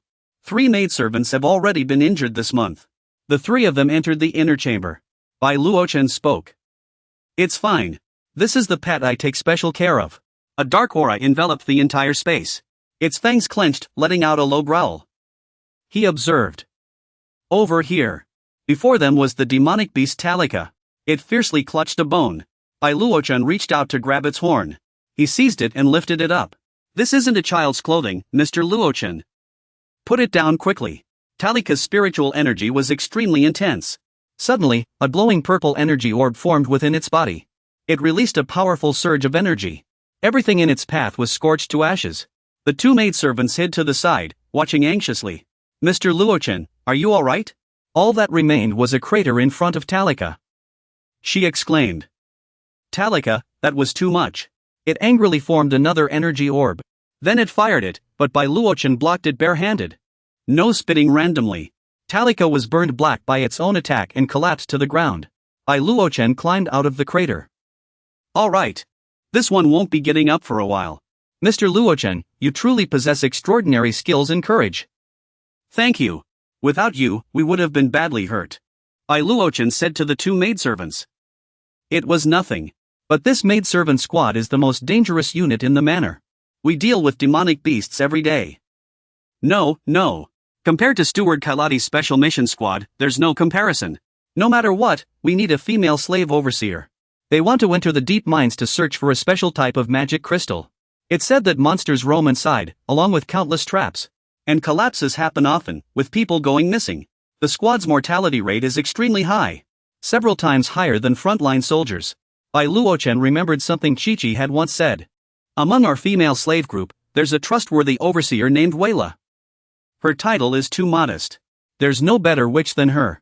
I think Mr. Luochen should interact more with the female slave overseer." "I have no objections. Working over there isn't bad. Occasionally, I even get to see the young lady." "I see. That is indeed worth noting. There's a pile of food in the distance." Bai Luochen continued. "It's getting late. Let's leave the food here and go." "All right. See you tonight." In the laborer's dormitory, Dawei was pushed down by 2 men. He lay stiffly on the bed.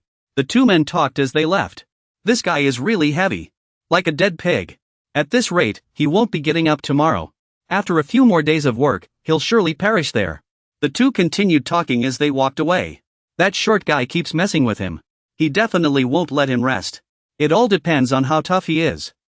Bye, that's great. I saw the young lady today. Right when we were leaving. Soon, you'll be tasting wedding sweets. Bye, Luochen used a healing talisman on you. Dawei, oh Dawei. You're really going all out for love. Risking your life to find some special magic crystal for her.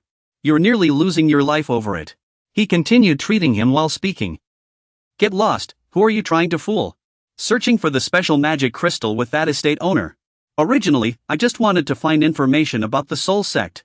But now things seem to be getting more complicated. Hurry, activate the system. System. Activate. System. Serve me. Damn it. This time, I have to find them myself. You're useless. The only high-ranking leader I can reach right now is that muscle-bound demon. Want her to help you find someone? A spider appears, controlled by a female slave. She says. It also uses talismans. People from the east. Beyond the mountain. A massive log covered in eyes is chasing a female slave. She screams. How is there a monster here? She suddenly trips and falls. Then it raises the log. Suddenly, it turns and flees, shocking her.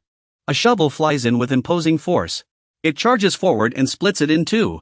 The log is cleaved in half. Then the shovel embeds itself into the tree behind it. Someone cheers. Hey! Slave girl over there. Hello. I'm Bai Luochen. He says to her. Why is this mountain so dangerous? What are you doing here? I have business with Mr. Luochen. Is he here? He replies. That's me. Did Sufang send you? He sizes her up. You look so clumsy. Are you really one of Sufang's people? So clumsy. She stammers shyly in response. Among the villa's slaves, aside from the combat department's managers, I'm in charge of internal affairs. Now, the Internal Affairs Department has a very important task for you. Please cooperate. He stares blankly at her. She calls out. Mr. Luochen. Bai Luochen sighs in response. Alright, I'll go with you. Really? After Bai Lechen finished asking, she explained further to you. But you must tell me where we're going. And what are we doing? There's a carriage waiting at the foot of the mountain. Once you get in, blindfold yourself. It'll take about 3 hours to arrive. We'll discuss what to do when we get there. Fine. This guy's business skills are terrible. You asked her again, still suspicious. Are you really a slave girl? Yes. Absolutely. Then she led you away. Let's go quickly, Master Lechen. Time waits for no one. Fine. A toxic lightning witch is waiting for you. Great. The target has followed the puppet away. The first phase of the plan is a complete success. She continued. This person is extremely valuable.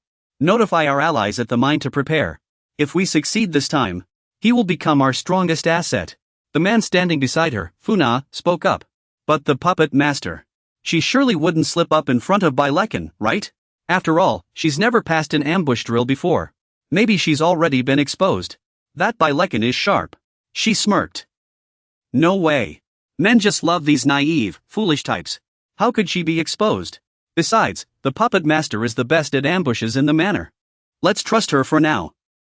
The two continued their conversation. Let me add one more thing. Where did you learn about men's preferences?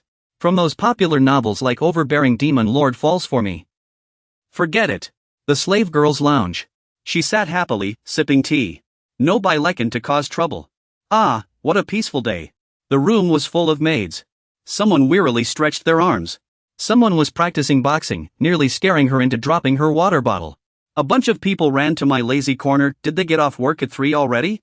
After everyone explained, they gasped. What? It's already 3? It's time for tea.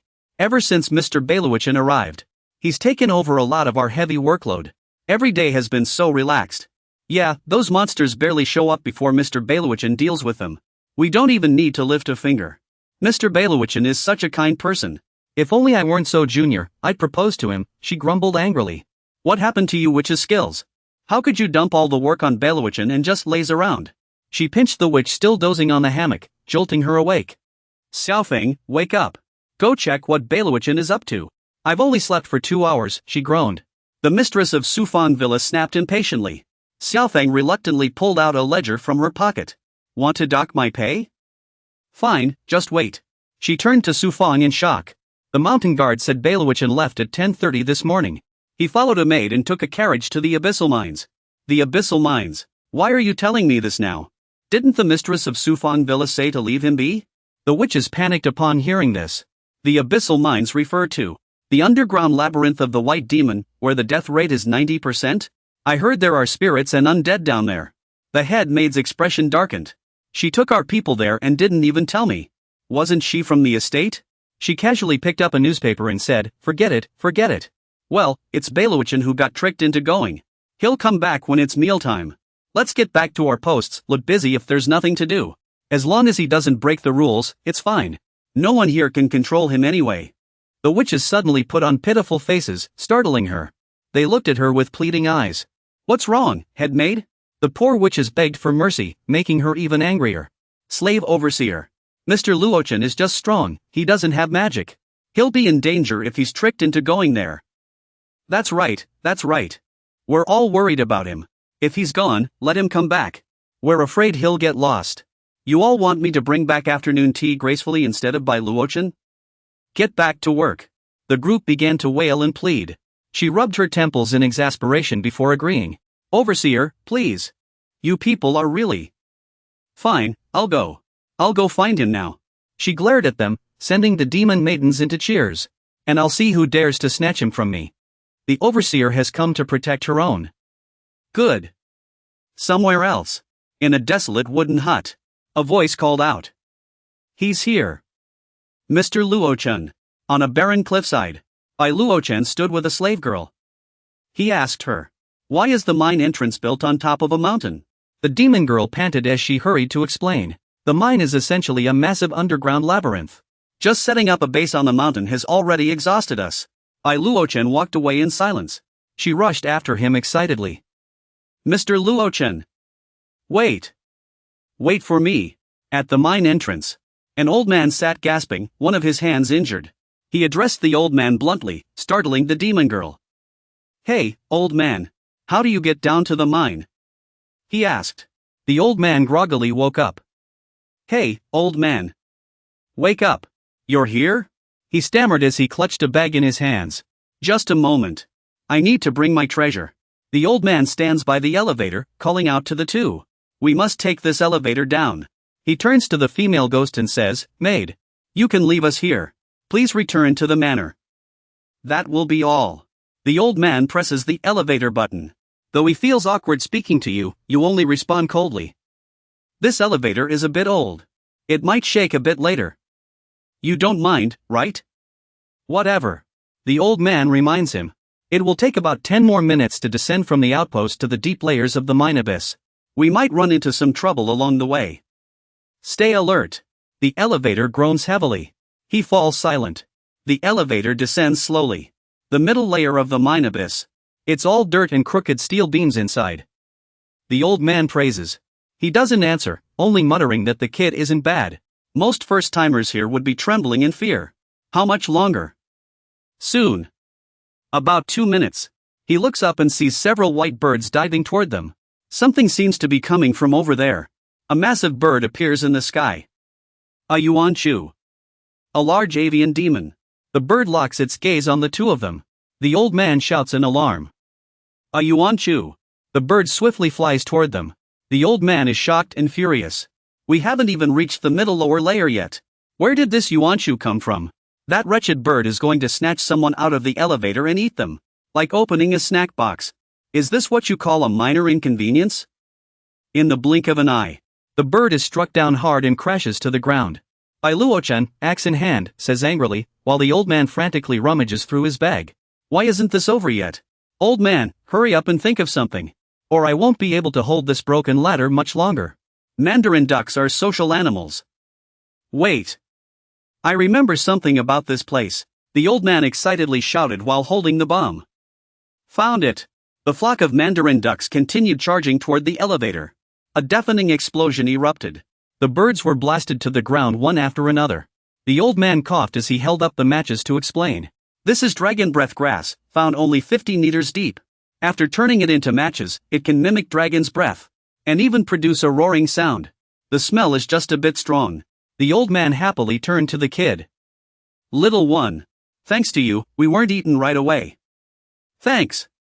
Don't mention it. Now, how deep are we? The old man answered. We're about 1,500 meters deep. This is the middle layer. We'll see the outpost soon. Really? The kid pondered. This maze seems just as dangerous as the vulture of commerce. Maybe we can find some good stuff to take back. The elevator reached the bottom. The two stepped out. The kid calmly asked, Where's the outpost? The old man calmly pointed in a direction. Over there. About 5 kilometers from here. I'll have someone call a mount to take us there. Bai Luochen looked at the small creature in front of him and asked, What's that? That? The old man explained, seeing everyone's shocked expressions. This is the garrison general.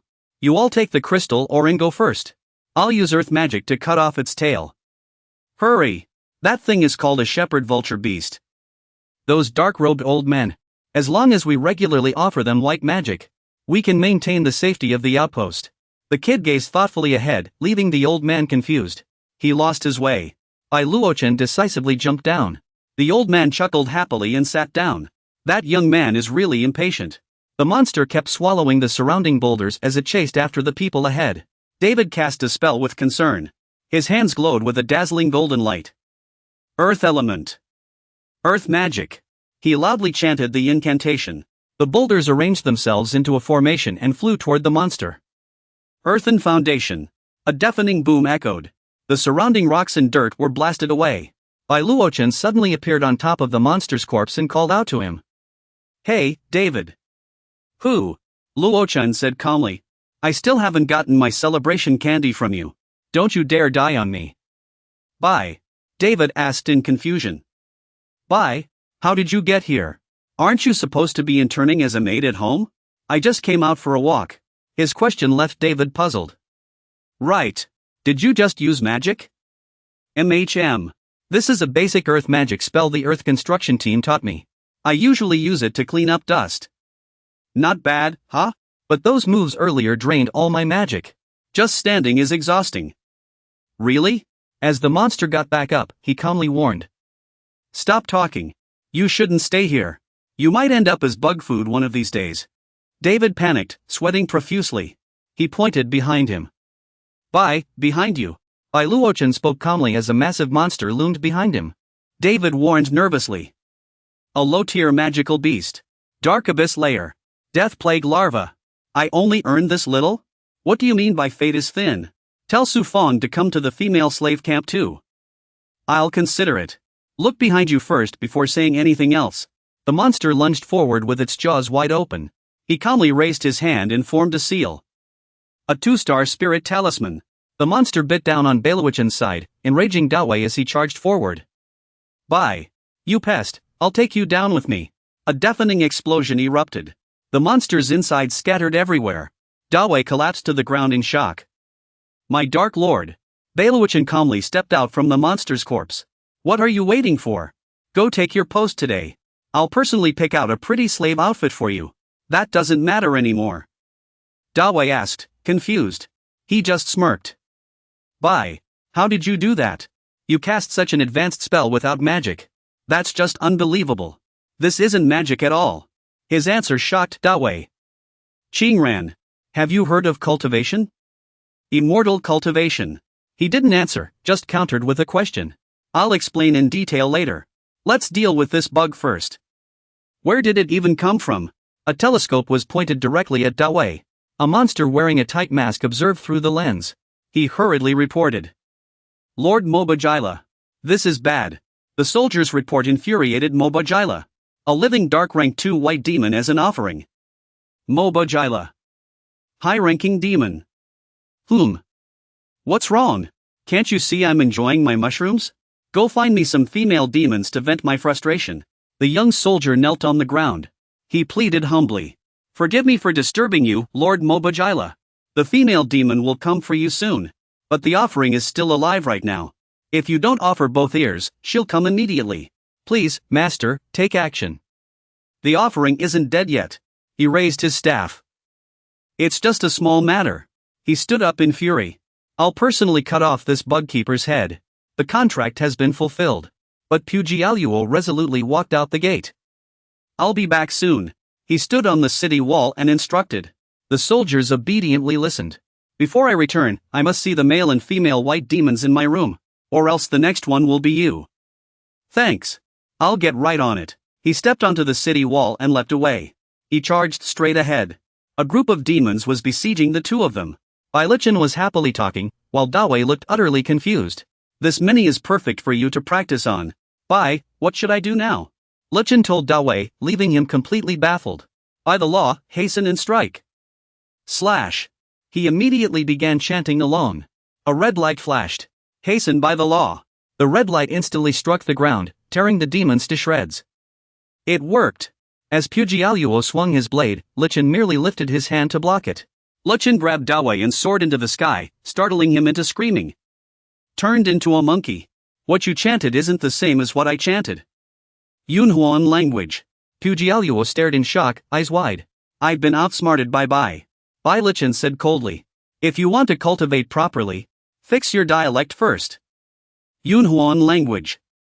He landed back on the ground. He tossed Dawei aside, making him cry out in pain. Pugialuo angrily questioned the two, but Lichen remained calm. Are you rebels? Why did you break the contract? Then what should I do? Let me teach you that spell again. At least get the pronunciation right first. You ask calmly. Are you the boss here? He asks impatiently. I thought you couldn't speak like a normal person. Are you rebels planning to start a war with the manor? Bai Luochen calmly points at David, who is playing around. I'm not part of any rebel army. I was drugged by an old man and brought here by a slave girl. But that's not important. This brother of mine wants to quit. Today, he's being transferred to the slave girls team. That's right. I'd appreciate it if you could inform Administrator Mabagila. You continue speaking, making Mabagila even angrier. Do you know Slave Overseer Sufong? She's my superior. If there's a problem, go find her. Just mention my name, Bai Luochen. So you're one of Overseer Su's men. No wonder you're so rude. But if he wants to quit, then. He grins wickedly and swings his blade at the two of them. Bai Luochen calmly raises a shield to block the attack. Then at least leave your head behind. He's just someone who wants to leave. You'd attack someone just for that? Aren't you afraid of offending Sufong? Mabagila scoffs, stuffing mushrooms into his mouth. If you want to leave, then leave. Do you think my place is some kind of outhouse? Tell that little brat Sufong to come find me herself. Right now, I'm unstoppable. Bai Luochen curses angrily, while David looks panicked. This guy's lost it. Still not afraid of Sufong? I can't do anything about her. This thug Mabagila gets like this every time he eats those mushrooms. He's taken out quite a few people. Bai, let's get out of here. He shouts furiously. What are you waiting for? You looking down on me? Even if the demon lord himself showed up today, he couldn't save your worthless hides. A crimson barrier erupts around him. High-tier magic. Earthquake spell. A deafening crash echoes. The surroundings are instantly destroyed. A small pebble flies straight at a soldier's face, striking him. A hearty laugh rings out. What a lively scene. We've finally fought our way here. The old man holds a soldier's head in his hand, smiling leisurely. Given the female slave leader's temperament, she'll likely act soon. We must seize the chance to win her over. You'd better step up your game. Mo Buki is an important figure. The rebel faction sent Tian Mian Zhong DMO. The headless soldier's corpse suddenly stands up. The old man continues. I heard that besides live sacrifices and forbidden fungi, some people here are researching necromantic forbidden arts. They really don't do any proper work. Do you have any leads, my friend? The corpse reaches out its hand. The old man keeps asking. I hope it's not connected to the legendary Blue Orchid Island. After all, besides having the world's most complete magic, our cult is also the most fanatical in the world. The court asks about worldly affairs, but the rivers and lakes have their own free spirits. Don't you agree, my friend? Suddenly, the soldier's corpse begins to disintegrate. Flesh and blood scatter everywhere. The old man remains oblivious. Friend, a masked creature snarls angrily. What are you muttering to yourself about? In the dim light, the creature furiously points at the old man holding the skull. You keep babbling to deadheads, disgusting. Now get back to work. But I can only say these things to the dead. My work is already done. If you don't believe me, look over there. The creature glances thoughtfully into the distance and asks. The old man replies casually. Is this person we're trying to win over trustworthy? That depends on who wins. In the distance, explosions continue without end. The last time I saw something like this was when the earthworms were burrowing. Elsewhere, the owner of Sufang Villa angrily questions a worker while holding a white sketch scroll. Xinyuan Scenic View, first floor. Someone from our female slave unit has gone missing. Reports say she came here. Do you remember seeing her? Female slave leader. I've said this many times already. The place is under maintenance today. No one has been down here. Let her in. She flew into a rage upon hearing this. Do you mean only my people are lying? Our female slave corps values loyalty and justice above all else. Are you doubting me? The worker trembled in fear, but she continued berating him furiously. But today, all the elevators are undergoing routine maintenance. Logically, no one should have gone down. How could they all be under maintenance at the same time? Do you take me for a child? The worker burst into tears. How would someone like me know about matters up there? Elder of the female slaves, please spare me. Then tell me, which master gave the order? I'm sorry, elder of the female slaves. I truly don't know. Master Tianmian. I can't hold back much longer. She gestured to the worker. Show me the management log. Elder of the female slaves, please take a look. She carefully examined the book. Fifth pillar. Middle layer, outpost 31. 318 white demons died in a month. The manager is Mobajila. Even in the treacherous abyssal mines, this number is far from normal. Steward Kaladi smirked. Master Sufang of the estate asked in confusion. So many deaths? Why hasn't the Internal Affairs Department heard anything? Well, isn't the mine managed by Steward Kaladi? I know nothing about it. She climbed out the window in a fury, leaving the worker deeply worried. Alright, I understand. You may go. Elder of the female slaves, what are you planning to do? She leapt down without hesitation, startling the worker into shouting. Elder of the female slaves. First, check outpost 21 to see what's happening, then deal with that guy. As the worker panicked, the guards behind him respectfully welcomed a young lady descending the stairs. What should I do? What should I say this time? Please, young lady. The young lady of Watan Estate. Lucy Weidun. High-grade demon. What happened to the Star Radiance group over there? Let me ask. A young girl from the Star Radiance group asked. The crying worker was startled. The worker is probably over there. What's going on? It's so noisy. Is the young lady here? She stammered. Sir said. Don't rush. The worker nervously explained. It's the head female slave. She jumped out of that window. The female demon and Lucy repeated in confusion. The Star Radiance group bluntly praised. It's the head female slave. It's Su Feng. No wonder she's the head female slave of the villa. She easily did what none of us dared to do. Lucy cheerfully reassured. It's okay. Su Feng is the strongest demon I've ever met. You don't need to worry about her. The female demon asked. The worker replied excitedly. Are we ready to go down to staircase 31? Everything is ready. Lucy immediately arranged. Star Radiance Group.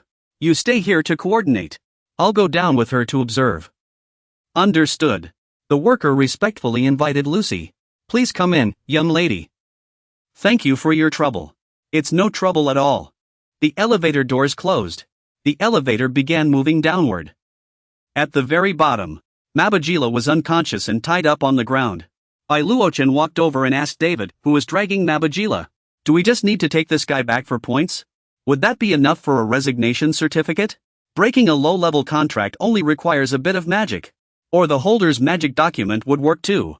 Just drip blood on the document. The two stood before the city gate. Dawei shouted loudly. Please, everyone above, open the gate. Elder Mabajila is gravely injured and needs treatment. The fairy asked the old man in confusion. What should we do? Do as I just said. A bright red bubble appeared in the fairy's hands. Suddenly, Mabajila's wounds were covered in a layer of red mucus, which puzzled David. He was shocked to see that parts of the wounds had corroded, leaving only bone. He pointed at the wounds in concern and said to Bailuichin, Bye, Mabajila is dissolving. Don't panic. What did they say up there? The old man immediately jumped down from the city wall. The old man laughed cheerfully. Young man, you left in such a hurry earlier. We didn't even get a chance to introduce ourselves. Bailuichin responded coldly. If you want to get to know me, then why refuse to open the gate and instead resort to killing? That's quite a unique way to make friends. The old man explained cheerfully. It's not that we refuse to open the gate. There's no one left here except me and my friends. David asked in confusion. No one else? How is that possible? What about the companions I worked with? What have you done to them? The old man reassured him. Those poor white mages have already been taken care of. You don't need to worry. Our organization eliminates evildoers and demons who harm others. We don't kill the innocent. David immediately concluded, which made Belowichin doubtful. But Mabajila fits both descriptions. He just killed someone. Please forgive him. Eliminating evildoers and demons, bye. They're rebels. What does that mean? He immediately recalled the dangerous image of rebels and explained. The rebels are an anti-oppression organization that's been around for over a decade. I heard their original leader was a former marshal of the Imperial Guards who opposed the cultivation world.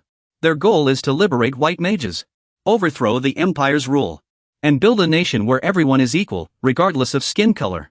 Equality for all. But the rebels' treatment of demons is extremely harsh. Only two choices, surrender or be eliminated. The old man laughed heartily upon hearing this. Are we being too extreme? Mabajila deserved his fate. But those unpleasant rumors will make people suspicious. At least we rebels have never oppressed the White Demon Clan. If you're unwilling to join, we won't force you. Let's just be friends. Dawei immediately began to think. He wasn't lying about that. The rebels are highly respected among the White Demon Clan. Mabajila really had it coming. Bye, what do you think? A small halo of light appeared at Belowichin's fingertips. The most important thing about making friends is sincerity. Your secrecy isn't very reassuring. Two small beams of light shot straight at the fairy and the old man's foreheads. This is... The old man's body instantly swelled and distorted, startling him. What kind of spell is this? A loud bang echoed. The fairy's mask shattered in an instant. His hand once again produced a red, viscous liquid. He threatened, but the old man stopped him. Have you lost your mind? Melt, stop it now. At that moment, the old man standing in the viscous liquid transformed into a young girl. Tianyan looked at her hands and explained. This isn't an attack spell, it's just its effect. It seems we don't have the resources to put a bounty on you. She smiled shyly at Belowichin. Mr. Belowichin, please forgive our earlier rudeness. In the organization, my codename is Tianyan. Tianyan let the viscous liquid on her body solidify before introducing. This is my companion, codenamed Melting. We're responsible for guarding the manor outpost. She continued, while Belowichin and Dawei looked somewhat awkward. Mr. Belowichin, please believe we mean you no harm, Mr. Bai. Did you strip her on purpose to threaten her? How was I supposed to know she wasn't wearing anything underneath? He cleared his throat before asking. Then what was the point of all this effort to bring me here? She answered frankly. We simply wanted to see Mr. Belowichin's true character. Our organization has members among the female slaves. They speak very highly of you. There's also another matter that needs to be thoroughly investigated. She turned to face the wall, then impatiently ordered Ronghua to act. This is the second reason we didn't want to open the door. Ronghua, hurry up and melt it. A loud shout was heard, and red liquid instantly splattered across the wall. The wall rapidly dissolved. Tianyan continued, saying that the people we killed in the stronghold got back up. Dozens of grotesque figures appeared within the city walls. At first, we thought someone was using dark magic to experiment with forbidden corpse reanimation. A flash of light streaked by, and those zombies were instantly decapitated. Generally, for this level of reanimated corpse, beheading and sealing the demonic core in the brain would resolve it. A blue vortex appeared in Tianyan's hand as she spoke to the two. But look, those headless bodies are still twisting and moving toward the breach in the wall. No matter if they lose their heads or their bodies contort, they won't die. They're extremely aggressive toward the living, she explained gravely. Preliminary research by the organization's mages suggests they're not the result of necromancy but rather a corruption of the soul. Anyone injured by them will spread this corruption among others. We currently have no way to stop it. The scene within the city walls was filled with mangled zombies shuffling about.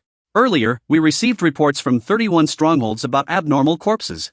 It seems they were dealing with people infected by the soul plague.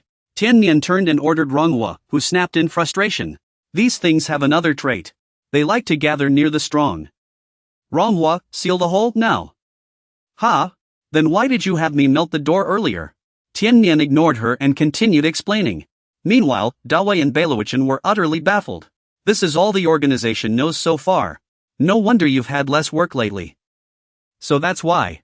You're lucky to still be alive, kid. She turned to the stammering Luochen. I have another theory. She recalled the white bird from earlier. Just now, I saw the kaiju split in half flying in the sky again. I suspect this soul plague doesn't just infect us. It might even affect magical creatures. Her speculation left Beiluichin uneasy. If countless monsters surge out, the consequences would be unimaginable. I hope Mr. Luochen can lend us a hand to investigate this together. Suddenly, a horde of monsters gathered around them from all directions. He sighed. Looks like I don't have a choice. Elsewhere, a monster was gathering energy in its mouth. When that energy reached its peak, it immediately lunged forward to attack. The force swept through, destroying everything in its path. Many houses. The town had already been destroyed.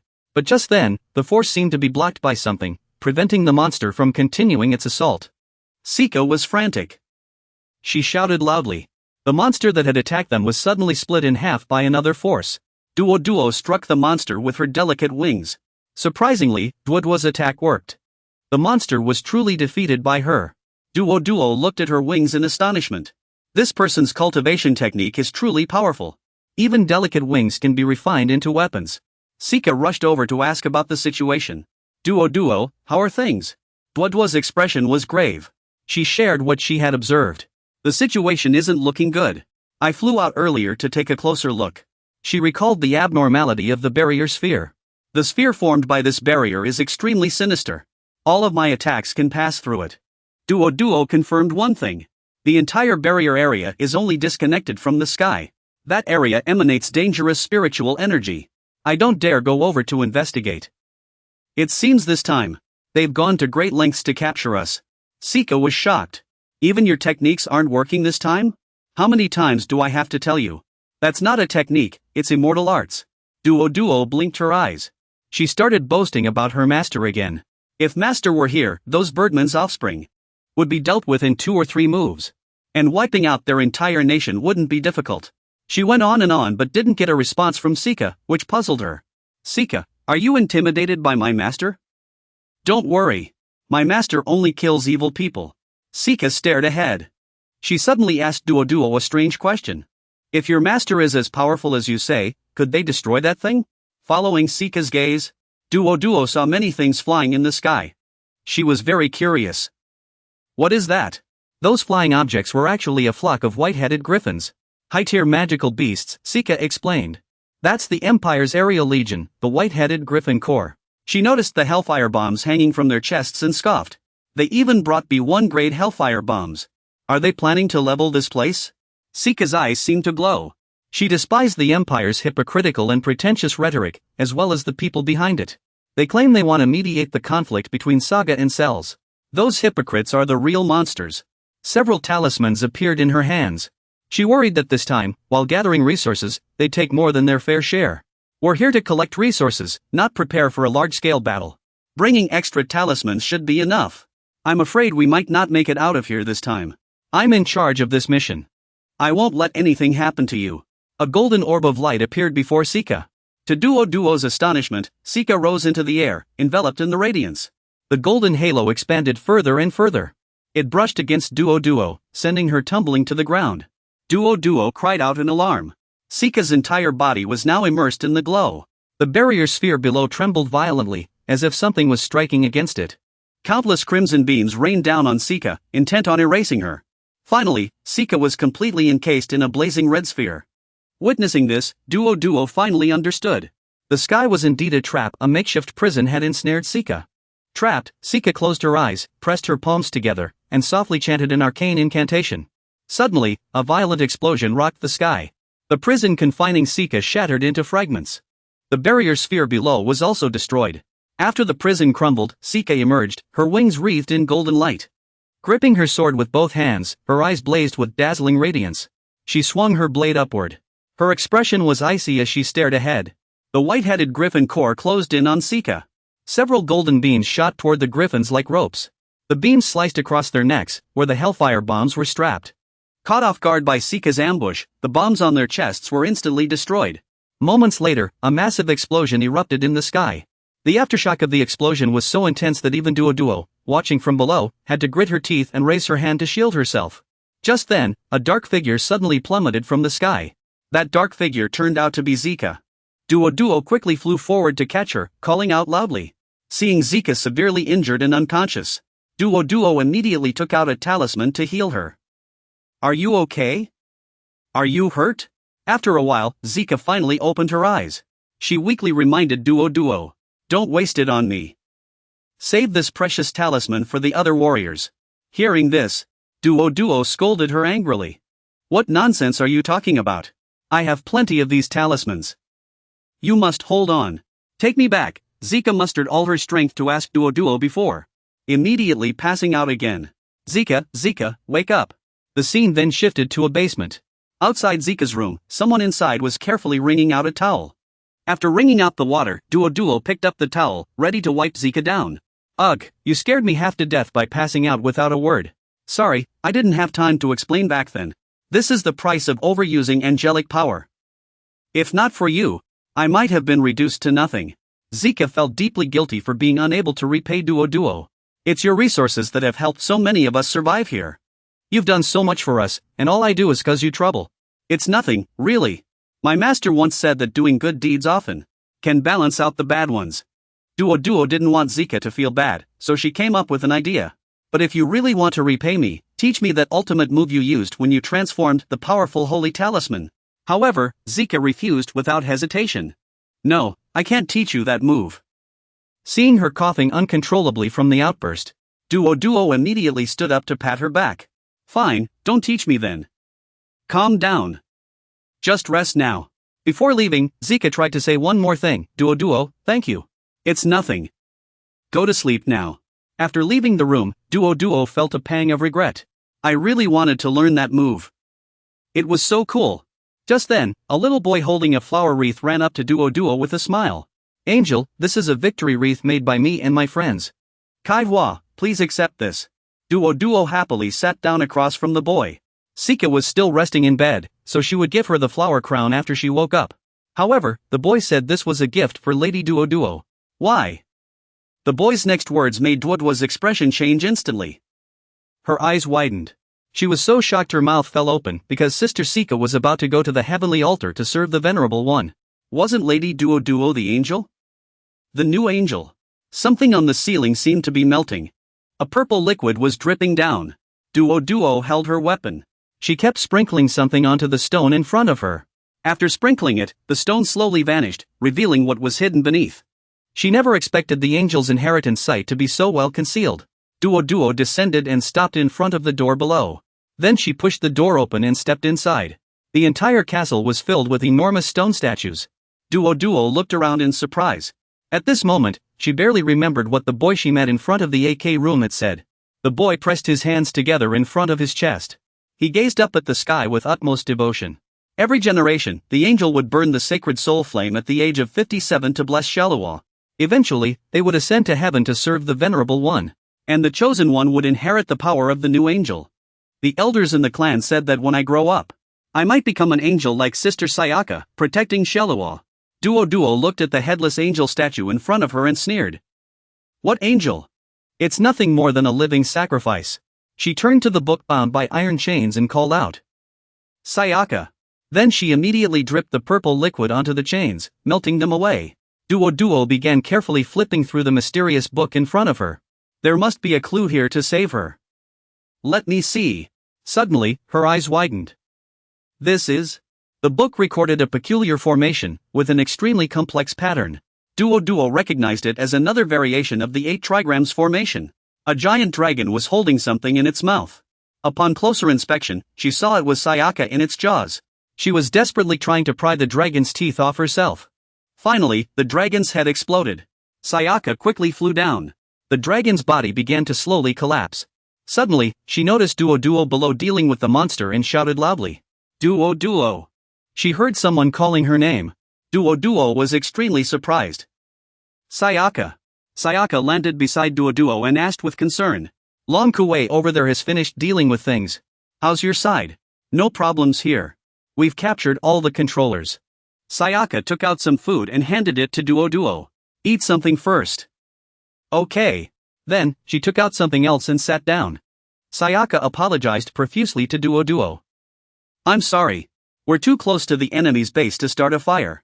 We'll have to make do. As Duo ate, she worried about their plan. It's fine. Come to think of it, isn't it too dangerous for us to be deep behind enemy lines alone? Just then, Sayaka suddenly had a nosebleed. Duo hesitated before continuing. Your injuries aren't fully healed yet, after all. While Duo wasn't looking, Sayaka quickly wiped the blood from her face. She stood up, preparing to leave. Then, she gave Duo an order. It's just a minor wound. Don't worry about it. You take the hostage and go back. I'll handle the rest of the mission alone. I'm coming too. However, Sayaka didn't agree to Duo's request. Her expression suddenly turned icy. Time is running out. This is an order. Sayaka turned her head. She suddenly said something incomprehensible. And, thank you. Duo stared blankly in the direction Sayaka left. Sayaka took out a piece of paper and murmured to herself. Not enough time, huh? I'll just have to tweak it a little. Who knows if it'll work. Just as Duo was lost in thought, the man she had tightly bound suddenly began cursing them. You lowly commoners. I don't know. What will you face next? You can bite through silk threads again. What a sharp mouth. Upon hearing the man's words, their faces turned pale. That thing will turn this place into ruins. You filth. From the distant eastern barracks, the commander's shouts echoed over the walls. The alarm blared relentlessly, its shrill sound ringing in the air. A ragged soldier stumbled out in a panic. What's happening? Moments later, others rushed out. What's going on? Where's the alarm coming from? I don't know. Emergency assembly. Wake up! Suddenly, a feather drifted down in front of the soldier. A feather? A beam of light struck the man. He gritted his teeth, realizing in terror. The mongrel is back. That's impossible. There's a magic suppressing stone here. Zika looked down at him with cold disdain. My power doesn't come from that mongrel's magic. The soldiers' shouts grew louder. They were closing in on Zika's position. Hurry! It's an attack by the Saza terrorist group. Who took my pants? Why is this gun limp? Where are my pants? Zika hovered in midair. She was surrounded by a swarm of soldiers. Don't move. You're surrounded. We are the Holy Guard. Cease your terrorist actions immediately. Blood trickled from Zika's lips. She shouted. Fine. We're under attack, terrorists have invaded. Below, a soldier rushed to report to his superior. Reporting, sir. Casualties have been tallied. Speak. Yes, sir. The soldier immediately reported the losses. The Dragon Vanguard's 7th Legion has been wiped out. No one survives the grasp of the Dragon Marshal's hand. All high-ranking commanders in the Vanguard Battalion, save one, were killed by the Angel terrorists. Report concluded. Acknowledged. The commander was furious, grinding his teeth. What is that lowlife trying to do? Could there really be a long-range spell unaffected by the Forbidden Stone? Could it be the legendary Angel Inheritance? After careful consideration, he immediately calmed the soldiers. Do not be afraid. Her spells are tied to her lifespan. She is dying. Open fire at full force. Shoot. Sika merely sneered at the sight. Even if she's dying, she has enough time left to wipe you all out. She was even taunting them. Come on, you mongrels. Let's have our final battle. Sika had barely finished speaking. Those mongrels immediately concentrated their fire on her. Fire. Shoot faster. Don't stop. Keep firing. Stay back. She unleashed the Hellfire Soul Cascade. A massive blaze engulfed them all. Their agonized screams filled the air. Those mongrels were burned beyond recognition. They crawled out of the flames in agony. Their hatred for Sika was absolute, they swore to kill her. Damn mongrel. Activate Golem mode. A dying mongrel used its last strength to command. Execute protocol. Obliterate the long-range target. A sharp blade plunged into the ground. Sika seemed on the verge of collapse. She gripped the sword to steady herself. Then, the boulder before her was slowly cracking apart. Something was about to break free from the earth. Once the boulder shattered completely, a flood of Imperial Golem troops emerged. Sika spread her wings, laughing as she held her blade. Looks like my luck is holding. Even at death's door, she could see the clan's hidden weapons. A sudden beam of light struck her chest. This made Sika cough up blood. Duo let out a weary sigh. Finally made it in time. She saw that the newcomer was Duo. Sika was utterly shocked. Duo? She couldn't help but wonder. Why now? Blood poured from Sika's eyes, nose, and mouth. She looked at her hands, filled with regret. The angelic power had been lifted. The backlash was coming. I'm not afraid to die. But why did it have to be her? As Sika's angelic power faded, a blade closed in on her. A follower of the 10-demon empire struck Sika with a second-stage explosive talisman. Just as the explosion erupted, Duo pulled Sika behind her in the nick of time. Made it just in time, Duo gritted through her teeth. She held Sika tightly in that moment. Sika's condition was critical. She immediately placed a pill into Sika's mouth. Sika, swallow it. But, no matter how hard Duo tried, Sika refused to swallow it. She was utterly confused. Sika? The followers of the 10-demon empire didn't let up. It leapt high, continuing its assault. Third-stage illusion talisman. Duo's body was enveloped by a force. She staggered back, then used fairy art, phantom drift.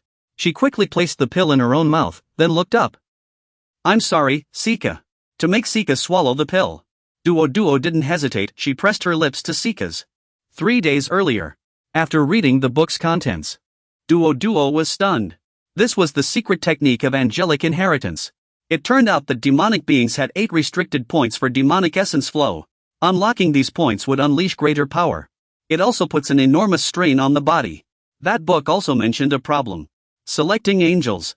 It's just choosing people with stronger resistance. The ultimate fate of practitioners is the destruction of the demonic energy cycle within their bodies. Basic practitioners cannot survive a single innate cycle. Duo's expression changed instantly as she realized something. Zika's time is up in 3 days. She stared at the paper in her hands, trying to recall where she had seen it before. But the way the secret technique transmits energy looked very familiar. Let's try transporting a small main angel and see. With that thought, Duo sprang into action. At that moment, she was standing in the center of a large formation. The space around her began to tremble. The ground shook violently, and several children sat down, covering their heads in fear. The children were panicked, unaware of what was happening. On Duo's side, the stones around her started to slowly crumble and fall. She quietly recalled her senior sister's advice. Her senior sister's strange gates technique utilized the combat traits of the outer 8 gates.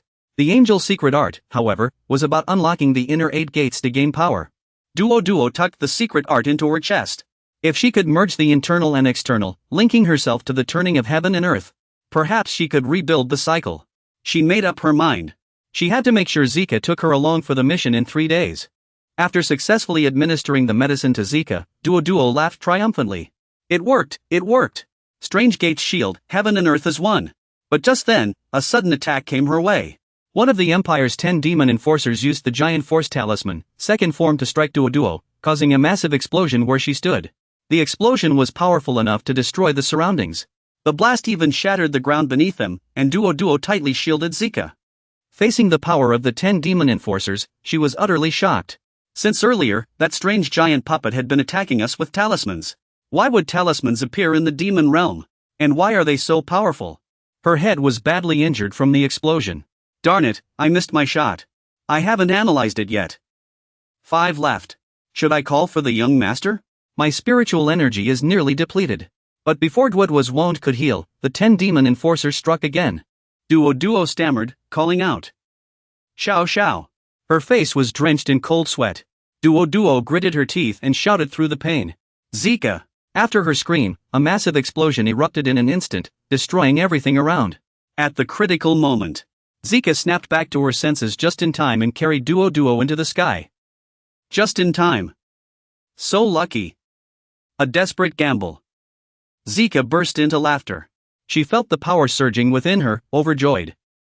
Duo. The magic in her mind had transmitted with overwhelming strength. Now I'm brimming with power. I knew it was immortal arts. This is my second senior sister's skill.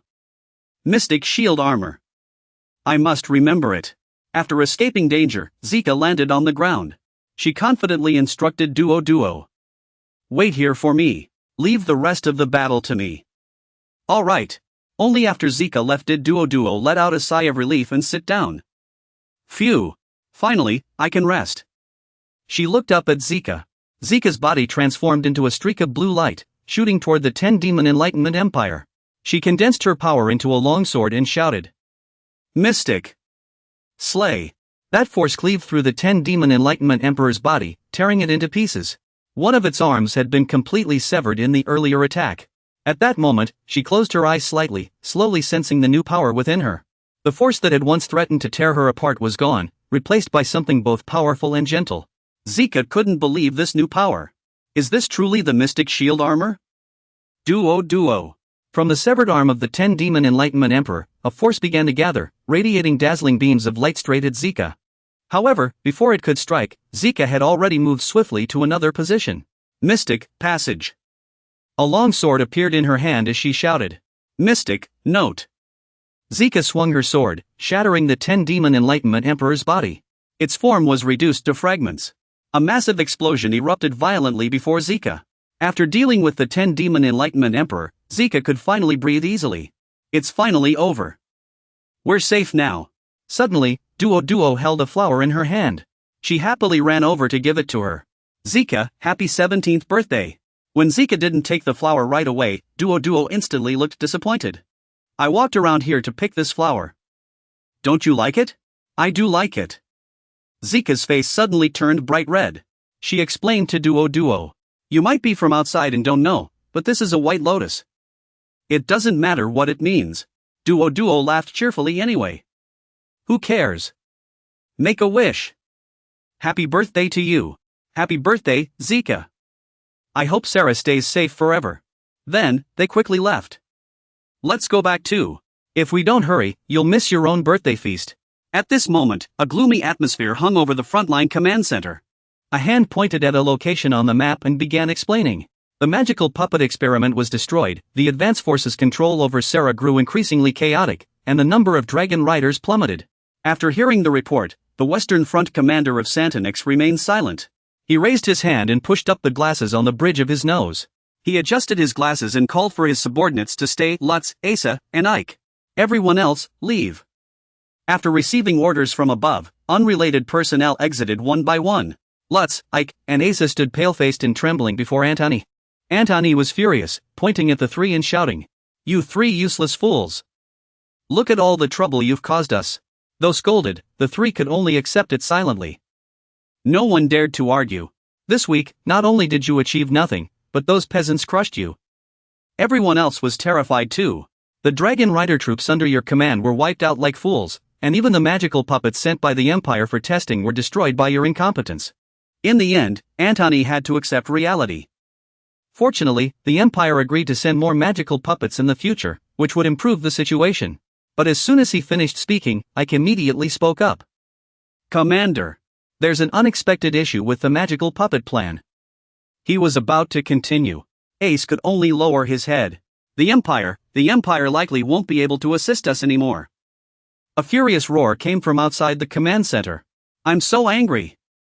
Meanwhile, at the Empire's border, inside the Correctional Falls Research Lab, two people were tied by the neck and hung from the ceiling. Worse, they had arrows sticking out of their backs. Luo Kiki held a book in her hand. Her other hand was wrapped in some kind of force. "What a shame." She picked up an arrow and stepped closer.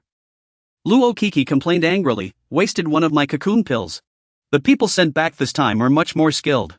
Kate, are there any survivors among the heretics here?" But after getting the answer, she immediately flung the arrow in her hand to the ground in fury, clutching her aching head. Tower A is recruiting again. In a corner she hadn't noticed, a spider with an eye on its back was staring intently at her every move. Then, a curse filled with rage erupted, "Damn it!" Wide-eyed, grinding his teeth in disbelief, he had clearly impaled her through the body. How could she be completely unharmed? Another assassin appeared to console him. "Forget it. No matter what, the main task is to delay the demonic faction's progress. So many have died, and he still says something like that." Behind her, the body of the young girl she had just finished off seemed to be shrouded in a blue glow. The records clearly stated that this Lookik was a top researcher of the demonic faction.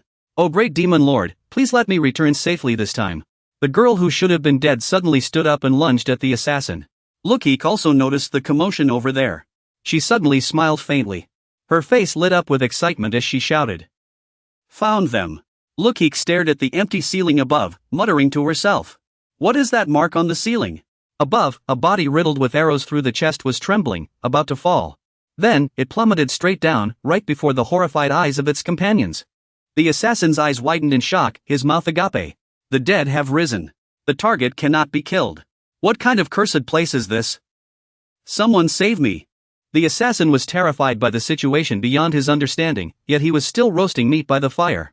The meatball on the chopsticks began pleading for mercy. Unbelievable. Lukik floated in the air and told the assassin a fact. No one will come to save you, no matter how loud you scream. After all, you've killed everyone here. She put on a sad expression and asked the assassin. This time, I've suffered heavy losses. How do you plan to compensate me? Only then did the assassin realize the truth. His forehead was drenched in cold sweat. This eerie sorcery has such tricks? You're not Kiki. You're from the cultivation world, aren't you? Lukik smiled faintly. Correct. I'll reward you with a more comfortable death. After getting confirmation from Lukik, the assassin bravely cursed her out. You heretic scum. Do you think you can defile my soul? The boss once said that in the devil realm, cultivators know forbidden techniques to torture souls. It's a torment worse than death. Suddenly, her tightly clenched hand was severed just like that. You, assassin, are drenched in cold sweat from the scare. She immediately clutched her injured arm. Just then, another person appeared out of nowhere and impaled her skull with a long sword. After landing, Lukik praised him. Well done, Kate. On the ground. The assassin's severed arm still clutched something tightly. Lukik was astonished. Could this be? She realized the assassin was holding a soul-shattering talisman. Lukik burst into laughter. This is getting more and more interesting. Never thought it would involve the old boss's side. Don't disappoint me now. Back to the past. A hand pushed the numbers 1 and 4 forward. These are 2 major client-commissioned missions. First mission, head to the abyssal mines in the south. Fourth mission, go to the Empire Research Institute's Mage Division. The client comes first, make sure you complete them. Ye patted his chest confidently. Yes, boss. I'll make sure the client is satisfied. Understood. After accepting the missions, Ye and Nu left together. Nu. The boss said I can leave the team and go back home after this job. Really? Congratulations, senior. Nu thought about their future and was overjoyed. That's great. I still have 5 more jobs before I can leave the team. What do you plan to do when you go back? If I go back, I want to become a master baker. We've saved enough money to live comfortably for half our lives. After hearing Ye's words, Nu pointed at herself in disbelief. Me? Us? Here, this is for you. Ye placed a ring in her palm and began proposing to Nu. Once I finish this job, I'll go back. I'll help you with the rest.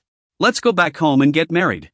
After witnessing the entire story, I finally understood their purpose. So that's what this was about.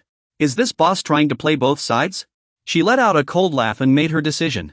Is the layout of the Empire's abyss mines really that important? No wonder the infighting here is so severe, yet no one bats an eye. This talisman is clearly made by a master. It looks like I have no choice but to get involved in this mess. After thinking it through, CK left silently. The top priority now was solving the magic puppet's energy replenishment issue. Forgive me, Lady CK. We, the guards, arrived too late. Go inform someone to clean up Building A. Understood. She was really looking forward to everyone's reactions tomorrow. The applicants for this position, it's obvious which 2 families they are. Are these 2 families planning to act alone? They're completely disregarding the royal family. I'll post the recruitment notice tomorrow. Those 2 will definitely hit the roof. Meanwhile, in a secret chamber in Building B, CK suddenly appeared and asked Kylie's. How is the research progress? Lady CK. Kylie's excitedly reported the entire progress to CK in detail. Thank you, Lady CK, for giving someone as humble as me the chance to participate in such an important project. This magic puppet's feedback magic is truly beautiful. She pointed at the newly developed magic puppet and introduced it to Luoku. Look, the long-term issue of magic energy replenishment has been solved. Combat time can be extended to 3 days, and mass production is possible. After hearing this, Luoku happily patted Kylie's on the head. Great, great, great. I want this. Kylie's, you're amazing. You're truly my lucky star. This time, I finally have my own capital. Elsewhere, in the lower levels of the abyss mines, an ancient dragon stood alone in the desolate space. This abyss dragon was enormous in size. Its body was covered in spikes, looking quite intimidating, but its head kept making a noisy racket. Weila and Luochun kept arguing. Go back the way we came. No, we must go this way. Someone as directionally challenged as you is still going in circles. It's been days, and you still haven't found the way back. Weila stubbornly insisted that the other follow her way. I'm the slave leader. Luochen, you must listen to me. Where I say we go, we go. Luochen was furious at Weila's stubbornness. I've told you so many times not to call me by my number. This whole mess is because of you and that idiot. When Weila heard Luochen call Adai an idiot, she immediately corrected him. I've told you so many times his name is Adai. Are you trying to overstep your bounds? Luochen wasn't about to back down and shot back. He immediately fired back. We've already been stuck in this godforsaken place for days. Aren't you worried about the people above? Your master, Shifeng, is up there too. Weila was extremely confident in her abilities. She guaranteed there was no problem at all. My mission is to uncover the truth. My sixth sense tells me. This way is a dead end. Flashback to 3 days ago. A massive army was charging toward them. Tian Mian excitedly shouted. This is terrifying. Mr. Bai Luochen, save us. The battle is about to start. The girl beside him anxiously asked Luochen. Bai, what do we do? This is so awkward. This cursed system has been playing dead ever since it drained our spiritual energy. Suddenly, the boy pointed in a direction. Bai, look. There's a ship over there. Sure enough, a ship was approaching them. A girl stood on the ship, looking down in fear. Oh my god, what are these things? Lucy placed her hand on her chest and began speculating. The elevator area was already in chaos. If we don't figure out the source soon, the consequences will be unimaginable once these things leave the abyss mine. These must be the zombies father mentioned. Just then, a blue-haired girl suddenly shouted. Young lady, there are still survivors down there. We need to rescue them. The ship immediately dove down at high speed. Can Bien withdrew his hand. He regretted the earlier attack, it had wasted energy. Have you considered that the ship might be here to save us? I sense a high-level demonic presence. I couldn't hold back. Tian Mian smiled and reminded Can Bien. Don't attack again, okay? Above, Lucy and Yezi stood inside the barrier. Lucy worriedly asked the person beside her. Is Coconut Girl okay? Miss, I'm fine. There must be Revolutionary Army members below. Once the shadow recorder finishes, we retreat. Lucy stretches her hand forward and shouts. Super magic. Frost Eastern Wall. In an instant, the entire city is covered by a thick wall of ice. After witnessing Lucy's power, Bai Luochen is astonished. There are such methods? I'm starting to see magic in a new light. This magic belongs to the young lady. Just then, Lucy's voice echoes from the sky. Everyone, this is Lucy. The monsters are frozen by me. Leave the stronghold now and forget what happened before. So it was the young lady. You might just survive after the ice melts. Lucy urgently urges Coconut. Can we contact the villa now? I can't maintain such a large-scale spell for long. Yes, the slave leader's location shows she's nearby. A shadow appears above the two, and Coconut recognizes it in terror. Our positions clearly overlap. As soon as she finishes speaking, a massive ancient dragon suddenly crashes down. Vera slams her fist into the ground and loudly declares to someone. Duh, I won. You have to be my pet now. Seeing Vera appear, Lucy is utterly shocked. Because Vera, the slave leader, had the heavenly mask tightly pressed against the void. After it vanished, it reappeared at her feet. So this is the slave leader. I'll report to the Duke later that he has ulterior motives. Who in this manner is even human? Bai Luochen quickly grabs David by the collar and pulls him behind. Then, he rushes forward and shouts. Rise. A golden light immediately shoots toward Lucy's barrier. David is held in Lucy's arms, blushing shyly. He scratches his head and grins foolishly. Hello, Mississippi. I'm David. We met once before. Do you remember? Hello, who are you? Let go of the young lady at once. After taking David away, Luochen quickly makes a decision. Alright, now it's my turn. He crosses his arms over his chest and closes his eyes. Oh no, I forgot I have no spiritual power right now. Suddenly, Luochen notices the ancient dragon nearby. What is this? Elsewhere. Vera is running, then suddenly stops. She receives excellent news from her subordinates. Thanks to her luck, it seems she's found the acupoint. In the distance. We must investigate the truth behind the resurrected corpses from afar. In the distance. After listening, Lucy replied briefly. Thanks to you, Weila. No problem. In the distance. Luochen. So this is where you were hiding. If it's you, there's no way you'd fail. Up ahead. Debris continued to fall into the massive pit below. The ancient dragon plummeted straight down with it. At that moment, Weyla and Luochen were riding on the ancient dragon's back. Weyla shouted, urging a die. A die! Full speed ahead. Let's uncover the truth together. System. Buy me some spiritual energy. Get me out of this wretched place. Seeing how desperate he was to leave, Weyla clenched her fists in anger. She scolded him. The young lady entrusted us with such an important mission. By Luochen, you should feel honored. How could you be so eager to return to the manor? Weyla smiled reassuringly at Luochen. Besides, don't I have your back? You're not afraid of getting devoured, are you? Despite Luochen's weary gaze, Weyla was unusually excited. Fighting for the young lady, for the manor, for our rations. Come on, admit it, you just want to cause a ruckus, don't you? However, Luochen declared. I'm not like you. If I don't find a way back in one more day, I'll leave on my own. Trapped by the ancient dragon's tail around his neck. What truth? Weyla leaned in and placed her hand on Luochen's shoulder. I told you my instincts were right, didn't I? By then, they had nearly reached the exit. You actually found it. Impressive. Really impressive, huh? After stepping through the gate, Luochen stopped in surprise. A blue orb of light was slowly taking shape before him. System update complete. A beautiful young girl gradually appeared. She was dressed in an alluring outfit. Blushing shyly, she let out a soft greeting. Husband. Seeing Luochen remain silent, the young woman approached, asking him with concern. Husband, don't you recognize me? Who are you? Where did my system go? Ahead, Weyla clenched her fists in frustration as Luochen acted so strangely. Luochen. Luochen was constantly approached by the girl and tried to say a name. Sufong, what's wrong? The gate began to tremble. Something seemed to be emerging from inside. The person who appeared was from the first squad of the Dark Demon clan.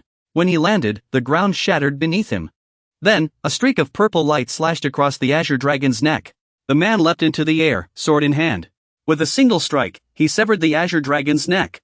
Ji Ningning sat on Luochen's shoulder. Weyla shouted a warning to the two behind her. A high-level evil spirit. Stay alert, we're about to fight. Weyla's fighting spirit surged. Let's see what you've got.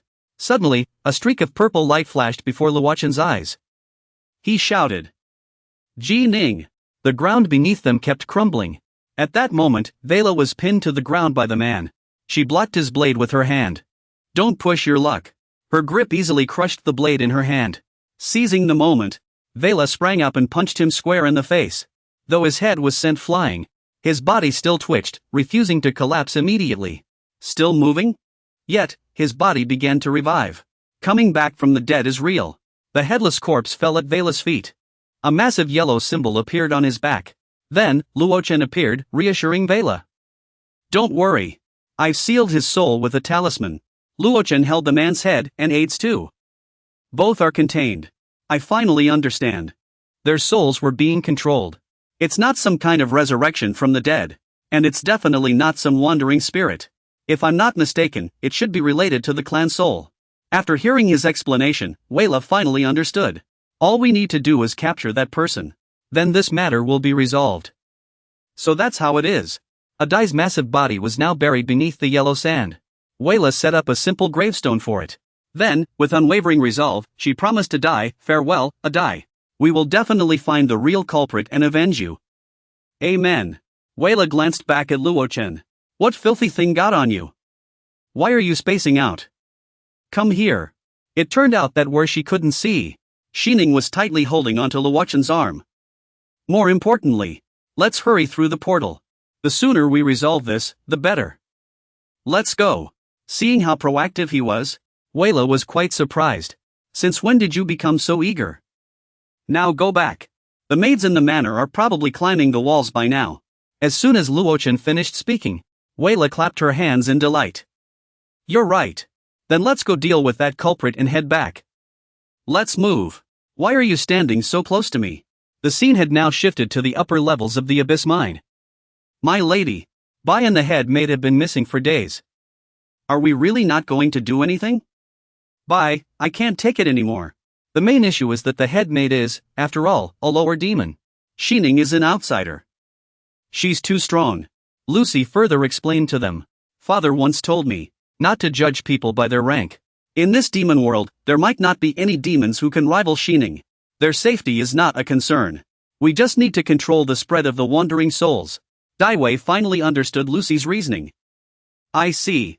So, the female slave leader and Bai really are a perfect match.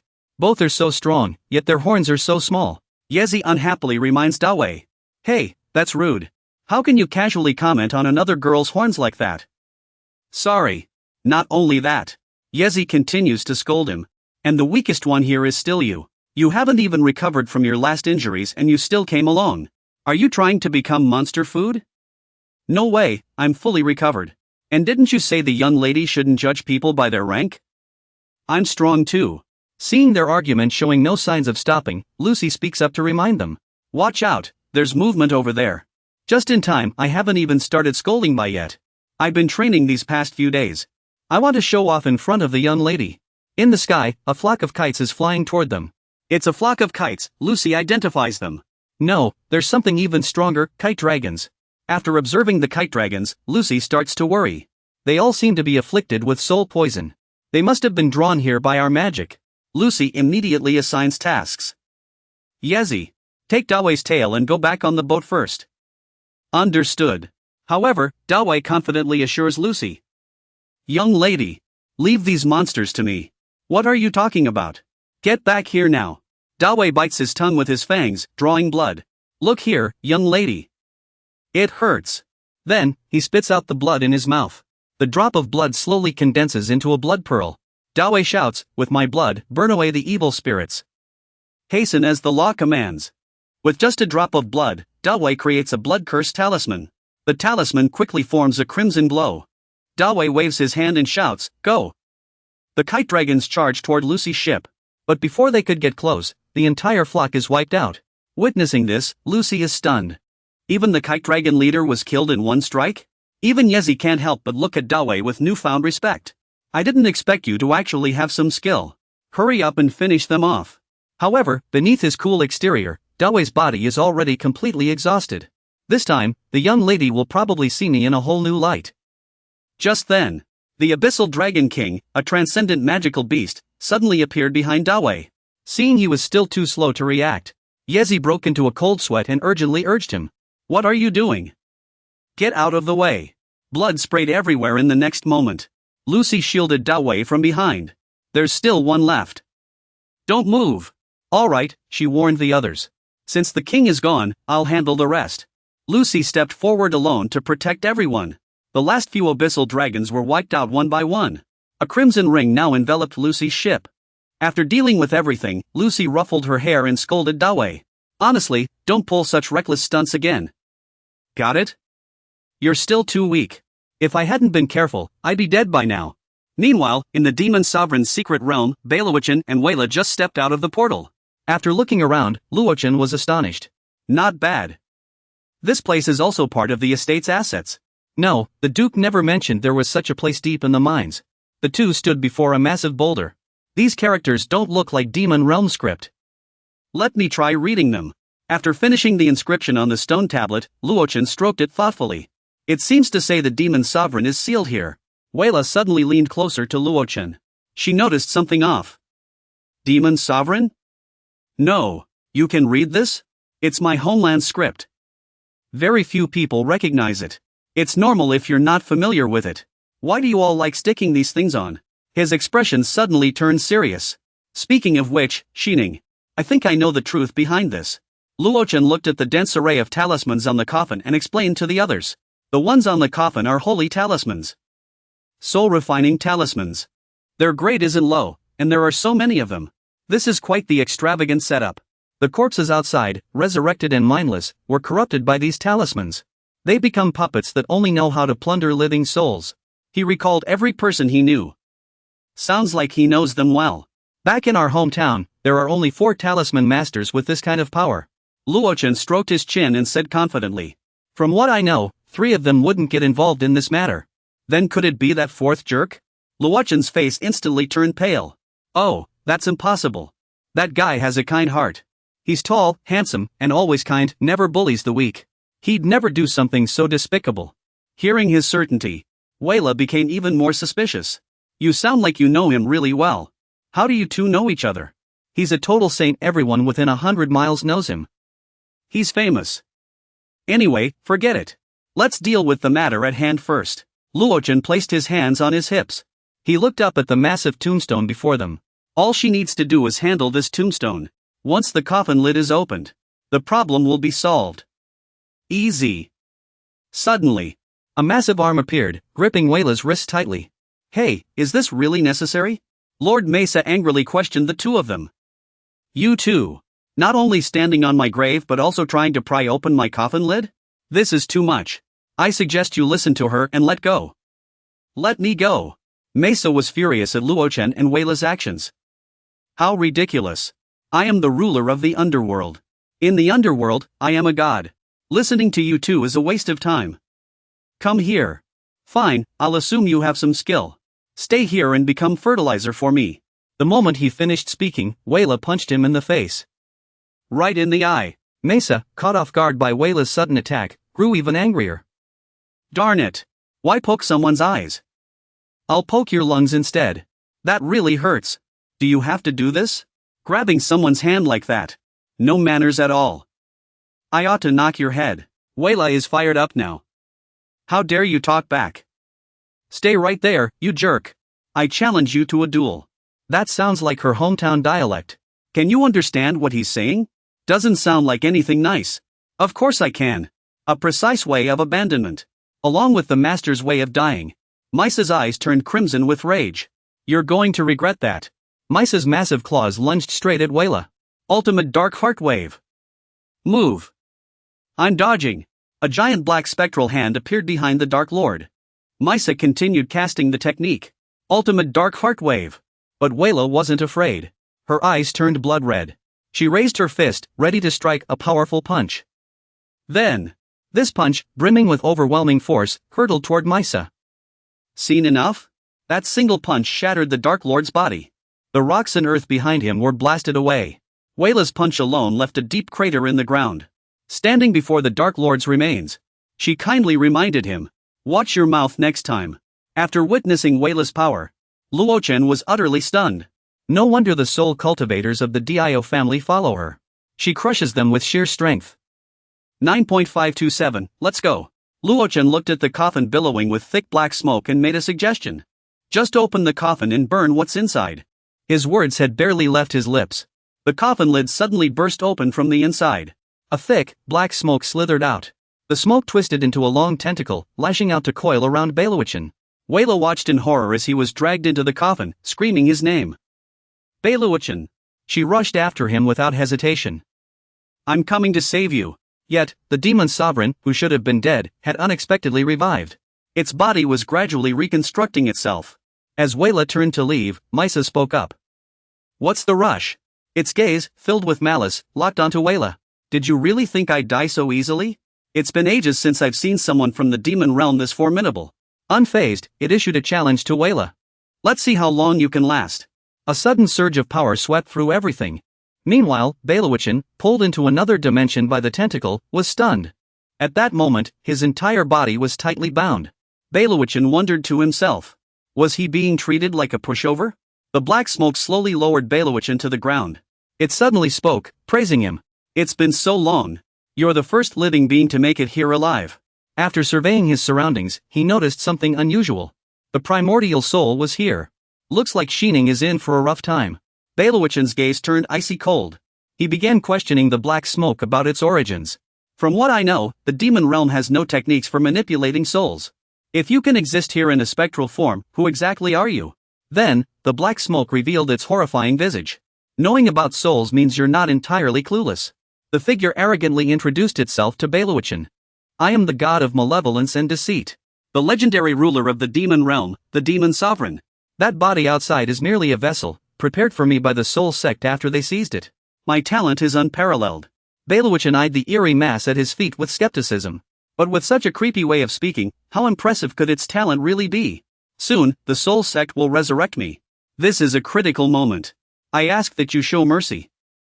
When my soul and body reunite, I will reward you handsomely. Seeing him so hesitant, Luochen still had some doubts. Is this the demon lord? He can inflict such devastating damage, he looks terrifying. But right now, we need this powerful soul-body fusion technique. Whether you want to cooperate or return to the forest, land rights, witches, warlocks, forbidden curses, name your price, and I'll give it to you. The demon lord's scorched arm was struggling to break free. Why don't you like this? How about we rule the demon realm together? 5 years, what do you say? Luo-chan still didn't react. The demon lord upped the ante, still not satisfied? 60-40 split, 70-30, this is too much. You're being too greedy. Faced with these terms, Luo-chan seemed to waver. You're distracting me from thinking. Wait, my spiritual energy is depleted, and the system keeps flickering in and out. Even if it comes back, all it'll do is scream husband, over and over. I can't do anything about this right now. Take your time, no rush. Or just take everything. How about I become your underling? During Luo-chan's contemplation, the bindings on the demon lord's arms shattered into pieces. Then, Luo-chan finally spoke his mind. I've made up my mind. Give me the soul-body fusion technique, and you must never invade again. He hadn't even finished speaking when the demon lord grabbed him. The critical moment had passed, the opportunity was lost, and the hero had no chance to act. You must be in the cultivation world too. For us demons, at this level, as long as we repair our souls, we can revive. An ambush? The demon lord arrogantly declared he'd kill all cultivators. They were completely fooled, thinking their scattered souls could harm him. Once I kill you, I'll wipe out the soul sect and those worthless cultivators. He sneered and roared, die. But before he could strike, another force stopped the demon lord. What's going on? So that force was Xining's. She approached worriedly and asked Luo-chan, husband, are you alright? I'm fine. This old fool tricked me.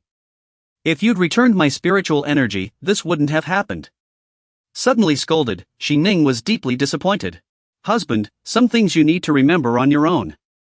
I'll wait for you forever, but my words won't help. The demon lord cackled madly, I remember now. It's you. You're still alive? Am I still alive? Impossible. Xining waved her hand, unleashing a massive force to shield everyone. Goodness, he seemed to have a last word. After a moment, she withdrew the force and told Luo-chan the demon lord's final words. He wanted to say heaven's will. The force instantly surged into Xining's body, and Luo-chan suddenly collapsed. It was a fragment of heaven's will. The system suddenly repeated a notification over and over, system update complete. Xining anxiously watched Luo-chan, who had fallen to the ground, calling out, husband.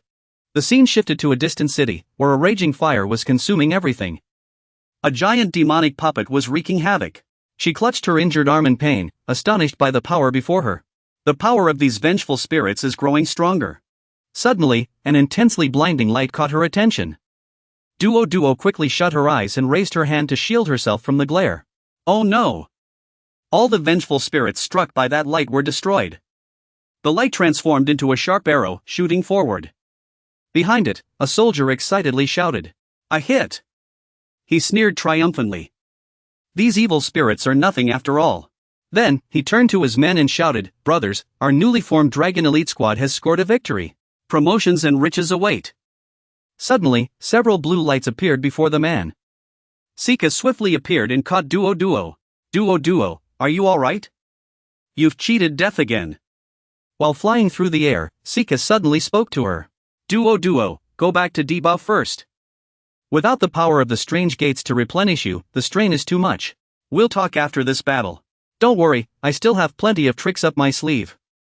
Duo stubbornly insisted on staying, planning to leave after finishing. As they moved into position, the scene below shocked both of them. How did they all die?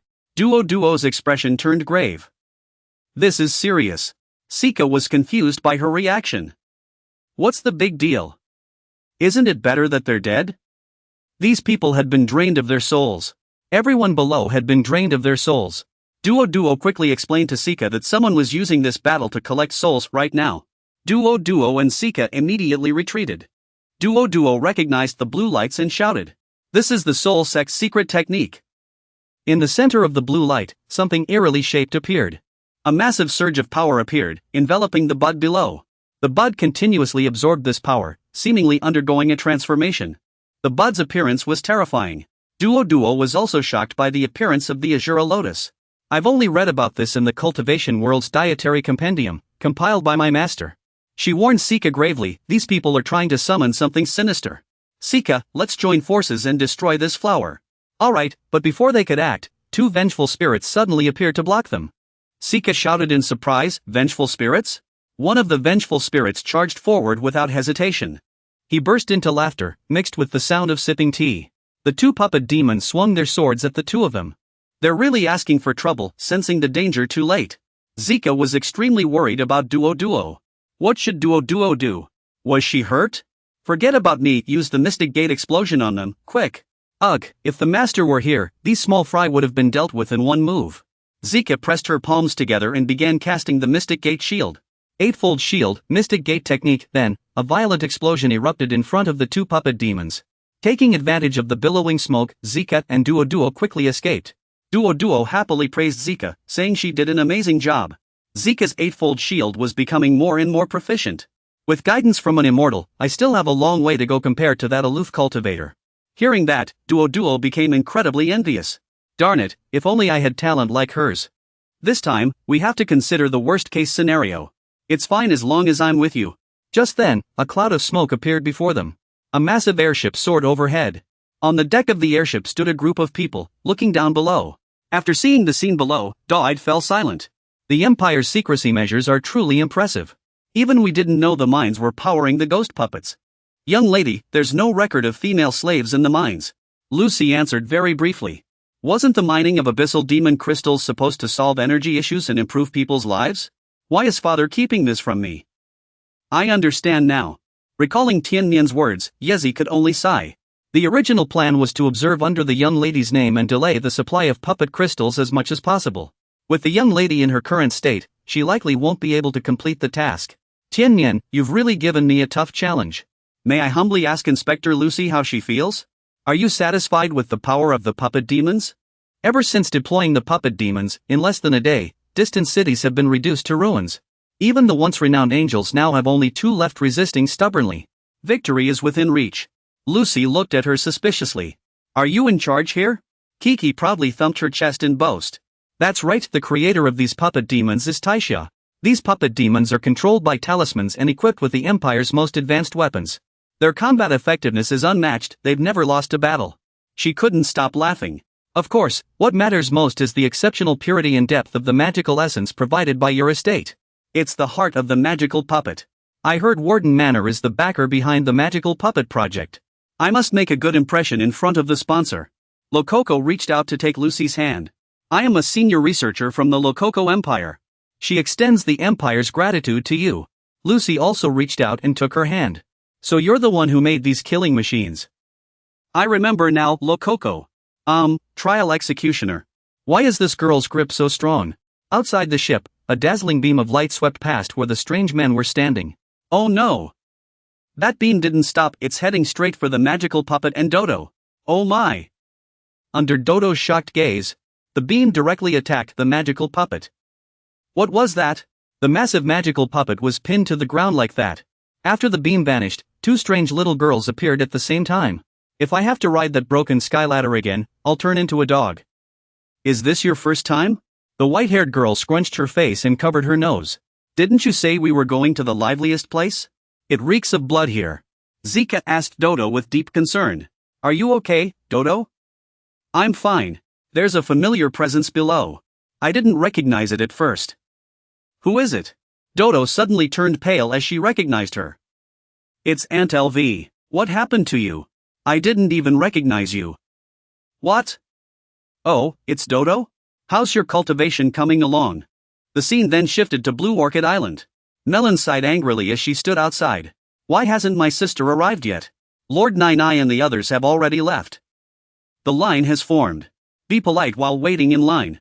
Just then, a subordinate approached to report to her. Reporting to High Priestess Lin. High Priestess Mai still refuses to come out and play. I think I'll leave first. Never mind. Go line up over there. I'll handle this. After hearing her subordinate's report, Mei Lin could only sigh. This was the biggest farce since the first appearance of our endurance sect. That hopeless shut-in sister of mine is beyond saving. At that moment, Lin Mei was dejectedly hugging a stack of books, asking herself, why? Lin Mei kept flipping through the books in her hands, trying to find evidence to prove her theory right. Like that idiot Lin Li's novel. How could it possibly be real? There's no such thing as evil gods. I was just tricked. Just as she was focused on writing something, Mei Lin burst in excitedly, shouting. How many times have I told you not to use fire bursts to slap people in the face? Don't interrupt me while I'm writing my novel. Oh, if it's not you, then let's go beat them up. Mei Lin leaned in closer to her sister, trying to persuade her. Sis, tell me that story again. The one about the evil god and the 8 impacts. That's not just a story. It's all real. The truth of the world is in this evil sea scripture. Ugh, I'm so done. I need to move somewhere I can live forever. So she moved to the Phelan Sea from 2,000 years ago. Mei Lin walked on, growing more confused. Sis, why are we coming to such a remote place? I want to fight. Ah, we must come here to serve this evil god. You have to behave. Or else the 9th impact will come. This place isn't so bad. Dangerous and remote. Mostly, there's no one here. We'll have to stay here forever without leaving. Mei Lin became even more excited after hearing that. Really? Yes. If we throw the evil sea scripture out, like-minded people will find their way here. Mei's momentary carelessness led to a large number of blindly devoted followers gathering on Phelan Island. Those followers kept shouting, "Long live endurance." Darn it. Someone really did show up. And there's one more thing. Before the evil god descends, Lin cannot leave Phelan Island to spread the teachings. She couldn't believe what was happening before her eyes. The heavens don't always grant our wishes. The evil gods I write about descend from the skies. Why are there people like that in real life too? Why is this happening? Is this some kind of punishment for me? This life. Lin Mei is so desperate right now she wants to end it all. At this point, my shut-in life has to come to an end. Goodbye, little sister. I'd rather die than go outside. Evil Sea Manuscript 3K has officially concluded. After stepping inside, Lin Mei saw her sister hanging from a rope and was utterly confused. What was she doing? Hanging herself. Was she sick in the head? She stormed over and yanked Lin Mei down from above. Sister is a grandmaster of the devilish path. Forbidden seals won't even faze her. Talking about hanging yourself is so embarrassing, even I'm ashamed. Lin Mei, when did you get so smart? You've always been like this. After all these years of defying your sister, it's finally your turn. No, I don't want to go out.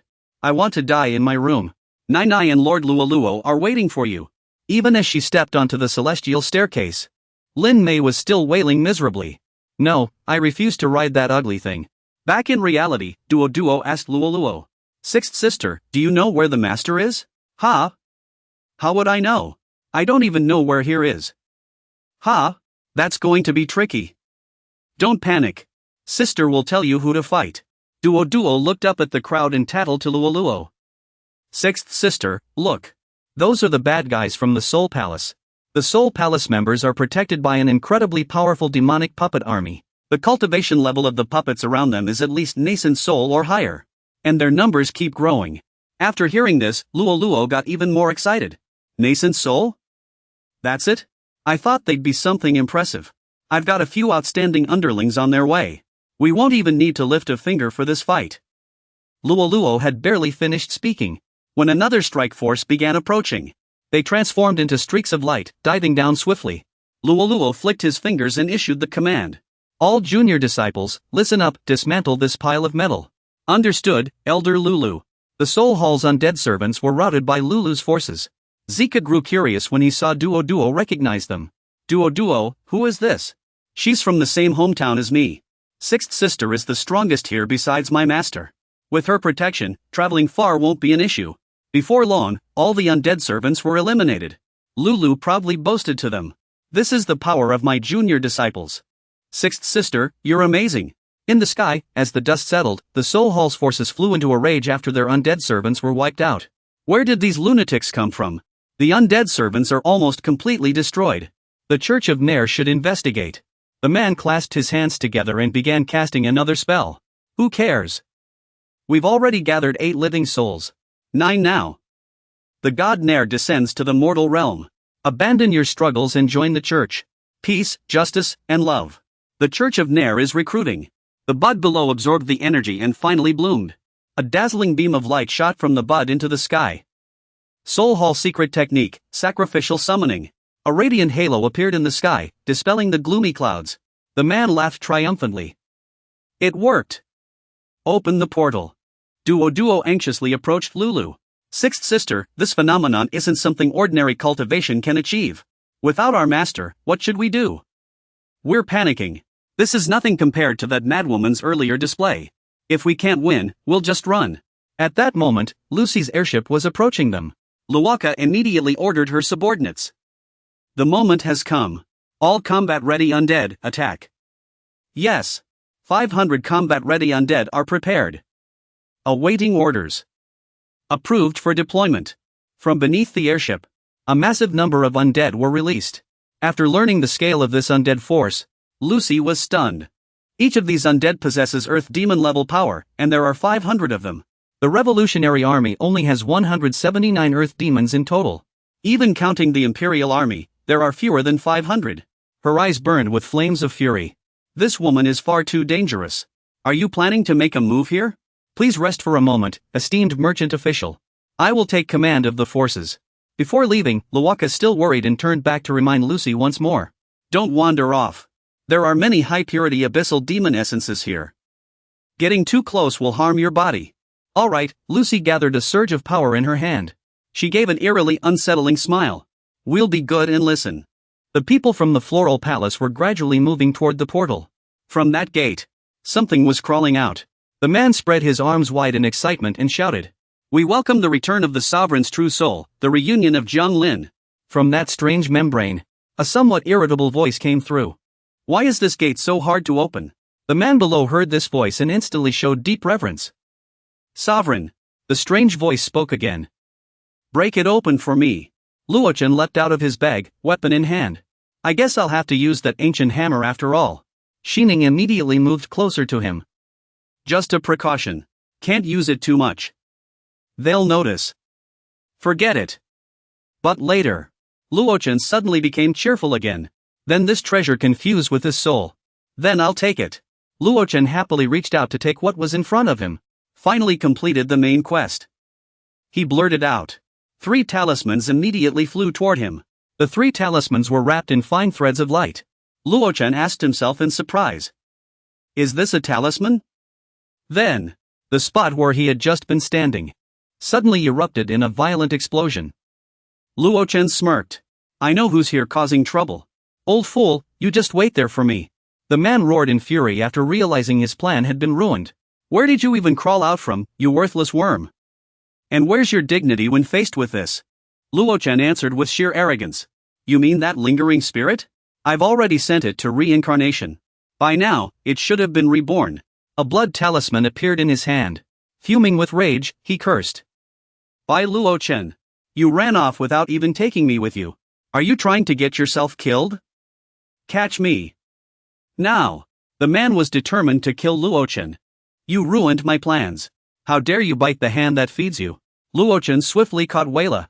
Though he wasn't entirely sure what was going on. Beating that guy should do the trick, right? You don't seem too sure about that. Seeing the two of them completely disregard him, the man clasped his hands together and shouted. Soul Sect Secret Art, Sky Soul Palm. A wisp of green smoke coalesced into an arm, lunging at Luochen and Weila. Die. Weila was unusually worked up. She urgently urged Luochen. Toss me over there, quick. One punch and he'll back off. We can't let you take all the credit. Watch this. A golden glow flashed across Luochen's face.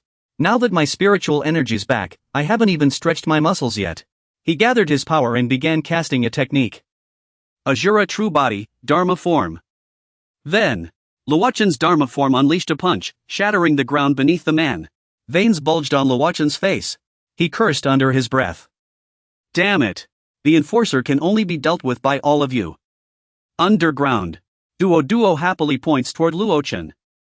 Sister Green, look. It's Master's enforcer. I see it. I saw it from the very beginning. Saihaka asks Duo in shock. Is that yellow giant your master? Yeah. So powerful and handsome. This time, those villains won't get away with bullying us. Wait, I need to fly over and help Master.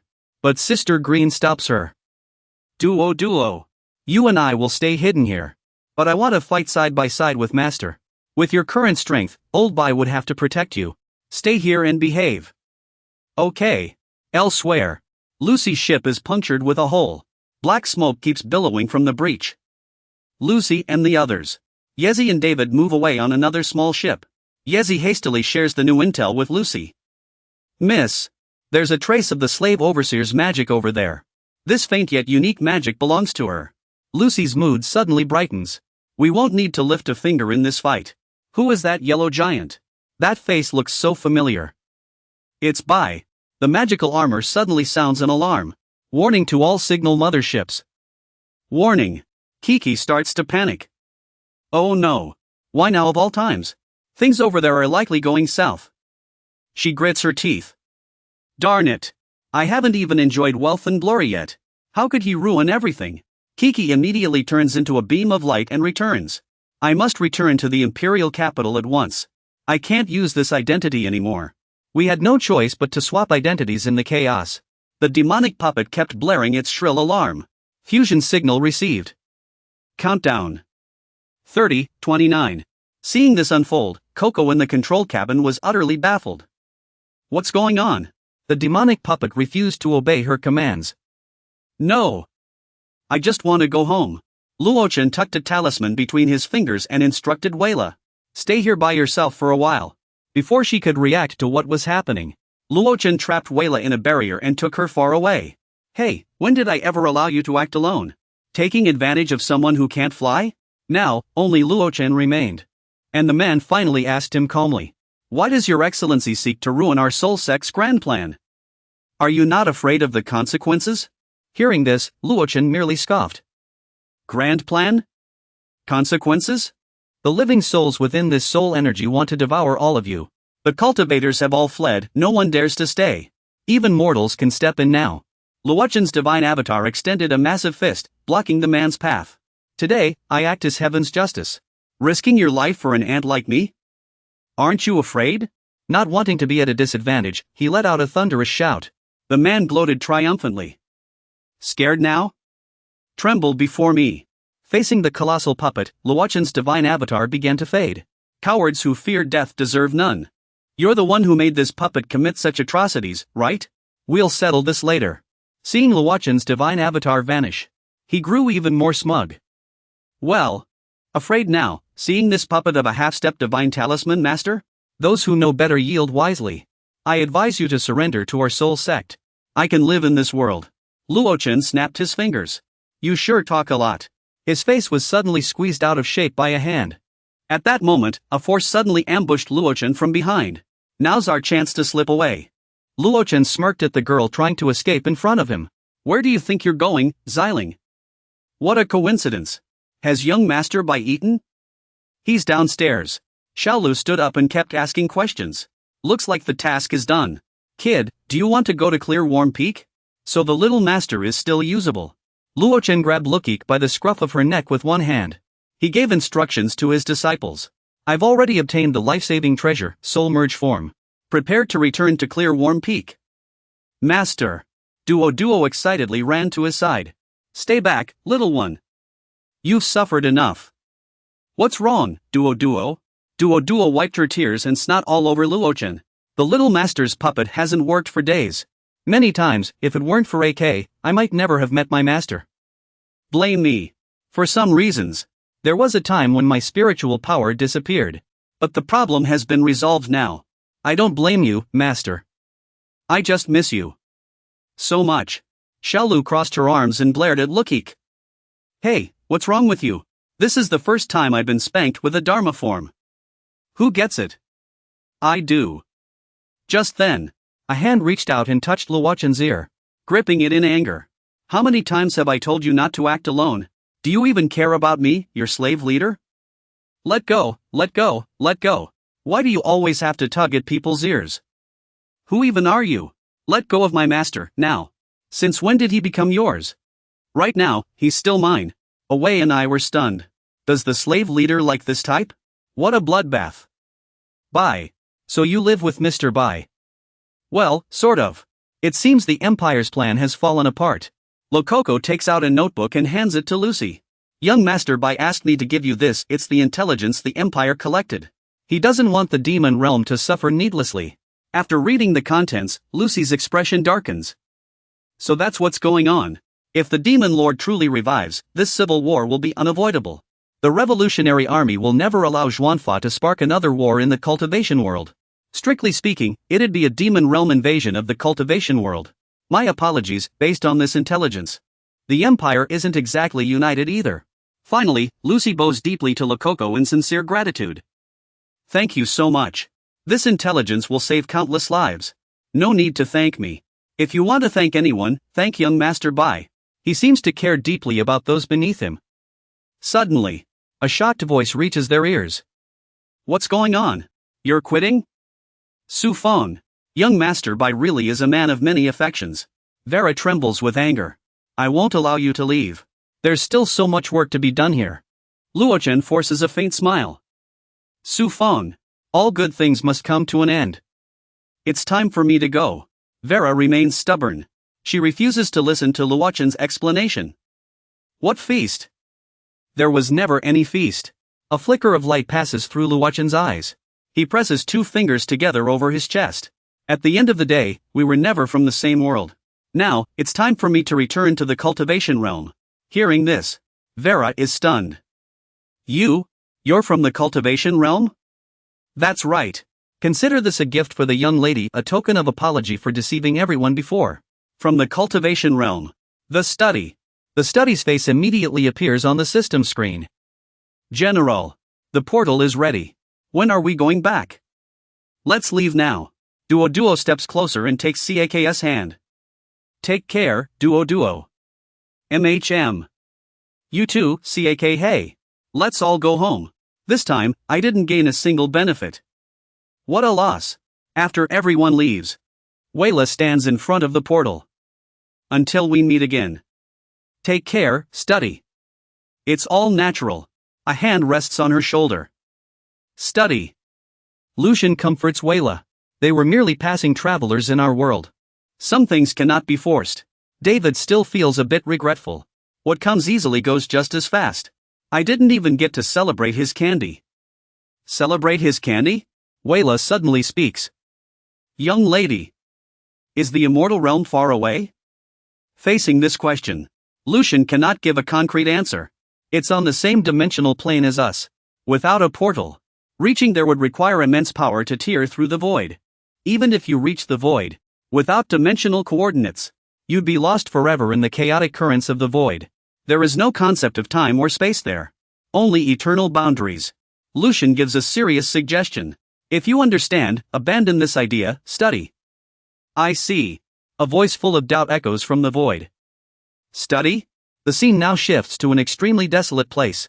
The surroundings are filled with withered trees. There's no sign of any living person. A teleportation gate suddenly appeared behind the stone tablet inscribed with names. Willow of the Town's Guard. Luochen was with Xiaolu. Grandma and the others walked out one by one. Be careful. Oh no. Xiaolu wiped her mouth with the back of her hand. She frowned angrily. Darn it. Why did the gate close so fast? Well, at least the teleportation channel stayed open long enough for everyone to pass through safely. Oh, and you just fell over, didn't you? Out of nowhere like that. Luochen looked utterly shocked. The teleportation gate suddenly closed, leaving them all confused. Why did it shut? Hey, a duo and Ziling haven't come out yet. What? We lost them again. General. That's not fair. We only closed the gate after seeing you all come out. Those two came out even before us. Didn't we say that? Don't call me that. In my memory, I've never been married to anyone. Not now. Not ever before, either. After listening to their conversation, Xiaolu became very curious. General? What's going on with old Bai? I've never heard you had a wife. Can others see you now? This guy's gotten stronger. Luochen pinched Xi Ning's cheek and hastily made up an identity for her. Xiaolu, don't get the wrong idea. She's my cousin. Her name is Xi Ning. This girl isn't all there. Don't listen to his nonsense. What do you mean? Xiaolu obviously didn't believe his excuse. She pointed at Luochen and scolded him. Do you take me for a 3-year-old? You're nothing but a flirt. Always leaving a trail of romance. Am I? Don't make things up. I'm a very upright person. A flash of killing intent flickered in Xi Ning's eyes. She snapped her fingers. This time, there's no reasoning with her. If my husband doesn't remember now, then my sworn sister is still my sworn sister. Xiaolu's face turned green with envy. Xi Ning is Bai Lishuan's sworn sister. Lishuan is Xi Ning's good brother. After a moment, Xiao Lu's attitude shifted immediately. Oh, so it's Xi Ning's little sister. I completely forgot about that. Next time, I'll add 5 grams of stinky tofu and chili for her. It's nothing. I only just arrived myself. Then, Xiao Lu stopped scolding Lishuan. She turned to look for the 2 Xilinx and Duo. Speaking of which, where did those 2 run off to? They vanished the second we landed.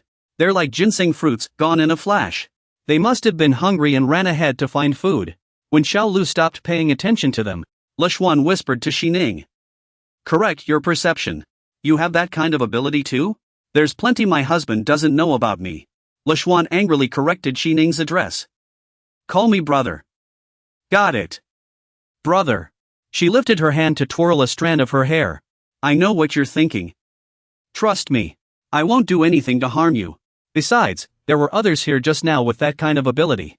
It wasn't just me. She raised her hand, condensing spiritual energy into a small map. I've already marked their spiritual signatures. They're not far from us. They should be in Jin Town up ahead. Lishuan set aside other matters. Alright, let's go check it out. Okay. Brother. The scene shifted to Jinqinglu. The flower street. 2 young women were persistently soliciting customers. Dear patrons downstairs. Come, have a seat. The folks from the inn haven't been around in ages. I've missed them terribly. Another girl points with her fan in a direction. Hey, look over there. That Master Lu sure is generous. Last time too. Luochen stands with Xiao Lu in front of a lavish brothel. A strikingly alluring girl approaches him. Sir, it's been so long since you last visited. I've been waiting for you endlessly. Do you know me, miss? Xiao Lu, chewing on a carrot, sidles up to 2 other girls, draping his arms over their shoulders. Looking like he's never seen the world before. They say that to everyone here. He walks into the brothel with them, arms still around them. Who's the owner here? Bring your prettiest girl for Master Lu. This girl is so friendly. Xi Ning approaches Luo Chen with a pack of food. Husband. The analysis results are in. Where did you run off to? There's bug meat for sale over there, smells amazing. I went to get some. Xi Ning speaks with her mouth full, revealing a critical piece of information. This town is under a massive formation that distorts people's perceptions. Those with low cultivation get lost inside, drained of vitality and wealth until they perish. Meanwhile, Duo sits quietly in a room. Women whose minds are altered gradually lose their souls, becoming part of the formation. Luo Chen deduces that such a vicious formation was likely set up by the soul sect to conceal the path to the demon realm. You brought your wife here and got her into trouble. Here, try some. He chews the meat while planning his next move. Just then, inside the brothel, a girl named Xiaomei is being forced to drink by a man. Xiaomei, 1 more cup. No, I can't, Master Li. I don't sell my body. Then what's the problem? Just come rest in my room later. Xiao Lu can't stand the scene and immediately warns Master Li. Scram, you fool. I've already set my sights on this beautiful girl. Heaven! His good time was interrupted, and Master Li is furious. Where did this brat pop out from? How dare you splash dishwater on my face? Looking for trouble, aren't you? Xiao Lu locked eyes with the guy and threatened him. Get out of here in 5 minutes. Bring people here, and I'll knock your teeth out. You're a cultivator, after all. Li gently pulled Xiao Mei into his arms. He started using his father to intimidate Xiao Lu. Do you know who I am? My father is an outer disciple of the reason-seeking altar in the no-plan realm. How dare you fight me over a woman? Of course, Xiao Lu wasn't intimidated by these threats. She punched him hard in the face. Now scram. That punch sent Li flying into the wall behind him. What altar? More like a scam altar. Tell your dad to come get beaten up too. Just then, an angry voice rang out. Who's there? How dare you cause trouble in my willow green pavilion? Do you have no respect for the law? A woman descended from the upper floor. Don't think just because we're women here, we're easy targets. The madam appeared to warn Xiao Lu. The willow green pavilion has backing from a major sect. But when she saw Xiao Lu's face, her expression changed instantly. You're Xiao Lu. A flick of your finger is all it takes. Can't you just come here for some fun? Any complaints? The madam's face turned pale. She had recognized Xiao Lu's identity. This is a demonic transformation. She's at least a greater demon, a demon king. Li angrily pointed at Xiao Lu, complaining to the madam. It's her. She was the one causing all the chaos. And she hit me. Still got the nerve to talk, Li? The madam descended the stairs. As she walked, she began flattering Xiaolu. So it's a great demon gracing us with your presence. My humble establishment failed to recognize your greatness. I beg your forgiveness, great demon. You must have just stopped by for some fun, with no ill intent. When she reached Xiaolu, she suddenly bowed deeply. It was this servant's poor hospitality. All expenses today are on me. I hope the great demon will not hold it against us. Then she instructed her staff. Xiaolu. A fragrant blade. Guests gather at Moon Willow Tower. No time to waste. The location details are a bit sparse. But if we serve her well, it'll be resolved. Understood. The madam respectfully escorts Xiaolu upstairs. Great demon. Please, this way. You've seen quite a bit. Don't wreck this place. She laughs heartily and waves at her. Have fun. Just then, young Masterly crawls over in a rage. Hold on. She hit me just now, and you're letting her get away with it? You're still here? The madam glares at him in warning. You heard her, sir. Because that's a great demon in human form. At least as powerful as a rare cultivation prodigy. Not someone a small establishment like yours can afford to provoke. Yet, young Masterly still burns with the urge to kill Xiaolu. Damn it, a demon lord. Just an old thing. Young Masterly suddenly scrambles out the door. He continues what he was saying. Wouldn't it be fine if we just didn't provoke her? Take care, sir. Just outside, young Masterly runs into Xining, Luo Chen, and their group. General, I sense spiritual energy here. Right in this place. Could it be that flower? Heavens, if it weren't for the new girl in your place, I wouldn't bother. Luo Chen notices young Masterly. New kid? Young Masterly pulls out a bottle of recovery elixir. He grits his teeth, determined to find someone to deal with Xiaolu. Good thing I brought the original pill powder. That cursed demon lord in human form. When I get back, I'll tell my father. I'll say there's trouble nearby. Let the Formless Realms sect handle it. Suddenly, a cold wind blows from somewhere? Huh, where's this cold wind coming from? Young Masterly curls up in fear and runs off. I have 3 urgent matters. Let's go. Just as he's trying to calm down, a cloth suddenly covers his face. Poor little guy. It's so cold, and you're still blowing cold air at me. We can look for a new shop later. There can't be demon kings everywhere. No sooner had he spoken than he was suddenly beaten up. Good heavens! Who is it? Luochen held a flute in one hand, and a stick in the other, threatening young Masterly. You have 30 seconds. Explain what's going on with the new top courtesan at Willow Green Pavilion. If you can't, your head will roll. Young Masterly clutched his head in pain. He tried to threaten Luochen with his father's name. Just who are you people? My father is a disciple of the Legal Altar in the Boundless Realm sect. Let me go now. No sooner had he spoken than he was struck by a force. Muffled, agonized screams came from the sack. Luochen withdrew his power. He shouted. Speak. Countdown. Black smoke began rising from the sack holding young Masterly. Only then did he feel truly afraid. Master, I'll tell you everything. There's a new courtesan at Willow Green Pavilion recently. I only just found out myself. Do you know the courtesan's name and appearance? Young Masterly spilled everything he knew. I only heard from insiders that this courtesan has a pair of wings. I don't know anything else. The courtesan's true appearance is only revealed at the auction. Luochen was shocked. An auction? Seeing his confusion, young Masterly kindly explained. Master, you didn't know? Every courtesan at Willow Green Pavilion must go through an auction for their first night. Luochen used his spiritual power to create a small bird and continued questioning him. Is that all? Only this?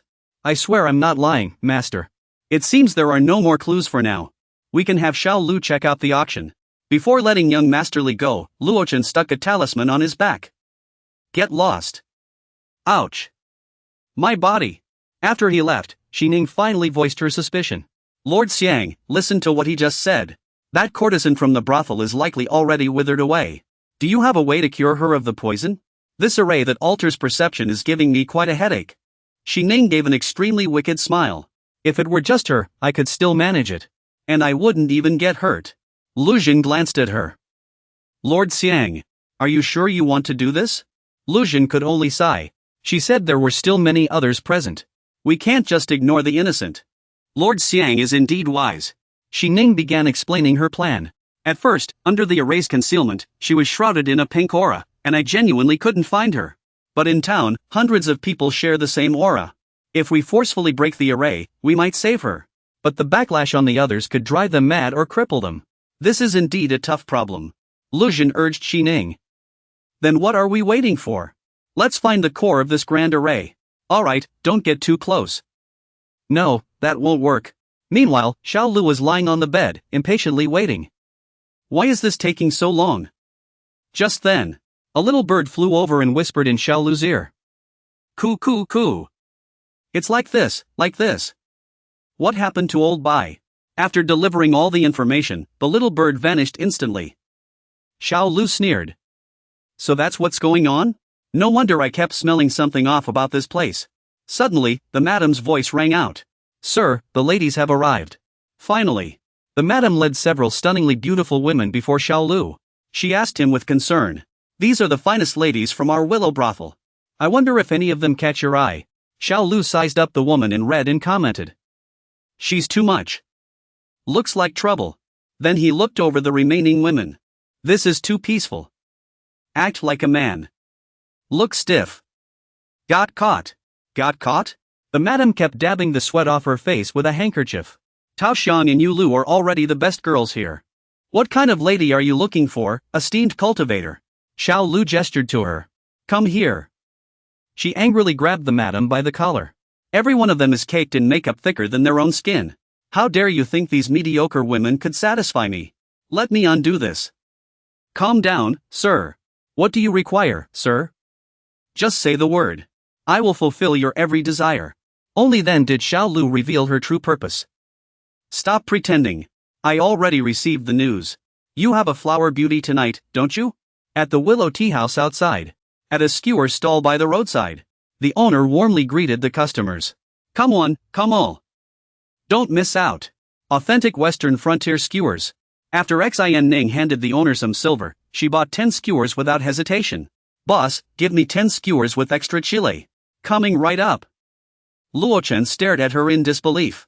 Xin Ning, if you can't finish them, don't buy so many. Xin Ning confidently assured Luochen. I can finish them, I can.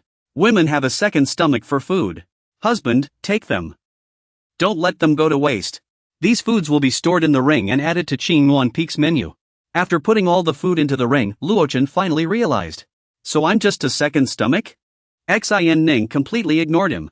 She happily ran to another stall. Boss, give me an extra large portion.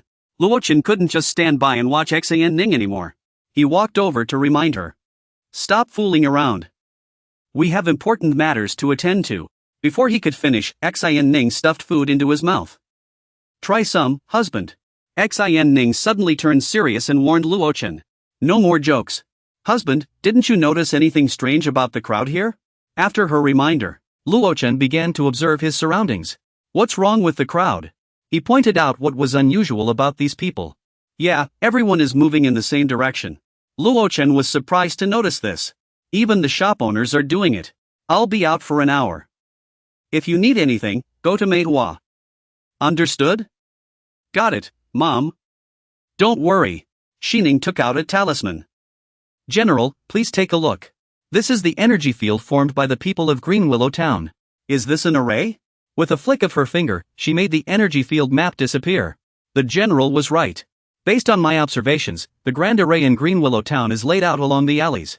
And these pedestrians are the spiritual energy flow of the array. After hearing Xining's explanation, Luochen couldn't help but feel shocked. The soul sex methods are truly ingenious. By turning mortals into part of the array, they can conceal its true form and mask the yin energy of ghosts. Yes, this should be the moment when spiritual energy converges. Following the crowd will lead us to the array's core. Luochen began to speculate. Green Willow Town is likely just one small branch of it. It seems the soul sex influence runs deeper than we imagined. Does the Immortal Alliance know nothing about this? To make matters worse, Xining suddenly leaned in and kissed his cheek. Hey! Luochen pushed her away and asked in confusion. Xining, what are you doing? The way you think is so adorable, General. Unable to resist, Luochen wiped his face in annoyance and reminded her. Listen, Xining, don't pull this kind of stunt again. As far as I know, I'm not your general. Xining just lowered her head, rejected by Luochen. Finally, she forced a half-hearted smile and agreed to his request. After Xining promised not to do it again, she raised a finger. But the general must agree to one of my requests. Congratulations, host. A random quest has been received. After seeing the quest details, Luochen could only sigh. Random quest, seriously play the role of Xining's general until the erased core is found. She's impossible. Xining turned back cheerfully to ask for Luochen's opinion. Then let's get going, general. Then I'll trouble you to lead the way, my lady. She put on a ghost mask, trying to startle him. The two even made popcorn together and bought matching bracelets. The two focused on following the crowd, unaware that a pair of eyes had been watching them. Those eyes seemed to be sending a message to someone. Somewhere in Green Willow Town, a white-haired man holding a fan leaned against a tree behind him. He smiled faintly, as if somewhat regretful, just a bunch of romantic scholars and fairy lovers. What a shame. Just then, a subordinate entered to report to him. Sir, no suspicious lone men were found on the streets. Any issues at the auction house? The subordinate confidently reported the situation at the auction house. Sir, everything is normal. The white-haired man burst into laughter and ordered the subordinate to leave. Understood. You may go. By now, the white-haired man's expression had shifted. He sneered. How amusing. Someone dares to mess with my turf. He seemed unusually excited. Let's see what that kid can do without his eyes. Meanwhile, inside the auction house, the host was delivering a welcome speech to everyone. Welcome, everyone, to the Green Willow auction house. He began introducing the night's auction items.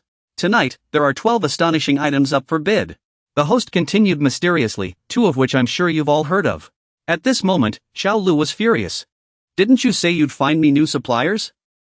What's the meaning of bringing me here? She slammed her fist onto the chair.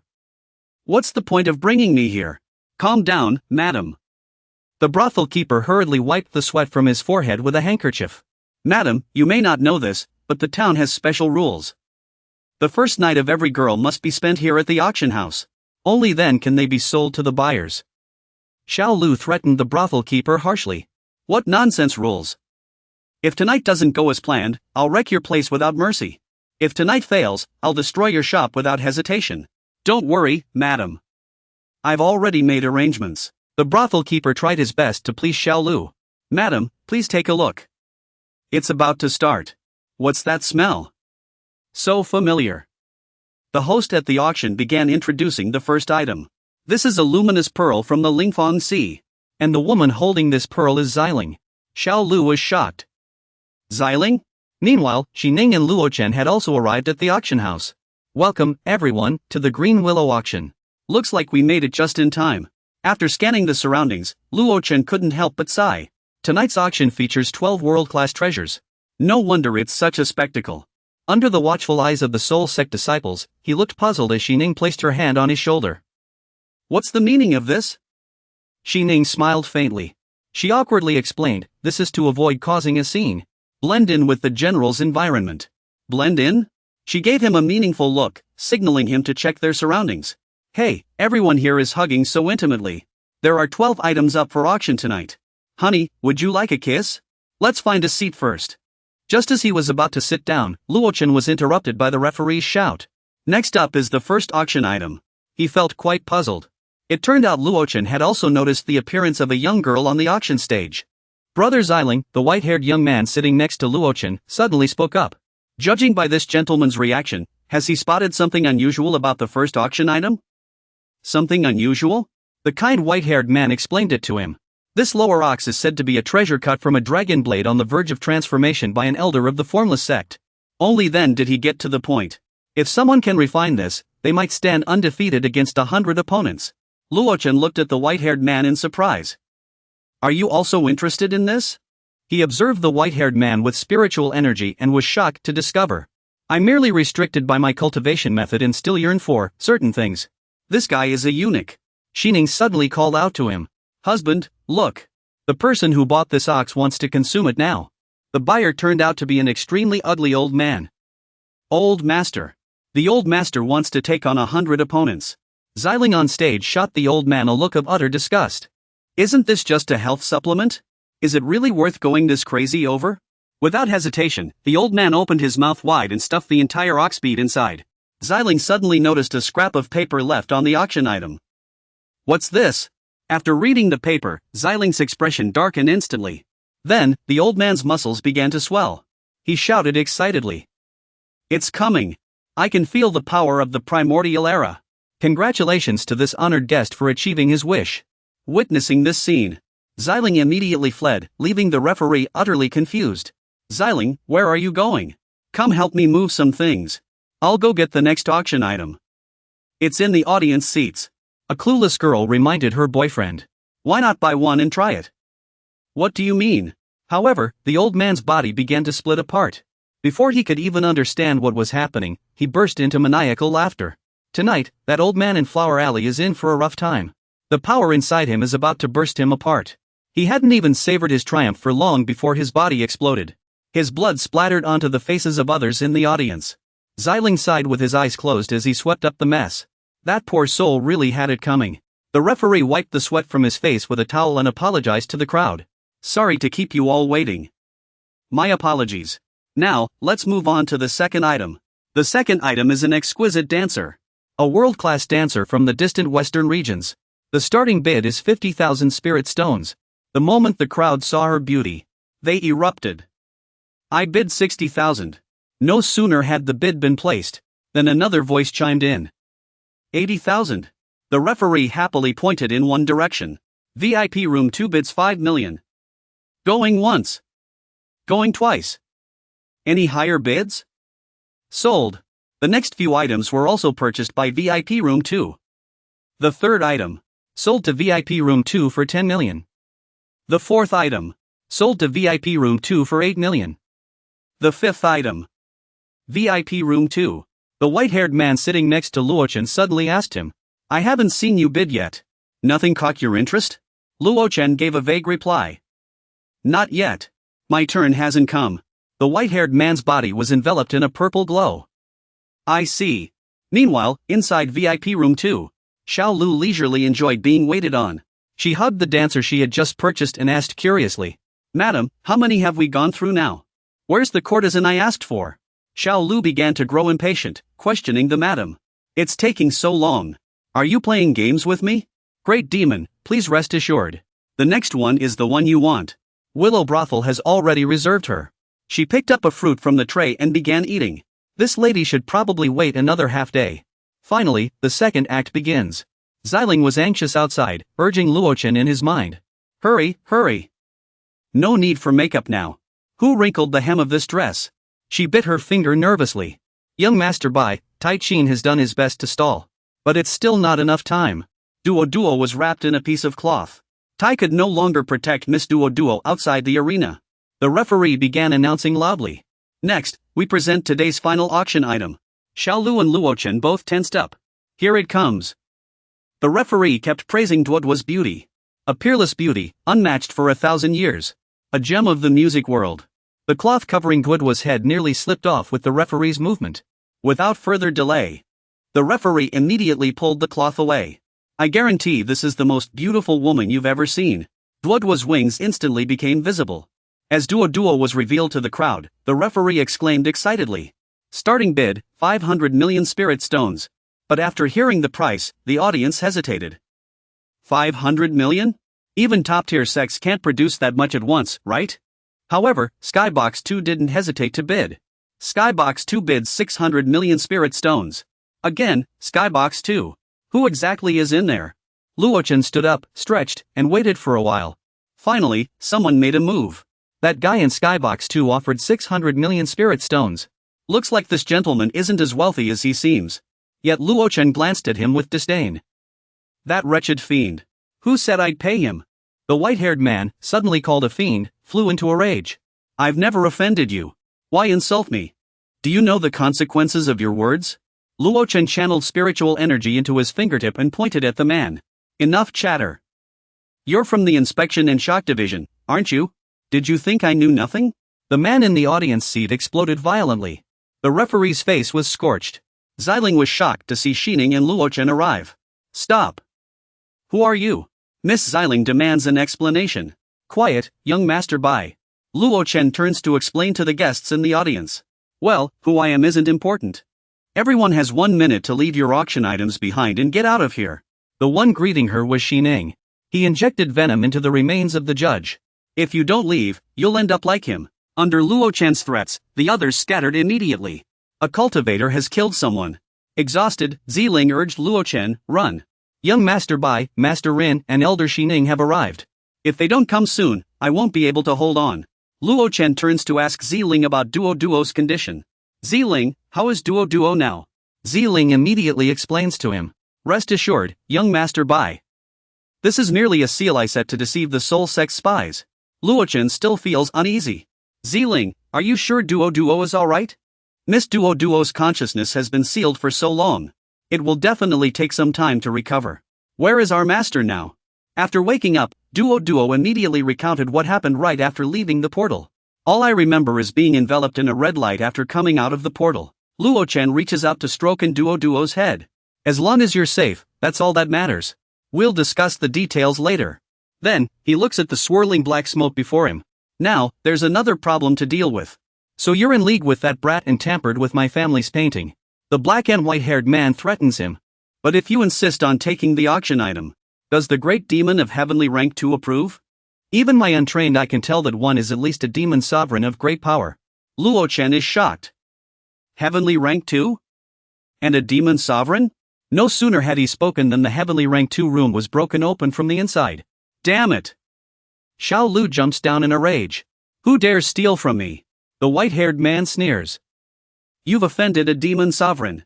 Before he can finish, Luochen restrains him with spiritual energy. I don't need to lift a finger to deal with him.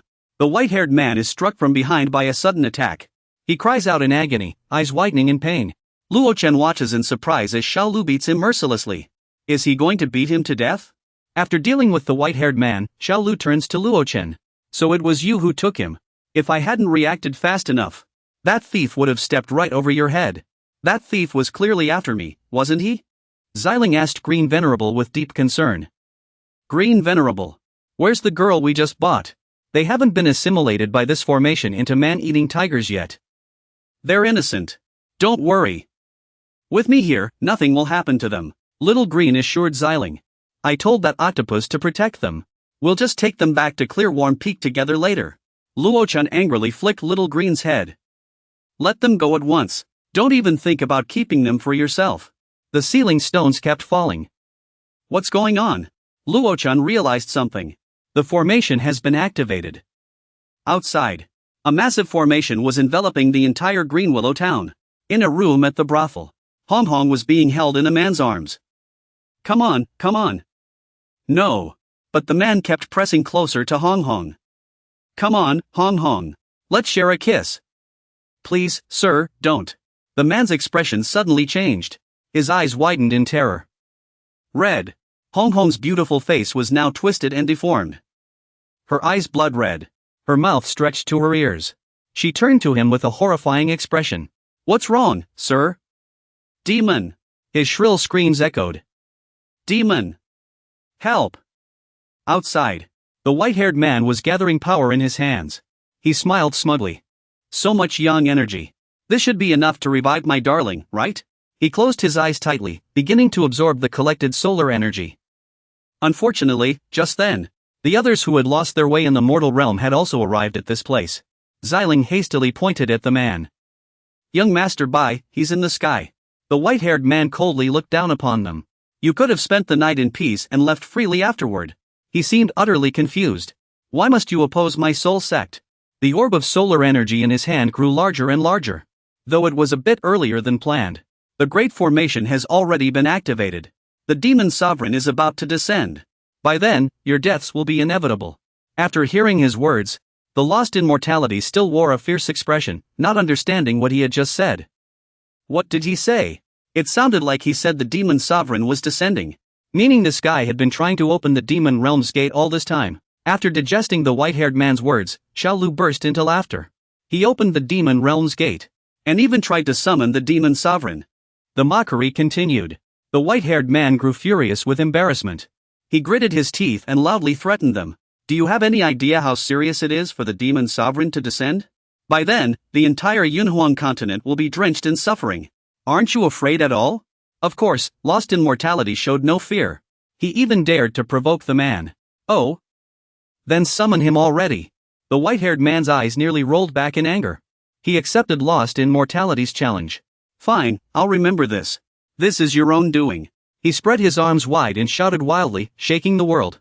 Yet, after waiting for a long time, nothing happened. The white-haired man widened his eyes and looked around in confusion. He glanced doubtfully at the portal behind him. Then, to cover his embarrassment, he raised a hand and pretended to cough a few times. He shouted again. Behold the power that will shake your minds. Lost in mortality glared angrily as the man crouched on the ground, putting on a show, trying to make everyone think he was some big shot. He pointed at the portal behind him and asked Xining. Xining, can this portal be shut down directly? I'm afraid not.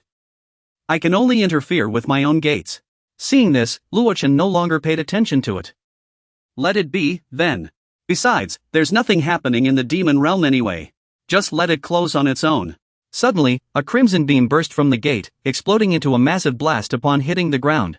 Confused, they looked around at this unfamiliar world, wondering, is this the cultivation realm? The scene now shifts to the northern region. In the grand hall of the formless sect, an elder trembled as they reported the latest news to the figure before them. Your Highness, we've identified the murderer of Chi Ranran. The woman issued a cold command, and the old man broke into a cold sweat. Trembling, he uttered a name, Green Swan Academy, by Luochen. The woman on the throne traced the dragon engraving behind her. That notorious waste from the southern region. You're saying he killed Master Yan's disciple? Yin Shui refused to believe it. Don't spout nonsense without limits. The subordinate quickly explained. I wouldn't dare lie about this. According to the latest reports, Bai Luochen's strength has recovered. He's likely reached the peak of the fusion stage, maybe even touched the void-breaking stage. Enraged, Yin Shui slammed the table and rose. The stone table before her shattered into countless fragments. Fusion stage or void-breaking stage, it doesn't matter. She was determined to kill Luochen. How dare he murder Master Yan's disciple? He must pay with his life. Prepare the men now. Though Green Swan Academy is weak, it has old monsters guarding it. Your Highness, please reconsider. I spoke out of turn. She grabbed him by the collar and lifted him off the ground. Yin Shui's expression darkened as she warned the elder. Lao Sun, investigate this thoroughly. I am the master of this palace now. Do as I say, or else. A murderous glint flashed in her eyes. If I hear such words again, you'll regret it. Lao Sun's cold sweat dripped as he trembled in fear. This old servant understands. I'll prepare everything at once. With a wave of her hand, she sent Lao Sun crashing to the floor. Yin Shui warned him again. This isn't just about personal vengeance, it concerns the fate of our sect. If my information is correct, what we seek is likely on by Luochen. Meanwhile, in the southern region, at Green Swan Academy. Above Clear Garden Peak, something soared through the sky. Xiao Lu burst in excitedly. Boss, we found spiritual energy. But upon seeing what lay before him, Xiao Lu's eyes widened in shock. What is this? Luochen and the others followed Xiao Lu as he left. Xining stayed close to him as they walked. A day has passed, time to call him brother. Just bear with it. Just then, Luochen arrived as well. He looked at Xiao Lu, who stood frozen in place, confused. Why isn't Xiao Lu going in? Is Lian Yu not here? Before them was a large white cloth. Ahead were 3 large incense sticks and floral wreaths on either side. Xiao Lu lifted the cloth and stepped inside. Who died? Was it that unlucky goose? I feel like she's the least likely. Ever heard of a 1,000-year troublemaker? She curiously leaned over the coffin in the center. This is the boss's coffin. You can still feel the body's presence. But where did the soul go? Let's ask Li Yu when she gets back. As soon as Luochen finished speaking, Li Yu's voice came from outside. Tian Chongfeng. Li Yu is back. Li Yu walked in happily, holding a bouquet, to greet them. Master, you're back. Immediately, they began introducing each other. Senior sister, this little one greets you. Hello. This master is, she's my sworn sister, Xining. Xiao Lu rushed over to ask Li Yu anxiously. Li Yu, where did our boss's soul go? The soul reunification is ready. Xiao Lu, don't rush.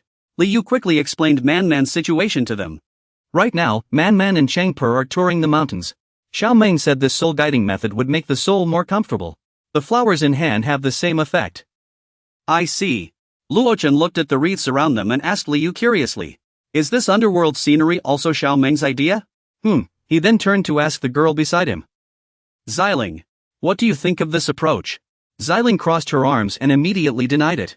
It's all nonsense. Li Yu hurried over to clear the wreaths. Sorry. I'll remove them right away. Don't rush with that. Go find Cheng Per. The mentor prepares to perform a body-soul fusion for Man Man. Xiao Lu suddenly bursts into flames, touching Li Yu's shoulder. While you're at it, Call that goose over here for me. I have a private matter to discuss with her. Just then, Mi Meng suddenly lets out a hushing sound. She complains while gnawing on a chicken leg. Who's talking behind my back? Outside a building, many soldiers stand guard. One who sighs as he steps outside. Dean Li is really something. If he doesn't want to run, he just dumps it on me. Training camp for instructors. One who is walking when he suddenly stops in his tracks. A massive black dragon-drawn palanquin appears out of nowhere. This visitor doesn't seem friendly.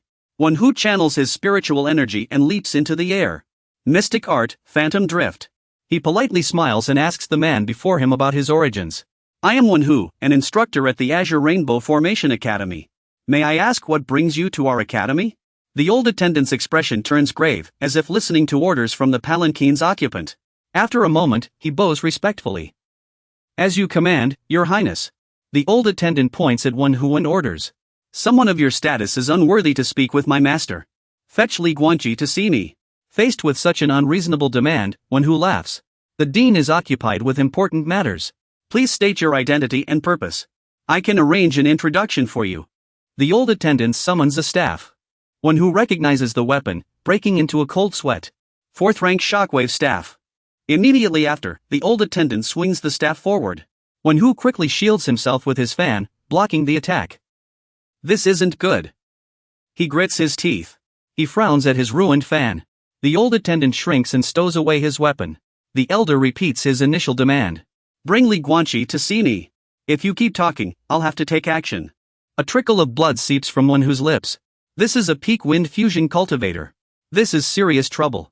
At this moment, Xiao Lu is tightly bound by Mi Meng's spider silk. I told you, I'm doing this for your own good. That wretched Aiken. Stay right there.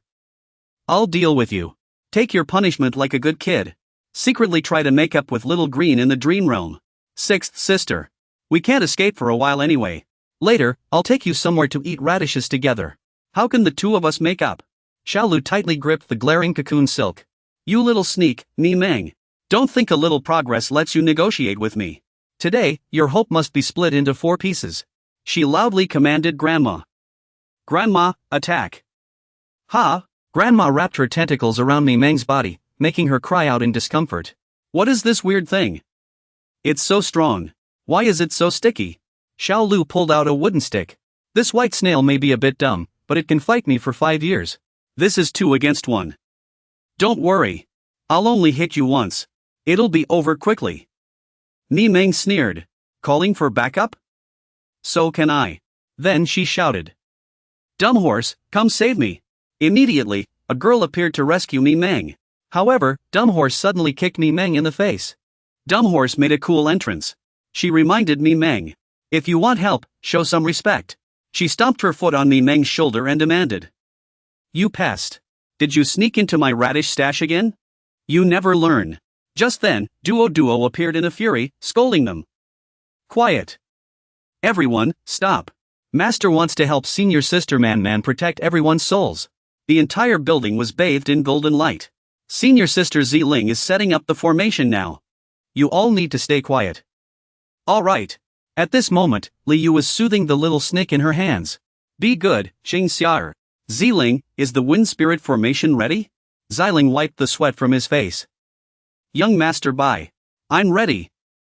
Go ahead. Luochen gave an order to Li Yue. Li Yue. Bao Qingpo vomited everything she had stored in her stomach. Good girl, Qingpo. After it's over, give her premium grilled chicken wings. After eating, Qingpo bounced away happily. Luochen made another request of Man. Man reached out her hand. Grandmaster. When she touched the glowing orb in front of her, Man furrowed her brow and let out a soft groan. The large orb split into many smaller ones. Man's body began to float. Luochen solemnly instructed Li Yue to proceed to the next step. Li Yue, go and remove Man's clothes. Ha? Why do we need to take off her clothes? To minimize the barrier between her body and soul. Li Yue stammered in agreement. Oh, okay. After removing Man's clothes, Li Yue blushed and reminded Luochen. Master, you must close your eyes and not peek. Luochen blushed as he explained. I'm too busy controlling my soul energy to have any other thoughts right now. Suddenly, Man let out a pain scream. Seeing her in such agony, Li Yue became deeply worried. Master, Man looks like she's in so much pain. Is something wrong with what we're doing? Luo Chen confirmed gravely. No, the issue isn't on our end. Someone is spying on this realm, disrupting the natural order. Xining suddenly became alert. She angrily scolded Luo Chen. Husband, oh husband. Why do you always enjoy playing these life and death games? It's too easy to attract unwanted attention. Xining condensed her spiritual energy into a small witch dagger. This disturbance. Ugh, that crazy woman is here again. She shot the 3 daggers toward the eye above.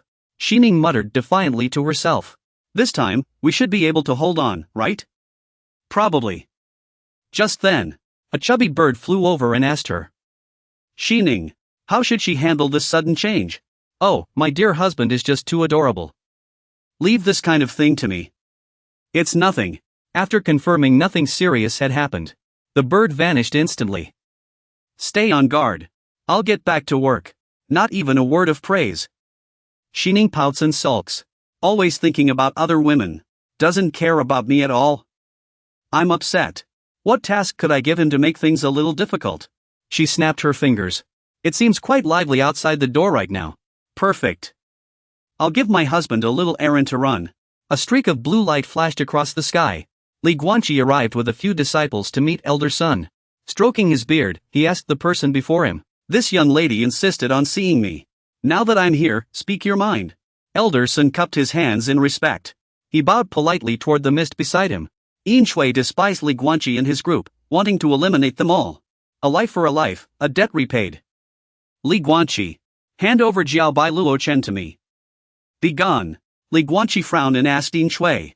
May I ask who you seek vengeance for? My junior brother Bai? Which immortal has offended you this time? Yin Shui spat out a name with hatred. Of course, it's for the disciple of the Azure Mist Lord, Qi Shenran. Nishu immediately recognized the name, Qi Shenran. Wasn't Qi Shenran the rogue cultivator who caused a scene at the forest banquet and was killed by junior brother Bai? Coming here for a rogue cultivator. Yu Xianju had a suspicion. Was Qi Shenran her Dao companion? Yin Shui's eyes widened in fury as she shouted. Who said I was Qi Shenran's Dao companion? How dare he? Her eyes were bloodshot, filled with red veins. I live as a Yan's person, and I'll die as a Yan's ghost. This body is merely a vessel for a Yan's legacy, waiting for a Yan's soul to reach perfection. Then, it will naturally achieve rebirth through nirvana. Yin Shui's face was filled with grief and fury. But this body was already killed by Bai Luochen. This means a Yan is gone. Naturally, I must avenge him. She ordered a full-scale manhunt for Ling Guanqi. If you know what's good for you, hand over Bai Luochen now, an eye for an eye. Otherwise, don't blame me for forcing my way into the academy to seize him. Yu Xianju wielded her weapon. I'd kill anyone who deserves it. This time, junior brother Bai has tarnished our academy's reputation. We must restore clarity to the righteous path of Yunhuang. You're going to the academy to arrest someone? Yu Xianju, I won't allow it. Old Sun gathered spiritual energy in his palm. With a thunderous crash. You have no say here. His spiritual energy transformed into a ferocious beast, lunging at Yu Xianju. Yu Xianju began playing her flute, forming a barrier to protect herself. A defensive formation. Ling Guanqi stepped forward to shield Yu Xianju. Attacking a disciple of our academy? Do you think our academy has no one to stand up for it? No matter the outcome today, you'll have to leave something behind. No matter the outcome today, you'll have to pay a price. Yin Shui commanded Old Sun. Elder Sun. This old man is yours to handle. Understood. Yin Shui turned away. She urged her dragon forward. If you won't hand over Bai Luochen, it seems the headmaster doesn't value the lives of the academy's thousands of students. In that case, I'll grant your wish. Hao Jiao spewed a jet of water forward. Then, it slowly burrowed into the bundle. Its body gradually vanished inside the bundle. From a massive dragon, Hao Jiao instantly transformed. It obeyed Yin Shui's command and charged forward. Go! Hao Jiao turned into a streak of red light, hurtling toward the distant mountain peak. Ling Guanqi immediately gave chase to intercept it. Not a chance. However, He Jiao suddenly appeared behind him. Be careful, senior brotherly. Elder Sun suddenly appeared wielding a weapon, ambushing Li Guanqi. Elder Sun smirked. Headmaster Li. Your opponent is this old man. Li Guanqi clasped his hands together, accepting the challenge. Very well. It has been decades since this old man last took action. Today, I'll use you all for practice. A massive scroll appeared behind him. Beneath the Ink Mountains. Elder Sun raised his staff high. Green snake staff technique. Elder Sun's green serpent opened its jaws, lunging toward the Ink Mountains. However, it was blocked halfway by a barrier. Meanwhile, the crane blade slashed downward, causing a massive explosion. The ground beneath them shattered completely. What kind of monster is this? The crane blade opened its maw and let out a furious roar. A ball of spiritual energy formed in its mouth. The disciples trembled in fear at the sight. This pressure, it must be at least at the Demon Saint's fusion realm, right? Where are the instructors? All the instructors have gone to the mountain gate to fend off the invaders. We're doomed. Everything is over. Just then, a force surged forward, tightly binding the crane blade. Spirit binding net. Yunshi coldly assigned tasks to the disciples. First, tend to the wounded. Be quick. The gap in power is too great. I can't hold it for long. The spirit binding net seemed about to snap. In the end, the crane blade broke free. Yunruo and Yunshi closed their eyes in shock. We really can't hold it back. It was too much of a stretch, after all. Yunshi immediately erected a barrier to protect them. Protective seal. Has the master returned? Liu jumped down, concerned, and asked them. Are you two alright, senior sisters? Junior sister Su. Liu, why are you out here? Yunruo was extremely worried. Liu, why did you come out? Those people outside seem to be Uncle Bai Si, who wandered in by mistake. You are Uncle Bai Si's direct disciple. They came for you. I knew it even before we arrived. Our master already told us about this. Yunruo was shocked. All of you. Taking in the sight before her. Yunruo and Yunji were terrified. This is even stronger than before, senior sister. Are we going to die? Don't be afraid, don't be afraid. The two senior sisters need not worry. This is someone from our Qingwan pavilion. Liu glanced around. Looks like the situation is under control. What is this thing? Neither human nor snake. So disgusting. It looks a bit familiar. Xiao Lu stared at the little snake on the ground. Oh, it's a blade that took form. We roasted something like this before, didn't we? Duo covered her eyes, desperately searching for her master's figure. Master is flying too fast. Gone in the blink of an eye. He has his own reasons. We just need to take good care of his library.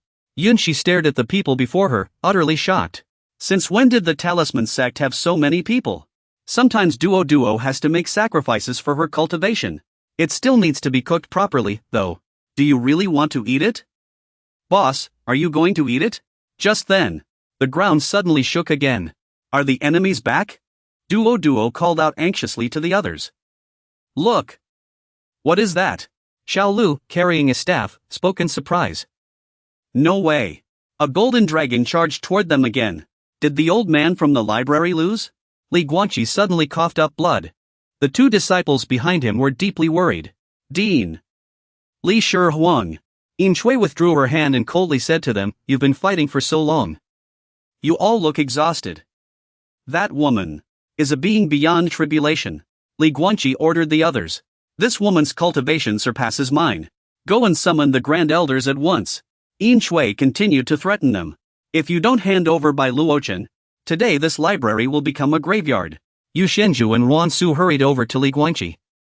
Li Shi Huang, that thing. Bai Luochen isn't in the library right now. If necessary, we can capture that boy later and bring him to her to apologize. Yu Shenju strongly disagreed. No. I won't allow it. Junior brother Bai has done so much for the sect. We can't betray him. Yu Wanxiang glanced at her. If there's truly no other way, are we just going to stand by and watch the dean die at her hands? We must prioritize the greater good, junior sister Yu. Seeing their heated argument, Yin Shui sneered. Forget it. It's just as well he isn't here.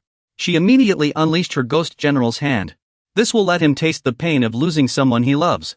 3 ghost generals swiftly advanced toward the academy. Yu Shenju immediately played the star melody to block them. Battle Horse Melody. Ancient City. Li Guanqi closed his eyes. Despair began to set in. Junior sister Yu's cultivation won't hold against this strike. Is the situation dire?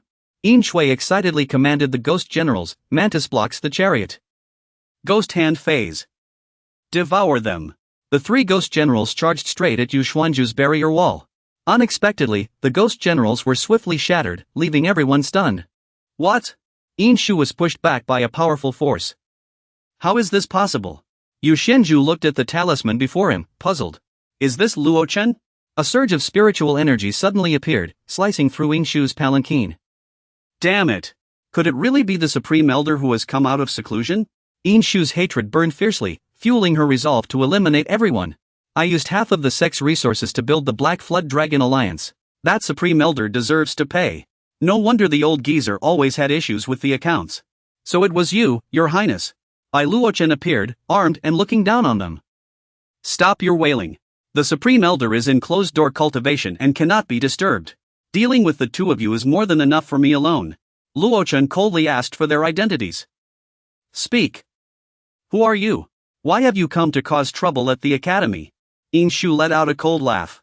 You're asking me why I came to cause trouble? Her body was now enveloped in a surge of spiritual energy. A life for a life. That's only fair. For surges of spiritual energy attacked Luochen simultaneously. You killed the Green Snake Noble. I must avenge him. Luochen effortlessly deflected the 4 attacks with his sword. He tried to reason with Yingshu. The Green Snake Noble is already dead. I had every right to kill him. Yingshu, of course, refused to listen. Shishan Ran inherited a Yan's consciousness. You killed him. That's the same as killing a Yan. Luochen sighed in confusion. You're not going after the real killer of the Green Snake Noble. Instead, you come after me. Are you out of your mind? A crimson flower appeared in Yingshu's hand. She was determined to take Luochen's life. No matter what you say, you must pay for a Yan's life. The flower in her hand grew even more vibrant and dazzling. A single bloom scatters its petals across the city. Boundless and formless, flesh and blood arise. Li Guanji immediately warned Luochen. Be careful, junior brother Bai. This is Boundless Realm Sect's strongest killing move from the Boundless Flower. Just touching it will let it parasitize and drain your flesh and spiritual energy. Shirihua tried to intervene. Yu Xinju shouted anxiously. Junior brother Bai. Yinshui swung her hand and shouted. You're finished.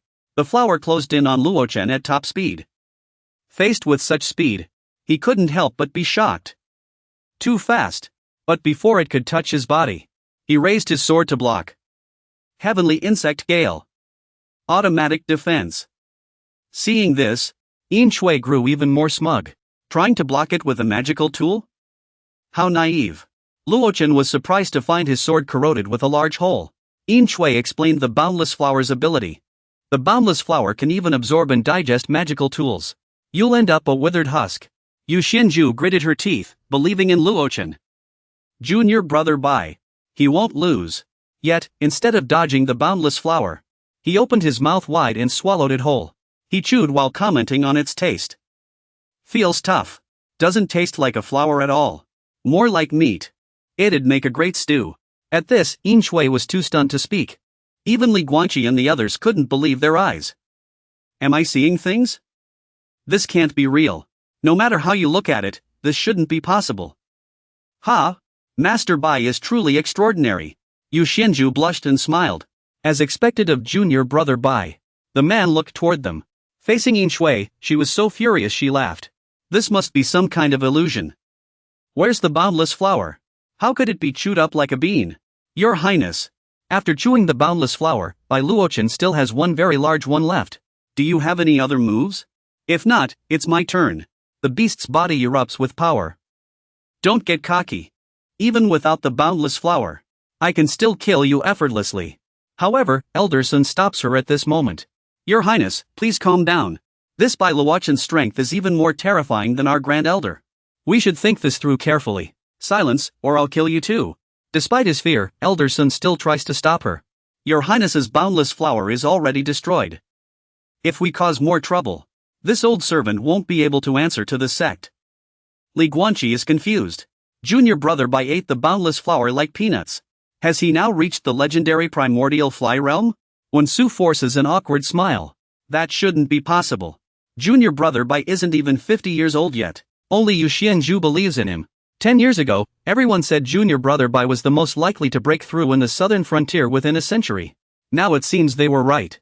I say he must have used some forbidden technique to forcefully raise his cultivation. Just like 10 years ago, Elder Sun uses shadow drift to appear before Luochen in bows. Instructor Bai. My lady acted recklessly. Please forgive her. Leave some room for the future. Leave some room? He scoffs. When you attacked earlier, did you think about leaving any room? Seeing his resolve, Elder Sun angrily threatens. Instructor Bai, the Wuxian sect is not to be trifled with. He summons the green snake again, intending to take Luochen down with him. This old servant is truly desperate. It's just mutual destruction. Luochen taunts him. Fine. Then show me how you'll break through. As his sword begins to change, Elder Sun's eyes widen. He stares in shock. No. No way. Sword energy can't change its shape like that. Luochen's greatsword had now transformed into a long staff. Old man, you want to play with a staff? But your staff skills aren't good enough. He leapt up and hurled the staff forward. Let me teach you how it's done. As Luochen's staff closed in, Old Sun immediately swung his own staff, knocking it away. That was quite a forceful strike. The knocked away staff returned to Luochen's hand.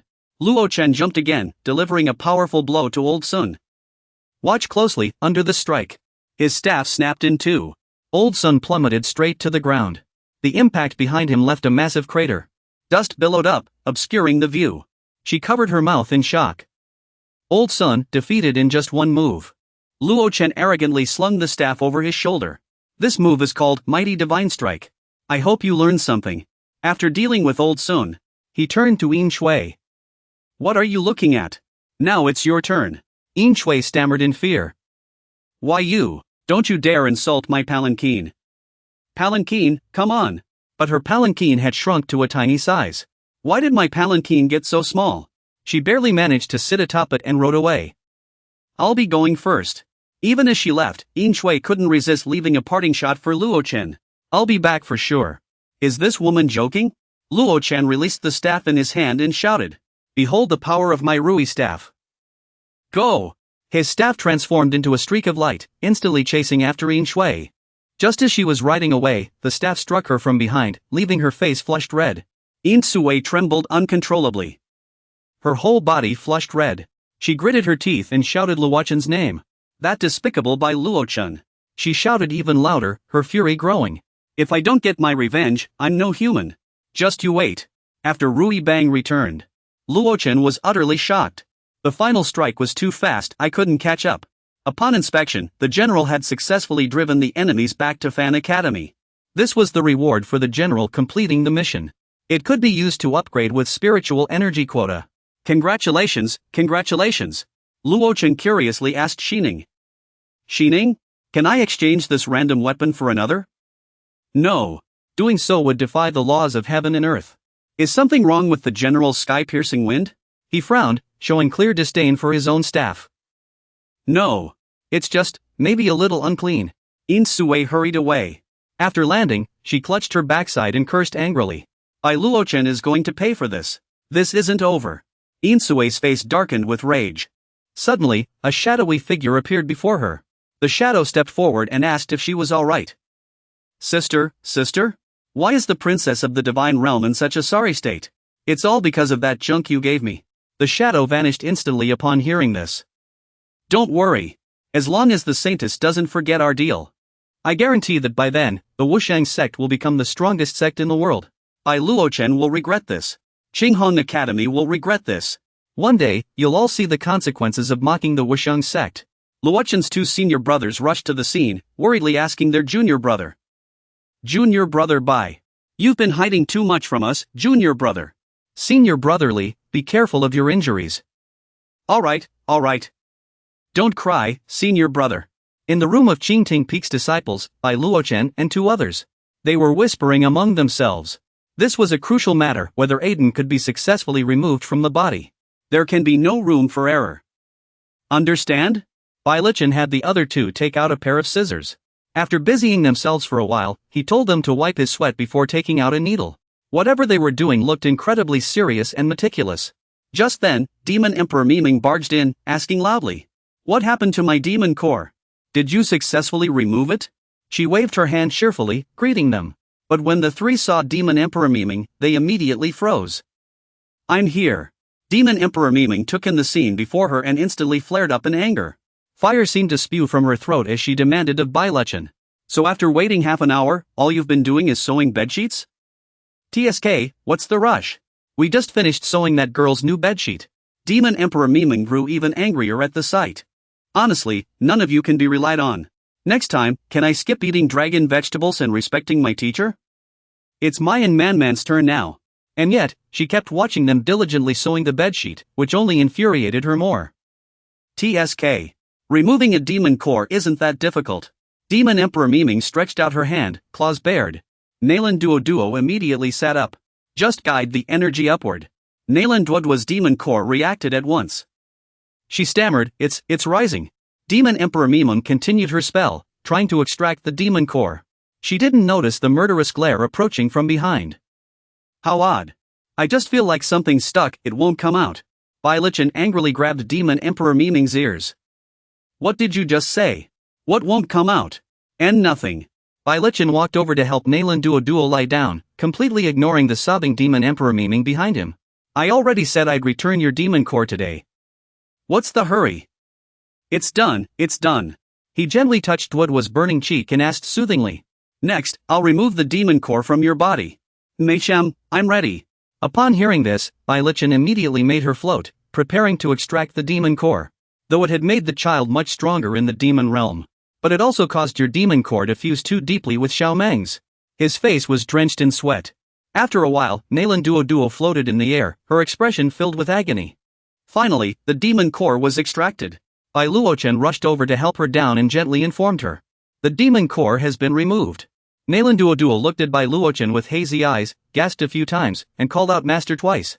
Bai Luochen held the demon core and said to her. After removing the demon core, you'll pass out for a while from exhaustion. Nalan Duo's eyes slowly closed. But when you wake up, you'll officially step into the golden core realm. Elsewhere, a dark, ominous black smoke suddenly appeared, swirling in the sky with thunder and lightning. Then came a streak of golden light. It was Bai Luochen's two senior brothers, Nihong and Yin Fengqing, flying on a giant gourd as they conversed. Why is there such a commotion at Qingyuan Peak? What is junior brother Bai up to?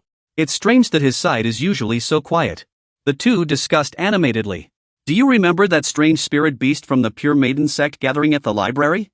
I heard from the four arts disciples that Qingyuan Peak took care of it. Nihong recalled and confirmed it was true. But Qingyuan Peak only has 2 4th-stage golden core disciples and 1 transformed demon king. Yet that beast was at least at the nascent soul realm, if not higher. Yin Fengqing grew concerned after hearing Nihong's words. But Nihong remained calm and took out an apple. If that's the case, why is junior brother Bai hiding so many secrets? That's none of our business. Senior brother Li didn't ask. Why should we worry? Let's just eat an apple to moisten our throats. Yin Fengqing took the apple and took a bite. Isn't this spiritual fruit from Ginseng Elder? It's quite delicious. They opened the fruit basket, revealing a book titled Palace of Bliss inside. The spiritual fruit was just a cover. The real treasure was beneath it, meant for the elder. Seeing the book, Yin Fengqing blushed. Ahem. The elder is injured. I'll pretend I didn't see it. Nihong teased him, seeing his embarrassment. Don't pretend you didn't see it. If you like it, I can give you a copy too. Keep talking nonsense, and I'll kick you off this gourd. The sky darkened with thick clouds. Thunder and lightning crackled across the heavens. A voice rang out. Crackle, crackle. A massive crater, scorched by lightning, appeared on the ground. Finally, a person struggled to climb out of the crater, their hair a wild mess.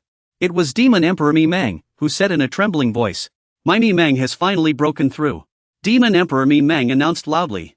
No one will dare to raise their voice at me again. All the demons present sat and watched the Demon Emperor's performance. Earth Immortal Jiao, an ancient divine beast, clapped in passing to congratulate Demon Emperor Mimang. She felt she had been too excited earlier and had spoken too loudly. Demon Emperor Mimang immediately turned and bowed to the Earth Immortal to apologize. The Earth Immortal kindly reassured her. It's nothing. It was my voice that was too loud. Don't take it to heart. The Demon Lord is also very powerful. Little Meng, with a few hundred more years of effort, you'll catch up to Little Lu.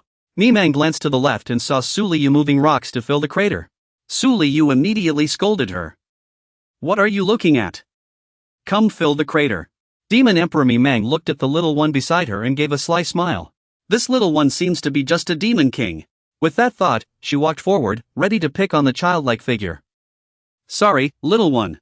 Helping me regain my confidence is an honor for you. Mimang immediately launched an attack. The little one jumped to dodge the attack.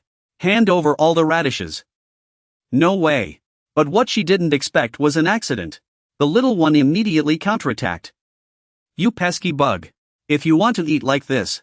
The little one punched Mi Meng in the face, sending her stumbling backward. Try my fist. She sat on the ground in pain, hands covering her nose, questioning herself. Why am I, a demon lord, getting hurt like this? Su Liu patted the little one's head. Then, looking at Mi Meng's face, she told her shocking news. That lightning tribulation just now ascended you to Demon Emperor along with them. Didn't you notice the number of lightning strikes was off? What? That's impossible. The little one stuck out their tongue and teased. Why did the lightning only strike me and not her? Probably because you deserved it. Just then, Yunqi suddenly flew in from somewhere, calling for Su Liu. The two of them were still arguing fiercely. Su Liu was quite surprised to see Yunqi arrive. Seeing Yunqi rush to meet her like this, Su Liu couldn't help but ask. Yunqi held out a scroll to her and urged her to take a look. Yunqi wasn't sure how to explain it. It's a long story, just read this, and you'll understand. Su Liu didn't press further and unrolled the scroll to read. The contents made her look utterly shocked. What is this? Demon Emperor Miming leaned in to read alongside Su Liu. The two stared at the drawings inside, exchanging confused glances. What is this supposed to be? Yunqi stepped forward to explain. After listening, Miming looked skeptical. This is a newly discovered secret realm in the Great Feast Pool. Are you sure this is the ruins of an ancient great sect? The scent is too strong. Both Su Liu and Miming sensed something odd. What is that smell? It seems like something is burning. It's the little bird getting back at Miming. She tied a bunch of firecrackers to Miming's feet, making her shriek in surprise. I'm on fire. I've done too many bad things. Looks like she won't be flying anytime soon. Just 5 seconds later, Miming was blasted into the sky by the firecrackers. She shot off like a rocket. The people below watched, amused. She's flying so high.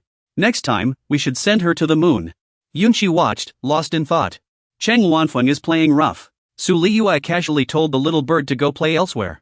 Yunqi watched them, puzzled, but decided to let it go. Little bird, stop causing trouble. Go find Cheng He to play.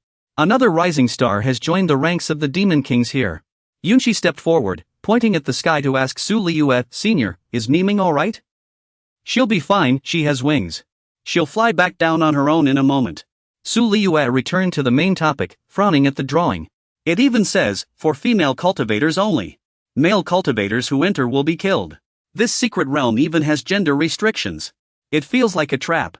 Whoever wrote this can't be a good person. Yunqi agreed, her expression darkening. I think so too.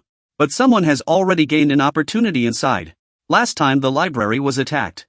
I couldn't help at all. I must become stronger. So even if it's a beast horde, I want to go in and try. Suddenly, Bai Luochen's voice rang out. Su Liu was overjoyed, while Yunqi bowed respectfully. Then, let's go.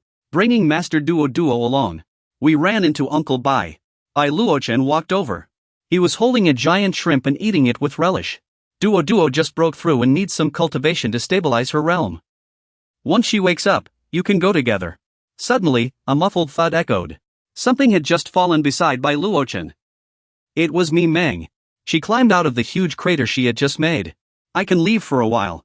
I just received a distress signal from my clan. I have to go back. Hearing that Mi Meng's clan was in danger, Bai Luochen immediately asked if she needed help. Mi Meng smiled confidently in response. We're already demon sovereigns. What could possibly help us? Is there anywhere in the world I can't go now? She threw her head back and laughed proudly. I can brag to them when I get back. Is that okay? I've never met anyone who could beat me. Gee, I'm super strong. Bai Luochen didn't press her further. But he made a request. Never mind. A glowing mark appeared. He instructed them. If you're in mortal danger, just tap the mark and I'll appear. Mi Meng's mark appeared on her thigh. Unlike the others, it made her yelp in surprise. Why is mine there? Bai Luochen immediately replied, sounding serious with a hint of intimidation. Yours is a special edition. It lets me keep an eye on you at all times. Don't make me come get you myself. I live like a parasite in a world of warmth and comfort. This shows not even an ounce of trust. Bai Luochen stepped forward and placed his hand on Mi Meng's head. She turned her head with a hint of reproach. Do you think I'm some 30-year-old vixen? Did you really think it would be that easy to smooth things over? Hurry up and give me something nice. This is Bai Luochen's clone. It grabbed Mi Meng's hands, making her stomp her feet in frustration. I've changed my mind. He'll be watching you. Shoo, I'm already the demon lord. I'm not a little demon anymore. Stop worrying about me. The scene shifts to another place. Sunlight spilled over a large tree, creating a serene atmosphere. A little bird happily pecked at the grass. Crunch, crunch, what a fresh, grassy scent. Meanwhile, Bailichin and Xining leaned against the tree, cuddling together. We finally have a few peaceful days. You're trying to drag me out with another mission, aren't you? Isn't staying home better? Staying cooped up at home all the time would drive me crazy. Isn't this the perfect time to make up for our honeymoon? Bailichin let out a long sigh. I've told you before, marital matters are over in a day. Then why do you still call me husband? There's no one else here. What's wrong with letting me call you that a few times? The camera zooms in, moving toward the tree trunk. A squirrel mother shielded her two trembling babies behind her. Why you stay back? A black snake was about to harm them. Ever since she had her children, Mother has grown weak. Squirrel Grandma, the black snake touched the scar on its neck. Grandma used to be someone who could leave scars on others. The little squirrels clung to their mother, crying. Mommy, I'm scared. Don't be afraid, Mommy's here. The black snake suddenly lunged forward, cornering the squirrel mother.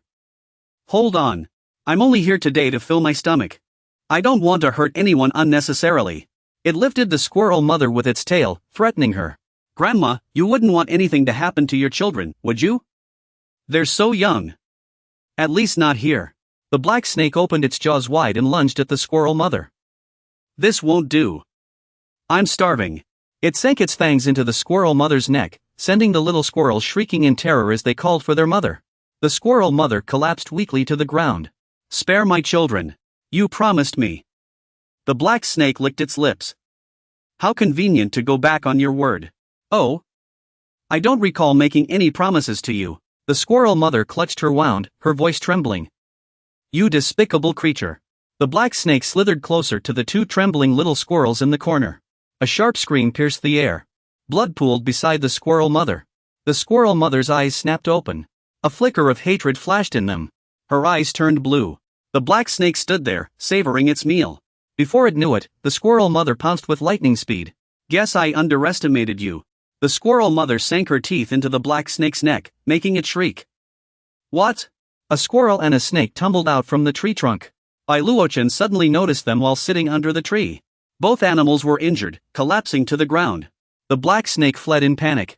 Bai Luochen and Xining lifted the squirrel mother into their hands. This one seems to be showing signs of demonic transformation. Xining quickly examined her. Judging by her fate, she must have changed like this to protect her children. Unfortunately, her two children were doomed from the start.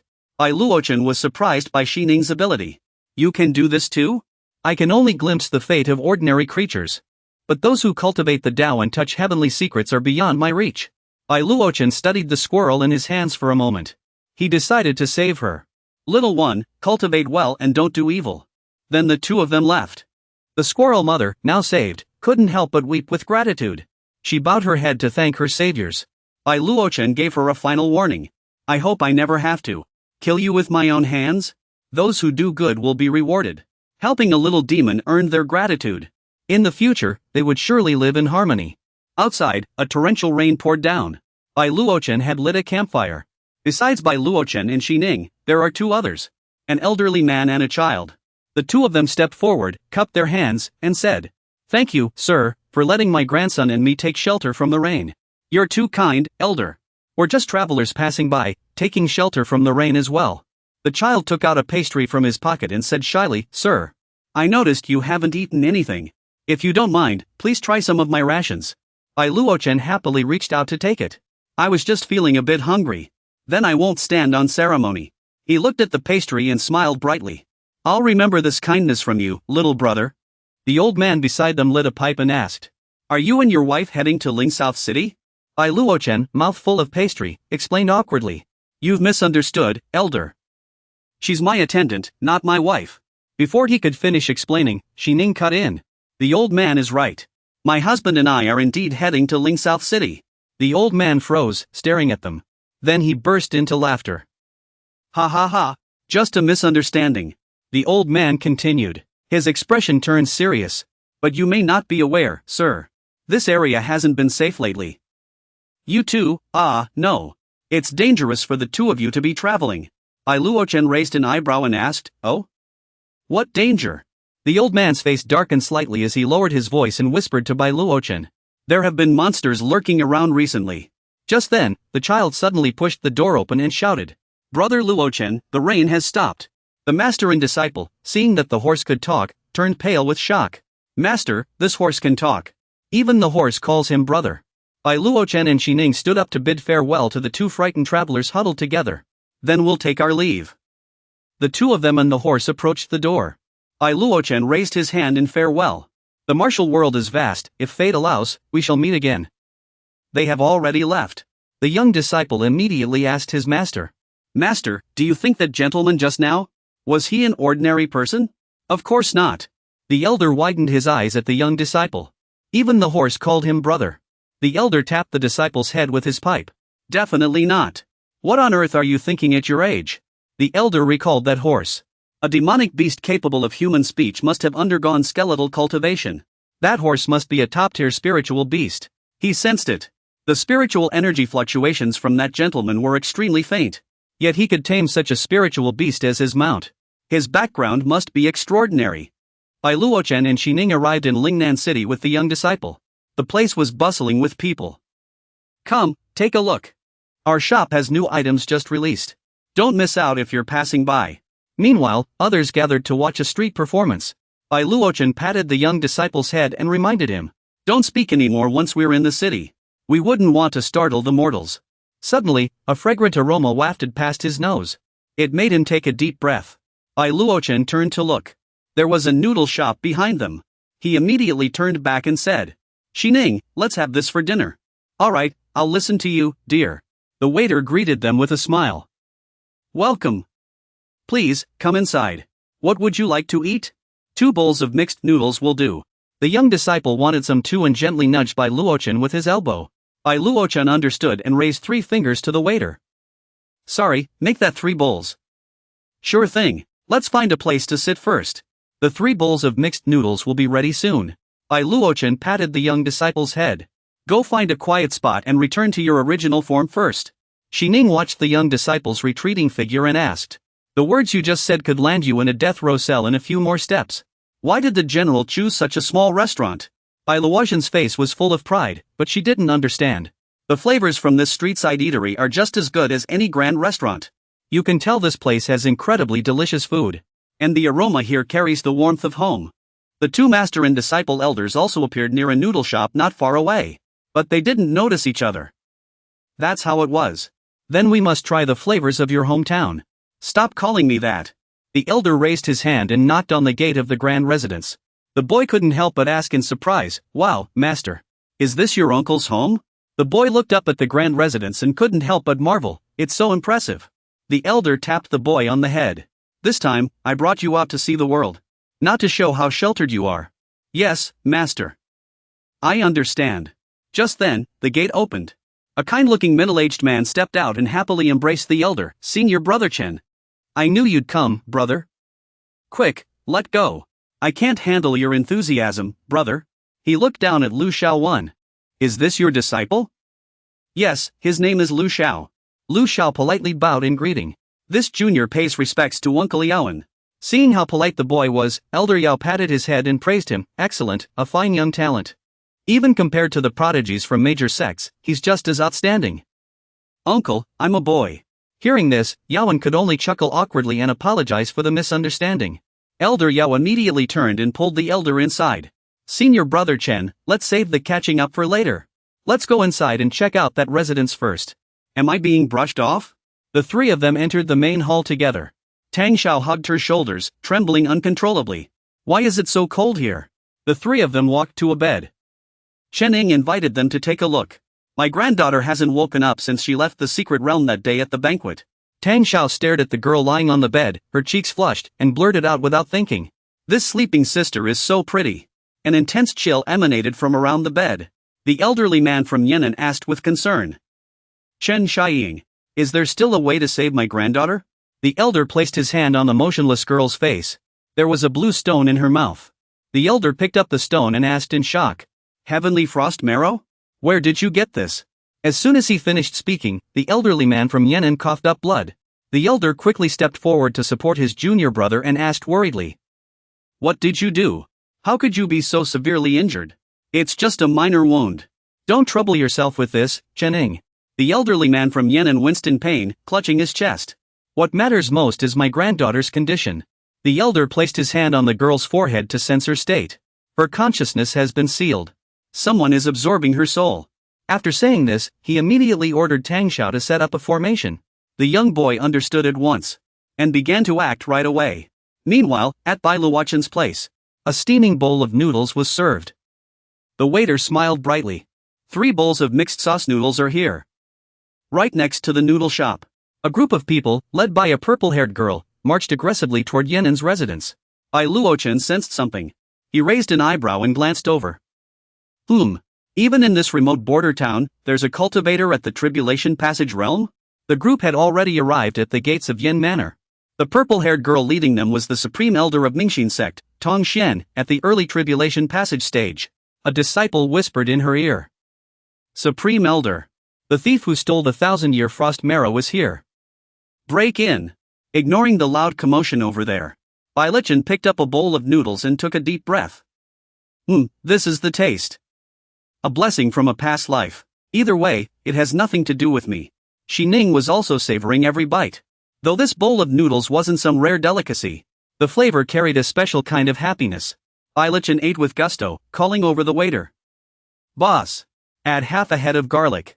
He picked up a chopstickful of noodles, about to take a bite. Suddenly, a loud crash came from the other side. The wall of the private booth was smashed open, leaving a gaping hole. Something flashed past. The table where Bai Lichen and the others sat was shattered to pieces. His bowl of noodles flew out of his hands, vanishing into the air. The waiter and Ning Shi were luckier. They still had their bowls of noodles intact. The two of them looked at him sympathetically. Oh, what a shame. Elder Yan'an and the battered elder lay on the ground. Both coughed up blood. Tong Yu stormed out, shouting angrily. You fools! You destroyed my wisdom treasure sect hall, and now you dare ruin that too? The elder helped Yan'an up. Both were covered in injuries, trembling. The elder pleaded for mercy. Venerable Tong Tai. Though Yaoan stole the cold marrow, he did it to save his granddaughter. Please spare him. I will find a way to compensate you for the cold marrow. Tong Yu grew furious upon hearing this and crushed the cold marrow in her hand. Do you treat 1,000-year cold marrow like something picked up off the street? You think you can just repay it? She raised her hand, ready to strike again. I won't kill you today. But how will my Heart Clarity sect ever stand in Yunhuang after this? Just as she was about to attack, a hand grabbed her wrist and stopped her. It was Bai Lichen, furious over his spilled noodles. He stepped forward, flashing an angry smile. You spilled my noodles. Was that you? Tong Yu shook off his hand, snapping impatiently. Noodles? Get lost. You dare stand in my way? I'll kill you too. At that moment, the elder shakily approached him. He asked weakly. Are you Elder Bai? Bai Lichen saw an acquaintance and smiled warmly. It seems heaven doesn't want me to owe anyone a favor this time.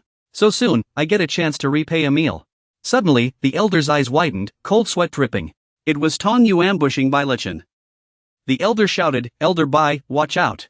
Bai Lichen didn't even flinch. He lightly raised his hand and pressed it to his abdomen. Whoosh! He unleashed the Golden Bell Decree. Tong Yu was instantly trapped. 2 seconds later, she began to suffer the consequences. Tong Yu's clothes became tattered. Shi Ning thought to herself. Meanwhile, the little girl continued enjoying her meal. Though she knew her husband did this to avoid implicating mortals, still. Moments later, the force around Tong Yu dissipated. Exhausted, she collapsed to the ground. Bai Lichen walked over and draped a coat over her. Tong Yu knew she was no match for him and felt he had already shown mercy. No longer as arrogant as before, she quickly thanked him. Thank you for your mercy, fellow cultivator. Bai Lichen put his hands on his hips and smiled slightly. Seeing his attitude, Tong Yu couldn't help but grow annoyed. Elder, your words are too much. Then, he introduced himself. I am Bai Lichen, an instructor from Green Swan Academy. If you agree to spare them, I can help them repay the 1,000-year cold marrow now. Tong Yu replied angrily. This 1,000-year cold marrow was a treasure taken from the Demon Emperor's ice cave in Shang Wuqi's domain. You're an instructor from Green Swan Academy, so? She hadn't finished speaking when Bai Lichen dumped a pile of so-called 1,000-year essence in front of her. Everyone was stunned. Tong Yu picked up what Bai Lichen had poured out and examined it closely, astonished. This, impossible. Though this cold marrow was aged, it wasn't 1,000 years old. Yet its quality was even better. Bai Lichen smiled, recalling how he came to possess these things. The so-called cold marrow was just the bed where that goose slept, infused with spiritual energy in its dreams. Qingnuan Peak has plenty of it. He asked Tongyu, who was dazed by the cold marrow, how about it? All of this will be used to compensate the people of Mingxin sect. Tongyu's eyes lit up, drooling. Mum. 2 will be enough. I've come to reclaim my treasures. Not to steal them. After saying that, she picked up the 2 gems and immediately ordered her subordinates to leave. But after taking just a few steps, a loud shout made her stop. This startled Tongyu. Bai Luochen walked up with a gloomy expression, placing his hand on Tongyu's shoulder. Our business is finished. Now, let's talk about how you ruined my noodles. Tongyu personally cooked noodles for Bai Luochen as an apology. After Bai Luochen tasted the noodles, she also made noodles for old Unicorn and the elder, leaving them overwhelmed. Tongyu stood there, extremely nervous. She waited anxiously for Bai Luochen's reaction. Tongyu stammered. How is it? Bai Luochen's expression changed. He slammed his chopsticks on the table, making Tongyu jump. Then, he gave a thumbs up with a big smile, praising Tongyu's noodles. The taste is great, you pass. Old Zhang ate his noodles while pondering Bai Luochen's abilities. What realm is the White Sect master in? He can even resolve issues for those in the Great Ascension realm. Bai Luochen happily continued eating his noodles.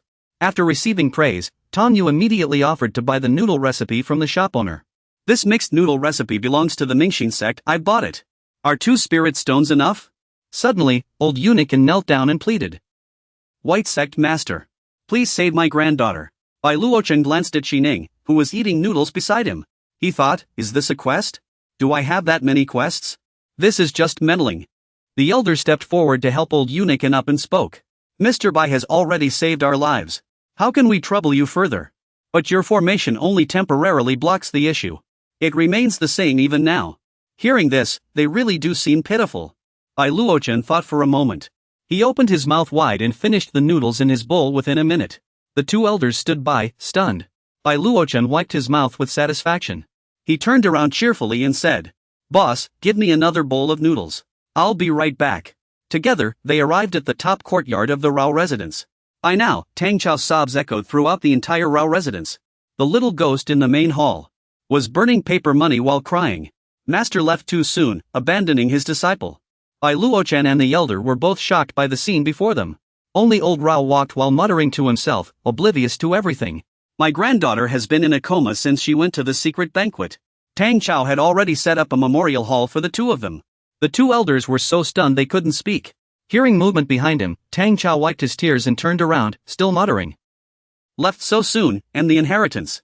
Seeing the 2 behind him, the crying boy suddenly stopped. After coming to his senses, the boy shouted. What the ghosts? Tang Chao got a knock on the head from his master. The boy, tears streaming, stepped forward to thank Bai Luochen. Thank you, Master Bai, for saving my master and senior uncle. The elder was furious. Bai Luochen stood behind Tang Chao, wiping his tears and comforting him. You lazy brat, never studying properly. But you sure work fast when you want to. Kids don't know any better, he just did it casually. Another shriek rang out. A ghost. Everyone frowned and turned to look at Tang Chao. The boy quickly waved his hands, denying it wasn't him. Then, everyone's gaze shifted toward the room of Elder Yaowen's granddaughter. He rushed in, pushing the door open. Xian, what's wrong? Elder Yaowen was stunned by what he saw inside the room. Xian sat on the bed, trembling all over, tears streaming down her face. She cowered in the corner, terrified. In the center of the room, a terrifying spirit floated, speaking. Old man. The spirit looked at his granddaughter. Don't be ungrateful. Elder Yaowen angrily raised his sword and charged at it. How dare you? Don't you dare touch my granddaughter. But when he swung his sword, his blade couldn't even touch the spirit. The spirit laughed mockingly. This kind of trick? You think you can hurt me with that? With a wave of his hand, he sent Elder Yaowen flying backward, spraying blood as he crashed into the wall. The impact was so strong that the wall shattered instantly. Elder Yaowen coughed up blood and collapsed to the ground. After knocking him down, the spirit immediately lunged toward Yin Yan's location. The little girl trembled all over, crying out, "No, please don't." Meanwhile, Bai Luochen had circled behind the spirit. He raised his weapon, his expression unchanging. Bai Luochen struck out with a single motion. The spirit was sent flying in an instant. It crashed through a large section of the Yao residence's walls. Unfortunately, it collided with a fellow cultivator carrying 2 bowls of noodles. Her noodles scattered all over the ground. The spirit was flung into the street, still in disbelief. This can't be. This is just a small town in Nanling. Bai Luochen strolled toward it. How could there be a tribulation passage expert here? The cultivator was furious after her freshly cooked noodles were ruined. She was, in fact, a tribulation passage expert. The spirit panicked. There were 2 tribulation passage experts here? The cultivator burned with rage. Her fists ignited with flames. My noodles! Without hesitation, she charged forward and gave it a sound beating. Xining walked up to Bai Luochen and asked, "Husband, what is this spirit? I'm not entirely sure. It must have crawled out of the banquet pool secret realm that day." Xining immediately began searching for information, her voice laced with concern. The banquet pool secret realm. Could it be? Before she could finish, Bai Luochen already understood her meaning and answered. The same one Su Liyue and the others went to. The scene shifts to the banquet pool secret realm. Su Liyue and the others stepped inside. Looking around, they found no one and exchanged puzzled glances. That's odd. Why isn't anyone here? Su Liyue felt a sense of unease. Yun Shi cautioned, be careful. This place gives me a bad feeling. Let's look around. If nothing is found, retreat immediately. Suddenly, a sound echoed around them. The 3 girls quickly huddled together, alert. From the distance came a voice that sounded like an old woman. There's no need for you 3 young ladies to panic. She leaned on her cane as she approached them. After looking at them, she said, this old woman has been waiting for you 3 for quite some time. The 3 girls cautiously asked her a question. The old woman maintained her kind demeanor as she replied, who are you? The 3 girls relaxed slightly. For now, this old woman means you no harm. She pointed toward the dark passage ahead.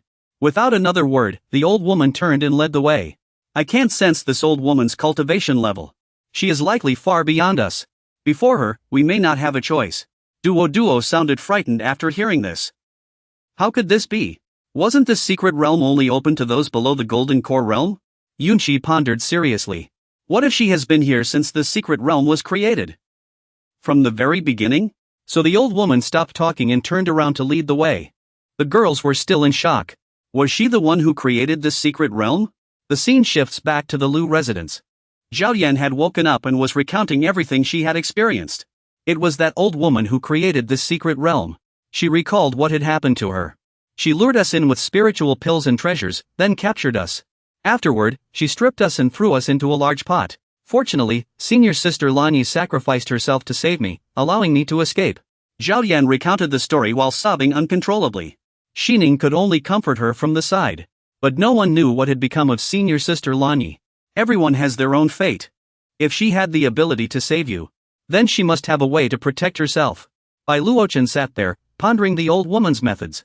Stripping female cultivators and throwing them into a pot? This sounds like an ancient forbidden technique. The elder, supporting his junior brother, overheard and was shocked. What? That person used a forbidden technique. Just to deal with my precious granddaughter? Be careful with your injuries. Old Diaoan excitedly hugs his granddaughter. She truly has an extraordinary gift. It's all your father's fault for making you so exceptional. That's why our precious granddaughter caught the attention of evil people. That's not the reason. Old master, if Xining finds anything, bring it to Bai Luochen immediately. Husband, take a look at this.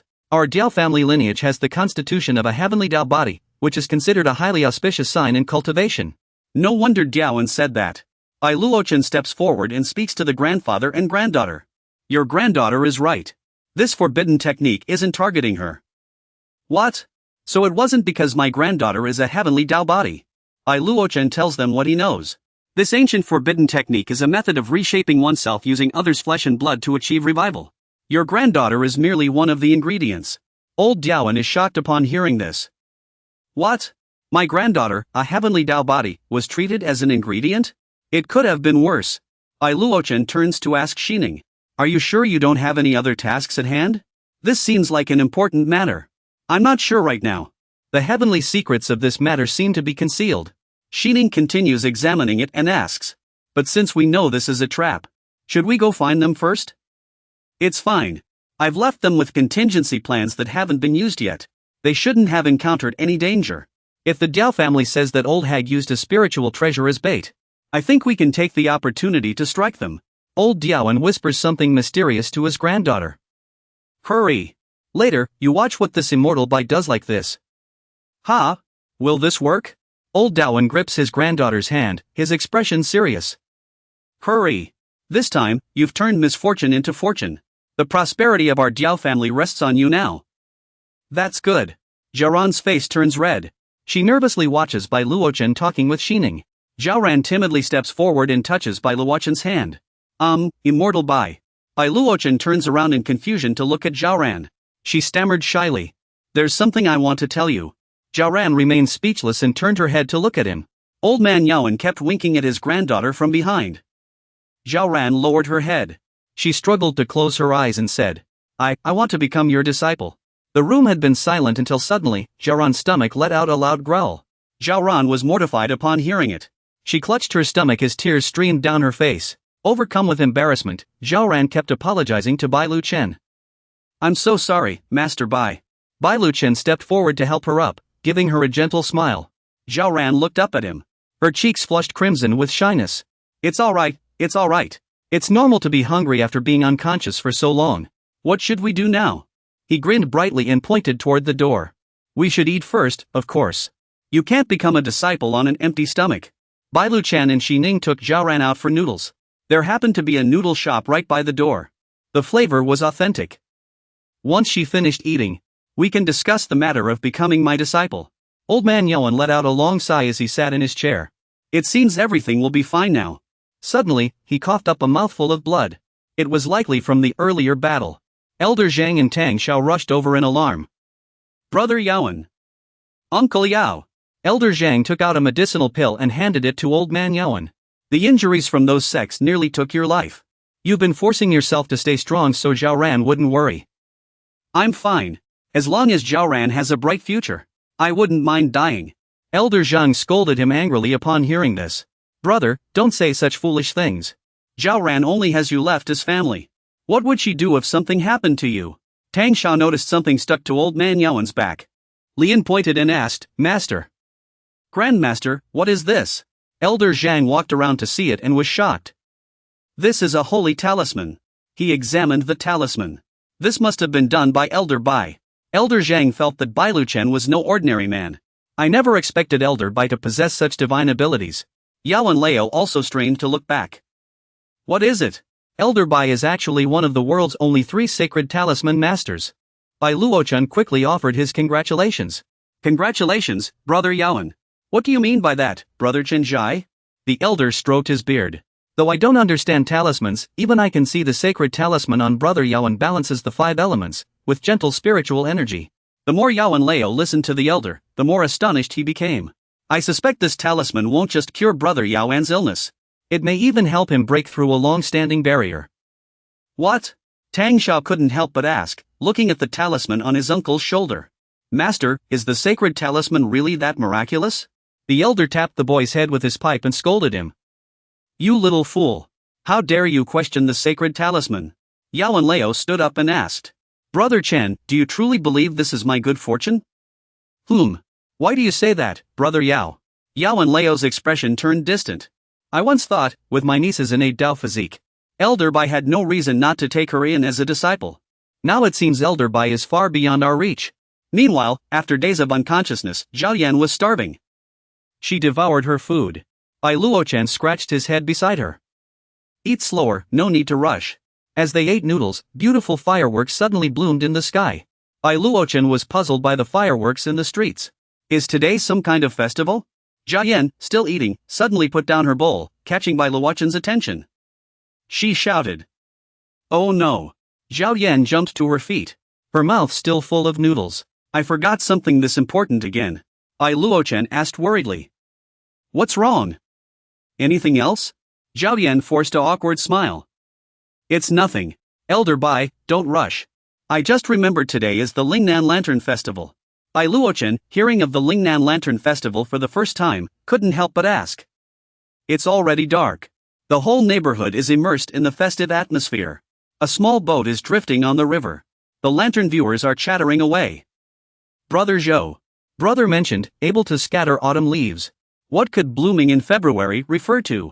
My knowledge is shallow, I don't quite understand. I really have no clue. A gaunt man is handing the boatman a letter or some kind of note. Please help this young scholar deliver this answer sheet to Lan Yuefang. Delivering it to Lan Yuefang is no problem. But this young sir should take care of his health. The river is calm. The moon has risen high. The lantern viewing crowd is bustling. Xining is walking down the street with Bai Luochen. The Nanling Lantern Festival is much grander than the one in Tianjin City. It's a shame Yujia has already gone to rest. She's missing such a beautiful sight. Zhao Yan happily runs over with 3 lanterns. It's alright. The festival lasts 3 days. Yujia can come tomorrow. She's thrilled. She laughs and hands Bai Lichen a cat-shaped lantern. Here, this is for you, young Master Bai. Bai Lichen curiously examines the lantern. There are 2 lines of poetry on it. It's a lantern riddle. Xining checks the back of her own lantern. Hers has one too. Mine has one too. Let me see. Bai Lichen looks at Xining's riddle. Isn't this riddle just describing the lantern itself? Upon hearing this, Zhao Yan's eyes light up as she admires Bai Lichen. Young Master Bai figured it out in an instant. Let's try guessing it. Zhao Yan excitedly points in a direction. If we solve it, we can go play on that big boat over there. Bai Lichen follows the direction she's pointing.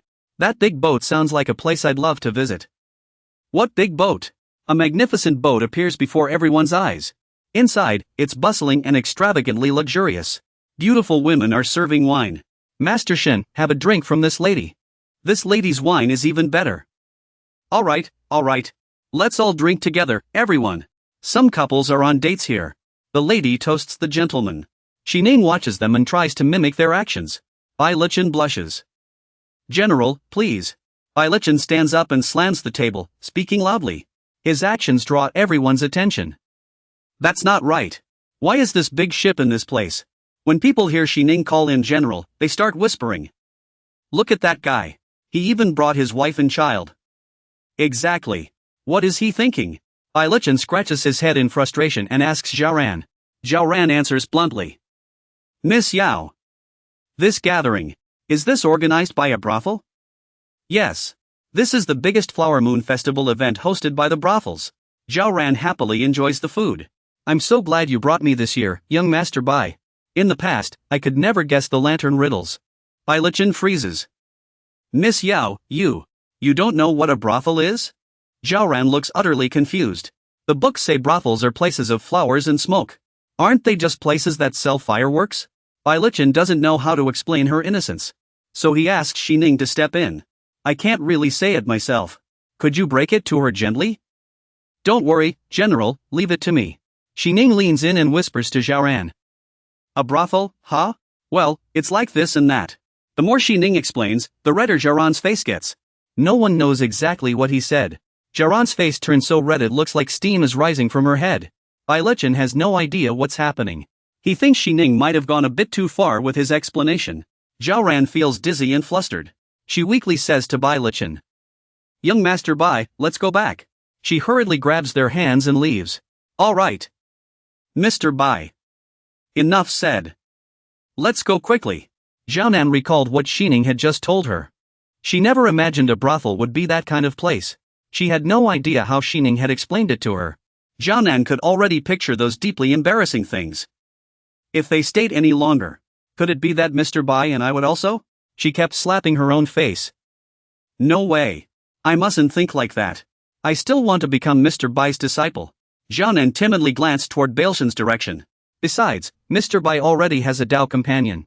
Those shameful images kept surfacing in her mind. Zhao Nan flailed about in embarrassment. Bailshan saw her like this and had no idea what was going on. Something's off. I can't think like that. He turned to Xining in confusion and asked, What did you say to her? Nothing. The child is growing up. Suddenly, someone appeared in front of them, blocking their path. Move aside. Fancy meeting Miss Zhao Nan here. The scrawny young man from earlier walked over. No wonder you turned me down every time I came to propose. He sneered. So you prefer thugs outside the palace? Zhao Nan immediately shot back in displeasure. Yuan Lizzie. Don't you dare slander me. He pressed his fan against Zhao Nan's chin. Oh dear. You've come to a place like this, still trying to keep up appearances? Zhao Nan forcefully swatted his fan away. She was furious. Yuan Lizzie. Are you itching for another beating? Bailshan and Xining stood by, watching the commotion. Xining noticed things were getting bad on Su Liyu's side and quickly warned. Husband, stop snacking on drama. It seems something's wrong with you. Bailshan immediately turned around upon hearing this. He looked flustered. The tone is extremely urgent. What on earth is going on? Xining's screen displays, warning. Heavenly Dao level karmic chaos detected. Analysis complete. The source of disturbance has been identified.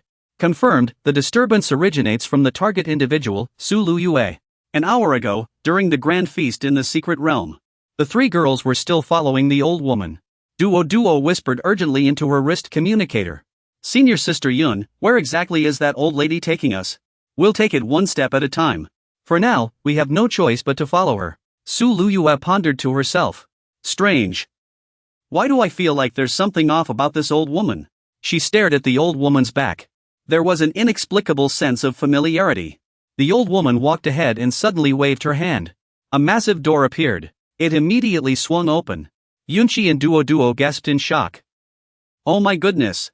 Su Lu Yue stammered as she stared at the towering gate. What is this? A magnificent palace appeared before them. Su Lu Yue exclaimed in awe. Could this be the glazed immortal palace?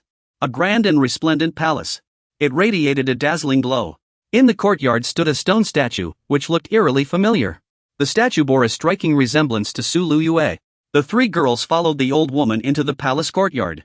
Duo kept looking around in amazement. These buildings even glow on their own. It's almost like a divine miracle. The old woman overheard their conversation and turned to speak.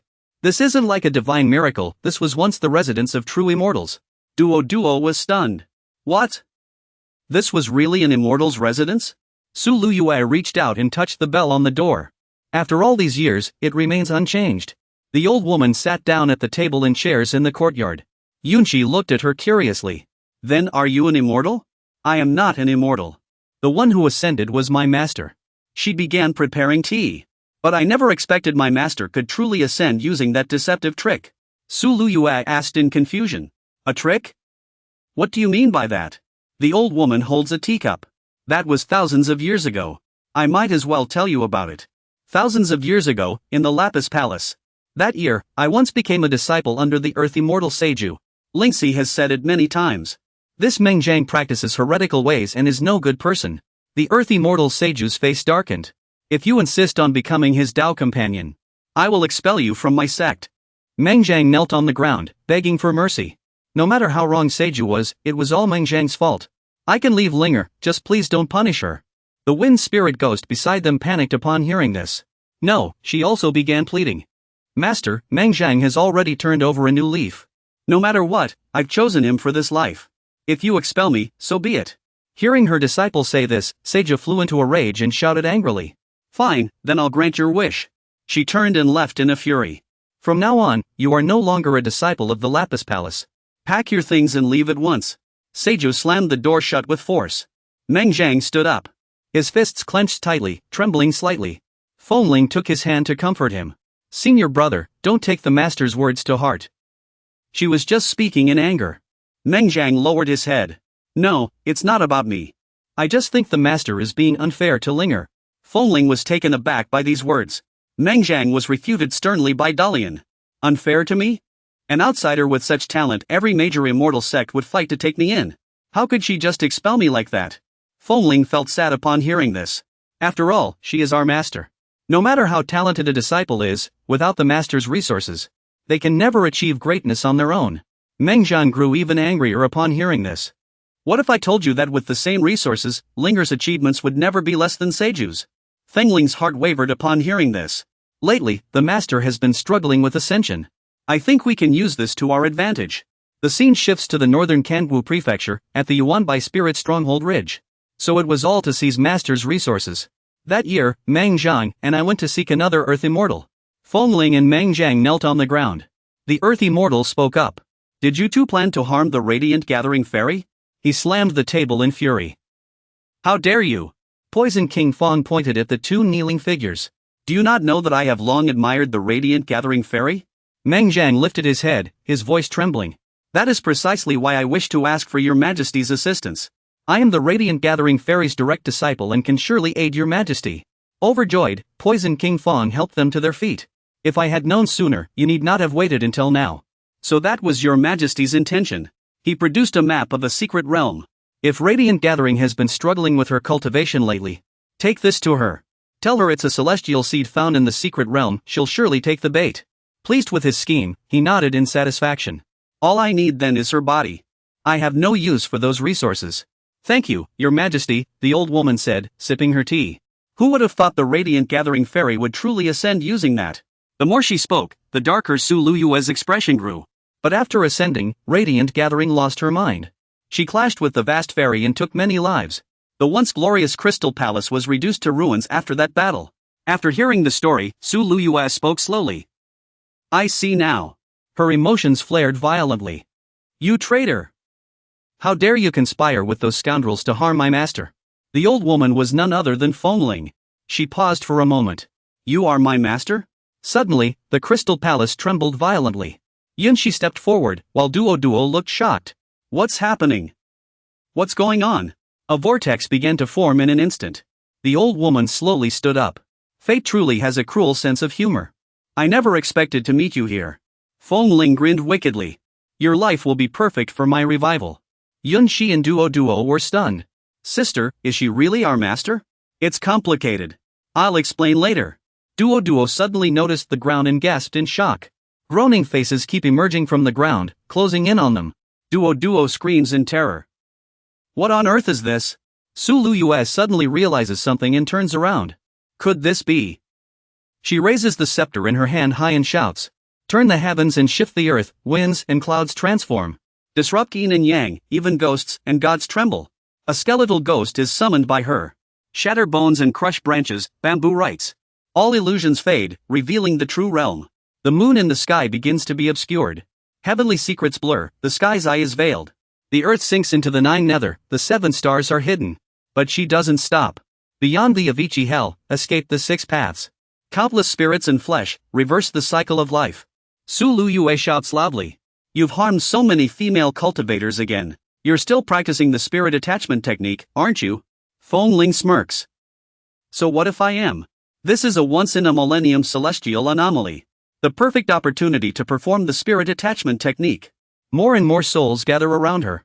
And my master is nothing but an ant now. What can he do to me? Su Luyue steps in front of the two. This is bad. Duo, senior sister Yun, run now. Fengling continues to wave her scepter relentlessly. None of you are getting away. More terrifying souls are summoned. Just give up. Come and keep us company. But suddenly, a beam of light splits the soul in two. Fengling gasps in shock, her eyes wide. Su Luyue stands amidst the smoke and dust. She holds a talisman in her hand. A faint smile appears on her face. The moon immortal will naturally counters this kind of dark art. Killing me won't be that easy. Yet, worry gnaws at her. Blocking that attack just now cost me half my spiritual energy. I won't be able to hold on for much longer. Yunshi is playing a dongxiao flute from behind. The flute spirit's music revives and heals. A blue light envelopes Su Luyue's body. She glances at it, puzzled. What is this? Duo and Yunshi smile. Su, senior sister. What nonsense are you talking? How could I ever abandon senior sister? Yeah, I promised Uncle Bai I'd take good care of her. Su Lingyue watched the two with a touched smile. Senior sister Yun, these two. But the next moment, her expression turned icy cold. You can't be so inconsistent. I never said I wanted to stay behind and hold them off. If you want to fight, at least don't do it on someone else's turf. Huh, that actually makes sense. I just got carried away in the heat of the moment. Fengling's expression grew increasingly serious. So what if someone destroyed another person's moonwheel? She's furious. Today, I'm going to smash this moonwheel to pieces too. Su Liyue sighed and covered her face. See? I told you. Yunshi was startled. Senior sister was right. From now on, I'll never fight on someone else's territory again. At that moment, Liuli was surrounded by vengeful spirits summoned by Fengling. Cut back to the ship. That guy is still standing there dueling Zhaoyin. Listen, do you have any idea how much the Yao family has declined? Now, Nanling City is under our Yuan family's control. No matter how far the Yao family has fallen, the Yuan family's young lady would never look at you differently. Bai Luochen stepped forward and patted Zhao Yin's shoulder. Enough, ignore that mad dog. You should go back now. I have things to take care of too. Yuan Lizzie, seeing himself disrespected by Bai Luochen, spat on the ground and roared. Where did this mad dog come from? Can't you see I'm talking to Miss Zhao? Bai Luochen glanced at him. Are all the lackeys of these spoiled young masters this arrogant? Do they all act this overbearing outside? Yuan Lizzie flew into a rage and drew his blade, pointing it at Bai Luochen. Damn it, I'm an inner disciple of the Overlord Mountain Manor's 9th Southern Realm. How many lives do you have to talk to me like that? Suddenly, the purple-robed man beside him seemed to notice something. His face paled instantly. Wait, this voice is... Yuan Lizzie, acting like a madman, urged his brothers to charge at Bai Luochen. The purple-robed man quickly knelt and begged for mercy. Brothers, deal with him. Spare me, hero. The purple-robed man hastily distanced himself from Yuan Lizzie. This is his own doing. It has nothing to do with me. Please, sir, have mercy on me. That guy Yuan Lizzie is so rude, it's infuriating. Lian immediately follows up with a kick toward him. Bai Luochen remains as calm as ever. This is a good chance to test your learning ability. Don't worry, Mr. Bai, I won't let you down. Bai Luochen raises his hand and draws a talisman in the air. I'll only teach this once, so watch carefully. Yuan Lizzie charges at Bai Luochen with his blade. Kid, I'll take you down. After writing the character stop, Bai Luochen turns to Zhao Ran. This is the binding talisman. Did you learn it? Yes, I did. He snaps his fingers. Yuan Lizzie is instantly pinned to the ground. He can't move a muscle and can only curse loudly. What kind of sorcery did you use, kid? Now it's Zhao Ran's turn to use it. She shouts, stop. Seeing his new disciple grasp it so quickly, Bai Luochen can't help but praise her. No wonder you have a heavenly Dao physique. You learn so fast. It's all thanks to Mr. Bai's excellent teaching. After finishing their business, the three leave together. Alright, let's go. This guy won't be able to move for 3 hours. Wait, Mr. Bai, I still have something to do. Zhao Ran returns to the scene. She delivers a hard kick to Yuan Lizzie's backside.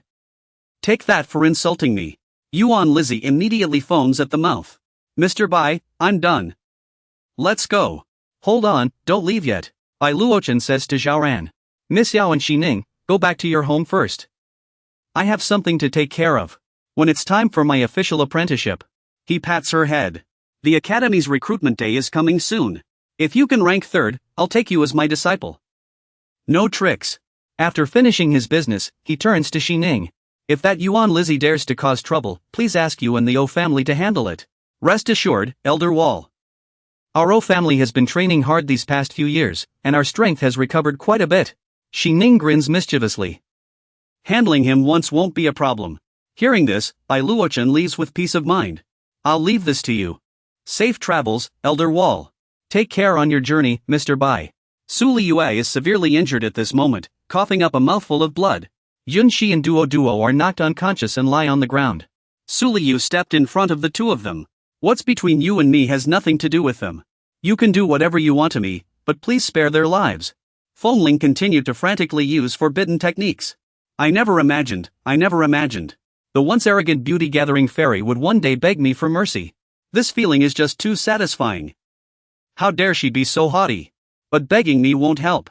The flesh and blood of the three of you are the final piece for my revival. With that, Fengling's sticky, fleshy masses lunged at Su Liyu again. Su Liyu took out a talisman. Recent celestial omens have been ominous, even the techniques my master gave me are being disrupted. It failed. She closed her eyes. With no other options, she could only exhaust her divine soul. Su Liyu used moonlight technique. She wanted to protect Yunxi and Duo. A flash of light streaked through the air. It sliced Fengling's 8 fleshy masses in half. But they seemed unharmed, growing even stronger instead. A warm force surged forward. Fengling looked down at them from above. She was very pleased. Struggle all you want. Your blood will soon become part of my rebirth. At this tense moment, Bai Luochen's weapon flew toward them. This meant he had arrived. Bai Luochen's blade cleaved straight into the fleshy mass. The flesh splattered in all directions, creating an opening. Fengling was shocked to see something capable of damaging her flesh. Bai Luochen carried Su Liyu out of the mass of flesh. Sorry I'm late. He looked at Su Liyu with concern. I never expected you'd encounter such a rare and dangerous celestial omen. This is my oversight. No, it's not Master's fault. Su Liyu lay weakly in Bai Luochen's arms. She looked at him, her eyes welling up as if she might cry. Bai Luochen signaled for her to rest, then had his weapon carry them back to the library. He stood his ground. I'll leave the rest to the Grandmaster. Fengling looked at him with disdain. First, my master stopped me, and now even my Grandmaster wants to interfere. A massive skeletal figure appeared behind her. In the eyes of all the masters, is a disciple. That should have been an obedient puppet. Bai Luochen couldn't help but let out a cold laugh. Are you a disciple of Li Yu's past life? Fengling immediately admitted it. So what if I am? If Master dotes on her puppet disciple so much, then die in her place. The moment she finished speaking, she merged into one, and a massive skeleton appeared behind her. The slimy creatures instantly began to change. They rose, attempting to attack Bai Lichen from behind. He swiftly turned and struck back. The four symbols talisman manifested. Flesh and blood crumbled away. Exposed bones lunged toward Bai Lichen. He glanced at them. Aren't they supposed to be coming for me? The massive skeleton began absorbing the flesh. Strands of muscle started forming. Fengling laughed wildly. This is a body forged from the flesh of countless young girls. The skeleton continued absorbing and forming a new body. This wondrous sensation feels like touching the edge of the great Tao. Bai Lichen swiftly drew another talisman. He transformed himself into something neither human nor ghost. What's the point of pursuing the great Tao now? He set up a formation in midair. Fengling's eyes widened. So, you're a divine talisman master. Bai Lichen began dealing with this monstrosity. It's too late to realize now. Explode. A deafening blast erupted. The earth trembled, and debris flew everywhere. A massive puddle glowed with a crimson light. Bai Lichen looked toward it. So this is how soul attachment ascension works. A giant hand emerged from the ground. From within that crimson puddle. The puddle grew larger and larger. Then came the giant's shoulder. Followed by a thigh. And finally, a massive foot. Bai Lichen watched in silence. Fengling spoke up. What do you think? She sat there, looking alluring. Compared to my master, how is my talent? Fengling stood naked before Lichen, grinning proudly. Some people actually think I compare to my master in talent. Our Tianyu is nothing like you heretical cultivators. The moment he finished speaking, he immediately unleashed the Azura golden body techniques. His body instantly transformed into something massive. Emitting a faint glow. Luochen burst with power, raising his fist and roaring. You're finished.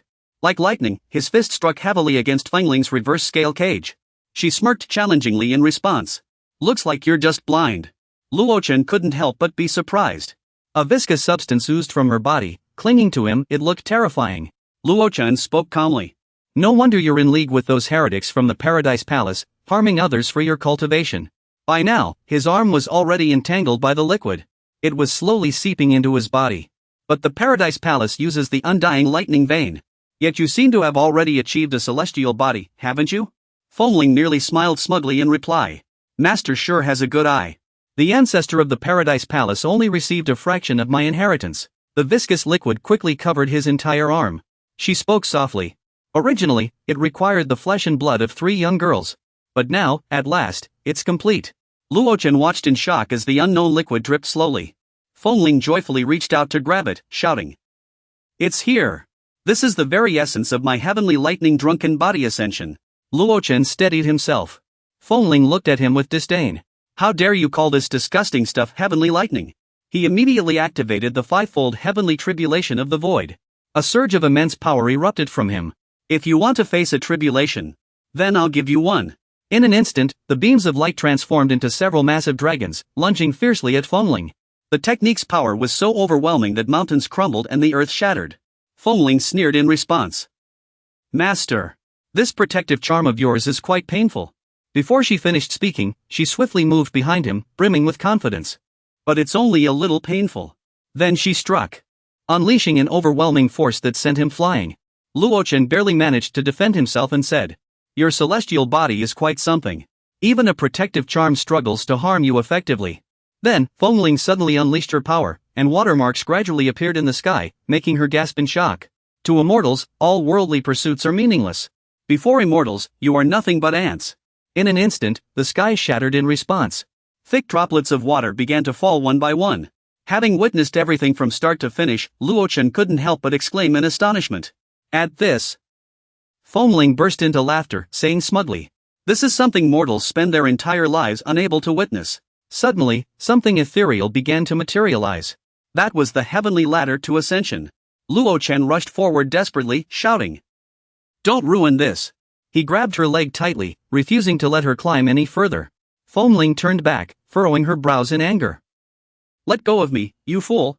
You've killed so many innocent cultivators. Do you think you can just walk away? Luochen immediately drew weapons with all 4 hands and roared. Worldly means cannot harm you. Then I'll kill you with spiritual energy. Fengling grew frantic, trying to break free. She furrowed her brows, gritting her teeth as she thought for a moment. Though it would damage her immortal body, she had no other choice. With all her strength, she snapped her own leg bone. In an instant, her ankle separated from her body. Blood splattered everywhere.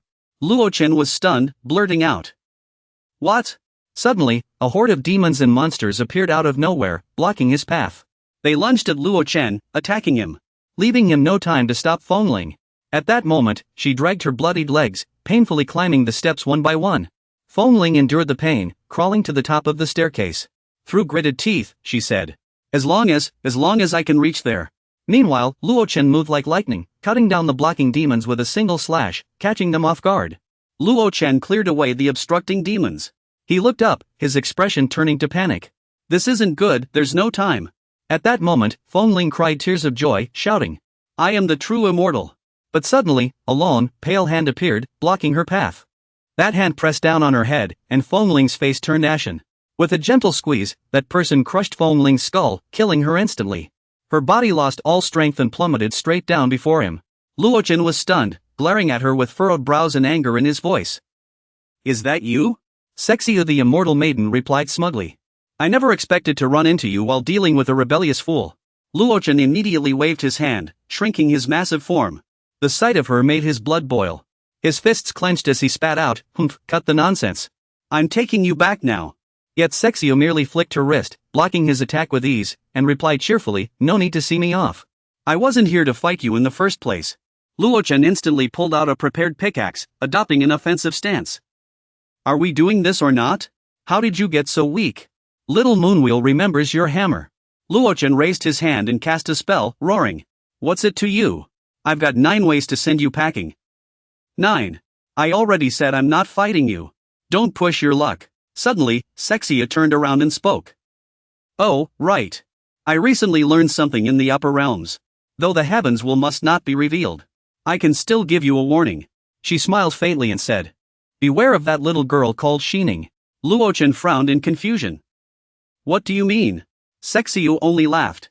Before walking away, she left one last remark. "The heavens must not be revealed." Luochen raised his hand in a daze, shouting to stop her. "Wait. What about Shining?" He gritted his teeth, seething inwardly. "Haven't you already moved on from me? There's no way you'd give up so easily." Luochen rushed after her, yelling, "Explain yourself." Suddenly, a beam of light flashed above Shining's head. Her eyes widened in shock. Then, a crimson spray erupted from her throat. "Ugh!" Yen Yen hurried over, concerned. "Mistress, what's wrong?" Shining hesitated, her voice pained. "Ha!" Her body began to tremble uncontrollably. "I can no longer sense my husband's presence." A group of people in modern clothing across from him were staring intently at Luochen, whispering among themselves. "Hey, look, what's going on? Did he get heatstroke?" "He's awake." Luochen groggily woke up. He scratched his head and muttered, "It's so hot." "What is this?" Before him was a bustling crowd of modern people. Shocked, he blurted out, "Is this the heavenly realm?" He glanced around, from the singing and dancing people to the luxurious race cars. Luochen couldn't help but ask in confusion, "Ha? Did I travel through time?" But he immediately tried to circulate his energy. A faint glow of fire began to emanate. "That's not right. My cultivation is still here," he exclaimed in surprise. "Is this really what the heavenly realm looks like?" Suddenly, a voice caught his attention, forcing him to turn around. "Master Bai." 2 girls who looked like Miming and Suli you walked over happily. "It really is Master Bai. Does Master know how to disguise himself?" "This looks awful." Luochen stared at them in shock, his eyes wide. He quickly stepped forward and grabbed the girl's shoulders, asking, "What are you doing here, Su?" "We're just here to see the exhibition." Luochen dazedly wondered to himself, "Is this a parallel world? Or just a coincidence? But before I traveled here, I'd never met Master." The red-haired girl's shoulders were gripped tightly by him. She was nearly in tears from the pain, crying out, "Master, Master, you're hurting me. But this touch doesn't feel fake at all." Suddenly, something began crawling up his arm. Luochen quickly jumped back, staring at it and muttering, "What is this?" Then, the scenery around him began to shift. He rolled his eyes, pondering to himself. This turn of events was deeply hidden. Luochen immediately channeled his spiritual energy, gripping his weapon tightly. If not to corrupt me, it would have fooled me for sure. Then he turned, hoisting his blade over his shoulder, but not without leaving a final word. Liu Xiao Meng. I'm sorry. With that, Luo Chen raised 2 fingers. His gaze was firm and unwavering. He unleashed his technique, slashing a powerful gust of energy. A whirlwind-like force surged forward, lifting the skirts of the 2 figures. Luo Chen's face showed a hint of exasperation as he spoke. This world is too corrupted. There's no saving it. Yet he clenched his fists tightly, shouting resolutely. Pervert! Must you resort to such despicable tactics? But no one answered him. He stared in astonishment at the scene before him. This was the immortal realm. The vast universe. Luo Chen couldn't believe his eyes, sighing in awe. This was truly the heaven and earth world. So magnificent. He calmly observed everything around him. But is this the fate of a world once corrupted? Why haven't the cultivators intervened? Then, his pupils reflected a massive meteorite on the verge of shattering. The corruption continued to spread. If this goes on, the entire world will be destroyed. Was this the pervert's doing? Luo Chen fell silent, lost in thought. What was the source? The monsters had appeared in droves. What was happening? Luo Chen stood small in the sky, gazing at the chaos around him, at a loss for words. Suddenly, a girl who seemed to be fast asleep appeared. She opened her eyes absent-mindedly, causing the meteorites to scatter and shatter. Luo Chen watched the chaotic scene in shock. Then, a faint pink glow appeared from nowhere, catching his attention. Countless pink ribbons of light followed, but they vanished just as quickly. Next, he was transported elsewhere by the heavenly Tao. He arrived in a place filled with giant mushrooms. The pervert lay on a floating cloud, grinning. Surprised? Thrilled? Phew! Him! Why is he looking at me like that? Luo Chen shot her a glance, nearly exploding with anger. So this is what you wanted me to see. The lecher calmly twirled his braid, replying smugly. Luo Chen, you followed me here on your own. I didn't force you. And I just saved your life, too. Watch your tone. He responded helplessly. Thank you, fellow cultivator, for your assistance. Now, can you tell me what that was? Let me think. Satu hemmed and hawed, playing with the red silk beside her. Are you sure you want to know? You'll regret it for lifetimes if you do. Stop stalling and spit it out. After hearing this, she burst into laughter. That is the heavenly Tao. Luo Chen was utterly confused and shot back. How can the heavenly Tao have a physical form? Satu laughed heartily. Because it's been corrupted and mutated. Then she began explaining further. Worse, the corruption is spreading. Soon, it'll reach that world too. Luo Chen shouted in horror. No, this can't be real. Is the heavenly Tao trying to destroy the world? What kind of joke is this? You saw it with your own eyes just now. Are you still going to deny it? Satu placed one hand on her hip and raised the other, continuing. Oh, right. I have another reason you can't ignore. What reason? With that, she lightly tapped his forehead, sending a few pink droplets splashing out as she smirked. That little girl named Xining. She's part of the heavenly Tao. She gave a mysterious smile. Her eyes gleamed with wisdom. What exactly is the heavenly Tao in this place? Shenrong asked. Taita stroked the jade around his neck and replied, even I don't fully understand it. I can use it, but that doesn't mean I comprehend it. Taichu turned to stand before Luo Chen, hands clasped behind his back, and said, but if you don't even know these things, you're already entangled in the web of cause and effect. From now on, even if you try to stay out of it, it won't make any difference. So this is the transcendent realm you've been pursuing all along? You want to become something like that. Taichu fell silent, turned, and walked away, but Luo Chen shouted after him, ordering him to stop. Suddenly, Taichu swung his arms, and his silky jade-green hair billowed in the wind. The glow of the luminous mushrooms illuminated her beautiful face, making it shimmer. Then, with satisfaction, she said, that's right, I intend to replace it. And once you understand everything, you'll become my greatest ally. Next, Taichu's eyes gleamed with intensity. She chuckled softly. No matter what, you wouldn't want your world to be consumed and corrupted, would you? Hearing this, Luo Chen furrowed his brow and clenched his fists. His other hand gripped a burning trident as he spoke harshly. I can help you deal with certain things, but I won't let your plans succeed. Taichu turned back, hands on her hips, teasing, save the big talk for later. In an instant, the ground split open, and flames erupted from the fissure. Taichu sat leisurely on a crescent-shaped blade of light, unfazed, and smiled mysteriously. Here they come. Luo Chen seemed to grasp something, his brow furrowing in confusion. This is... A force in the air uprooted the mushrooms, accompanied by a surge of purple energy. Golden and orange light swirled in the sky, forming a vortex. Luo Chen was caught off guard, breaking into a cold sweat. Taichu spoke. That kid from the Bai family is ready, he'll be a rat for the rest of his life. Taichu sat calmly, holding a weapon, and said, finding a specific world in the vast multiverse isn't easy. The only reason I found you before was because I was entangled in the same cause and effect. Taichu pointed a sharp finger in a certain direction. Luochen focused intently on the lights as Taichu continued. In other words, you can't go back. Luochen's eyes filled with anticipation, a smirk playing on his lips as he taunted. So from now on, we're playing hide-and-seek with this four-armed world destroyer? Just then, Luochen gathered his power. A bolt of lightning crackled along his arm, wrapped in flames, glowing brilliantly. Luochen frowned. This is the thread of cause and effect. The thread of cause and effect coiled around Luochen, stretching from the depths of a distant black hole. Explosions echoed between planets, the scene descending into chaos as Taichu spoke. Someone lit up an entire world as a beacon for you. A surge of power struck the earth like a giant sword, engulfing the surroundings in fiery light. At the center of the power, Xining's figure emerged within the golden glow. The force of her appearance made the earth tremble as if exploding, her eyes tightly shut. With her hands crossed in front of her, she softly tells her husband, "Please go back, my love." The scene shifts to Luochen and Taishu. Seeing the earlier scene, Luochen immediately realizes it was Xining's doing. Taishu raises a finger toward Luochen, as if understanding and responding in kind. This young lady is truly devoted, she'd risk everything, even the world, just to guide you home. The threads of cause and effect still connect to Luochen, piercing his chest. He frowns and says, "This is exactly why you warned me to be careful of her." Taishu replies, "Heaven and earth are indifferent, treating all things as mere straw dogs even if she truly cares for you." Taishu glances at the treasure in her hand and says, "Do you really think you can handle the love of the heavens? That thing in my hand."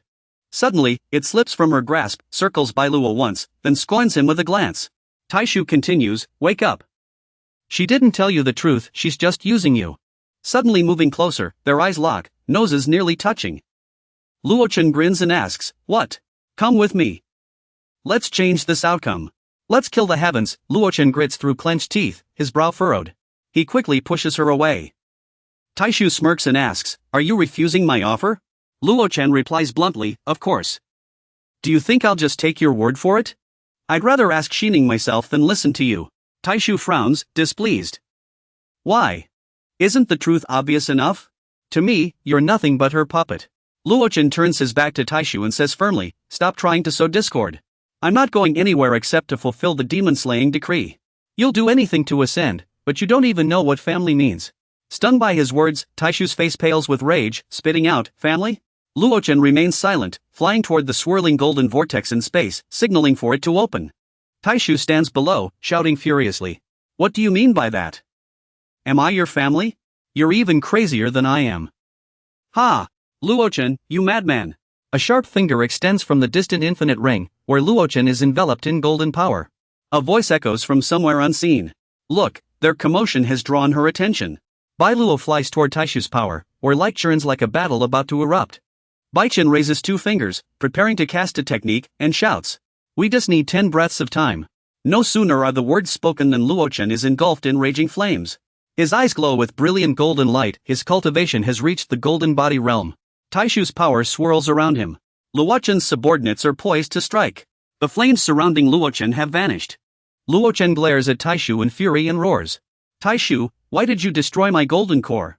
Taishu waves a hand in front of him, taunting, "With your current strength, going through there would be suicide. I can't afford to lose my future valuable here." Taishu channels his power toward Luochen, nearly knocking him over. Taishu says, "Leave this to me, immortal. Go back to your lair and prepare before returning." Luochen sighs.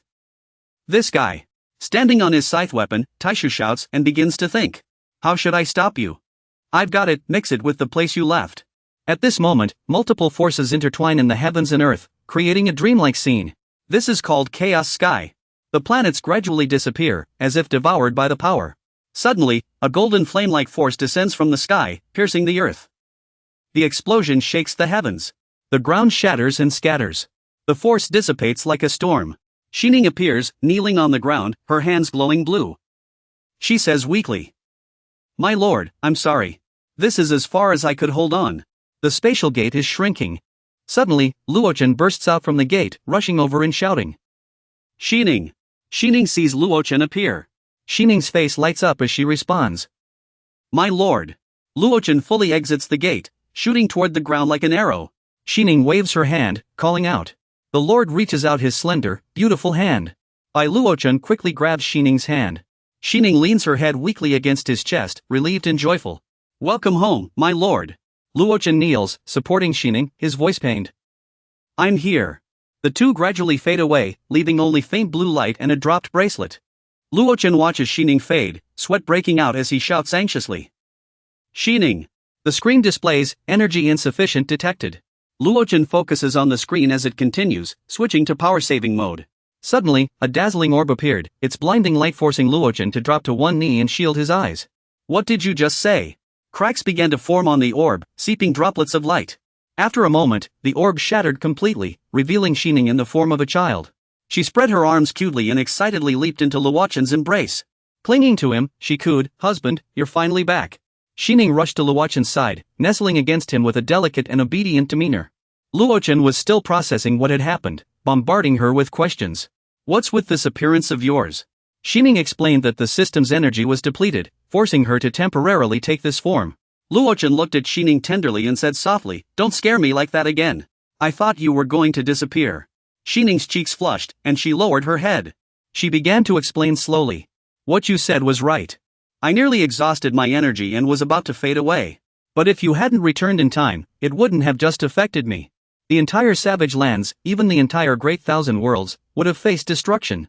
Luochen pondered for a moment before asking, "Those things you mentioned about the outside world, I already knew about them, didn't I? Why did you hide it from me?" Xining huffed and turned away, giving Luochen her back. "Because you're the only one who can change the future. But I can't tell you why I chose you. Can you see the future?" Xining's beautiful eyes turned back to Luochen. "If you already understand in your heart, there's no need to say it aloud. Trust yourself, and trust me, okay?" Luochen furrowed his brow in silence, unsure of what to say. After a pause, he finally asked, "How much time do we have left?" Xining held up a finger. "About half a month." Luochen's eyes widened in shock. "What? Only half a month? If that's the case, it's too soon." Xining's face lit up with excitement, as if she had everything under control. "Don't worry, husband. I already have a plan." The scene shifts to Qinghuan Peak half a month later. Fluffy white clouds drifted above the towering mountain peak. It looked incredibly peaceful. A golden vortex portal was set up in the center of a courtyard. A foot clad in a black sailor-style shoe stepped out. It was Luochen, who had just arrived. Shirtless, the defined lines of his muscles were clearly visible. His body still bore several unhealed wounds. "All of this was to replenish your energy. I haven't pushed myself this hard in a long time. Looks like I'll need a new set of clothes again." Xining ran up to Luochen with glee. She smiled and handed Luochen a handkerchief. "You've worked hard, my dear." Luochen gladly accepted it. "It's nothing. As long as you get better soon, that's all that matters." Not far away, Su Liyue had just stepped outside. Duo and Liyue were looking around. Duo stood behind Liyue. "Senior sister. Senior sister, look, Master's been with that sworn sister of his every day lately. He's barely paid any attention to us." Su Liyue responded immediately. "Master has his own plans." Then Su Liyue took Duo's hand and left, saying as they walked, "Let's go to the formation department's cultivation tower. I feel like I'm about to break through this time." Duo, pulled along, replied, "Senior sister, your injuries only just healed. Training this hard might not be good for you." Liyue raised her hand as if casting a soothing spell, reassuring Duo. "Don't worry, I'm fine now. With this power, I'll definitely surprise Master." Luochen stood in the distance, watching them. After hearing their conversation, his expression darkened, and he furrowed his brow. The root of Liyue's earlier injury. She's about to reach the nascent soul stage already. At this rate, there might be a problem.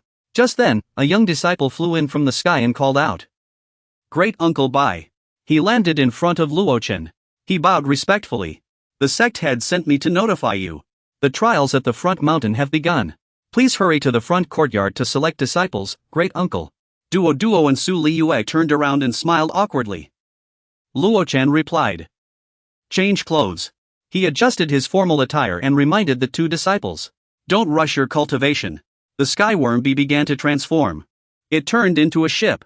Luochen said to the two disciples, "Go help your master.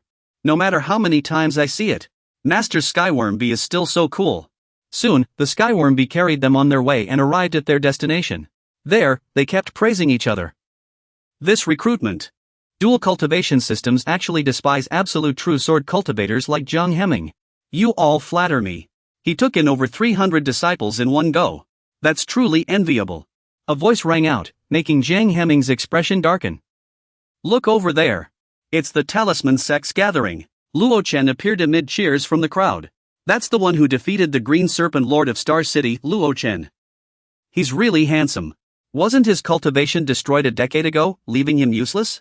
The crowd buzzed with discussion. Truly, the tides turn in 30 years. Even geniuses can fall. But he stood back up in the end. This recruitment season, Talisman Sect's classy might surpass the Sword Sect now. The elder patted Zhang Hemming's shoulder to comfort him. Everyone loves a comeback story. The Talisman Sect's fame is only temporary. Our two sects have deeper fortune. The truth will prove him wrong. A large ship appeared. It slowly sailed inward. A voice boomed from the ship. Qinghuan Peak's business. All bystanders, clear the way. Chang Xiaolu made a dashing entrance. Old White and Old Purple are here to back you up. The crowd erupted into another round of chatter. Oh, those who can transform must be at least demon kings. So many people from the Talisman Sect? It seems the Talisman Sect is more skilled in demon taming than the demon taming sect itself. Zhang Hemming was talking with Yuanxiang when a man suddenly stormed up and slapped Yuanxiang hard. Elder. It seems the truth isn't on our side after all. The man smirked and asked. Is this how the truth slaps us in the face?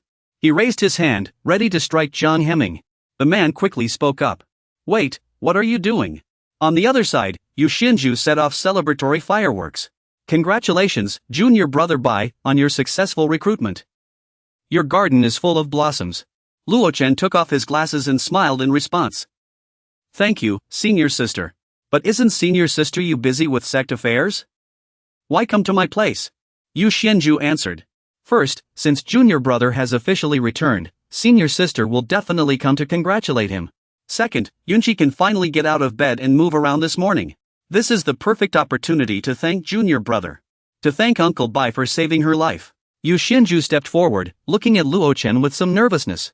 Her cheeks flushed pink, and a shy smile appeared on her face.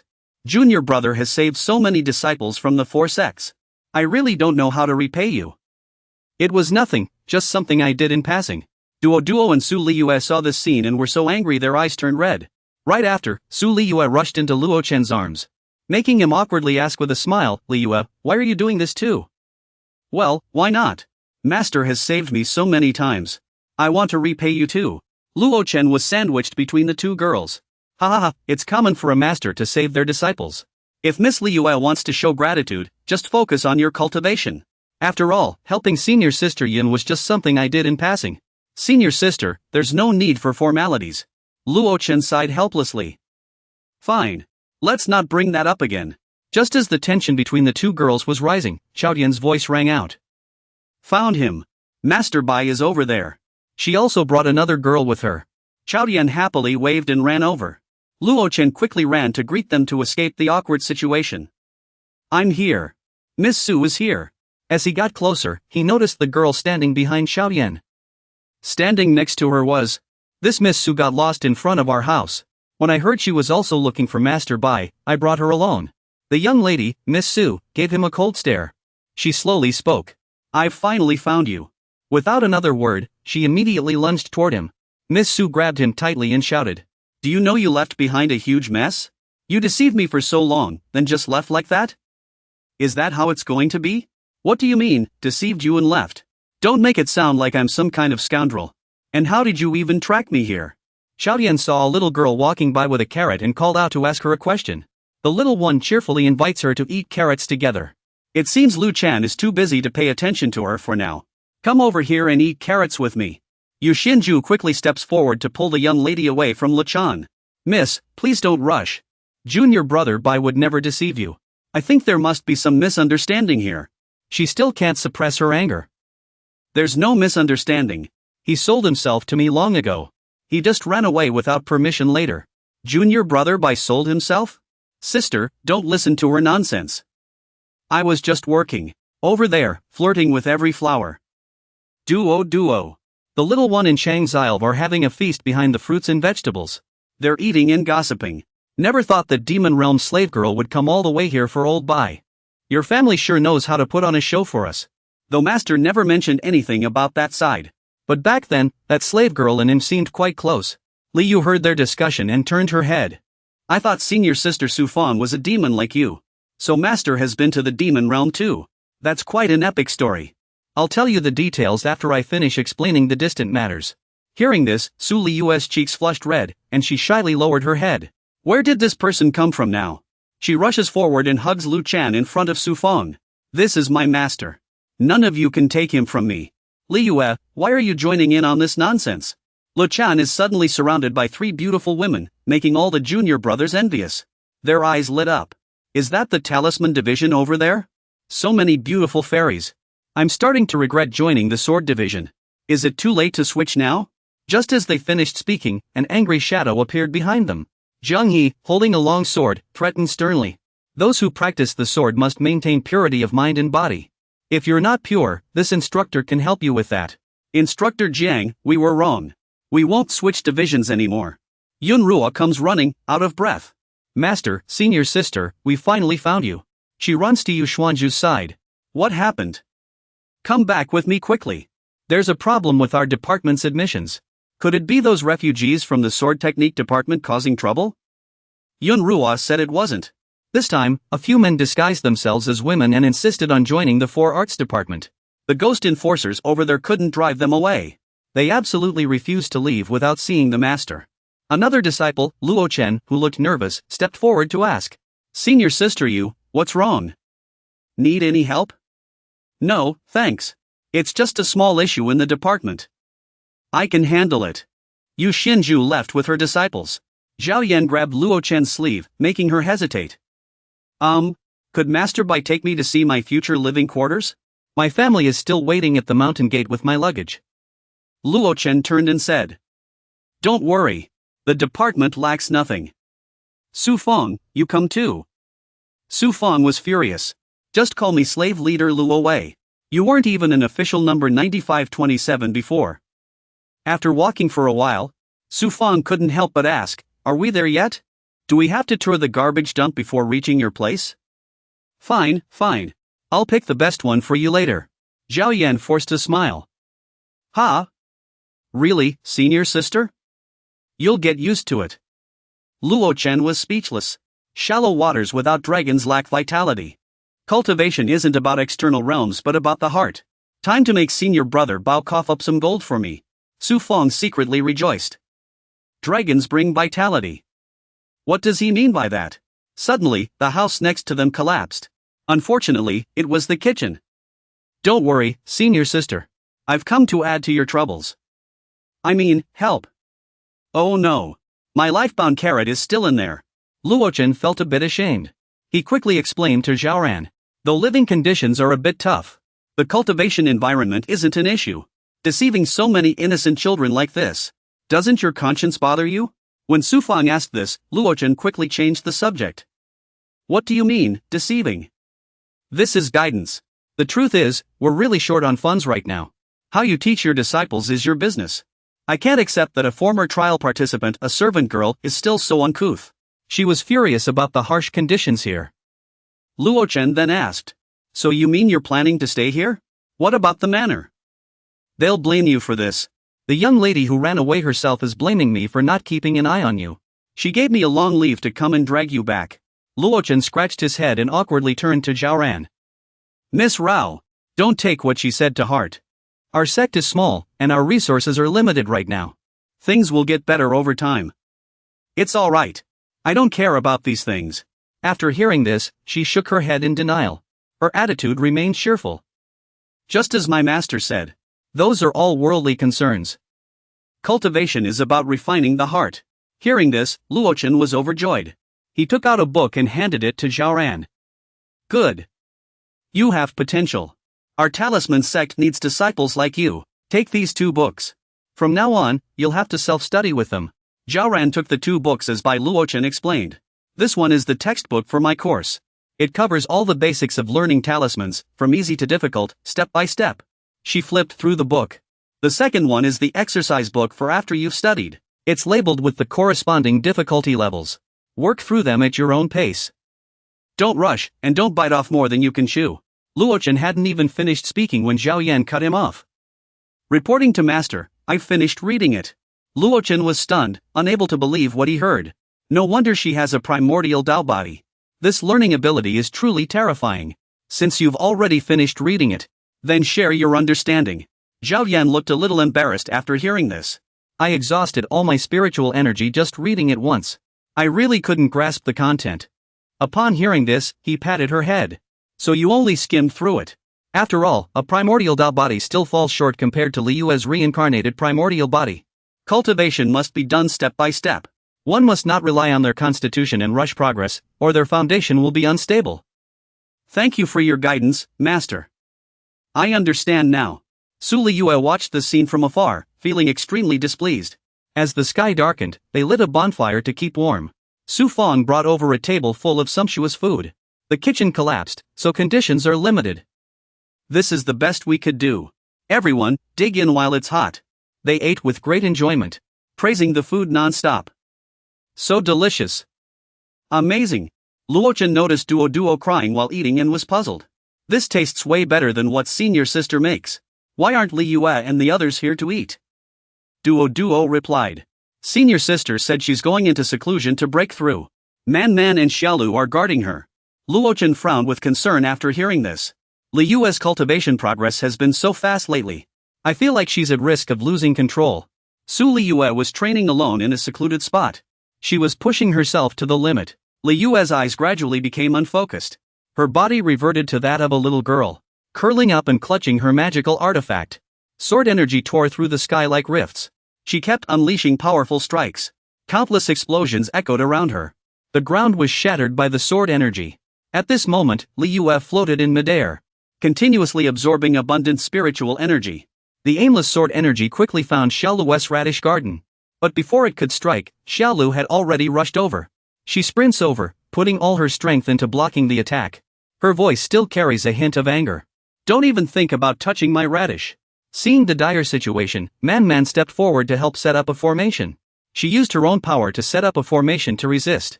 A Bagua diagram filled with golden spiritual energy continuously protected all living things, warding off those eerie probing lights. Man immediately spoke up to comfort her. This kid has been improving so fast lately. Is it really okay to break through without solid foundations? Don't worry. Though he's stubborn. He's never careless when it comes to closed-door cultivation. A muffled boom echoed. Those probing lights kept striking nearby Liyue. Due to the injuries, her clothes were now marked with streaks of blood. She focused on observing the probing lights, pondering silently. If she could endure this tribulation, she'd surprise her master. The dark clouds in the sky crackled with lightning and spiritual energy. This showed Liyue was still resisting with all her might. Suddenly, another muffled boom rang out. A dazzling beam of golden energy appeared in the sky. Bai Luochen remained calm in the face of the strange phenomenon, still eating. Rare indeed. This time, Liyue's tribulation didn't cause any anomalies. Does senior sister Su always cause heavenly phenomena during her tribulations? Hearing Yan ask, he answered. It's not heavenly phenomena. It's because Liyue has too many entanglements. Her previous tribulations always attracted troubles that were hard to handle. Looks like that troublemaker won't be causing problems for now. While eating, Xining sat down and recounted everything to Nalan Duo and Yan. It wasn't just hard to handle, Liyue's tribulation was extremely dangerous back then. Those petty villains were even driven back by the master. If the master hadn't said it herself, I wouldn't have believed it. So that's what happened. Yan suddenly blushed. She shyly spoke up. Did I really call him uncle before? Why does it feel so awkward? It's just your imagination. Don't overthink it. Cognitive correction complete. Then Bai Luochen spoke up. Xining, go call Chef Su over. And tell her not to prepare so many dishes. Have her come over once she's done. Alright, though the image of Chef Su looking confident yet disappointed suddenly flashed in my mind. That Chef Su is something else, gets too excited whenever she sees a maid. Meanwhile, a figure slowly walked toward them. Sorry to keep Master and all the senior sisters waiting. The Nalan flower's eyes suddenly lit up as she saw something beautiful. Senior sister has become even more beautiful. Liyue has completely transformed under this new appearance. She's much prettier than before. Dealing with the tribulation for my nascent soul took some effort earlier. Please forgive me for that. Bai Luochen, holding grilled meat, cheerfully said to Liyue. You're just in time, this knife is freshly roasted for you. Nalan Hua and Yan also cheered excitedly. Congratulations on your breakthrough, senior sister. Li Yu politely responded at once. Thank you, master. Then, she suddenly leaned in close to Bai Luochen's face, catching him off guard. But master, can I only have a tiny bite this time? I've now reached the powerful nascent soul realm and can establish my own sect. Eating a whole piece shouldn't be a problem. However, Li Yu's next words made Bai Luochen, who was eating, pause in surprise. Then I want you to feed me. Before he could finish answering, Li Yu pounced and kissed him unexpectedly. Nalanhua and Yan Yan were stunned by the scene. Yan Yan blushed shyly and covered her eyes. Senior. Senior sister? Bai Luochen quickly pushed Li Yu away and questioned her. Li Yu, what are you doing? She savored the taste lingering in her mouth and smiled happily. Master's taste is still as wonderful as ever. Bai Luochen took several steps back in shock. No wait Li Yu, have you lost your mind? Rest assured, master. I just thought things through clearly after the tribulation's influence. If you don't believe me, you can check with your divine sense. After examining her for a moment, Bai Luochen's expression turned odd as he stammered. There really isn't a problem. He wondered to himself. Could it be Li Yu's unique constitution? Did her spirit pearl nascent soul transformation change her personality? Why does this feel a bit like a certain affliction? Nalanhua and Yan Yan stepped forward with concern. Senior sister, are you really alright? It feels like you've become someone else. Of course I'm still me. Master is right. Thank you for your concern. Seeing Yan Yan about to take a bite of the meat, Bai Luochen immediately stopped her. Wait, you can't eat it like that. He sliced the meat and took something out. Then, he happily addressed his disciples. Here, have a lick. Just a tiny bit, okay? Before Bai Luochen could speak, Li Yu walked over and smiled at Yan Yan. Little one, don't think master is being stingy, junior sister. One lick and you'll understand why master warned us. If senior sister had said that. Yan Yan followed their advice, picking up the stick and licking the substance on it. The moment it touched her tongue, her eyes widened in shock. A powerful surge of spiritual energy rushed into her body. The energy was overwhelming. Seeing her body tremble as if she couldn't handle it, Li Yu quickly steadied her. She was struggling to endure it. No wonder junior sister's cultivation is weaker than senior sister's. If she had taken a full bite, she would have been torn apart. Nalan Duo hesitated upon seeing this. This is too intense? Junior sister isn't ready. But the little one didn't hesitate, she stuffed the whole piece into her mouth. No time to doubt. A fierce surge of spiritual energy erupted from Nalan Duo, making her cry out. Then came a muffled thud. Her clothes were torn to shreds. She quickly covered herself in embarrassment. Master, don't look this way. I understand. Go change in your room. The effect is incredible. Kuai Xian watched, muttering to himself. If I had licked a bit more, would I have ended up like senior sister Nalan? Just then, a green snake spotted the meat and drooled. It opened its mouth to eat, but Bai Luochen stopped it, though a second too late. He shook its head in frustration. You foolish snake, you can't handle this much yet. Spit it out. Suddenly, its body glowed green, confusing him. Another muffled sound echoed. A dazzling pillar of green energy shot into the night sky. Ni Meng had to squint as she looked up. Xiao Lu and Man Man also turned their attention to it. Xiao Lu exclaimed excitedly. Looks like we'll have another demon king here soon. The green energy was so violent it tore the roof off. Then, a pair of eyes appeared. Shimmering green hair gradually became visible. As the energy faded, a beautiful girl emerged. Her gaze was still dazed as she slowly walked toward everyone. Nalan Duo and the little snake nearby watched the scene, utterly confused. Ching Pai transformed after eating just a little. The little green snake doesn't seem quite right. Ching Pai kept angrily biting its own tail, leaving the little snake baffled. Did its transformation go wrong? Bai Luochen quickly stepped forward and firmly grabbed Ching Pai's head, then explained. Maybe its cultivation level rose too quickly. Its spiritual intelligence hasn't caught up yet. Be quiet. As Bai Luochen was explaining, Ching Pai's stomach suddenly growled. It'll stabilize after some time. Her eyes widened, giving him a pitiful look. Bai Luochen recalled how Li Guanqi worried about Qing Luan's food expenses and sighed helplessly. You won't be able to eat like this anymore. We'll talk about it when Xi Ning and the others return. Looks like I'll have to ask Senior Brother Li for some money again. Just then, a voice suddenly rang out. Bye, we're back. At that moment, Xi Ning and Grandmaster Weila returned with a huge cake. Wow, this is the true power of a Taoist servant girl. Sorry, I can't handle her anymore. Bai Luochen had just spoken when Ching Pai rushed forward. No worries, Ching Pai needs to eat to recover after transforming. Qing Pailai quickly lunged at the cake, knocking it over and upsetting Grandmaster Weila. She buried herself in the cake, devouring it ravenously. It's so delicious. Bai Luochen kept trying to stop her. Qing Pailai has already transformed. She can't just swallow food whole anymore. Then, Yen Yen turned to Li Yu and asked, Senior sister, should we cooperate with the spirit language clan? I feel like there are spirit beasts transforming everywhere around here. We demons are all companions. They're not as good as their spiritual pets. Besides, those who only control demons without awakened intelligence can't compare to our master. After hearing this, Yen Yen suddenly became excited. Then I must cultivate harder, or I won't be worthy of being master's disciple. Li Yu's heart sank upon hearing this. A sad expression crossed her face as she thought to herself, want to be a disciple worthy of master? A spark of spiritual energy flashed in her eyes. Wind Spirit once said something like this to me too. The scene then shifted to the disciples' room. Everyone was fast asleep, each lost in their own dreams. Laotian is too heavy for this place. Don't worry, young master. They're no match for me. Suddenly, a man's smile appeared in the dream. The man, carrying a weapon on his shoulder, shouted harshly, Seiju, now you belong to me. Seiju was already wounded. Blood gushed from her abdomen, yet she still forced herself to speak. You stubborn fool. I despise cowards who stab others in the back the most. Her gaze was unwavering. I'll take this voice trainer back and feed him to the dogs. Suddenly, Li Yu woke from the nightmare. Seeing Qingxia clutching her tightly, she quickly pushed her away. Xiao Cheng. Her eyes held a hidden thought. Right, I remember now. He escaped last time. The next morning, Bai Lichen heard something and said in surprise, Why would you suddenly go to White Marsh Ridge? Li Yu walked over, handing him firewood, then continued. Only then can the disciple slay the Venom King and overcome her inner demons. I understand, but are you sure you want to go alone? Li Yu said firmly. This time, I'm only going to find the Celestial Inquiry bone diagram. Besides, I've already reached the nascent soul stage. Hiding under my master's protection forever isn't the way. Bai Lichen knew he couldn't persuade her, so he continued his work while saying, Fine, go then. Leave early, return early. Be careful. Thank you, master. After watching her leave, Bai Lichen fell into silent thought.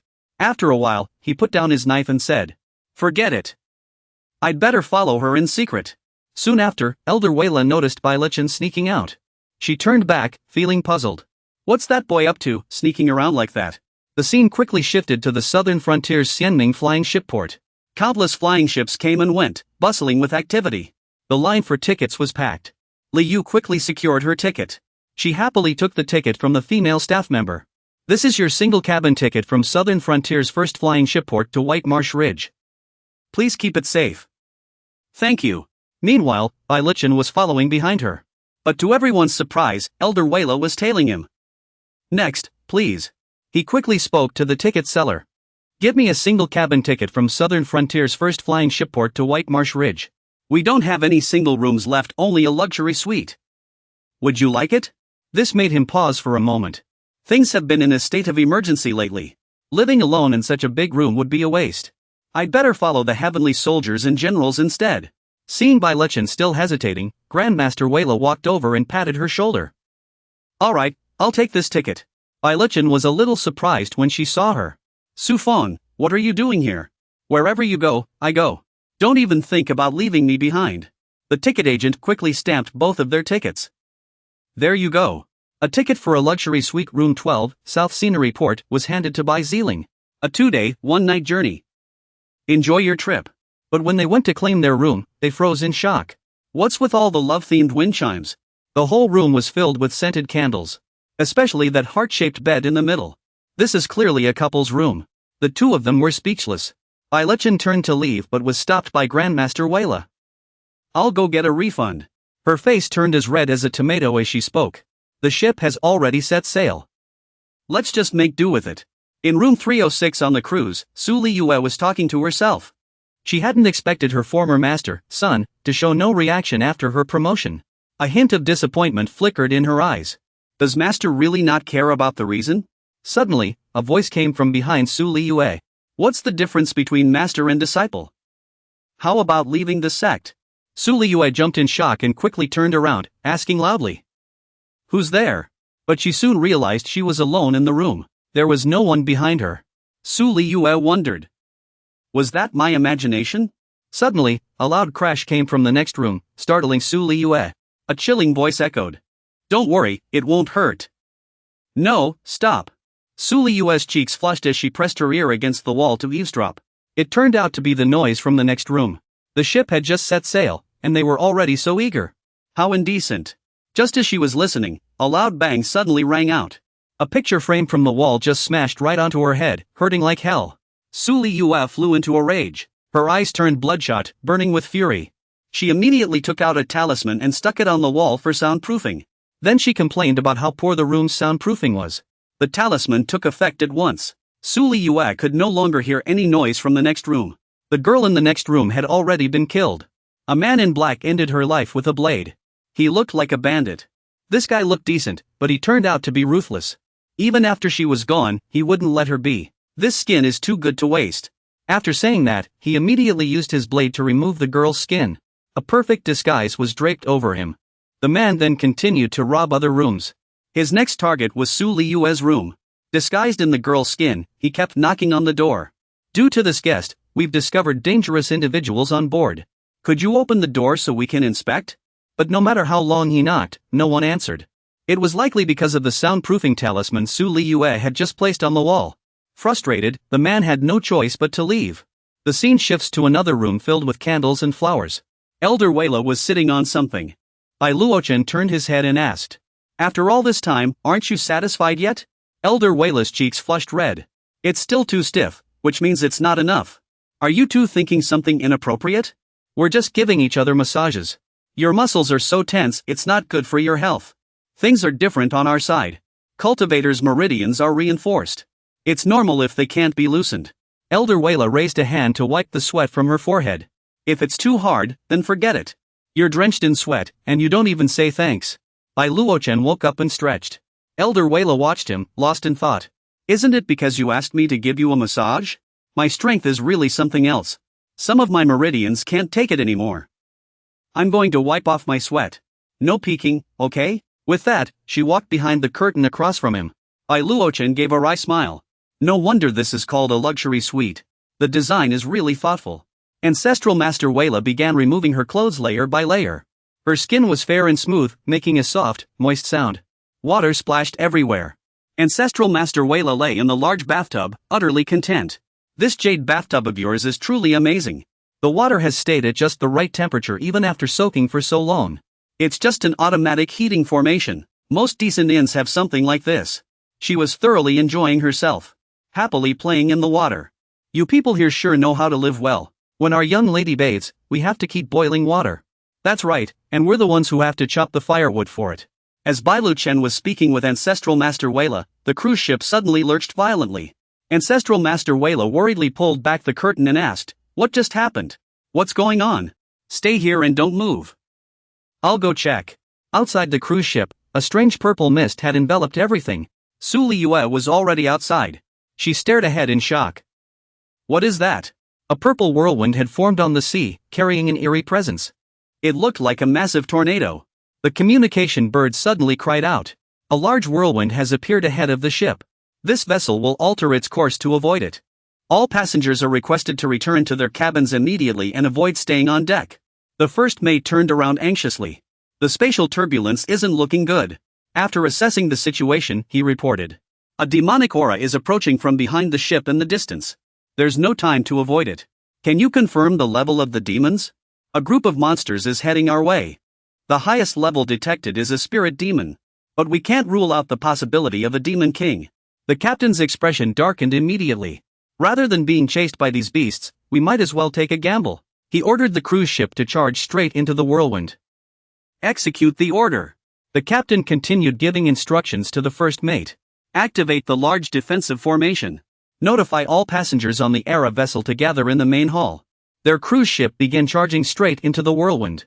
The crew started informing the passengers. "The cultivators of the new era have already gathered in the hall." Bai Luochen remained as composed as ever. Ancestor Weila wrapped herself in a towel and poked her head out to ask, "How is the situation outside?" "It's nothing major, just a storm blocking the path and a horde of demonic beasts attacking." After hearing this, she continued to ask. Bai Luochen thought it was nothing serious. "The situation is this dangerous, and you're not going to help Miss Lingyue?" This level of threat doesn't require my intervention. It's a good opportunity to train Lingyue. Suddenly, he fell silent after seeing something. Ancestor Weila, unaware her towel was in a precarious state, asked him curiously. What are you looking at? Luochen quickly turned away and denied it. I didn't see anything. Ancestor Weila blushed furiously. She exclaimed in shock, why is this towel so short? Then she hurried away, but not before her tail whipped across by Luochen's face as she left. You rascal, wasting time here instead of dealing with those beasts. Aren't you worried something might go wrong? They're not demonic beasts, they're magical beasts. But don't worry, they're not targeting us. An emergency alert sounded again. It seemed something in the vortex was luring them. The ship began entering the vortex. The captain's voice came through from outside. Those beasts shouldn't pursue us anymore. The ship's spiritual energy should be enough to resist the storm now. Before we leave the storm, I must stay in the control room to oversee everything. Please excuse me, true lords. Once this is over, the Alliance ship will surely reward the three of you. Exhausted, the chubby man plopped down on the floor, panting. Powering this ship isn't easy. I think I'm coming down with something. Su Lingyue quickly comforted and encouraged him. Don't let your guard down, friend. For safety's sake, we should hold on a little longer. Suddenly, the captain's signal cut out from outside. All that came through was static, nothing was clear. Su Lingyue grew even more anxious. This isn't good, the beasts are back. The beasts had already caught up to the ship. They began attacking the ship's barrier. The barrier couldn't hold and started cracking. The atmosphere inside the cabin grew tense. The ship shook violently. Su Lingyue's nerves tightened further. Damn it, the Great Formation can't hold much longer. The fat guy is gasping for air. Blessings of the pure origin ancestor. That girl was actually the bandit in disguise. He thought to himself. Again, the pure origin sect only takes fools as disciples. The impostor turned to leave, speaking falsely. You two keep the formation up. I'll lure these beasts away. You'll get yourself killed like this. The fat guy was moved to tears by his words. The ancestor always taught us to bravely dedicate ourselves to the righteous path. Then he stepped forward to draw the demonic beasts away. If someone has to die, let it be me. My friend, you're a good person. I can't let you sacrifice yourself. Get out of here. If you don't leave now, it'll be too late. At that moment, Su Liyue exposed her deception. Disciples of the pure origin sect have pure hearts. Don't you feel guilty for tricking him like this? What do you mean by that, my friend? Su Liyue continued. When you were powering the core earlier, you never gave it your all. Now you're putting on this act. You're just trying to save your strength so you can steal the treasure after we're gone, right? You're waiting for us to die so you can take everything, aren't you? Seeing the tension rise, the fat guy quickly tried to mediate. Don't say such things, miss. This friend's words sound sincere. There's no deception here. But suddenly, a sharp pain shot through his back. The impostor had run him through with a sword. She was right. Damn it, I should have been more careful.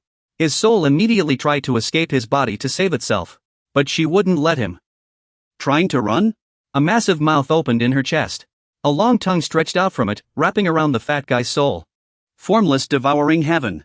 The fat guy's soul was slowly consumed. Su Liyue couldn't abandon the ship and was unable to help. You're from the ancient Void Boundary sect, aren't you? Leaving the people on the ship to fight me? She smirked, then turned and left. Foolish righteous ones, you're doomed and don't even realize it. Get lost. You can die with this wreck for all I care. Suddenly, a box tied with a bow flew in from outside. But it carried an astonishing amount of force. The blast obliterated the impostor's head. Blood sprayed everywhere. Fortunately, it didn't hit us or Su Liyue. One of the demonic beasts outside was struck and killed instantly. Su Liyue was stunned. What was that attack? That disguised woman, even without her head, could still think. An undying soul cultivator like Yuaning wouldn't die so easily even if killed. A magical tool must be used to assist the blade. Su Liyue began gathering power to form a ball of light. Perhaps now I can do what she did with all her might. Create my own lunar reincarnation. The headless disguised woman lost her balance and crashed into the wall, shattering it. A demonic beast was peeking in. Perfect timing. She immediately used the Blood Guardian immortal technique. Absorb that beast and turn it into my nourishment. But before she could finish absorbing it, she was cleaved in two with a diagonal slash. That bird couldn't escape death either. Her body collapsed to the ground. A headless body stood there, muttering curses. Darn it, darn it. Meanwhile, Su Liyue was gasping for breath from behind. Because she was using the Blood Moon immortal energy. Su Liyue was drenched in sweat. Would she still have the strength to fight? The headless body began moving. It kept cursing Su Liyue. Wretched girl, how dare you ambush this old monk? What kind of righteous sect is this? Your magical tools are nothing but desperate tricks. After cursing, he gradually faded away. Little girl, this old monk won't forget you. Live well. I'll skin you alive one day. Su Liyue's killing intent slowly dissipated. She panted heavily to herself. Next time, I'll cleave you vertically. She looked at the magical tool in her hand, the moon immortal wheel. Suddenly, Su Liyue's magical tool slipped out of her control. She panicked. What's happening? It lunged toward the fat man's vital spot. Su Liyue hurriedly shouted to stop it. Halt! She quickly raised her hand to counter it. Her magical tool opened its mouth wide, charging at the fat man's weak point. She was already giving it everything she had. She spat out a mouthful of blood and nearly collapsed. Moments later, she too fell to the ground. Her eyes slowly closed as she lost consciousness. The surroundings were in complete disarray. The flying ship had now passed through the center of the vortex. All of this was thanks to Bai Luochen's help. Leave the rest to me and Tian Chongfeng to handle. Call out to those above. I'll be counting on you to take good care of things from now on. Just remember, don't harm anyone on the ship. Grandmaster Weila stood at the bow of the ship. She looked around and sighed. Weila took a deep breath, opening her mouth wide. Then she let out a deafening roar. The ground trembled violently. It was all caused by Grandmaster Weila's roar. The beastly demons were left shaken and miserable by her cry. The crew on the ship fared no better. They struggled to endure the overwhelming sound waves. Even Bai Luochen, who was supporting the yacht from below, couldn't help but furrow his brow. Her power truly lives up to her reputation. We should set sail and leave now. With that, he immediately accelerated, steering the ship away from the vortex. The two quickly returned to the cabin. Su Liyue was laid on the bed. Grandmaster Weila brought over a basin of warm water. She had water and a towel ready. You can start by wiping her down. Grandmaster Weila immediately got to work. She dipped the towel into the water. Bai Luochen turned away, understanding the situation. Your disciple has been asleep for so long, she'll be fine, right? Her pulse shows no issues. With some rest, she'll wake up naturally. Bai Luochen recalled the moment he found Su Liyue. A strange energy surrounded her. He pondered. What exactly was that power?